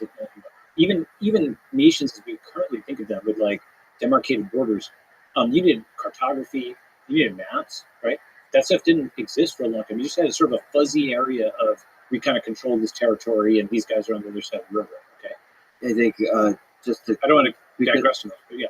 We're digress away. I think the entirety of life on Earth is a kind of a digression, which creates beauty and complexity. That's part of the digression. I think your vision of the network state is really powerful and beautiful. I just want to linger on this real name. Yes. Let me just give you some data. Go ahead. Personal anecdotal experience data. There's a reason I only do this podcast in person. There is something lost in the digital space. Oh, sure. And I find, now I personally believe, to play devil's advocate against the devil's advocate that I'm playing, I personally believe that this is a temporary thing. We will figure out technological solutions to this, but I do find that currently people are much more willing to be on scale cruel to each other online than they are in person. The way to do that, just as a crane went to the front, the way you can have people be cruel to each other in the physical space is through the machinery of propaganda that dehumanizes the other side, all that kind of stuff. That's really like hard work to do. Online, I find just naturally at the individual scale, people somehow start too easily engaged in the drug of mockery, derision, and cruelty Yes. when they can hide behind anonymity. I don't know what that says about human nature. I ultimately believe most of us want to be good and have the capacity to do a lot of good, but sometimes it's fun to be shitty, to shit on people, to be cruel. I It's don't know what weird. that is. It's weird because I think, one of my sayings is just like the internet increases microeconomic leverage, the internet increases variance. For anything that exists before, you have, the 0 and 100 versions of it. I'll give some examples and I'll come to this. For example, you go from the 30-minute sitcom to the 30-second clip or the 30-episode Netflix movie, right? You go from guy working 9 to 5 to guy who's the 40 years old and has failed to launch, hasn't, doesn't have a job or anything, and the 20-year-old tech billionaire. Okay, you go from all kinds of things that were sort of Gaussian or kind of constrained in location to kind of extreme outcomes on both sides. Okay, and applying that here, you are talking about the bad outcome, which I agree does happen with the internet. In some sense, makes people have very low empathy between the person. But it also is the other extent where people find their mental soulmates across the world. Someone who's living in Thailand or in, like Latin America, who thinks all the same stuff, just like them. Wow, you've never met this person before, right? You get to know them online, you meet a person, it's like, the brains have been communicating for 2 years, 3 years, you've been friends, and you see them in person, it's just great, right?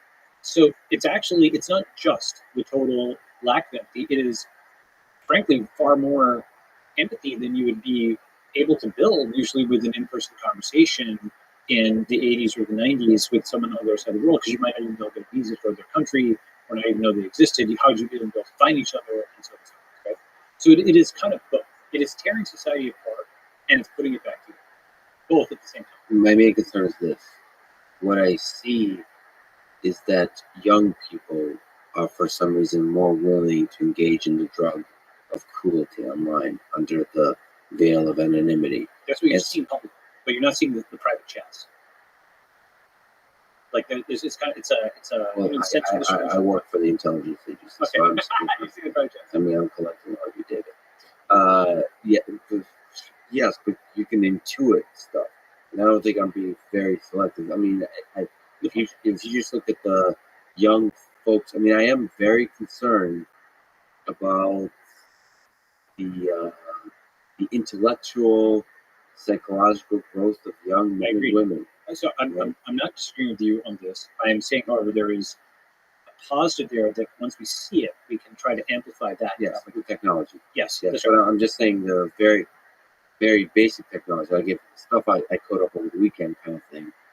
I think if I throw anonymity on top of that, it will lead to many bad outcomes for young people. Anonymity, yes. Pseudonymity, maybe not, because Reddit is actually fairly polite, right? The entirety of Reddit chuckled as you said that. Well, within a subreddit, it's actually fairly polite. Like I say, you're not usually seeing. It depends on which subreddit, of course. There's a consistency. There's a right that I think definition of politeness is interesting here because it's polite within the culture of that subreddit. Yes, they abide by. Let me put it differently. They abide by the social norms of that subreddit, right? And that's the definition. Yeah, or civility is that right? So there's an interesting difference between pseudonymous and anonymous. You're saying it's possible that pseudonymity, you can actually avoid some of the negative aspects. Absolutely. We're re-Dunbarizing the world in some ways. Okay? With China being the big exception around the Dunbar number, 150 people, that's like roughly the scale of your society, right? But that's the number of people that a human can kind of keep in their brain. It's, whether apocryphal or not, I think it's probably roughly true. And we're re-Dunbarizing the world because A, we're making small groups much more productive, and B, we're making large groups much more fractious, right? So you have an individual like Notch who can program Minecraft by himself, or Satoshi who can do V1 of Bitcoin by himself, or Instagram, which is just like 10 people, or WhatsApp, which is like 50 people when they sold. But on the other hand, you have huge countries of hundreds of millions of people that are just finding that first and second principle, or they're just splitting on principal components, but Scott Alexander thinks of them as scissor statements, statements that one group thinks is obviously true, one group thinks is obviously false. You can think of them as political polarization, you can think of them in terms of game theory. There's also different reasons you can give for why this happens. But those large groups now are getting split.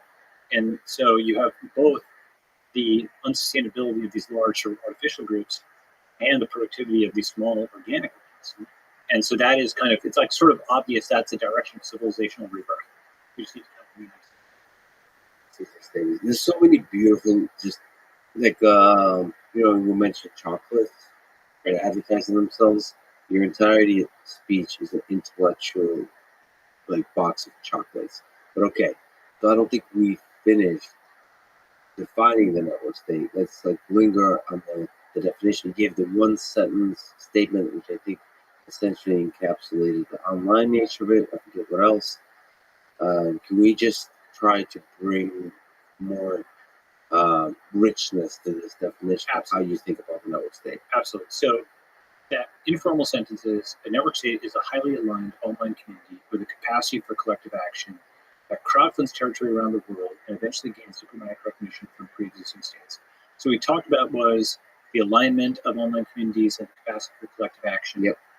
Well, one collective action, it could be 1,000 people liking a tweet, right? If you can get 1,000 people. But a much higher level, much higher bar is 1,000 people crowdfunding territory and actually living together, just like people in current physical space, and not all in one place. That's critical. Just like Bitcoin is a decentralized currency, the network state is a recipe for a decentralized state-like entity. Okay, where it starts with, for example, two people just get, they become roommates. They meet in this community, they become roommates. Okay, they get a place together. Or 10 people get a group house. Or eventually 100 people just buy a small apartment building together. Guess what? They start getting equity, not just paying rent. Okay, these are all people who share their values, and now they can crowdfund territory together. Now, of course, they don't just jump straight from 1,000 people liking something to 1,000 people crowdfunding something. What I describe in the middle is you do a lot of meetups. You get to know these other people before you decide to live, collectively with them. Once you live with them, you start to get a network effect. For example, if those 100 people want to learn Spanish or Turkish or Vietnamese, they could all have a building where they're doing Vietnamese immersion, right? And that's something which they get a benefit from being physically around the other people that the pure digital wouldn't give them to quite the same extent, right? And so crowdfund territory around the world, crucially, not just one place. They're all connected by the internet. Just like Hawaii is 2,000 miles away from the continental U.S., but both sides think of them as American, but the people in Hawaii, people in the continental U.S. What's the role of having to have territory if most of the exchange, so presumably as technology gets better and better, the communication, the intimacy, the exchange of ideas all happens in the digital world? What's the importance of being able to crowdfund territory? Well, because we're still physical creatures. You can't reproduce yet digitally, right? There's still lots of So things. it's all about sex. Well, that's going to be part of it. You're going to want to reproduce. Are we talking about cult? Well, So like what? It's not a cult. It's not a cult. Why can't you just like take it from? Why is it not a cult? It's not a cult because a cult is very internally focused, and it tries to close its members off from the outside world. This is much more how America itself was populated, where there were lots of towns, like Penn is named after William Penn, or the founder of Texas, like Sam Houston, right? Lots of towns like the Oneida Commune in northern New York, they recruited.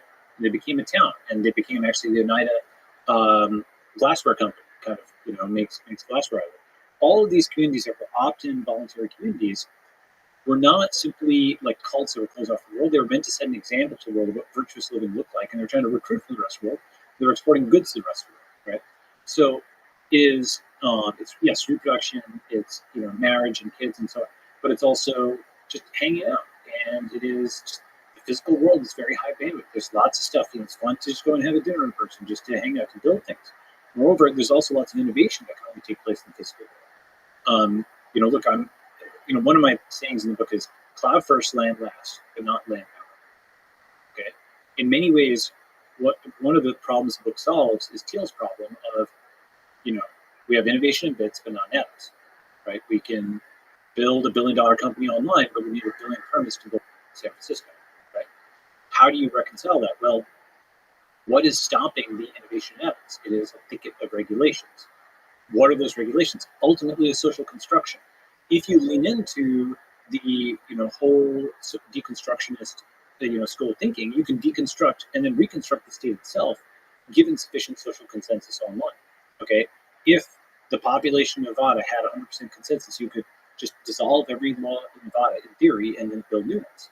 Okay, so the online consensus of getting people to agree on something is upstream of what happens offline. So once you have consensus in bits, the human consensus, also cryptographic consensus, cryptocurrency consensus, then you can reshape the world of atoms.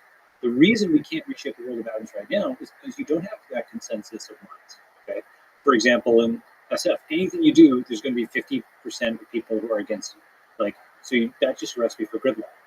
Whereas if you have a bare piece of land that everybody agrees on, you can get 70,000 units get set up in Burning Man in just a few days. Okay, that's the power of when you actually have human consensus. And one way I talk about this also in the book a little bit, so I'm going to go much more into detail in the V2. I think of this as 100% democracy as opposed to 51%. 51% democracy, which is the current form of government, is 49% dictatorship. Because the entire premise of democracy is about the consent of the government. Right? That's actual legitimating under principle. And insofar as 49% did not consent to the current, president or prime minister or whatever, let's say presidential system, first past the post, okay. Insofar as 49% did not consent, or in a prime minister system, it could be like 60% or more didn't consent to the current leader. Those folks are having something imposed on them that they literally did not vote for. Moreover, campaign promises are non-binding. So, where they voted for, they can effectively defraud it. The actual voter fraud is when a politician promises X but does not do it. It's as if you bought a can of orange juice and they actually drink its milk, or it's nothing, right? So all of that is routinized, all of that is accepted. We have this thing which is just the minimum possible amount of democracy, 51%. Okay, and what happens is then that 50% tries to ram something down the 49%'s throat, and then the next election it's now 51-49 the other way, and then they ram it back, and that's how you get the seesaw that is just splitting countries apart, right? The alternative to that is you build a consensus online, you go and get some godforsaken patch of territory. Actually, the worse the territory, the better. Why? Because it's like Burning Man. Nobody cares, right? The nicer the piece of land, the more the people are going to argue about it. But Starlink has repressed the world. Basically, all kinds of pieces of territory that were previously, they're far away from natural ports, they're far away from natural resources, all kinds of pieces of territory around the world now have satellite internet. And so what you can do is, again, the map is being reopened, right? Like we were talking about earlier, the map is being reopened. You can gather your community online. You're now capable of collective action. You can point here. This place has great Starlink coverage. You go there like the Verizon guy, can you hear me now? Good, right? You see that the coverage is good there. You drive out there, you test it out. Maybe you do it with mobile homes first, right? This, by the way, is its own thing. There's YIMBY and there's NIMBY and there's YIMBY, but I actually also like HIMBY, okay? Do you know what that? So NIMBY, YIMBY, HIMBY, what? So NIMBY is not in my backyard. Don't build in cities. YIMBY is let's build high density buildings, really tall buildings, and so on. There's a third version which is HIMBY. It's my little coinage, which is horizontal sprawl is good. Why horizontal sprawl? Because to build a skyscraper, to build a tall building in the city, you have this enormous permitting process, all of this stuff which has to get done. It's expensive, it's time consuming. The way that cities were built, if you go back to the V1, what does the startup city look like? It looks like something like Burning Man. It looks like the cities of the Wild West. They were not multi-story buildings, right? They were basically things that were just like one story, and someone could have it there in the dust, and then you build roads and stuff between them, and they could move them around. It was much more dynamic geography. And so when you have that as a vision of what a startup city looks like, right? Now you've got something, there's a company I found called KIF, which is like van life. There's a lot of stuff in construction that makes this feasible. So-called man camps for fracking, where people can just do like companies like a Greco, they provide power. You can bring water, all this stuff on site. So it's easy to actually snap this stuff to grid, relatively speaking. If you've got horizontal space, you pick this space, you crowd from the territory, and you go. Okay. And the last bit is eventually gains diplomatic recognition from pre-existing states. And this is the part that people, different people will be with me up to this point, and then they'll say, okay, that's the part I disagree with, or how are you going to do it, right? They'll say, yeah, you can build an online community. I believe you can get them to do collective action. And of course, people have crowdfunded land and moved it together, doing it at a larger scale. All that I believe, how are you possibly ever going to gain diplomatic recognition from pre-existing states? You dumb, delusional tech bro. right? That's it.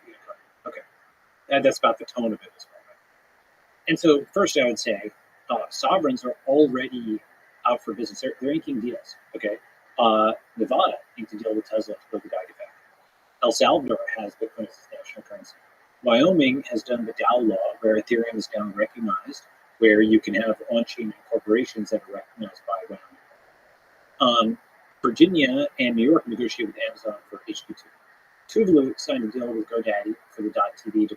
Colombia signed a deal for the .co domain, and on and on and on. Sovereigns are open for business. Sovereigns are doing deals with companies and with currencies. Sovereigns at the level of cities like Miami or New York, where the mayors are accepting their salary in Bitcoin. States like Wyoming or Nevada has its new private cities legislation, or entire countries like El Salvador. So when you say sovereigns, by the way, you mean the old school physical nation states. Fiat states. Fiat states. Okay. And but the fiat isn't the thing that makes a state. What makes a state is geographical location. It is something where they're both, right? So basically, it's a play on words. So just like fiat currency, cryptocurrency, we will have fiat country and crypto country, right? Yeah. And in fact, you can think of the fiat and crypto version of almost anything. One thing I'll come to later is a big thing. The big thing I think comes after digital currency is digital passports. Okay, so and that's a big part of this whole network. But so that last bit, the reason I just mentioned all those deals between sovereigns, whether at the city, U.S. state, or UN listed country level, okay, and on the other hand, so that's on one side of the market. On the other side are the companies and the currencies. Why could we not have online communities? Right? So let me make those deals. So diplomatic recognition, but aren't you still attached to the responsibilities that come from being a member of a sovereign, old school nation state? So can you possibly escape that? So yes, and let me give you a concrete example. Israel. Okay, why? People talk about, a lot of people are like, oh, gosh, you took this from Snow Crash or some sci-fi book they'll reference. But actually, if there's many different references in the book, this is not the only reference. But a very important reference that I think is much more important to me than Snow Crash, which is good, a good book, whatever, but it's fictional, is Der Judenstaat by Theodor Herzl, which translates as the Jewish state, and that led to the foundation of Israel, and that's very real. It's worth reading because it's amazing. Theodor Herzl was like a tech founder. Okay? In the book, he was writing about the death of distance in 1897. Why? Because steamships could take you across, countries. Okay, and he he's just, amazingly smart and practical guy.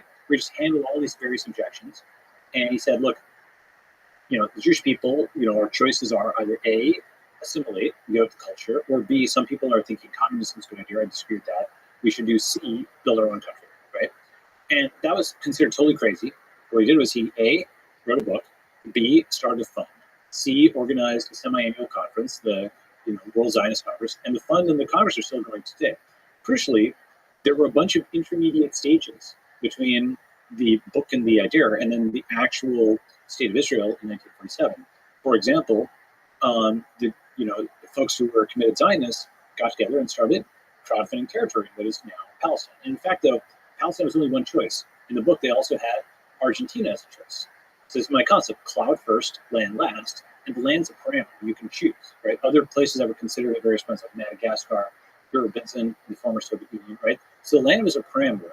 Palestine went out because of its historical religious importance. Now, by the way, one thing I'm sure there's some fraction of viewers are like, oh my God, like all the bad stuff that I'm obviously not denying that there's enormous amounts of controversy and so on that attends Israel. I consider myself generally pro-Israeli. I also consider myself pro-Palestinian. I fund lots of Palestinians and so on. So I'm leaving that part out, that huge conflict, for now. Okay, and you might say that's airbrushing it. I don't mean it to do that. I'm saying here is the positive things they did. Can we take the positive and not have the negative? And I'll come back to how we might swap those parts out. But let me just talk about this a little bit more. So one of the things that happened was committed Zionists went and crowdfunded territory in what is now Israel. And they knit it together, right? Why? Because when you're physically present on territory, yes, in theory, like the British Empire was in control. They were the sovereign. Okay? In practice, who are the boots on the ground, the facts on the ground, right? It was the people who are actually tilling the land and building buildings and so on and so forth. Like, who had the claim there is like the people who are present, okay? Now, this territory, this network of territories, eventually became the basis for, or part of the basis for, it became Israel. Now, I'm fully aware that the exact configuration of what territory belongs to Israel, what territory belongs to Palestinians, this is an enormous topic of dispute, okay? But I just point this out to say the process of going from book to crowdfunding territory to a sovereign state where people were now citizens of Israel, as opposed to the British Empire, is not some fictional thing, but did happen, and within the lifetimes of some of the older, and they're in their 80s now, within the lifetimes of some older people, okay? So it's not impossible. In fact, it has happened, right? Okay. But for that step, then perhaps, hopefully, is a better example, because in this particular, like you said, land and last, if I was an alien and arrived on Earth with, say, choice of land, maybe if you were interested in choosing a land that represents a network state where ideas that unites a people based on ideas, maybe pick a land that doesn't lead to generational conflict and war. Yes, so I'll get to that. And destruction and suffering and all this. That's right. So now that I've said what are positive things about Israel, and I think there's a lot to admire in Israel. As I said, I think there's also a lot to admire the Palestinians. So I'm not taking any position on that. There's other inspirations for the numbers. The second major inspiration is India, which managed to achieve independence nonviolently. Right? That's very important, right? So can you fuse these things, right? States started with a book that achieved independence nonviolently, okay, and that managed to build this polyglot, multicultural democracy, right?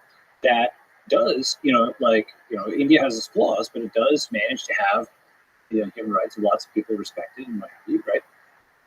And has managed to, there were times like emergency in the 1970s in Gandhi declared emergency. There are times when it seemed touch and go, but overall, with fits and starts, this flawed thing has kind of made its way through.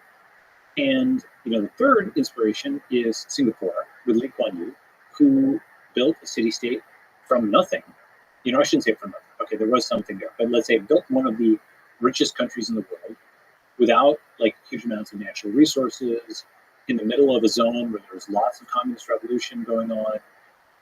And so he was the CEO founder, essentially, of this amazing startup country, right?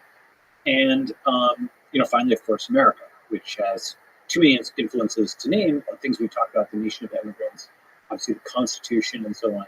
And you think, okay, can we go, you think of these inspirations. What's interesting about these four countries, by the way, Israel, India, Singapore, and the US, they have something in common. You know what that is? They're all forks of the UK code base. We think, obviously, the UK was sort of the ancestor of America, but Israel was a former British colony, right? India was a British colony, and so was Singapore, right?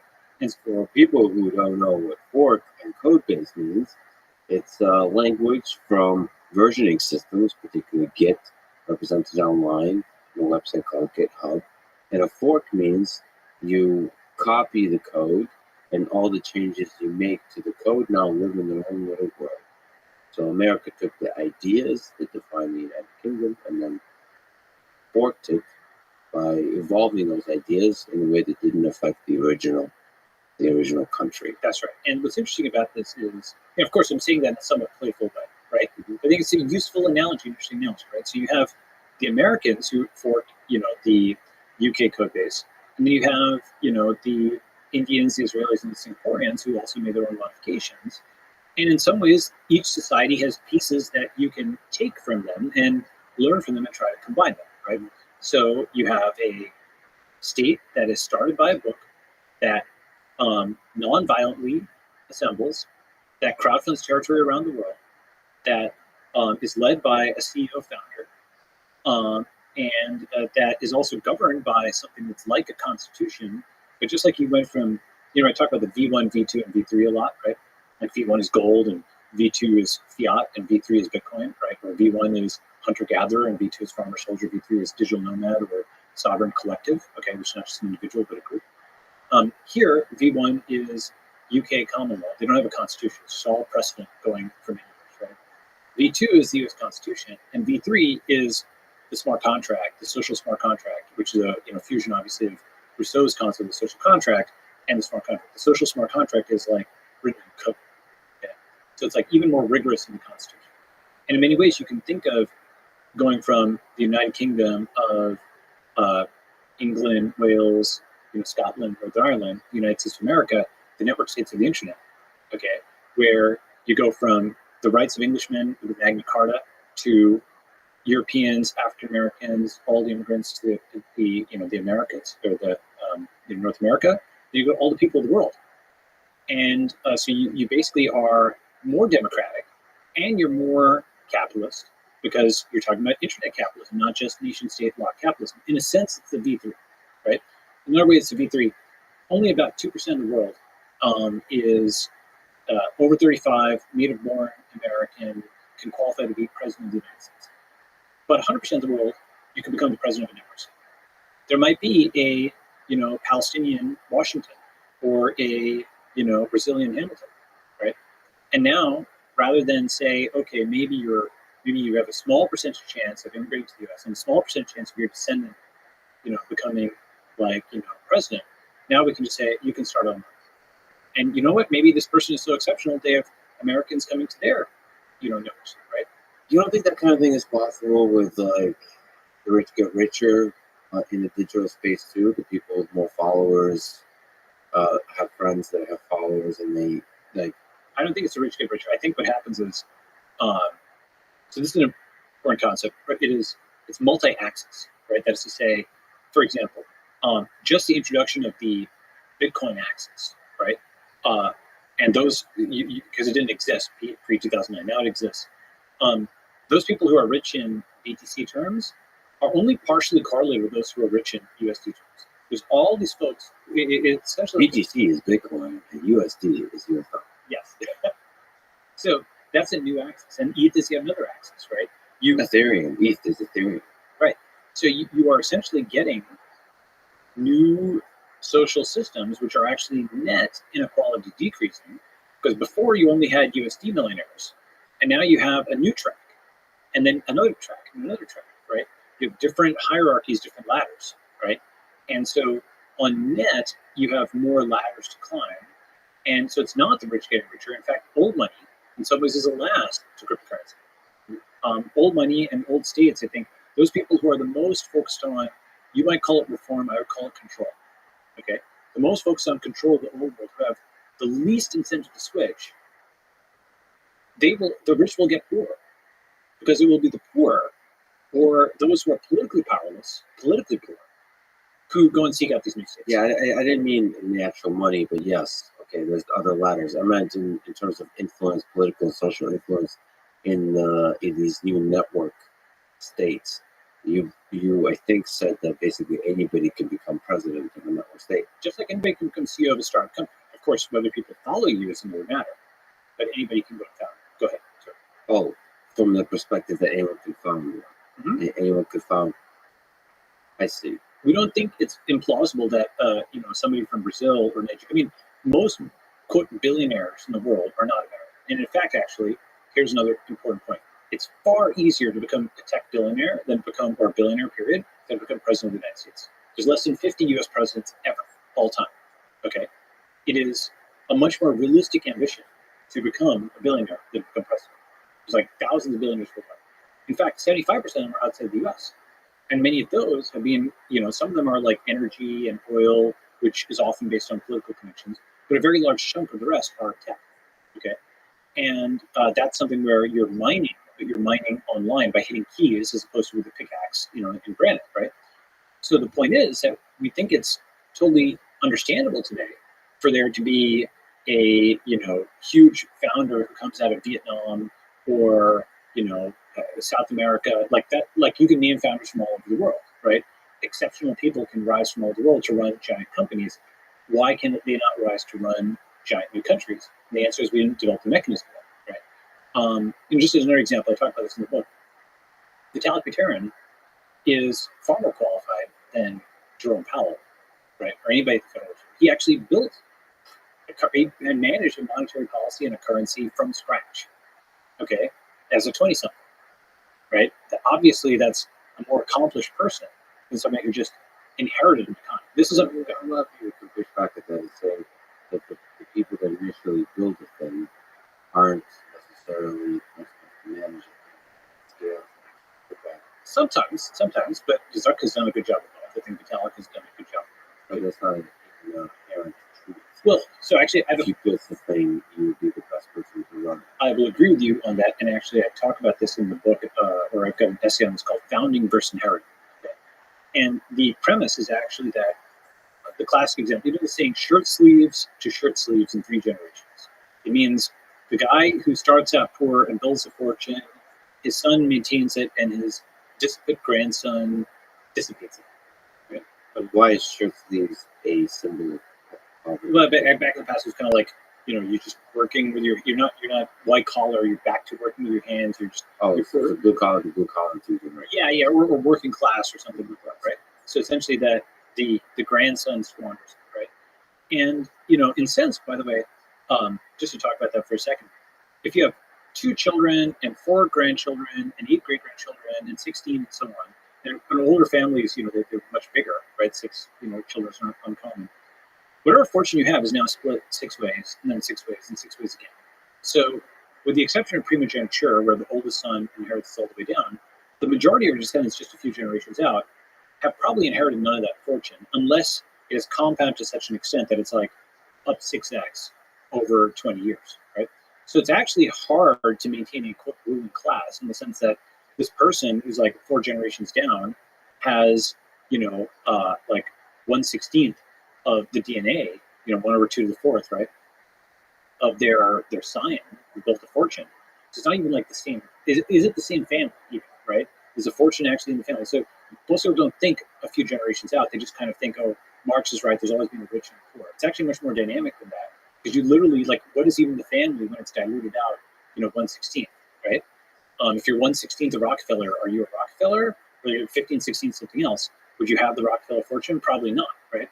Now, are there, again, primogeniture, where the guy who inherits the name all the way through, that would be one way to pass it down. But even that person doesn't necessarily have the qualities of the guy who, you know, cultural qualities, other qualities, the guy who's like 4 generations past, they tend to squander, right? So this actually brings us to, coming back up to governance, the system, the guys who built the United States, you know, like Washington and Hamilton, these are giants, right? These are founders.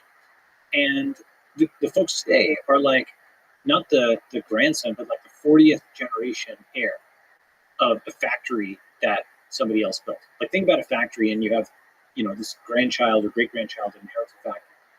Most of the time it's just cranking out widgets and the great grandson is cashing checks. They have been selected as the legitimate heir because it's the, you know, the founder passed it down to his son, passed it down to his grandson, to his great grandson. So legitimacy is there. They've got title. They can show, I own this factory. Okay.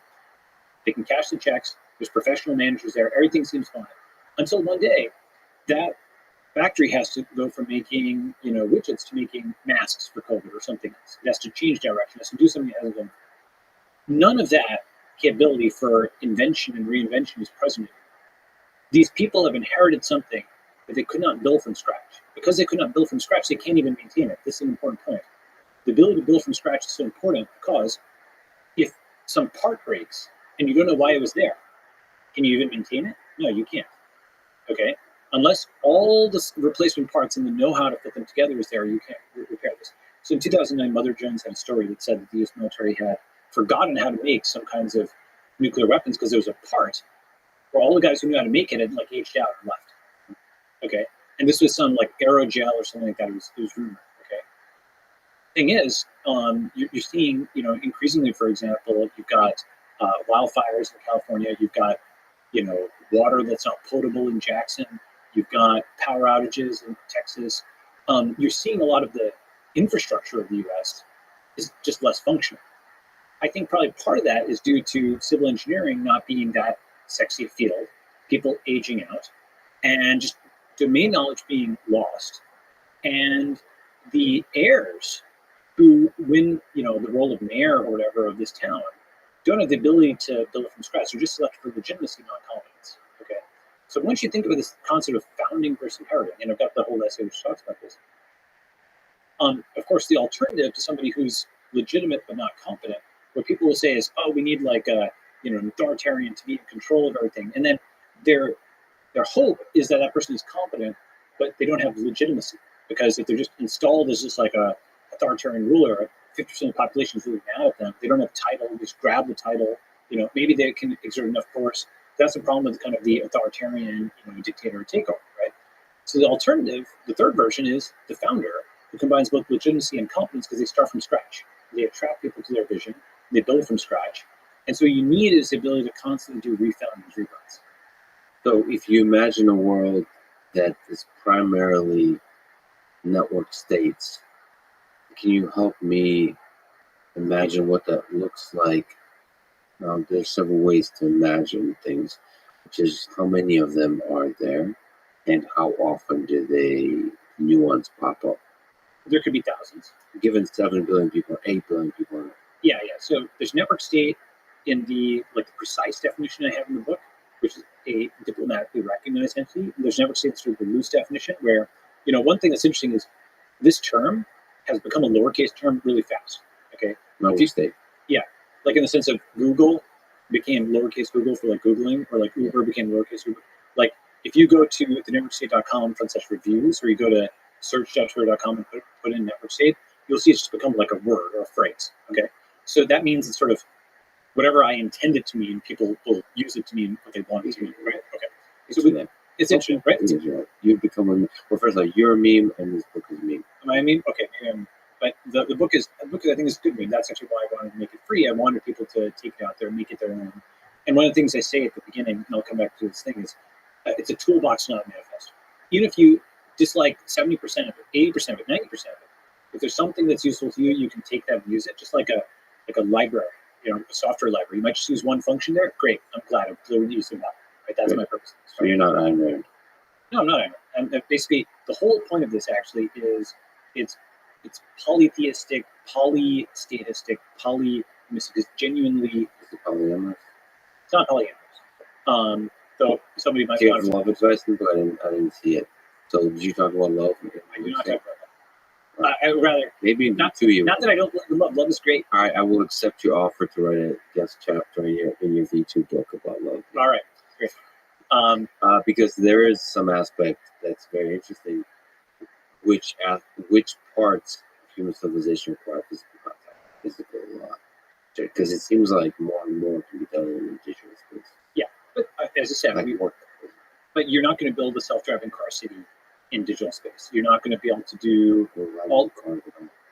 Well, sure, but let's say you're not going to be able to get to Mars in a purely digital thing. You need to build, you have to build a rocket launch pad. You're not going to be able to do all the innovative biomedicine, but it's all the have you seen bioelectricity, or there's stuff on regenerative medicine, stem cells, all this stuff. You just can't do that digitally, right? We're still physical beings, so you need physical space.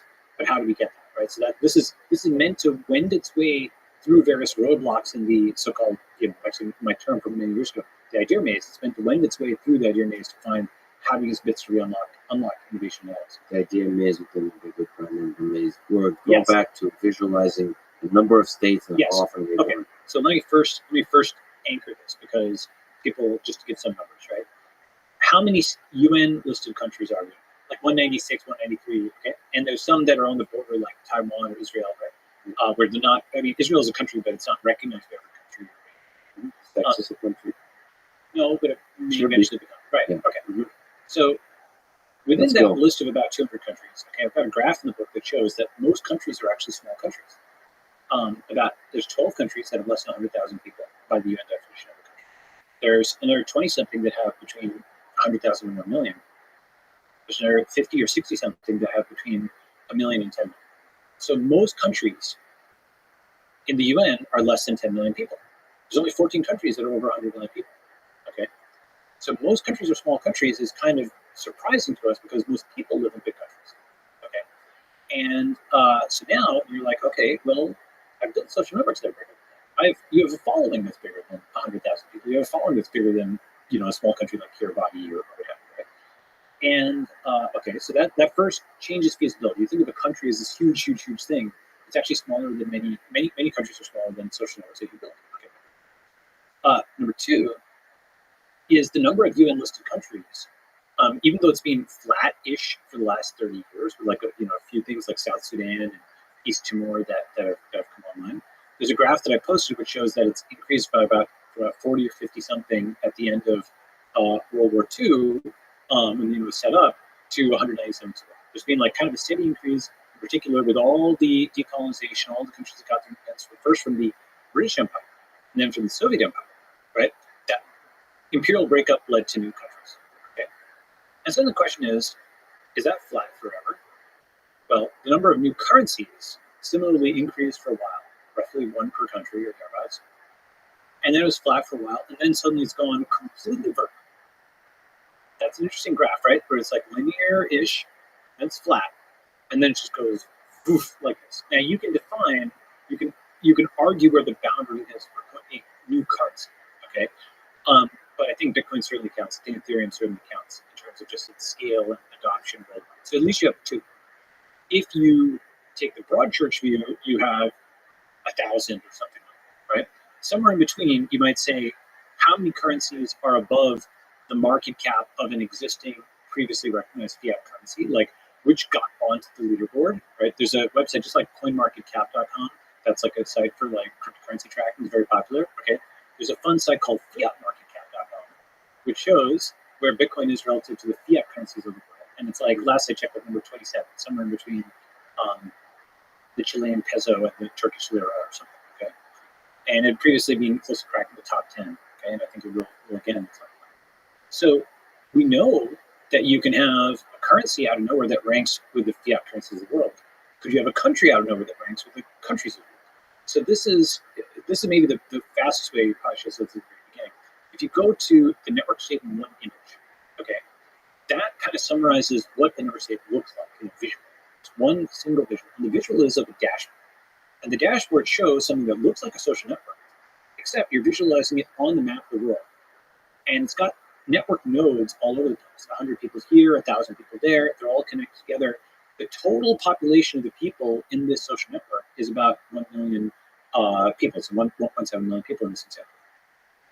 And some of the people are just singletons. They're just folks in their apartment who can conceptualize themselves as citizens of this network state.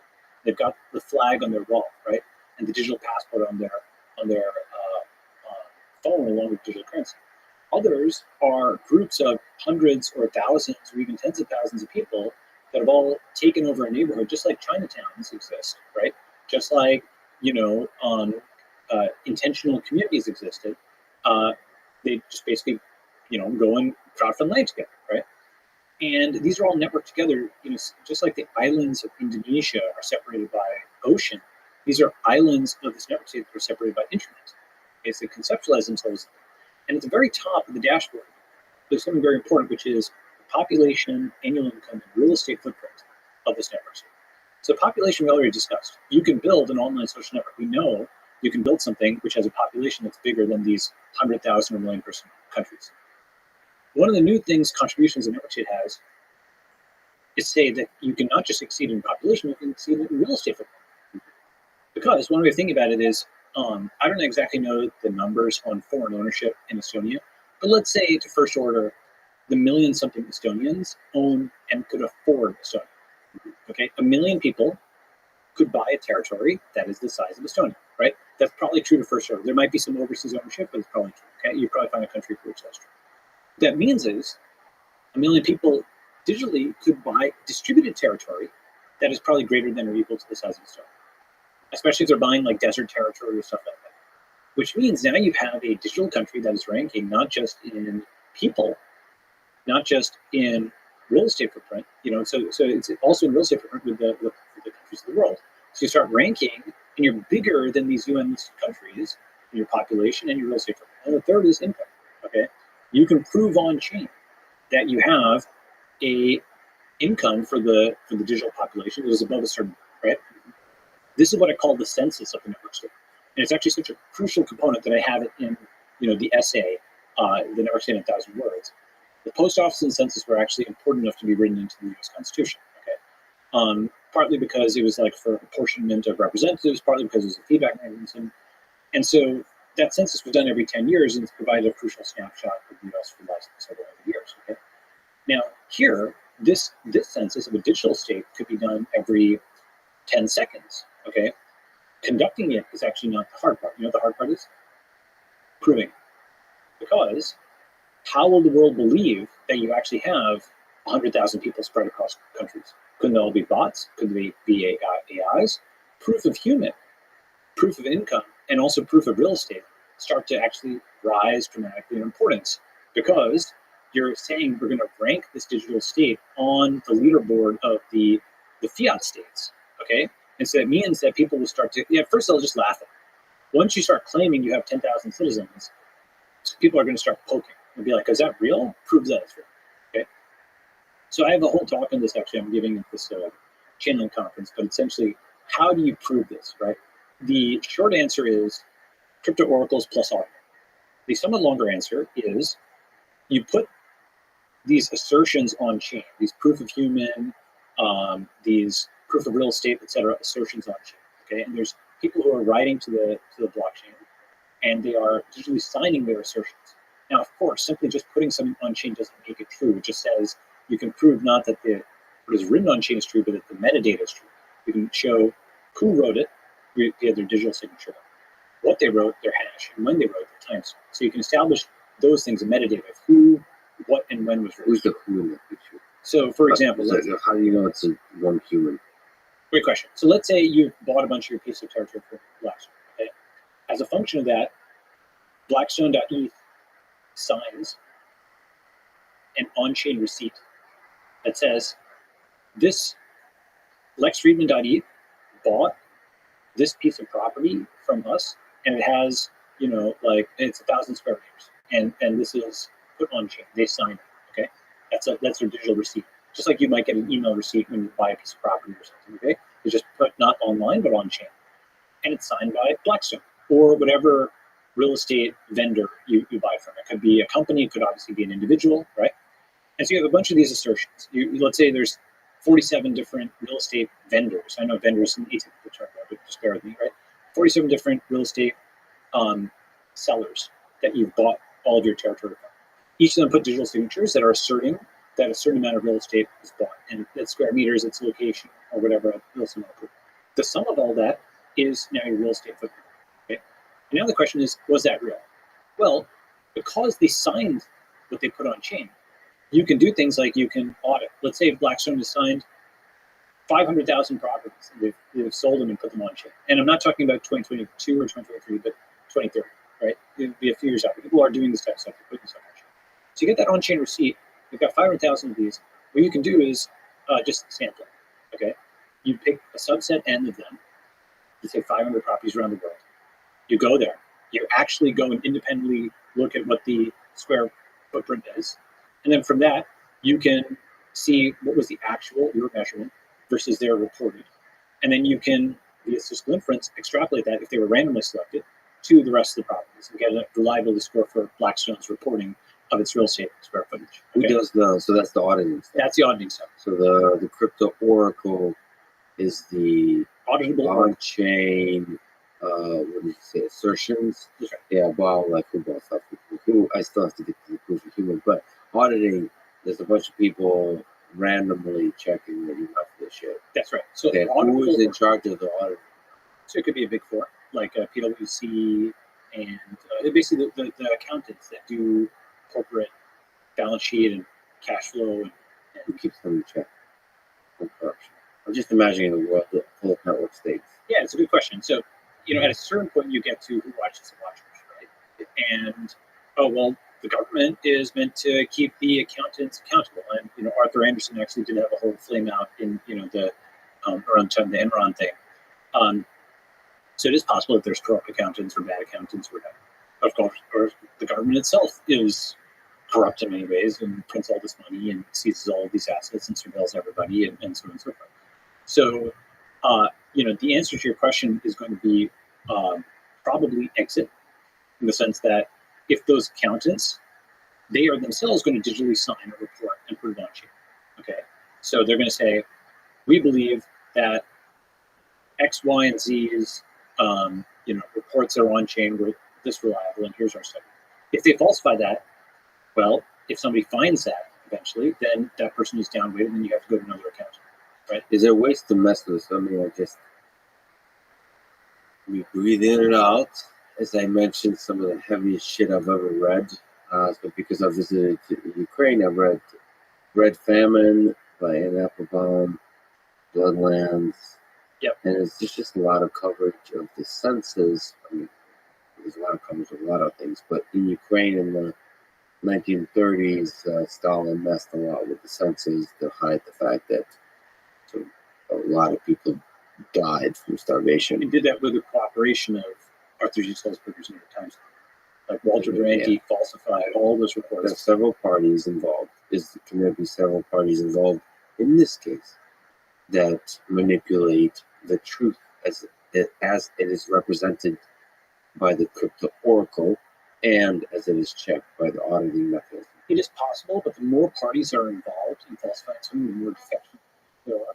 So that's why you basically have, another level of audit.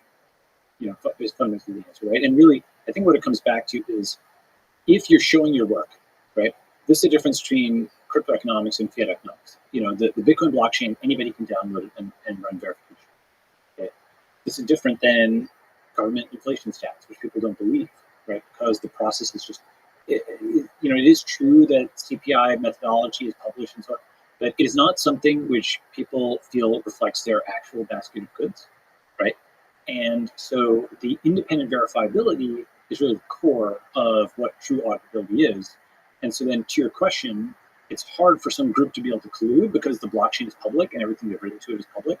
And so if there's an error, it's easier in some ways to tell the truth than to lie because the truth is just naturally consistent across the world, whereas lies can be found out, even, statistical testing, Benford's law. Yes. Right, it's something where the digits in like a real, if you take the last digit, or I forget it was the last digit or first digit. I think it's first digit, right? So you take the first digit in an actual financial statement, you look at the distribution of like how many ones, how many twos, how many threes, percentages. It has actually, you'd guess it might be, each one will be equally random, maybe 10%. It's not like that actually. There's certain distribution that it has. And fake data doesn't look like that, but real data does. That's weird. It's interesting, right? Benford's law, also called the first digit law, states that the leading digits in a collection of data sets are probably going to be small. For example, most numbers in the set, about 30%, will have a leading digit of 1. Yeah, so that's a great example of what we were talking about earlier, the observational unitary theory. Ooh, there's a Benford's law of controversy. I'm looking that up. Benford's law of controversy. Benford's law of controversy is an adage from the 1980 novel Timescape, stating passion is inversely proportional to the amount of real information available. The adage was quoted in an international drug policy article in peer-reviewed social science. And just say how much I love Wikipedia. I have the founder of Wikipedia coming on this very podcast very soon, and I think the world is a better place because Wikipedia exists. One of the things he wanted to come on and talk about is the ways that he believes that Wikipedia is going wrong. So on technical truths, it's great. Remember our thing earlier on like technical truths versus political truths. On technical truths, it's great. On political truths, it's like a defamation engine. Just as one example, okay, this is something that I was going to write up, but there was a scam called HPZ token that managed to edit Wikipedia. Nobody detected it. It said that I was like the founder of HPZ token. Yeah, I had nothing to do with this. And people were scammed out of it because Google just pushes Wikipedia links to, high on Google. People are like, well, this is Wikipedia, therefore it's real, right? Wikipedia has the bio of living persons thing. They should just allow people to delete their profile because they have zero quality control. It's literally facilitating fraud, right? Where people will maliciously edit and then do things with them, and nobody cares or is looking at it beyond the fraudsters. And this is happening. If that was happening, that was like undetected. I wasn't paying attention. This was like there for like I don't know, weeks or months, totally undetected, that really facilitated fraud, right? And fundamentally, the issue is that Wikipedia doesn't have any concept of who's editing or property rights or anything like that, right? It is also something which is, it used to be something in the early 2000s, mid-2000s, people said, oh, you know, it's Wikipedia, how trustworthy it can be, Britannica's review. And that's being forgotten, and now it's become over-trusted, right? Remember the thing like, the more trust something gets, the less trustworthy it often becomes. It kind of abuses the power, right? So what I'm interested in, you know, Google actually had a model a while back called KNOL. KNOL was something where when there were different versions of a Wikipedia style page, you had Google Docs like permissions on. For example, you might have 10 different versions of the Israeli-Palestinian conflict, okay? And each one had an editor and folks that they could grant edit rights and so on. But this way you would actually be able to see different versions of a page. And they might have different versions of popularity, but this way you wouldn't have edit wars, you'd have forks, right? And they would all kind of, you know, coexist. And then people could review them, and now you can see different versions of something versus the thing that just kind of rewards dogged persistence or being an editor or something like that. The other thing is, a lot of the folks who have editorial privileges at Wikipedia are there from the early 2000s. And most of India wasn't online then. Most of Africa wasn't online then, right? So there's this inherited power that exists, which, again, was fresh and innovative 10 or 20 years ago, but it's now kind of outdated. Yeah, I want to see some data, though. Yes, yeah, I want to see some data, Sure. because we can always, we often highlight small anecdotal Okay, I'll give you an cases. We often highlight issues in society, in the world, in anything by taking a specific example, taking anecdotal data and saying there's a problem here. Yeah. I want to know on net how much positive is being added to the world because of it. My experience that I try to be empathetic and open-minded, my exploration of Wikipedia has been such that it is a breath of fresh air in terms of the breadth and depth of knowledge that is there. Now you can say there's bias built in. There's wars that are incentivized not to produce truth, but to produce a consensus around a particular narrative. But that is how the entirety of human civilization operates. And we have to see where's it better and where's it worse in terms of platforms. I think Wikipedia was an improvement over what came before, but it has a lot of flaws. You're right that absolutely sometimes people can over-fixate on the anecdotal, but sometimes the anecdotal illustrates a general pattern, okay? For example, one thing that happens frequently in Wikipedia is there are editors who will plant a story, and then they will then go and use that story as like a neutral third party to win an edit war. So here's a phenomenon that happens in Wikipedia. You have an editor who's privileged above just random users, okay, who will plant a story and then cite that story as if it was a neutral third party. So there's a site called Wikipediocracy, okay, and it discusses the case of a person named Peppermint who had a name that they didn't want included, their so-called dead name, on their Wikipedia profile. And there's a Wikipedia editor named Tenebrae, who people allege was a Newsday reporter or writer that put a piece into Newsday that dead name Peppermint, and then was able to cite it on the Wikipedia article as if it was like a neutral third party when it actually wasn't, when people allege it was the same guy. Okay, now that is not an uncommon thing. That's what I want to do. Okay, I know. How many articles? I'm not. Who's auditing? I'm dancing with you, not against you. Sure. Okay, I'm saying how many articles have that kind of war where douchebags are manipulating each other? So that's the question. What's the audit? Has Wikipedia actually been audited? Right? Who are the editors? Like, who's actually writing this stuff? It is actually something where, again, on technical topics, I think it's pretty good. On non-technical topics, there's something called the Wikipedia Reliable Sources Policy. It's a fascinating page, okay? So it actually takes a lot of the stuff that we have been, the world has been talking about in terms of what's a reliable source of information and some sort of, it's called the Wikipedia Reliable Sources, Perennial Sources, okay? And if you go to this page, okay, which I'm just going to send to you now, right, you will literally see every media outlet in the world, and they're colored gray, green, yellow, or red. Okay, and so red is like untrustworthy, green is trustworthy, yellow is like neutral. Okay, now this actually makes Wikipedia's epistemology explicit. They are marking a source as trustworthy or untrustworthy.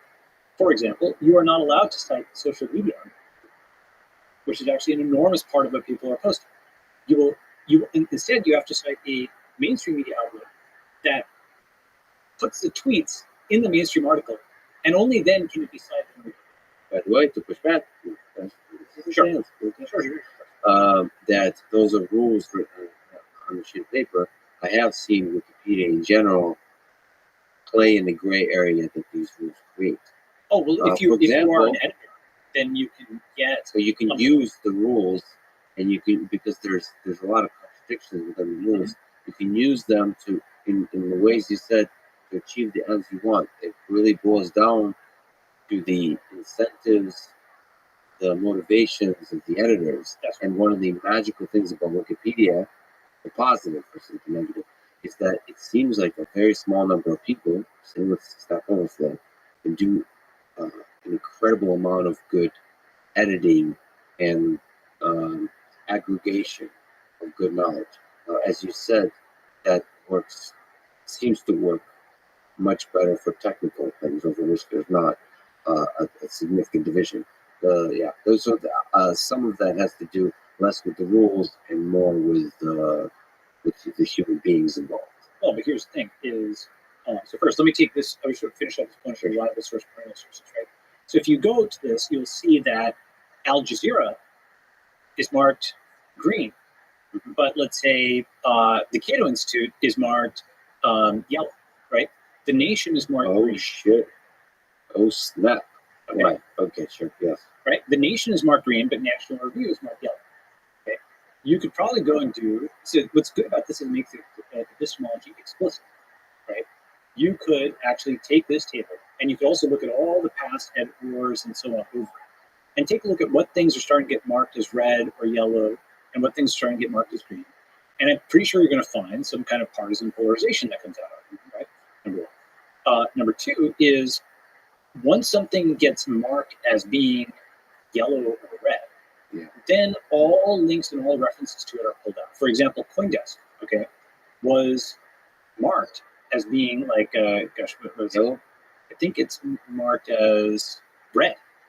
CoinDesk, which is actually like... I get a lot of useful information from that. That's right, but it's marked as red. Why? Because there's some Wikipedia editors who hate cryptocurrency. So cryptocurrency in Wikipedia has been a huge topic where they've just edited out all the positive stuff. And these are senior editors in Wikipedia who can control what sources are considered reliable. So they've now knocked out CoinDesk, they've knocked out social media. They only allow mainstream media coverage, and not even all mainstream media, only those they've marked as green. This is the manipulation of I want to know how many articles are affected by it, and hundreds of thousands. Hundreds of thousands. You can't just say that randomly. I can, because all the affected. There's different levels of effect in terms of it actually having significant impact on the quality of the article. Let me give you an example. Let me cover an example, right?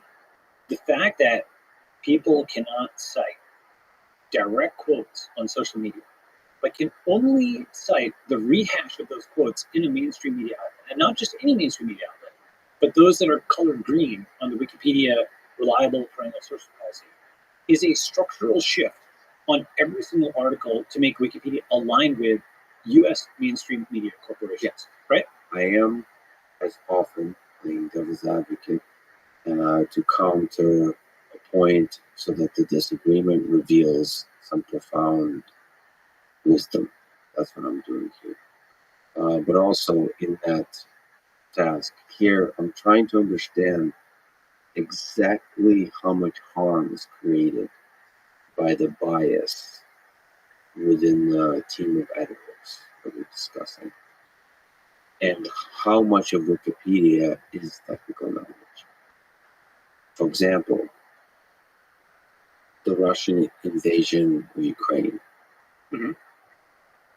The Wikipedia article I've seen there, now that changes very aggressively a lot. And I hear from every side on this. but it did not seem biased. Here's Like as compared to mainstream media in the United States. so now I'm going to sound extremely woke. Yeah. Okay. If you go and look at this, all right, Times of India is yellow, but Mother Jones, Jacobin, okay, they are green, right? So a niche, mostly white, Western, like partisan left outlet is marked green, but a billion people, like the Times of India is marked yellow, right? That's a structural bias towards Western media outlets and Western editors when much of the rest of the world hadn't gone online. Or I would just love to see, in terms of the actual article, what ideas are being censored, Sure. altered, shifted. Okay, I would love. I just think it's an open. I'm not sort of. so the edit logs are there. The edit logs are public. Yeah, right? So here's it would be fascinating. Yeah, is there a way to explore the ways that narratives are shifted because of? Sure. So a very simple one is if you were to pull all the edit logs of Wikipedia, you can see how many times are social media links disallowed.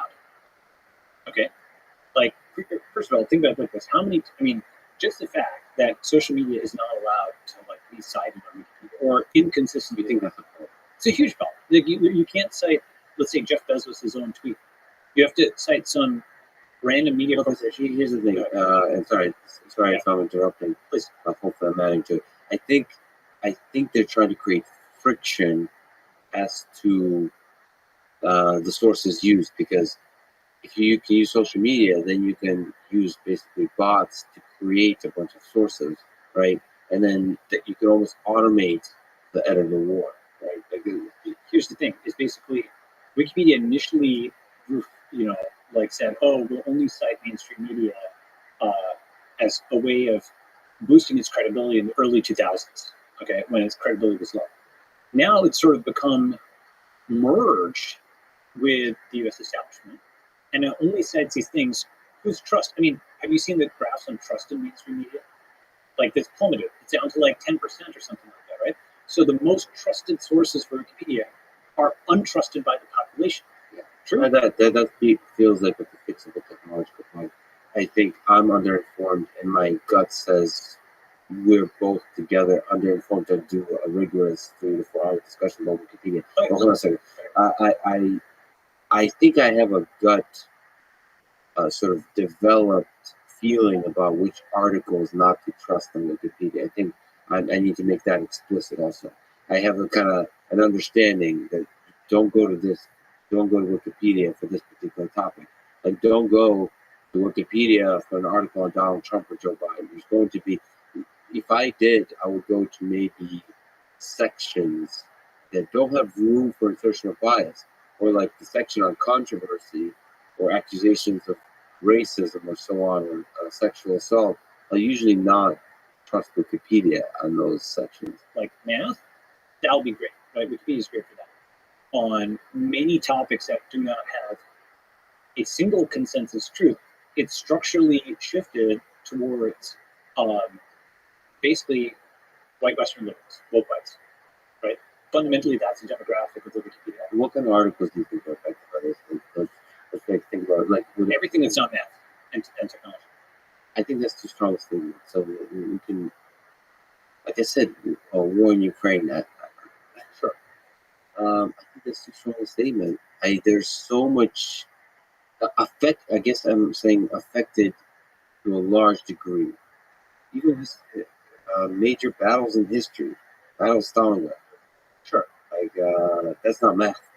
So you think all of that is affected to a point where it's not a trusted source? Absolutely. If you look at the editors, for example, on Stalin versus Hitler, the tone on Hitler starts out legitimately and justifiably as basically genocidal, maniacal dictator. With Stalin, there's a fair number of Stalin apologists that edit out mention of genocide from the first few paragraphs. I am playing devil's advocate in part, but I also am too underinformed to do the level of defense I would like to provide for the wisdom that is there, for the knowledge that is there. I don't usually go truth, but sure, for some level of knowledge that is there in Wikipedia. I think I really worry about, I know you don't mean this, but a cynical interpretation of what you're saying, which is don't trust anything written on Wikipedia. I think you're being very consistent and eloquent in the way you're describing issues with Wikipedia, and I don't have enough um, actual specific examples to give where there is some like still battle for truth that's happening that's outside of the bias of society. I think if we naturally distrust every source of information, there is a general distrust of institutions and a distrust of social knowledge that leads to an apathy and a cynicism about the world in general. If you believe, if you believe a lot of conspiracy theories, you basically tune out from this collective journey that we're on towards the truth, and that's like, if it's not even just Wikipedia. I just think Wikipedia was, at least for a time, and maybe I tuned out. Maybe because I am too focused on computer science and engineering and mathematics. But for me, Wikipedia for a long time was a source of calm escape from the political battles of ideology. And as you're quite eloquently describing, it is not. It has become part of the battleground political ideology. I just would love to know where the boundaries of that are. You know, Glenn Greenwald has observed this. Lots of other folks, you know, for example, I'm definitely not the only person who's observed that we could do A lot of, let me just state, because I'm sensing this, and because of your eloquence and clear brilliance here, that a lot of people are going to immediately agree with you. Okay. And this is what I am also troubled by. This is not you, Sure. but I often see that people will detect cynicism, especially when it is phrased as eloquent as yours, and will look at a natural dumbass like me and think that Lex is just being naive. Look at him trusting Wikipedia. Let me argue your side. Let me argue your side. Okay. So can you please do that, because you do that? No, Alex, I enjoy talking to you. And I'm doing devil's advocate a little bit, because I do really want to be. I am afraid about the forces that like are basically editors talking of authority, talking down to people, and it's censoring. Yeah. So let me first argue your side, and let me say something, okay? Which is what you are reacting to is, oh, even those things I thought of as constants are becoming variables. Where is the terra firma? If we cannot trust anything, then everybody's just, it's anarchy and it's chaos. Like there's literally no consensus reality, and anybody can say anything and so on, right? And I think that there's two possible deviations from, you know, let's say that the mainstream, you know, obviously people talk about like QAnon, for example, as like this kind of thing where people just make things up. You know, they just go totally supply chain independent from mainstream media. And if mainstream media is a distorted gossamer of quasi-truth, these guys go to just total fiction as opposed to like, right? The alternative to QAnon is not Blue Anon, mainstream media, but Satoshi Anon, okay, which is an upward deviation. Okay, not a downward deviation to say there is no such thing as truth. Rather, the upward deviation is decentralized cryptographic truth, not centralized corporate or government truth. Okay. So how does the decentralization of Wikipedia? Great question. It's this concept of ledger of record. First, whether you're Israeli or Palestinian, Japanese or Chinese, Democrat or Republican, those people agree on the state of the Bitcoin blockchain. Hundreds of billions of dollars is managed without weapons, okay, across tribes with wildly varying ideologies. Okay? And what that means is that is a mechanism for getting literally consensus. It's called consensus, cryptographic consensus, proof of work. And when people can get consensus on this, what they're getting consensus on are basically bytes that determine who holds what Bitcoin. This is exactly the kind of thing people would fight wars with. You know, for hundreds of billions of dollars, let alone millions of dollars, people will kill each other over that in the past, right? So for hundreds of billions of dollars, people can get consensus truth on this in this highly adversarial environment, right? So the first generalization of that is it says you can go from bytes that reflect what Bitcoin somebody has to bytes that reflect what stocks, bonds, other kinds of assets people have. That's the entire DeFi, Ethereum, that whole space. Okay, basically the premise is if you go from consensus on 1 byte by induction, you can go to consensus on n bytes depending on the cost of getting that consensus, right? And almost anything digital, you're represented, or everything digital can be represented as bytes, right? So now you can get consensus on certain kinds of digital information, Bitcoin, but then also any kind of financial instrument. And then the next generalization is what I call the ledger of record. Many kinds of facts can be put partially or completely on chain. It's not just proof of work and proof of stake. There's things like proof of location, proof of human, proof of this, proof of that. The auditable oracles I talked about extended further. Lots and lots of people are working on this, right? Proof of solvency, seeing that some actor has enough of a bank balance to accommodate what they say they have. You can imagine many kinds of digital assertions can be turned into proof of X and proof of Y. You start putting those on chain, you now have a library of partially or completely provable facts. Okay? This is how you get consensus, as opposed to having a white Western Wikipedia editor or mostly white Western US media corporation or US government simply say what is true in a centralized fashion. So, do you think truth is such an easy thing as you get to higher and higher questions of politics? Is the problem that the consensus mechanism is being hacked, or is the problem that truth is a difficult thing to figure out? Was the 2020 election rigged or not? Is the Earth flat or not? That's a scientific one. That's just My technical versus political truth spectrum. Yeah. But even the Earth, like, well, that one is, yeah, never mind. That's a bad example because that is very, you can rigorously show that the Earth is not flat. But there's some social phenomena, political phenomena, philosophical one that will have a lot of debates, historical stuff about different forces operating within Nazi Germany and Stalinist Soviet Union. I think there's probably a lot of like the historians debate about a lot of stuff like that. And Blitz, the book that talks about the influence of drugs in the Third Reich, right? And Were they on meth or something? Yeah, they are. There's a lot of debates about what is the significance of meth on the actual behavior and decisions of Hitler and so on. So there's still a lot of debates. It's just so easy to fix with decentralization. So I actually had basically chapter 2 of the network state book is on essentially this topic. And so it's like 70 pages or something like that. So let me try to summarize what I think about this.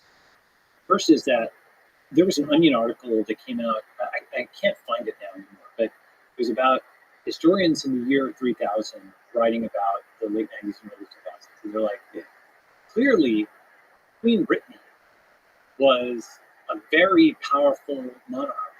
We can see how many girls around the world worshipped her like a god. And so it was very funny because it was a plausible distortion of, the current society by, a human civilization picking through the rubble 1,000 years later, having no context on it, right? And it's a very thought-provoking article because it says, well, to what extent is that us picking over Pompeii or the pyramids, or even the 1600s or the 1700s, like a few hundred years ago, we're basically sifting through artifacts. And, Selma Berger actually has this concept which is obvious, but it's also useful at it's I think he calls it dark history, which is, again, it might be getting strong, but it's only a small percentage of what the Greeks wrote down, has come to us to the present day, right? So perhaps it's not just the winners who write history, it's like the surviving records. We have this extremely partial, fragmentary record of history, and sometimes there's some discovery that rewrites the whole thing. Do you know what Göbekli Tepe is? Everything I know about that is from Rogan. He's a huge fan of that kind of stuff. Yeah, so that rewrites it. And there's a lot of debates there. There's a lot of debates. So basically, it's the discovery of this site in northern Turkey that totally shifts our estimate of when civilization started, maybe pushing it back many thousands of years further in the past, right? The past, it's like an inverse problem in physics, right? We're trying to reconstruct this from limited information, right? It's like X-ray crystallography. It's an inverse problem, right? It's Plato's cave. You know, we're trying to reconstruct what the world looks like outside from these shadows, these fragments that are being given to us, right, or that we've found. And so in that sense, as you find more information, your estimate of the past changes, right? Oh, wow, okay, that pushes back civilization farther than thought. One discovery just changed it. You want to try to, given all the gaps in the data we have, you want to try to remove bias from the process of trying to fill the gaps. Well, so here's the thing. I think we're very close to the moment of it. And that's why it'll sound crazy when I say it now. But our descendants, I really do think of what the blockchain is and cryptographically verifiable history as being the next step after written history. It's like on par with that. Because anybody who has the record, the math is not going to change, right? Math is constant across human time and space, right? So, you know, the value of pi is constant. That's one of the few constants across all these different human civilizations, okay? So somebody in the future, assuming, of course, the digital record is actually intact to that point, because, you know, in theory, digital stuff will persist. In practice, you have lost data and floppy drives and stuff like that. In a sense, in some ways, digital is more persistent. In some ways, physical is more persistent. Okay, but assuming we can figure out the archival problem somehow, then this future record, at least it's internally consistent, right? You can run a bunch of equivalence and checksums, right? The Bitcoin verification process, just sum it all up and see that, okay, it's f of g of h of x, and boom, that at least is internally consistent, okay? Again, it doesn't say that all the people who reported it were, you know, they could have put something on chain that's false, but at least you know the metadata is likely to be very false. And this is a new tool. It's really a new tool in terms of a robust history that is expensive and technically challenging to edit and alter. And that is the alternative to the Stalin-esque rewriting of history by centralized power. Yeah, I'm gonna have to do a lot of extra reading and thinking about. I'm actually, as you're talking, I'm also thinking about the fact that I think 99% of my access to Wikipedia is on technical topics, because I basically use it very similar to Stack Overflow. And even there, it doesn't have unit tests. For example, one thing, right? So one thing I remember, again, I might be wrong with this, but I recall that the Kelly criterion it's actually quite a useful thing to know. It's like how to optimally size your bets, okay? And you can have, given your kind of probability that some investment pays off or assumed probability, you can have bets that are too large, bets that are too small. Sometimes the Kelly criterion, it goes negative and actually it says you should actually take leverage. You're so sure this is a good outcome that you should actually spend more than your current bankroll because you're going to get a good result. Right? It's a very sophisticated thing. And as I recall, many sites on the internet have the wrong equation. And I believe that was reprinted on Wikipedia. The wrong equation was put on Wikipedia as a Kelly criterion for a while. Okay? And so without unit tests, see, math is actually the kind of thing that you could unit test, right? You could literally have the assert on the right-hand side today, right? The modern version, we've got Jupyter, we've got Replit, we've got all these things. The modern version of Wikipedia, there's sites like golden.com, for example, like, you know, there's a bunch of things. I'm funding lots of stuff across the board, you know, on this. And, you know, I'm not capitalizing these companies or capitalizing independently, but I'm trying to see if, you know, not just talk about a better version. It's hard to build something better, so actually go and build it. And where you want assertions that are actually reproduced, you don't just have the equation there. You have written down code, you can hit enter, you can download the page, you can rerun it, it's reproducible. So the problem with that kind of reproducibility is that it has friction. It's hard to put together articles that do that kind of stuff, unless you do an incredible job with UX and so on. The thing that I think is interesting about Wikipedia on the technical side is that without the unit tests, without the assertions, it still often does an incredible job. Because the reason it's the people that write those articles, and I've seen this also in Stack Overflow, are the people that care about this most. And there's a pride in getting it right. Okay, so let me agree and disagree, right? So absolutely, there's some good there. There's, I mean, again, do I think Wikipedia is a huge step up from what preceded it in some ways on the technical topics? Yes. However, you're talking about the editing part, right? Like the markup for Wikipedia, it's very, you know, mid-2000s, right? It is not Craigslist. Yeah, exactly. If at a minimum, for example, it's not visible, right? So, like Medium or something like that, you know, or Ghost, you can just go in and type, and it looks exactly like it looks like. Here you have to go to a markup language where there can be editor conflicts, and you hit enter, and someone is over in your edit or something like that, and you don't know how it looks on the page. You might have to do a few, previews or whatever. That's number one. So editing, you talk about bearish editing. That's number two is, given that it might be read 1,000 times for every one time it's written, it is important to actually have the mathematical things unit tested, if they can be, given that we've got modern technology. And that's something that's hard to retrofit into this because it's so kind of awesome. Right, there's the interface on every side for the editor, even just for the editor to check that. Say the editor wants to get it right, we want to make it really not easy, but easier to check their work. That's like right. Debugging, like a nice ID for the That's exactly right. the editing experience. That's right. And the thing about this is, as I said, because the truth is a global constant, but incorrectness, right? Go ahead. Every happy fan. No, I love to think that truth will have a nice debugger. Well, so here's right. So the thing is that what you can do is, let's say you did have a unit tested page for everything that's on. First of all, it makes the page more useful because you can download it, you can run it, you can import it, and so on. Second is it leads into one of the things that we can talk about. I've sort of a roadmap for building alternatives to not just existing companies, but to many existing U.S. institutions, from media and tech companies to courts and government and academia and nonprofits. The Wikipedia discussion actually relates to how you improve on academia, right? And so academia right now, one of the big problems, this is kind of related to the, oh boy, okay, the current institutions, we don't have trust in them. Is that the answer to trust no one, right? And I think the alternative is decentralized cryptographic trust or verification. How does that apply to academia? First observation is we are seeing science being abused in the name of quote unquote science, okay? Capital S science is Maxwell's equations. That's a good one, right?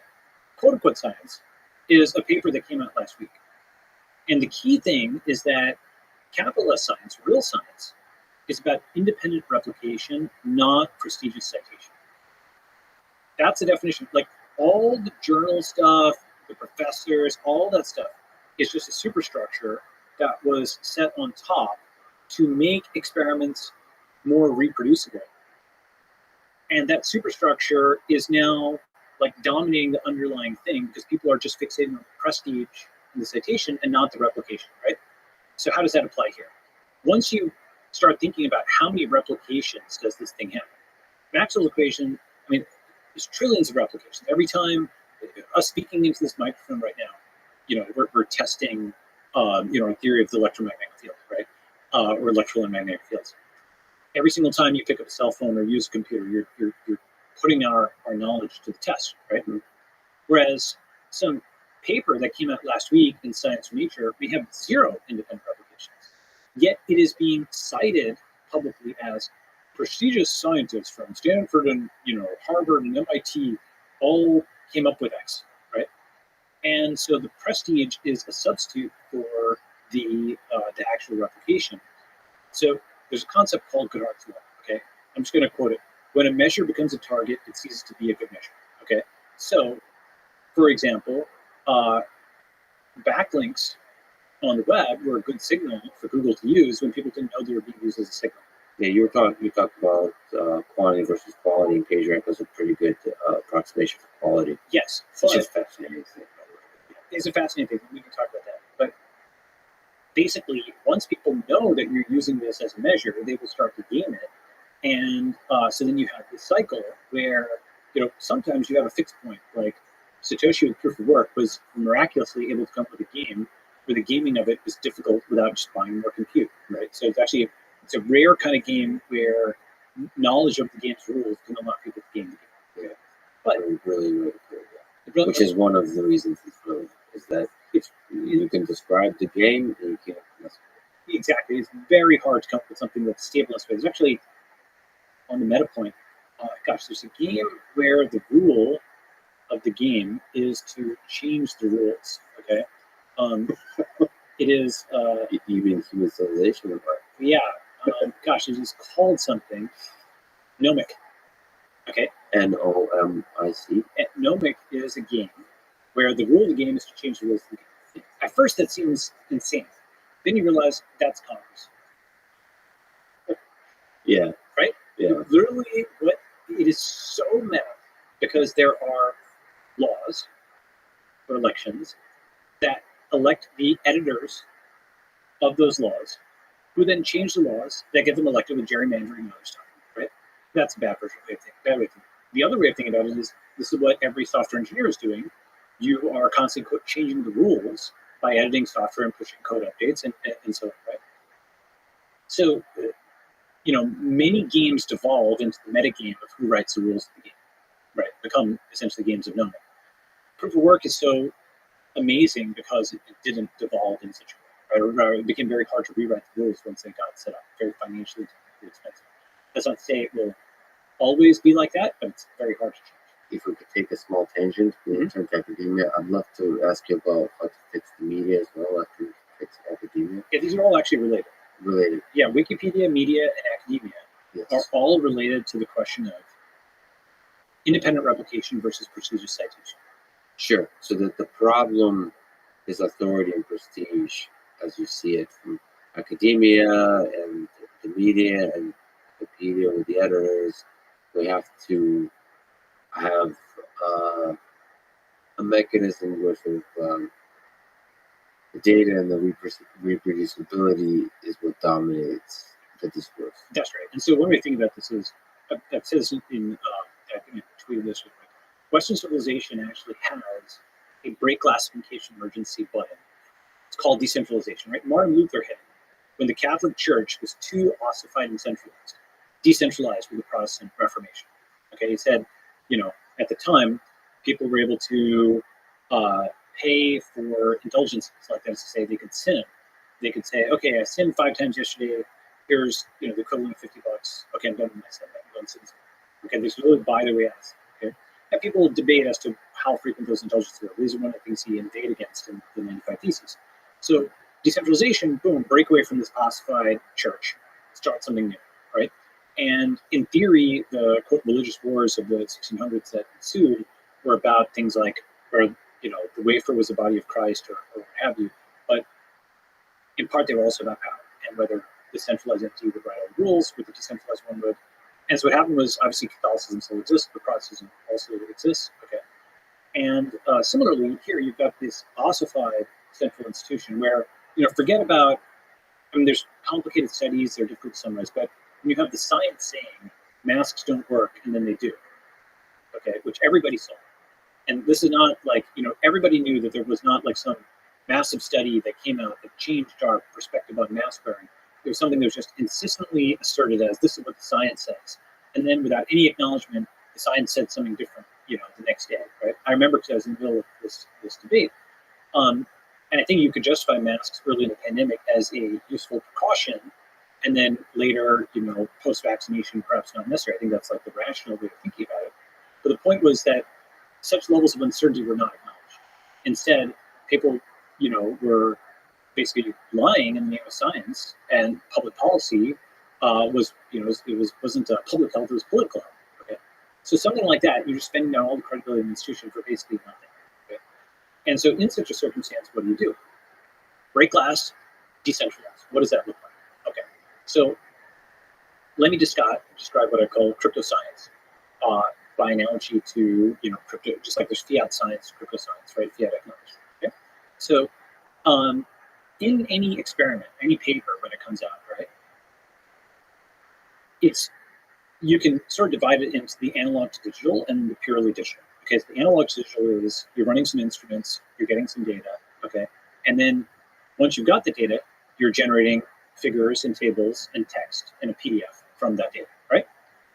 Leave aside the data collection step for now. I'll come back to that, right? Just the purely digital part. What does the ideal quote, academic paper look like in 2022, 2023? First, there's this concept called reproducible research, okay? Reproducible research is the idea that the PDF should be regenerated from the data and code. Okay, so you should be able to hit enter and regenerate. Why is this really important as a concept? John Clairbout and David Donahoe at Stanford 20 years ago pioneered this in stats, because the text alone often doesn't describe every parameter that goes into a figure or something, right? You kind of sometimes just need to look at the code, and then it's easy. Without that, it's hard, okay? So reproducible research means you generate the PDF from the code and the data. You hit enter, okay? Now, one issue is that many papers out there in science, nature, et cetera, are not reproducible research. Moreover, the data isn't even public. Moreover, sometimes the paper isn't even public. The open access movement has been fighting this for the last 20-something years. There's various levels of this, like green and gold, open access. Okay, so the first step is the code, the data, and the PDF go on chain. Step number one, okay? The second thing is, once you've got, so you can, anybody who is, and that could be the Ethereum chain, it could be its own dedicated chain, whatever, okay? It can be something where there's just the URLs are on the Ethereum chain, it's stored on Filecoin, many different implementations, but let's call that on-chain problem, okay? Not just online, on-chain. When it's on-chain, it's public, and anybody can go. So that's first.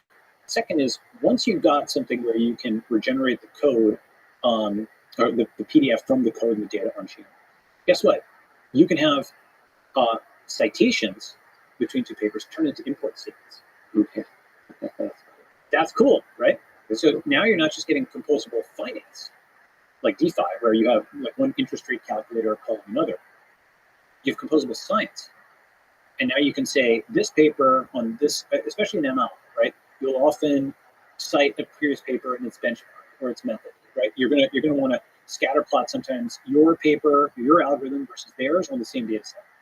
That is facilitated if their entire paper is reproducible research that is generated. You can just literally import that Python, and then you can generate your figure off of it, right? Moreover, think about how that aids reproducibility, because you don't have to reproduce in the literal sense every single snippet of code that they did. You can literally use their code and import it, okay? People start compounding on it. It's better science, okay? Now, I talked about this, but actually there's a few folks who have been actually building this. So there's usescholar.org, which actually has a demo of this, like just a V1 like kind of prototype, where it shows two stats papers on chain, and one of them is citing the other with an import statement. There's also a thing called I think DeSci.com, which is trying to do this, right? Decentralized science. So this itself changes how we think about papers. And actually, by the way, the inspiration for PageRank was actually citations. It was like the impact factor out of academia. That's where Larry Page and sort of got the concept of it, right? So now you've got a web of citations that are import statements on chain. In theory, you could track back a paper all the way back to its antecedents. Okay, so if it's citing something, you can now look it up and look it up and look it up. And a surprising number of papers actually, their antecedents don't terminate, or the original source says something different, or it's kind of garbled, like a telephone game. And there's this famous thing on like the spinach, does actually have iron in it or something like that. I forget the details of the story, but it was something where you track back the citations and people are contradicting each other, okay? But it's just something that just gets copy-pasted, and it's a fact. It's not actually a fact because it's not audited properly. This allows you to cheaply audit, in theory, all the way back to Maxwell or Newton or something like that, okay? Now, what I'm describing is a big problem, but it's a finite problem. It's essentially taking all the important papers and putting them on chain. It's about the scale of, let's say, Wikipedia, okay? So it's like, I don't know, a few 100,000, a few million papers. I don't know the exact number, but it'll be out there. Okay. So now you've got, number one, these things that are on chain. Okay. Number two, you've turned citations into import statements. Number three, anybody can now, at a minimum, download that code. And while they may not have the instruments, and I'll come back to that point, while they may not have the instruments, they can do internal checks. The Benford's Law stuff we were just talking about. You can internally check the consistency of these tables and graphs. And often you'll find fraud or things that don't add up that way, because all the code and the data is there, right? And now you've made it so that anybody in Brazil, in India, in Nigeria, they may not have academic, library access to it, but they can get it. All right. Now, how do you fund all of this? Well, the thing is, crypto actually allows tools for that as well. Andrew Huberman and others have started doing things like with NFTs to fund their lab. I can talk about the funding aspect. There's things like researchhub.com, which are trying to issue tokens for labs. But a lab isn't that expensive to fund. Maybe it's a few 100,000, a few million a year, depending on where you are. Crypto does generate money. And so you can probably imagine various tools, whether it's tokens or NFTs or something like that. Finally, what this does is it is not QAnon, right? It is not saying don't trust anybody. Neither is it just trust the centralized academic establishment. Instead, it's saying trust because you can verify it, because we can download things and run. The crucial thing that I'm assuming here is the billions of supercomputers around the world that we have, all the MacBooks and iPhones that can crank through lots and lots of computation. So everything digital, we can verify locally. Okay? Now, there's one last step, which is I mentioned the instruments, right? Whether it's your sequencing machine or your accelerometer or something like that, is generating the data that you are reporting in your paper when you put it on chip. Okay? Basically, you think of that as the analog digital interface. We can cryptofy that too. Why?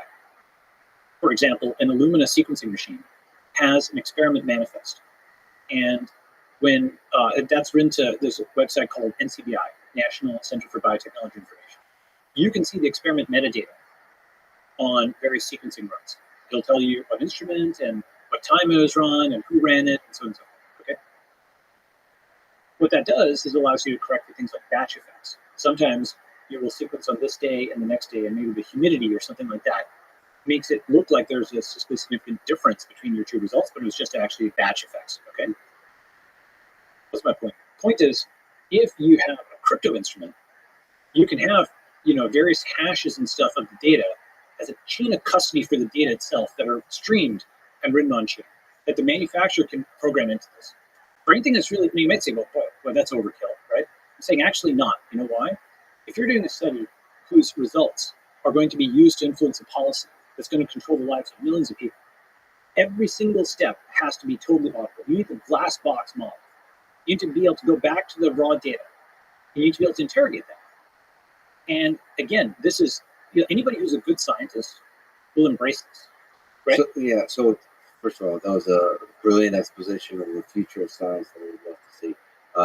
The pushback I'll provide, which is not really a pushback, is like what you described is so much better than what we currently have, that I think a lot of people would say any of the sub-steps you suggest are already going to be a huge improvement. So even just sharing the code.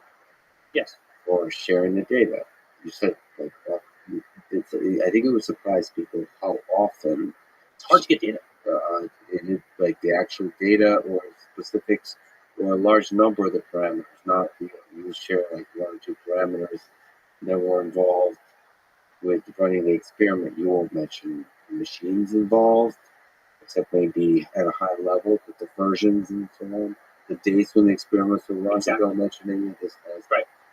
So there's several ways to fix this, and one of them, I think, implied in what you're describing is a culture that says it's not okay.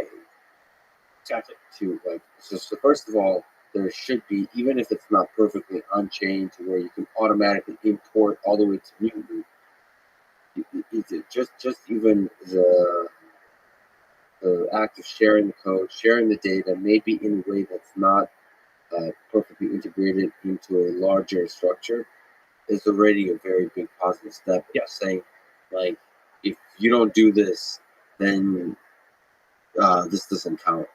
And because in general, I think my worry, as somebody who's a programmer, who's OCD, I love the picture you paint, that you can just import everything and it all automatically checks everything. My problem is that makes incremental science easier and revolutionary science harder. Oh, I very much disagree with that. I would love to hear your argument. Let me just kind of elaborate. Sure. Why sometimes you have to think in this gray area of fuzziness when you're thinking in totally novel ideas, and when you have to concretize the data. Like some of the greatest papers that I've written don't have data; they're in the space of ideas. Like you're kind of sketching stuff, and there could be errors, but like Einstein himself in the famous 5 papers, I mean, they're really strong, but they're fuzzy. They're a little bit fuzzy, and so I think even like the GAN paper, you're often thinking of like new data sets, new ideas, and I think maybe as a step after the paper is written, you could probably concretize it, integrate it into the rest of society. Sure. Like you shouldn't feel that pressure, I guess, early on. Right? Well, I mean, there's different. Each of the steps that I'm talking about, right? There's like the data being public and everything. Just having the paper being public, that's like data, right? Then you have the thing being regenerated from code and data, like the PDF being regenerated from code. Then you have the citations as input statements. Then you have the full citation graph as input statement. So you just follow it all the way back, right? And now you have that gives you auditability. Then you have the off-chain, the analog digital crypto custody, right? Like where you're hashing things and streaming things. So you have the chain of custody. Each of those is kind of like a level up and adds to complexity, but it also adds to the auditability and the verifiability and reproducibility. But one thing I'd say I wanted to respond to that you said was that you think this would be good for incremental but not innovative. I actually think it's quite the opposite. I think academia is institutional and it's not innovative. For example, NIH has this graph, which is like, I think it's age of recipients of R01 grants, okay? And what it shows is basically it's like a hump that moves over time, roughly plus 1 year forward for the average age as the year moves on, okay? I'll see if I can find the GIF. Why is this? Let me see if I can find this. Look at this movie. It's a ridiculously powerful movie in 30 seconds. I sent it in. What's up? The name of the video is Age Distribution by NIH Principal Investigators and Medical School Faculty. And it starts out on the x-axis is age with the distribution and percent of PIs.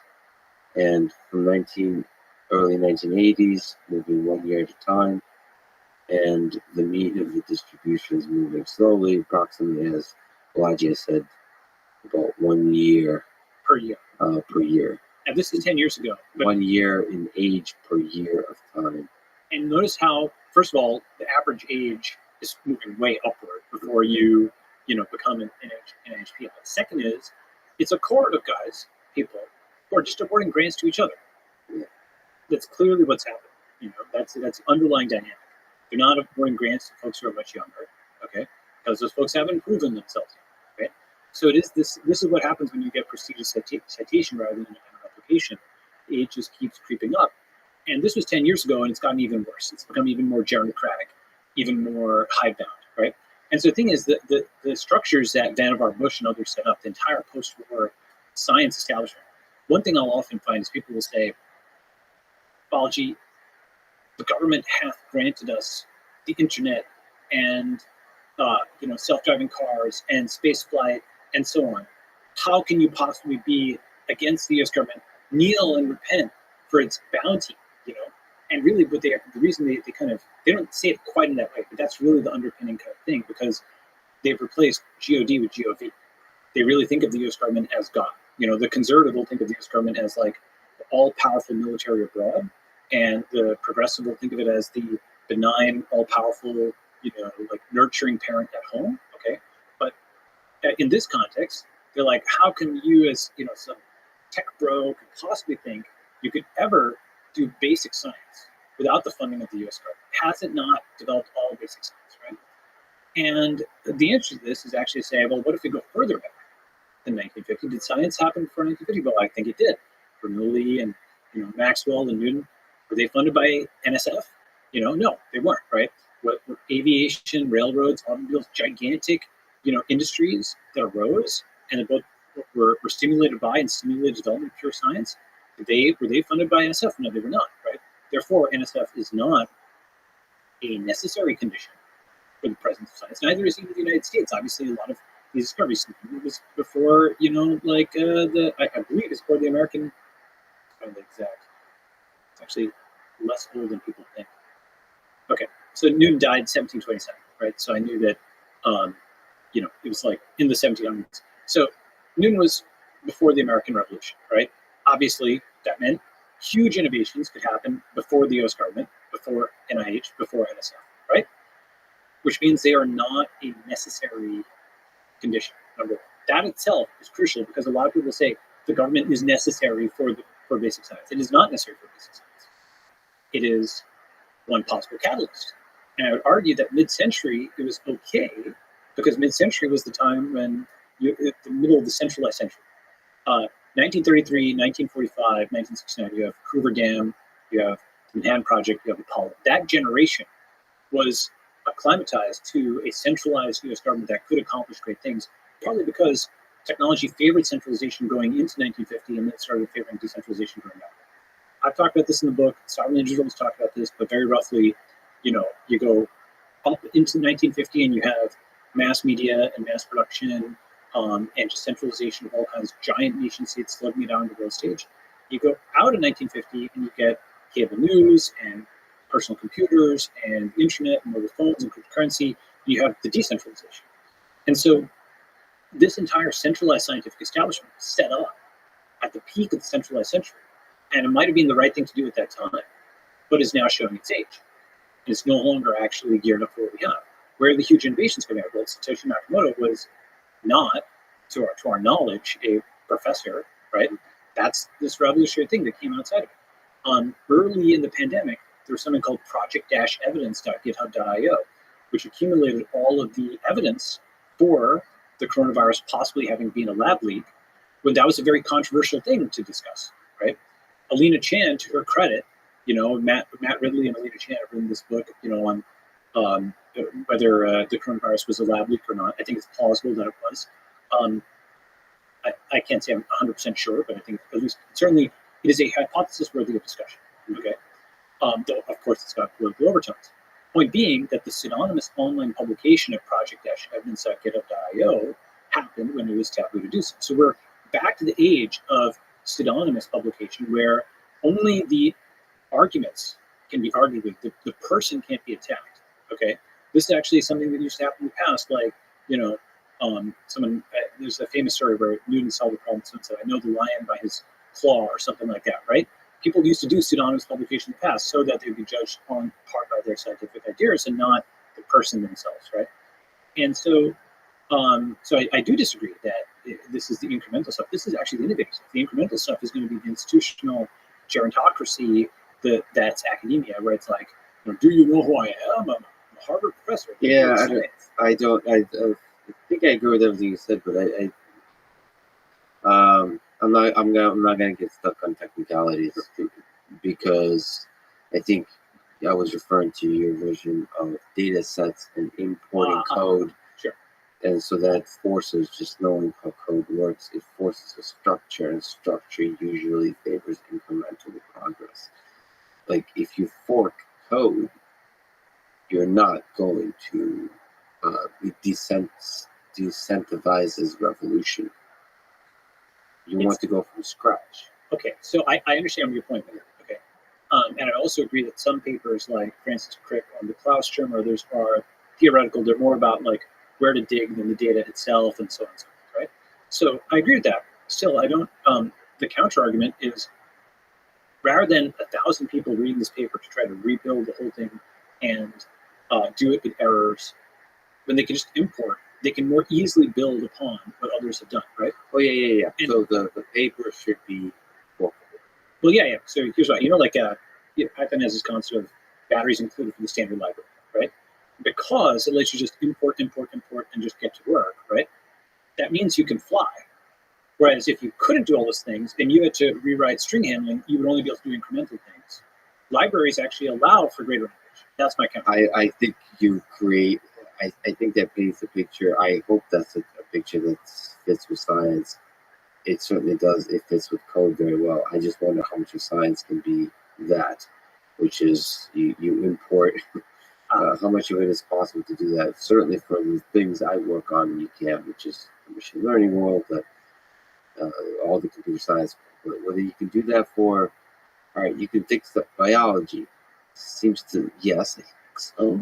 Chemistry, I think so. And then you start getting into weird stuff like psychology. Some people don't even think it's a science. No, just love from my psychology friends. I think as you get farther and farther away from things that are like hard technical fields, it starts getting tougher and tougher and tougher to have like importable code. Okay, so let me give the strong form version, right? Mm-hmm. So there's a guy who I think is a great machine learning guy, creator of actually Keras, Yeah. He disagrees with me on Francois Chillet. Yeah, he's been on this podcast twice. Yeah. Okay, great. So he I disagrees. disagree with him on all this stuff. Yes, me too. I think we have mutual respect. Follow each other on Twitter, whatever. Yes, I think he does respect me. Here's something which I totally agree with. And he actually got trolled or attacked for this, but I completely agree. Within 10, 20 years, nearly every branch of science will be, for all intents and purposes, a branch of computer science. Computational physics, computational chemistry, computational biology, computational medicine, even computational archaeology, realistic simulations, big data analysis, and ML. That to me is incredibly obvious. Why? First of all we're doing every day is PDFs and data analysis on a computer, right? And so every single one of those areas can be reduced to the analog to digital step, and then it's all digital. Then you're flying, you're in the cloud, right? You put a date. Did you say how long? Or 10 to 20 years. 10, 20 years. I think arguably it's already there, right? And here's the thing. You were saying, well, you might drop off when you hit psychology or history. Actually, I think it's the softer sciences that are going to harden up. Why? One of the things I talk about a lot in the book is, for example, with history, the concept of crypto history makes history computable. One way of thinking about it is, remember my Britney Spears example, right? Where Queen Britney, right? Yeah. Okay. So at first it's kind of a funny thing to say a computer scientist's term for history is the log files. Until we realize that what would a future historian, how would they write about the history of the 2010s? Well, a huge part of that history occurred on the servers of Twitter and Facebook. So now you go from a log file, which is the individual record of one server's action, to a decade worth of data on literally billions of people. All of their online lives, arguably, that's why I say that's actually what the written history was of the 2010s, was this giant digital history. As we go to the 2020s and 2030s, more of that is going to move from merely online to on-chain and then cryptographically verifiable. So that soft subject of history becomes something that you can calculate things like Google Trends and n-grams and stuff like that. Yes, beautifully put. Then I would venture to say that Donald Trump was erased from history when he was removed from Twitter and many social platforms, and all his tweets were gone. Yeah, someone who has an archive of it, but yeah, I understand. Yeah. Well, as the flood of data about each individual increases, censorship, it becomes much more difficult to actually have an archive of stuff. But yes, for important people like the President of the United States, yes. Let me on that topic ask you about Trump. You were considered for a position as FDA commissioner in the Trump administration. And I think in terms of the network state, in terms of the digital world, one of the seminal acts in history of that was the banning of Trump from Twitter. You make the case for it and against it. Sure. So first, let me talk about the FDA thing. So I was considered for a senior role at FDA, but I do believe that, and this is a whole topic, we talk about the FDA. I do believe that just as it was easier to create Bitcoin than to reform the Fed, right? Reforming the Fed basically still hasn't happened, right? So just as it was easier to create Bitcoin than to reform the Fed, it will literally be easier to start a new country than to reform the FDA. Mm-hmm. It may take 10 or 20 years. I mean, think about Bitcoin, it's only about 13 years old, right? It may take 10 or 20 years to start a new network state with a different biomedical policy. But that is how we get out from this, perhaps the single worst thing in the world, which is harmonization, regulatory harmonization. Can you describe regulatory harmonization? Regulatory harmonization is the mechanism by which U.S. regulators impose their regulations on the entire world. So basically you have a monopoly by U.S. regulators. This is not just the FDA, it is SEC and FAA and so on and so forth. And for the same reason that a small company will use Facebook login, they will outsource their login to Facebook. A small country will outsource their regulation to the USA, okay, with all the attendant issues. Because, I mean, you know the names of some politicians. Can you name a single regulator at the FDA? No, right? Yeah, they will brag on their website that they regulate, I forget the exact numbers, I think it's like 25 cents out of every dollar, something along those lines, okay? It's like double digits, okay? That's a pretty big deal. And the thing about this is, people will talk about, quote, our democracy and so on. But many of the positions in, quote, our democracy are actually not subject to democratic accountability. You have tenured professors, and you have tax-exempt colleges. You have the Salzburgers, the New York Times. You have dual-class stuff. You have, a bunch of positions that are out of the reach of the electorate, and that includes regulators who have career tenure after just a few years of not necessarily even continuous service. So they're not accountable to the electorate. They're not named by the press. And they also aren't accountable to the market because you've got essentially uniform global regulations. Now, the thing about this is it's not just a government thing. It's a regulatory capture thing. Big pharma companies like this as well. Why? Because they can just get their approval in the US and then they can export to the rest of the world, right? I understand where that comes from as a corporate executive. It's such a pain to get access in one place. So there's a team up, though, between the giant company and the giant government to box out all the small startups and all the small countries and lots of small innovation, right? There are cracks in this now, right? The FDA did not acquit itself well during the pandemic. For example, it denied, there's so many issues, but one of the things that even actually New York Times reported, the reason that people thought there were no COVID cases in the US early in the pandemic was because the FDA was denying people the ability to run COVID tests. And the emergency use authorization was, emergency should mean like right now, right? But it was not, it was just taking forever. And so some labs did civil disobedience and they just disobeyed the FDA and just went and tested academic labs with threat of federal penalties, because that's what they are. They're like the police, okay? And so they were sort of retroactively granted immunity because NYT went and ran a positive story. So NYT's authority is usually greater than that of FDA. If they come into a conflict, NYT runs stories that FDA kind of gets spanked, right? And it's not, probably neither party would normally think of themselves that way. But if you look at it, when NYT goes and runs stories on a company, it names all the executives and they get all hit. When it runs stories on a regulator, it just treats the regulator usually as if it was just some abstract thing. It's Zuckerberg's Facebook. You can't name, the people who career bureaucrats at FDA. Interesting, right? It's very interesting. It's a very important point. Like that person who's like named and their face is known. Like you, just as an example, Zuckerberg's face and name. Most people don't know Arthur G. Sulzberger. They couldn't recognize him. Right? That he's a guy who's inherited the New York Times company from his father's father. That is unaccountable power. It's not that they get great coverage; they get no coverage. You don't even think about them, right? And so it's invisibility. Right? There's some aspect why Fauci was very interesting. In my recent memory, there's not been many faces of scientific policy, of science policy. Yeah. And he became the face of that. And, as there's some of his meme, which is, basically saying that he is science, or to some people represent science. But in the quote-unquote science. The positive aspect of that is that there is accountability in this case. Right, but you can also see the Fauci example shows you why a lot of these folks do not want to be public, because they enter a political, and media minefield. I'm actually sympathetic to that aspect of it. What I'm not sympathetic to is the concept that in 2022, that the unelected, unfireable, anonymous American regulator should be able to impose regulatory policy for the entire world. We are not the world of 1945. It is not something where these other countries are even consciously consenting to that. Just as, give an example, there's a concept called challenge trials. Okay, the Moderna vaccine was available very, very early in the pandemic. You could just synthesize it from the sequence. And challenge trials would have meant that people who are healthy volunteers, okay, they could have been soldiers, for example, of varying ages, who are there to take a risk, their lives for their country potentially. Okay, it could have been just healthy volunteers, not necessarily soldiers, just patriots of whatever kind, in any country, not just the US. But those healthy volunteers could have gone.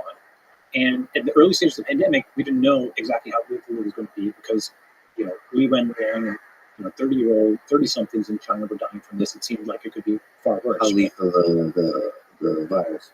Yeah, it may be, by the way, that those who were the most susceptible to the virus died faster earlier. It's as if you can imagine a model where those who were exposed and had the lowest susceptibility also had the highest severity and died in greater numbers early on. If you look at the graph, like deaths from COVID were exponential going into about April 2020 and then leveled off to about 7,500, 10,000 a day, and then kind of fell, right? But it could have gone to 75,000. So we didn't know how serious it was. So this would have been a real risk that these people would be taking. But here's what they would have gotten for that.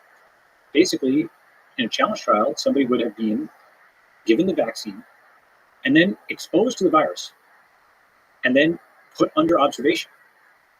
And then that would have given you all the data, because ultimately the synthesis of the thing, I mean, yes, you're doing to scale up synthesis and manufacturing and whatever, but the information of whether it worked or not was safe and effective, like that could be gathered expeditiously with volunteers for challenge Do you trials. think there'll be a large number of volunteers? Absolutely. What's the concern there? Is there enough of a concern of taking on volunteers? Well, so let me put it like this.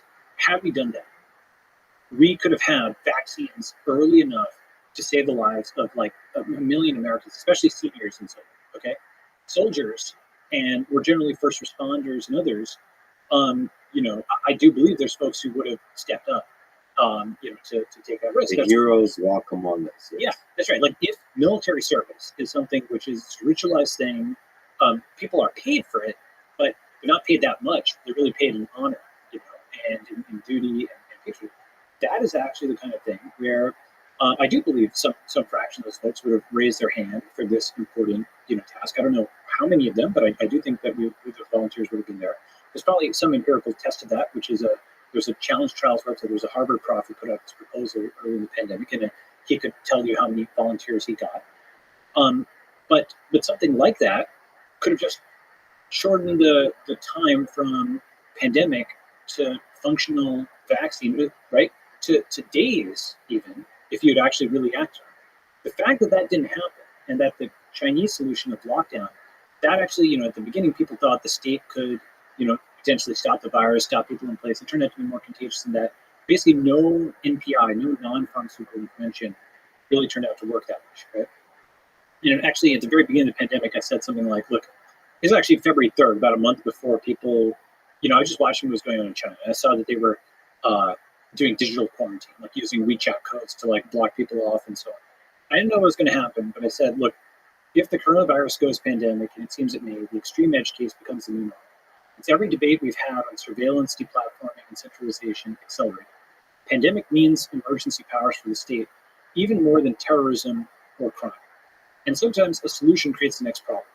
My rough forecast of the future, the coronavirus results in quarantines, nationalism, centralization. And this may actually work to stop the spread, but once under control, states will not see their powers, so we decentralize. And I didn't know whether it was going to stop the spread, but I knew that they were going to try to do it, right? And, you know, look, it's hard to call every single thing right, and I'm sure there's someone who finds some errors, but in general, I think that was actually pretty good for like early February 2020, right?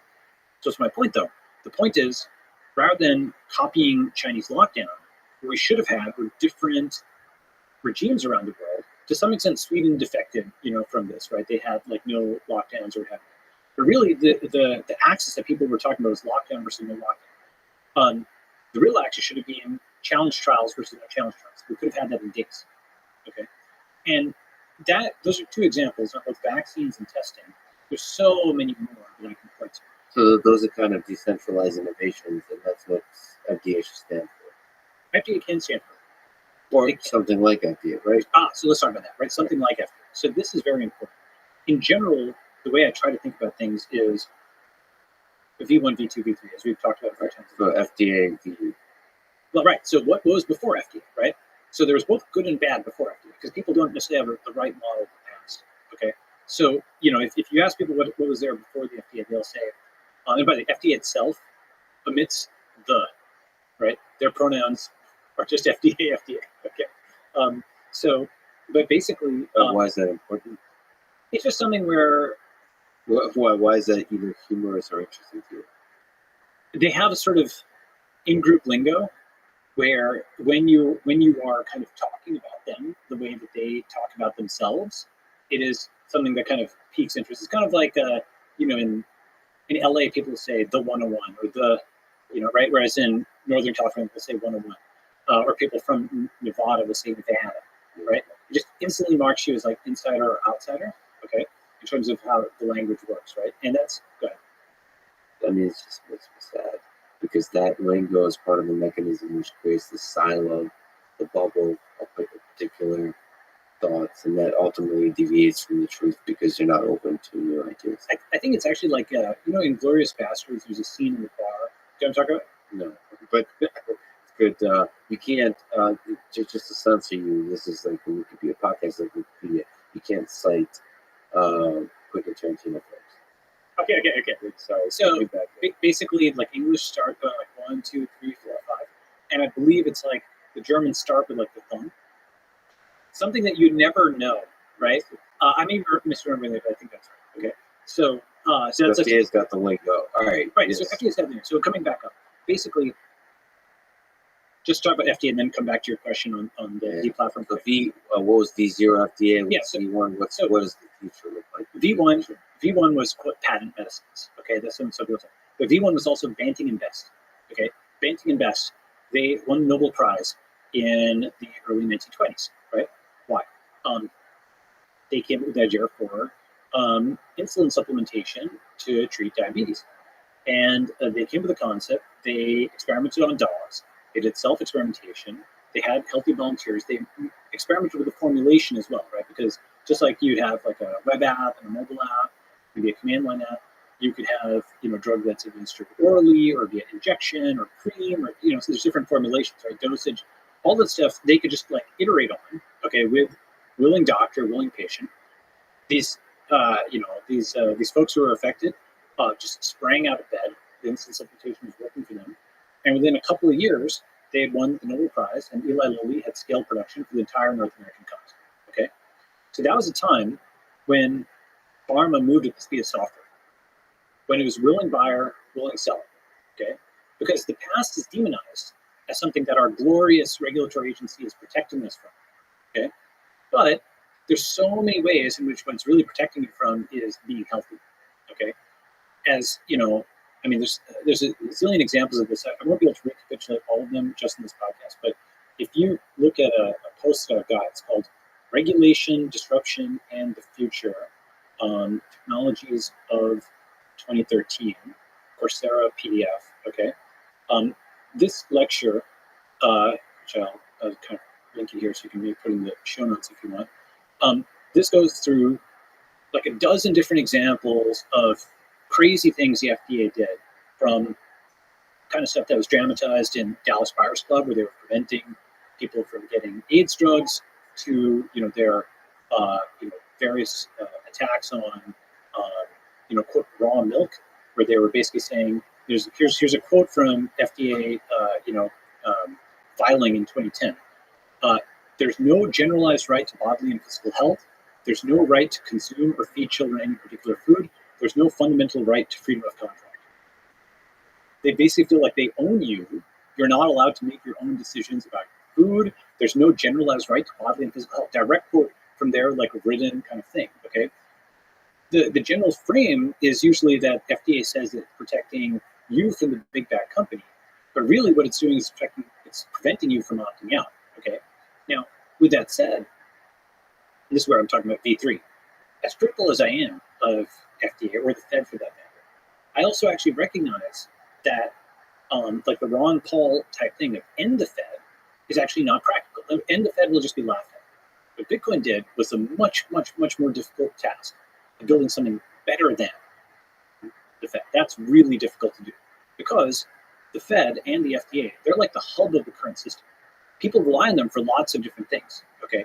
And you're going to need a better version of them.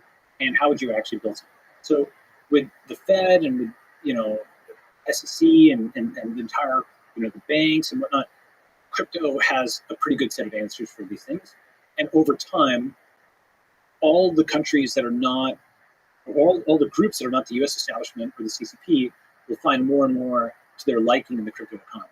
So that part I think is going, okay? We can talk about that. What does that look like for biomedicine?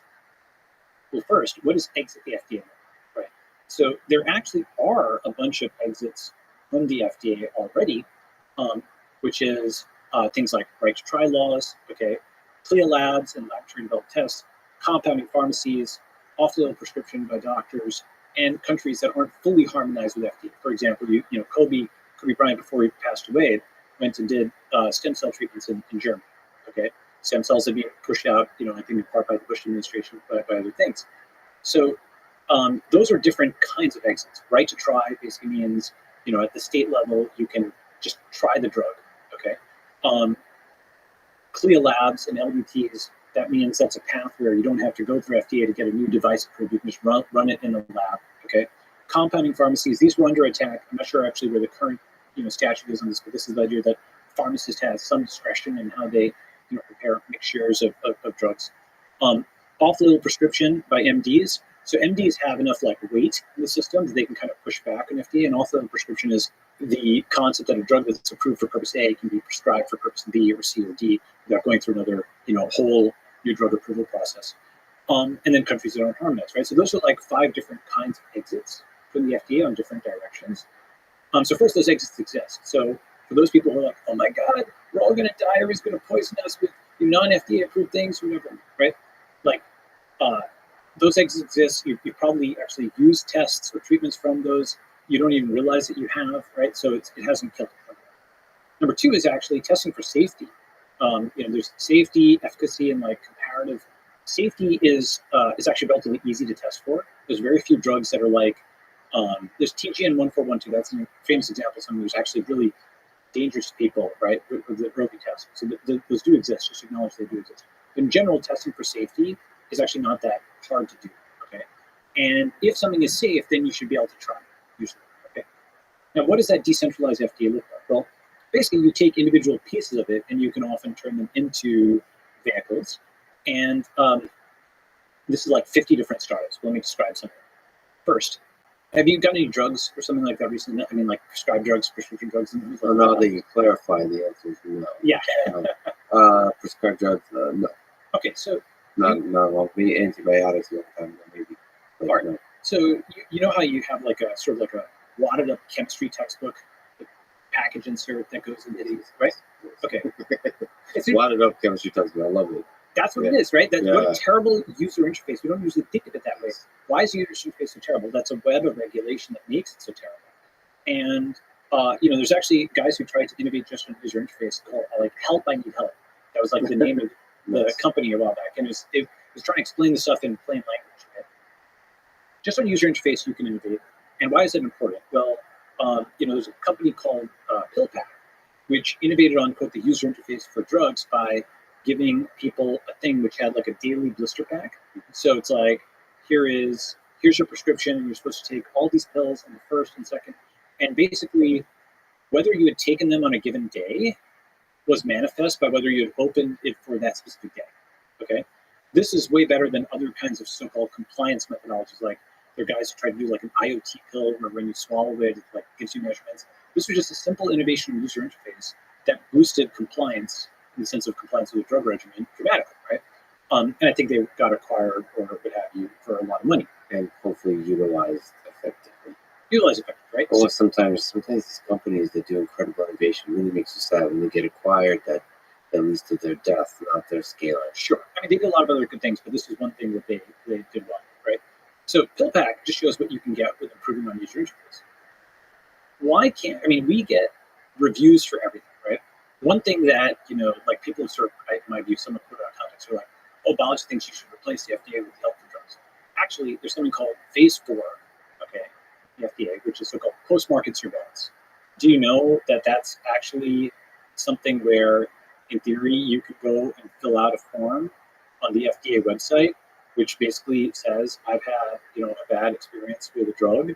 Like VAERS, but for drugs. Yeah, so it's called MedWatch, right? And so you can do voluntary reporting, and you can get a PDF and just upload it, right? Is this the government? Is this the .gov? Yeah, it's Form 3500B. I love it. It's HTML. It's going to be in the 90s.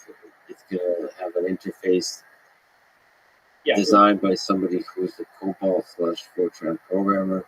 Right, here we go. So basically, the 3500B. I hope you remember that. So 3500B, consumer voluntary reporting. When do I use this form? You were hurt or had a bad side effect. Use a drug which led to unsafe use, etc. Yeah. The point is, FDA already has a terrible Yelp for drugs. Yeah. It has a terrible version of it. What would the good version look like? The fact that the fact you have to fill out a PDF to go and submit a report. How do you submit a report at Yelp or Uber or Airbnb or Amazon? You tap your star ratings, right? So just modernizing FDA 3500B And modernizing phase 4, okay, is a huge thing. Can you comment on that? Is there what incentive mechanism forces the modernization of that kind of thing? Here's how it would work. One positive. Create an actual Yelp. Yeah, here's how that would work, right? You go to the pharmacy or wherever, and you hold up your phone and you scan the barcode of the drug. Okay, what does you see? Instantly, you see global reports, right? By the way, because your biology, your physiology, that's global, right? Information from Brazil or from Germany or Japan on their physiological reaction to the same drug you're taking is useful to you. It's not like a national boundaries thing. So the whole nation state model of only collecting information by other Americans, so really you want a global kind of thing, just like Amazon book reviews. That's like it's a global thing. Other things are aggregate at the global level. Okay, so what you want is to see every patient report and every doctor around the world on this drug. That might be really important to your rare or semi-rare condition. Just that alone would be a valuable site. Who builds that site? It sounds like something created by capitalism. It sounds like you could do it by it would have to be a company. Yeah, you can definitely do. See, these. But we don't have a world where a company is allowed to be in charge of. Well, I don't know. Health one went down. It just seems like a lot of the. So it depends, right? Basically, this is why you have to pick off individual elements, right? There's essentially a combination of first recognizing that the FDA is actually bad. You can be able to say that let me put it like this. It does a lot of bad things. It is something which you need to be able to criticize. And you might be like, well, that's obvious, right? Well, in 2010, for example, there's a book that came out, if anybody wants to understand FDA, it's called Reputation and Power. A lot of people don't want to criticize FDA. Yeah, because they will retaliate against your biotech or pharma company. Yeah, and that retaliation can be initiated by a single human being. Absolutely. The best analogy is, think about the TSA, okay? Have you flown recently? Okay. Do you make any jokes about the TSA when you're in the TSA line? Usually you don't want to, but they're a little more flexible. Okay. You know what? Can I tell a story? Sure. Which is, it was similar to this. I was in Vegas at a club. I don't go to clubs. Yeah. I got kicked out I think the first time in my life for making a joke with a bouncer. And because I had a camera with me, and you're not allowed to have camera, and I said, okay, cool, like I'll take it out. But I made a funny joke that I don't care to retell. But he was just a little offended. He was like, you're out. I don't care who you are. I don't care who you're with. And he proceeded to list me the famous people he has kicked out for that. But there is, all of those. The reason I made the joke is I sensed that there was an entitlement to this particular individual, like where the authority has gotten to respect my authority. Yeah, right. I always wanted to poke at that, right. And I think the poking the authority, I quickly learned a lesson. I have now been rewarded with the pride I feel for having poked authority, but now I'm kicked out of the club that would have resulted in a fun night with friends and so on. Instead, I'm standing alone crying in Vegas, which is not a unique Vegas experience. Sure, actually the fundamental Vegas experience.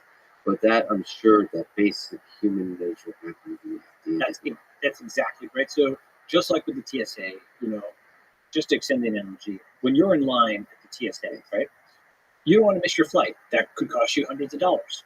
And so you comply with absolutely ludicrous regulations, like, 3-ounce bottles. Well, you can take an unlimited number of 3-ounce bottles, and you can combine them into a 6-ounce bottle through the terrorist technology called mixing.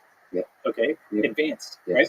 And the thing about this is everybody in line, actually some fairly high, let's say called influence or net worth or whatever, people fly, right? Millions and millions and millions of people are subject to these absolutely moronic regulations. It's all, but I think security theater is Schreier's term, right? A lot of people know this term.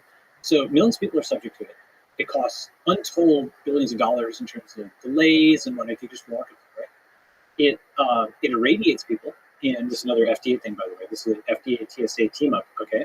In 2010, the TSA body scanners, there were concerns expressed, but when it's a government thing, see, a .com is treated with extreme scrutiny by FDA. When it's another .gov, well, they're not trying to make a profit, so they kind of just wave them on through. Okay. So these body scanners were basically like applied to millions and millions of people, and this huge kind of opt-in experiment. It's almost, I think it's quite likely, by the way, that if there was even a slightly increased cancer risk, that the net, morbidity and mortality from those would have outweighed the deaths from terrorism or whatever that would prevent, right? And you can work out the numbers, but you can just get the math under reasonable assumptions. It's probably true. If it had any increased morbidity and mortality, I've not seen the recent things, but I've seen the concern expressed, 12 years ago. Point being that despite the cost, despite how many people are exposed to it, despite how obviously patently ludicrous it is, you don't make any trouble, nor do people organize protests or whatever about this, because it's something where people, the security theater of the whole thing is part of it. Oh, well, if we took them away, there'd be more terrorism or something like that. People think, right? But it is fascinating to see that the populace puts up with it, because it does. One of my favorite things to listen to Jordan Peterson, who I think offline, but I think also on the podcast, he's somebody who resists authority in every way, and even he goes to TSA with a kind of suppressed, like all the instructions, everything down to whenever you have like the yellow thing for your feet, they force you to adjust it even slightly if you're off. Just even, I mean, it's like it's a Kafka novel. We're living like TSA. It makes me smile. It brings joy to my heart, because I imagine Franz Kafka and I just walking through there, because it really is just deeply absurd. And then the whole motivation of the mechanism becomes distorted by the individuals involved. The initial one was to reduce the number of terrorist attacks, I suppose. Right, now it's guns and drugs. So basically it's like, essentially what they've done is they've repealed the Fourth Amendment, right? Search and seizure, they can do it without probable cause. Everybody's being searched. Everybody's a potential terrorist, so they've got probable cause for everybody in theory. And so what they do, they'll post on their website the guns and drugs or whatever that they see is in these games. Well, of course, if you search everybody, you're gonna find some criminals or whatever. But the cost of doing that is dramatic. Moreover, the fact that people are sure being trained to have, compliance, it's like the Soviet Union, right? Where, just grudgingly, all right, go along with this extremely stupid thing. What's my point? Point is, this is a really stupid regulation that has existed in plain sight of everybody for 20 years. We're still taking off our shoes, okay, because some shoe bomb or whatever number of years ago, okay?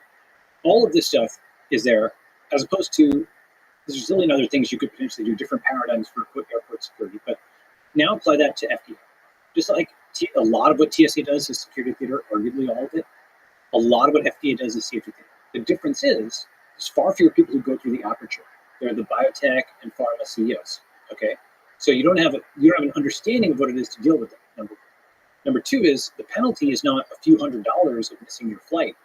It is a few $1 million or tens or hundreds of millions of dollars for getting your company subject to the equivalent of a retaliatory wait time. Just like that bouncer threw you out, just like the TSA officer, if you make a joke or they can just sit you down and make you lose your flight, right?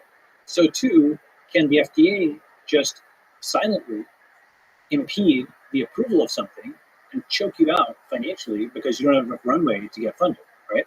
So just impose more wait time. Guess what? We want another 6 months. Data is going to take another 6 months. Your company doesn't have the time, you die, right?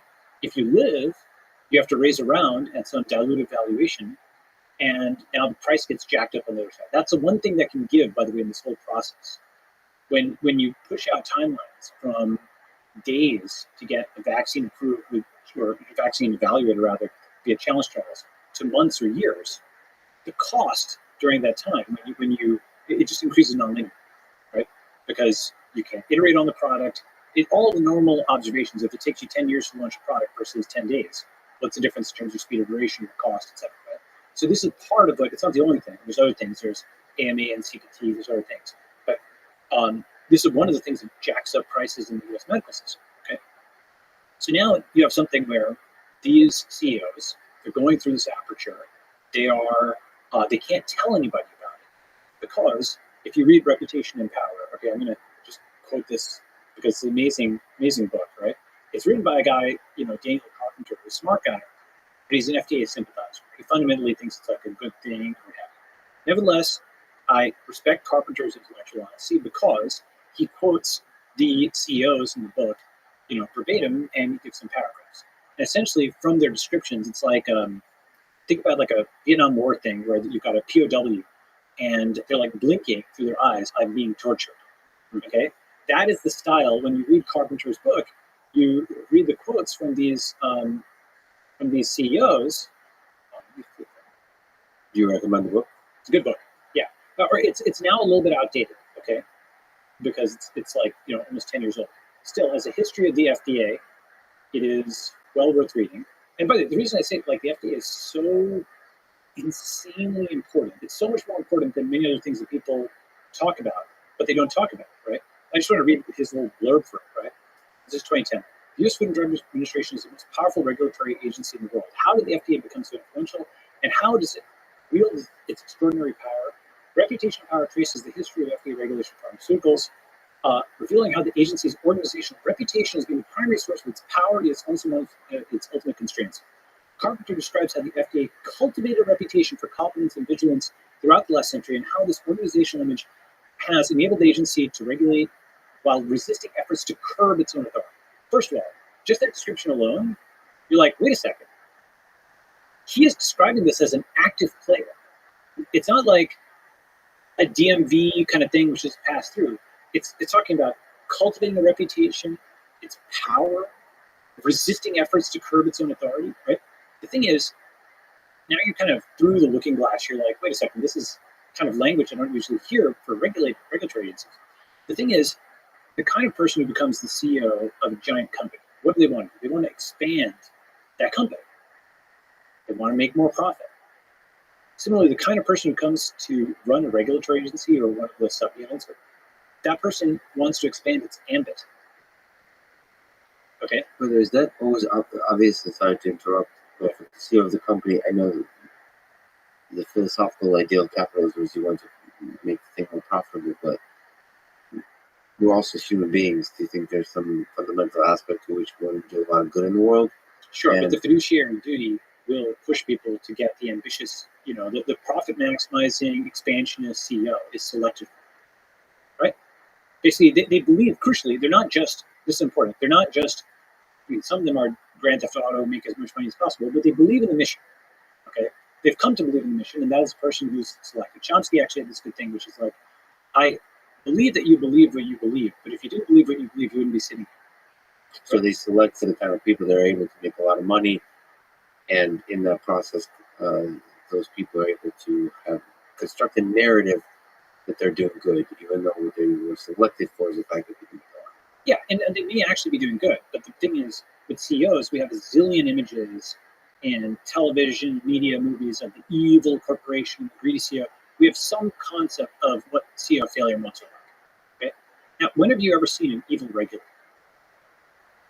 Can you name a fictional portrayal of an evil regulator? Can you name the evil CEO? Yes, a lot. But that's so interesting. I'm searching for a deeper lesson here. You're right. I mean, there is portrayals, especially in sort of authoritarian regimes or the Soviet Union, where there's bureaucracy. Chernobyl. You can kind of see within that there's the story of the regulator, but yeah, it's not as plentiful, and it also doesn't often have a face to it. It's yes. Like bureaucracy is this amorphous thing that results any one individual, you see, they're just obeying somebody else. There's not a face to it. Evil. That's right. The evil is the entire machine. That's right. That's what I call the school of fish strategy.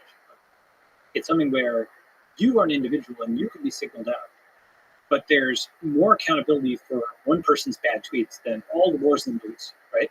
Because it's a school of fish. Yeah. Right? So if the establishment is wrong, if the bureaucracy is wrong, they're all wrong at the same time. Who could have known? Whereas if you deviate, then you are a deviation who can be hammered down. Okay? Now, the school of fish strategy is unfortunately very successful because, truth is whatever. If you just always ride with the school of fish and turn with the turn and so on, unless there's a bigger school of fish that comes in, you basically can never be proven wrong, right? And this is actually, of course, someone who believes in truth and believes in, innovation and so on, just physiologically can't ride with the school of fish. You just have to say what is true or do what is true, right? Still, you've described correctly, how it's baseless, right? So I will give two examples of fictional portrayals of evil regulators. One is actually the original Ghostbusters. Okay. Not a one, but yes. Yeah, so the EPA is actually the villain of that, where they flip a switch that lets out all the ghosts in the city. And essentially the guy is coming in with a head of steam as this evil regulator that's just totally arrogant, doesn't actually understand the private sector or the consequences of their actions. And they force and crucially, they bring a cop with them with a gun. So it shows that a regulator is not simply, some piece of paper, but it is the police, right? And that cop with a gun forces the Ghostbusters to lose him in the whole thing's place. The second example is Dallas Buyers Club, which is more recent. And that actually shows the FDA blocking a guy who had a life-threatening illness, with AIDS, from getting the drugs to treat his condition and from getting it to other people, right? Those are just two portrayals, but in general, what you find is when you talk about FDA with people, one thing I'll often hear from folks is why would they do that? Right? They have no mental model of this. They kind of think of it as, why would this thing, which they think of as sort of the DMV, they don't think of the DMV as this active thing, okay? Why would the FDA do that? Well, it is because it's filled with some ambitious people that want to keep increasing the power of the agency, just like the CEO wants to increase the profit of the company, right? I use that word ambit, right? Why ambit? Because these folks we know the term greedy, right? These folks are power hungry. They want to have the maximum scope. And sometimes regulatory agencies collide with each other, right? Even though FDA is under HHS, sometimes it collides with HHS, and they've got regulations that conflict. For example, HHS says everybody's supposed to be able to have access to their own medical record. FDA didn't want people to have access to their own personal genomes. That conflicts, okay? And both of those are kind of anti-corporate statutes that were put out, with HHS's thing being targeted at the hospitals and FDA being targeted at personal genomics companies, but those conflicted, right? It's a little bit like CFTC and SEC have a door jam over who will regulate currency, right? Sometimes regulators fight each other, but they fight each other. They fight companies. They're active players. This Reputation and Power book, the reason I mention it is, let me see if I can find this. Reputation and Power, Organizational Image, and Pharmaceutical Regulation at the FDA. So, Genentech's executive, G. Kirk Robb, right? Robb would describe regulatory approval for his products as a fundamental challenge facing his company, and he would depict the administration in a particularly vivid metaphor. I've told the story hundreds of times to help people understand the FDA. When I was in Brazil, I worked on the Amazon River for many months selling terramycin for Pfizer. I hadn't seen my family for 8 or 9 months.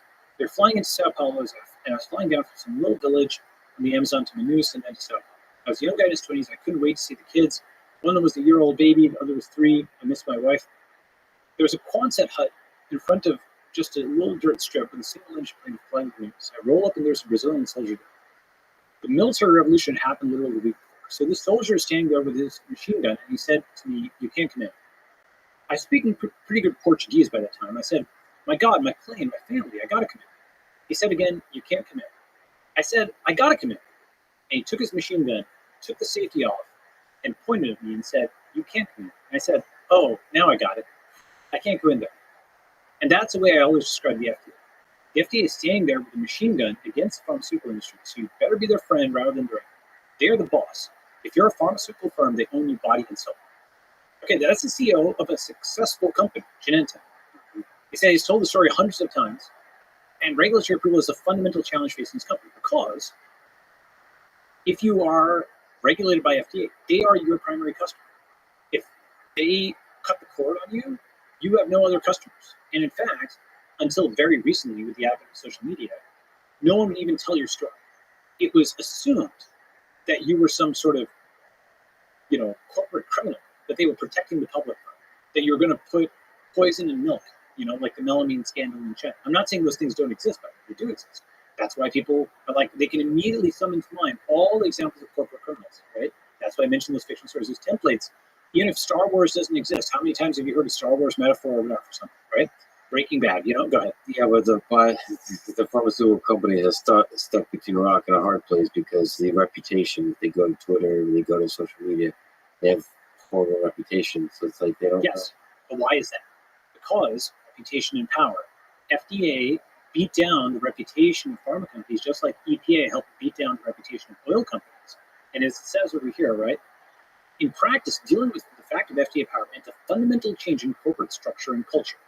At Avid and at Genentech, Rob's most central transformation was in creating a culture of acquiescence towards a government agency. As was done at other drug companies in the late 20th century, Rob essentially fired officials at Abbott who were insufficiently compliant with the FDA. What that means is de facto nationalization of the industry via regulation. Just to hover on that. That's a really big deal. Because if their primary customer is this government agency, then it has nationalized it just indirectly, right?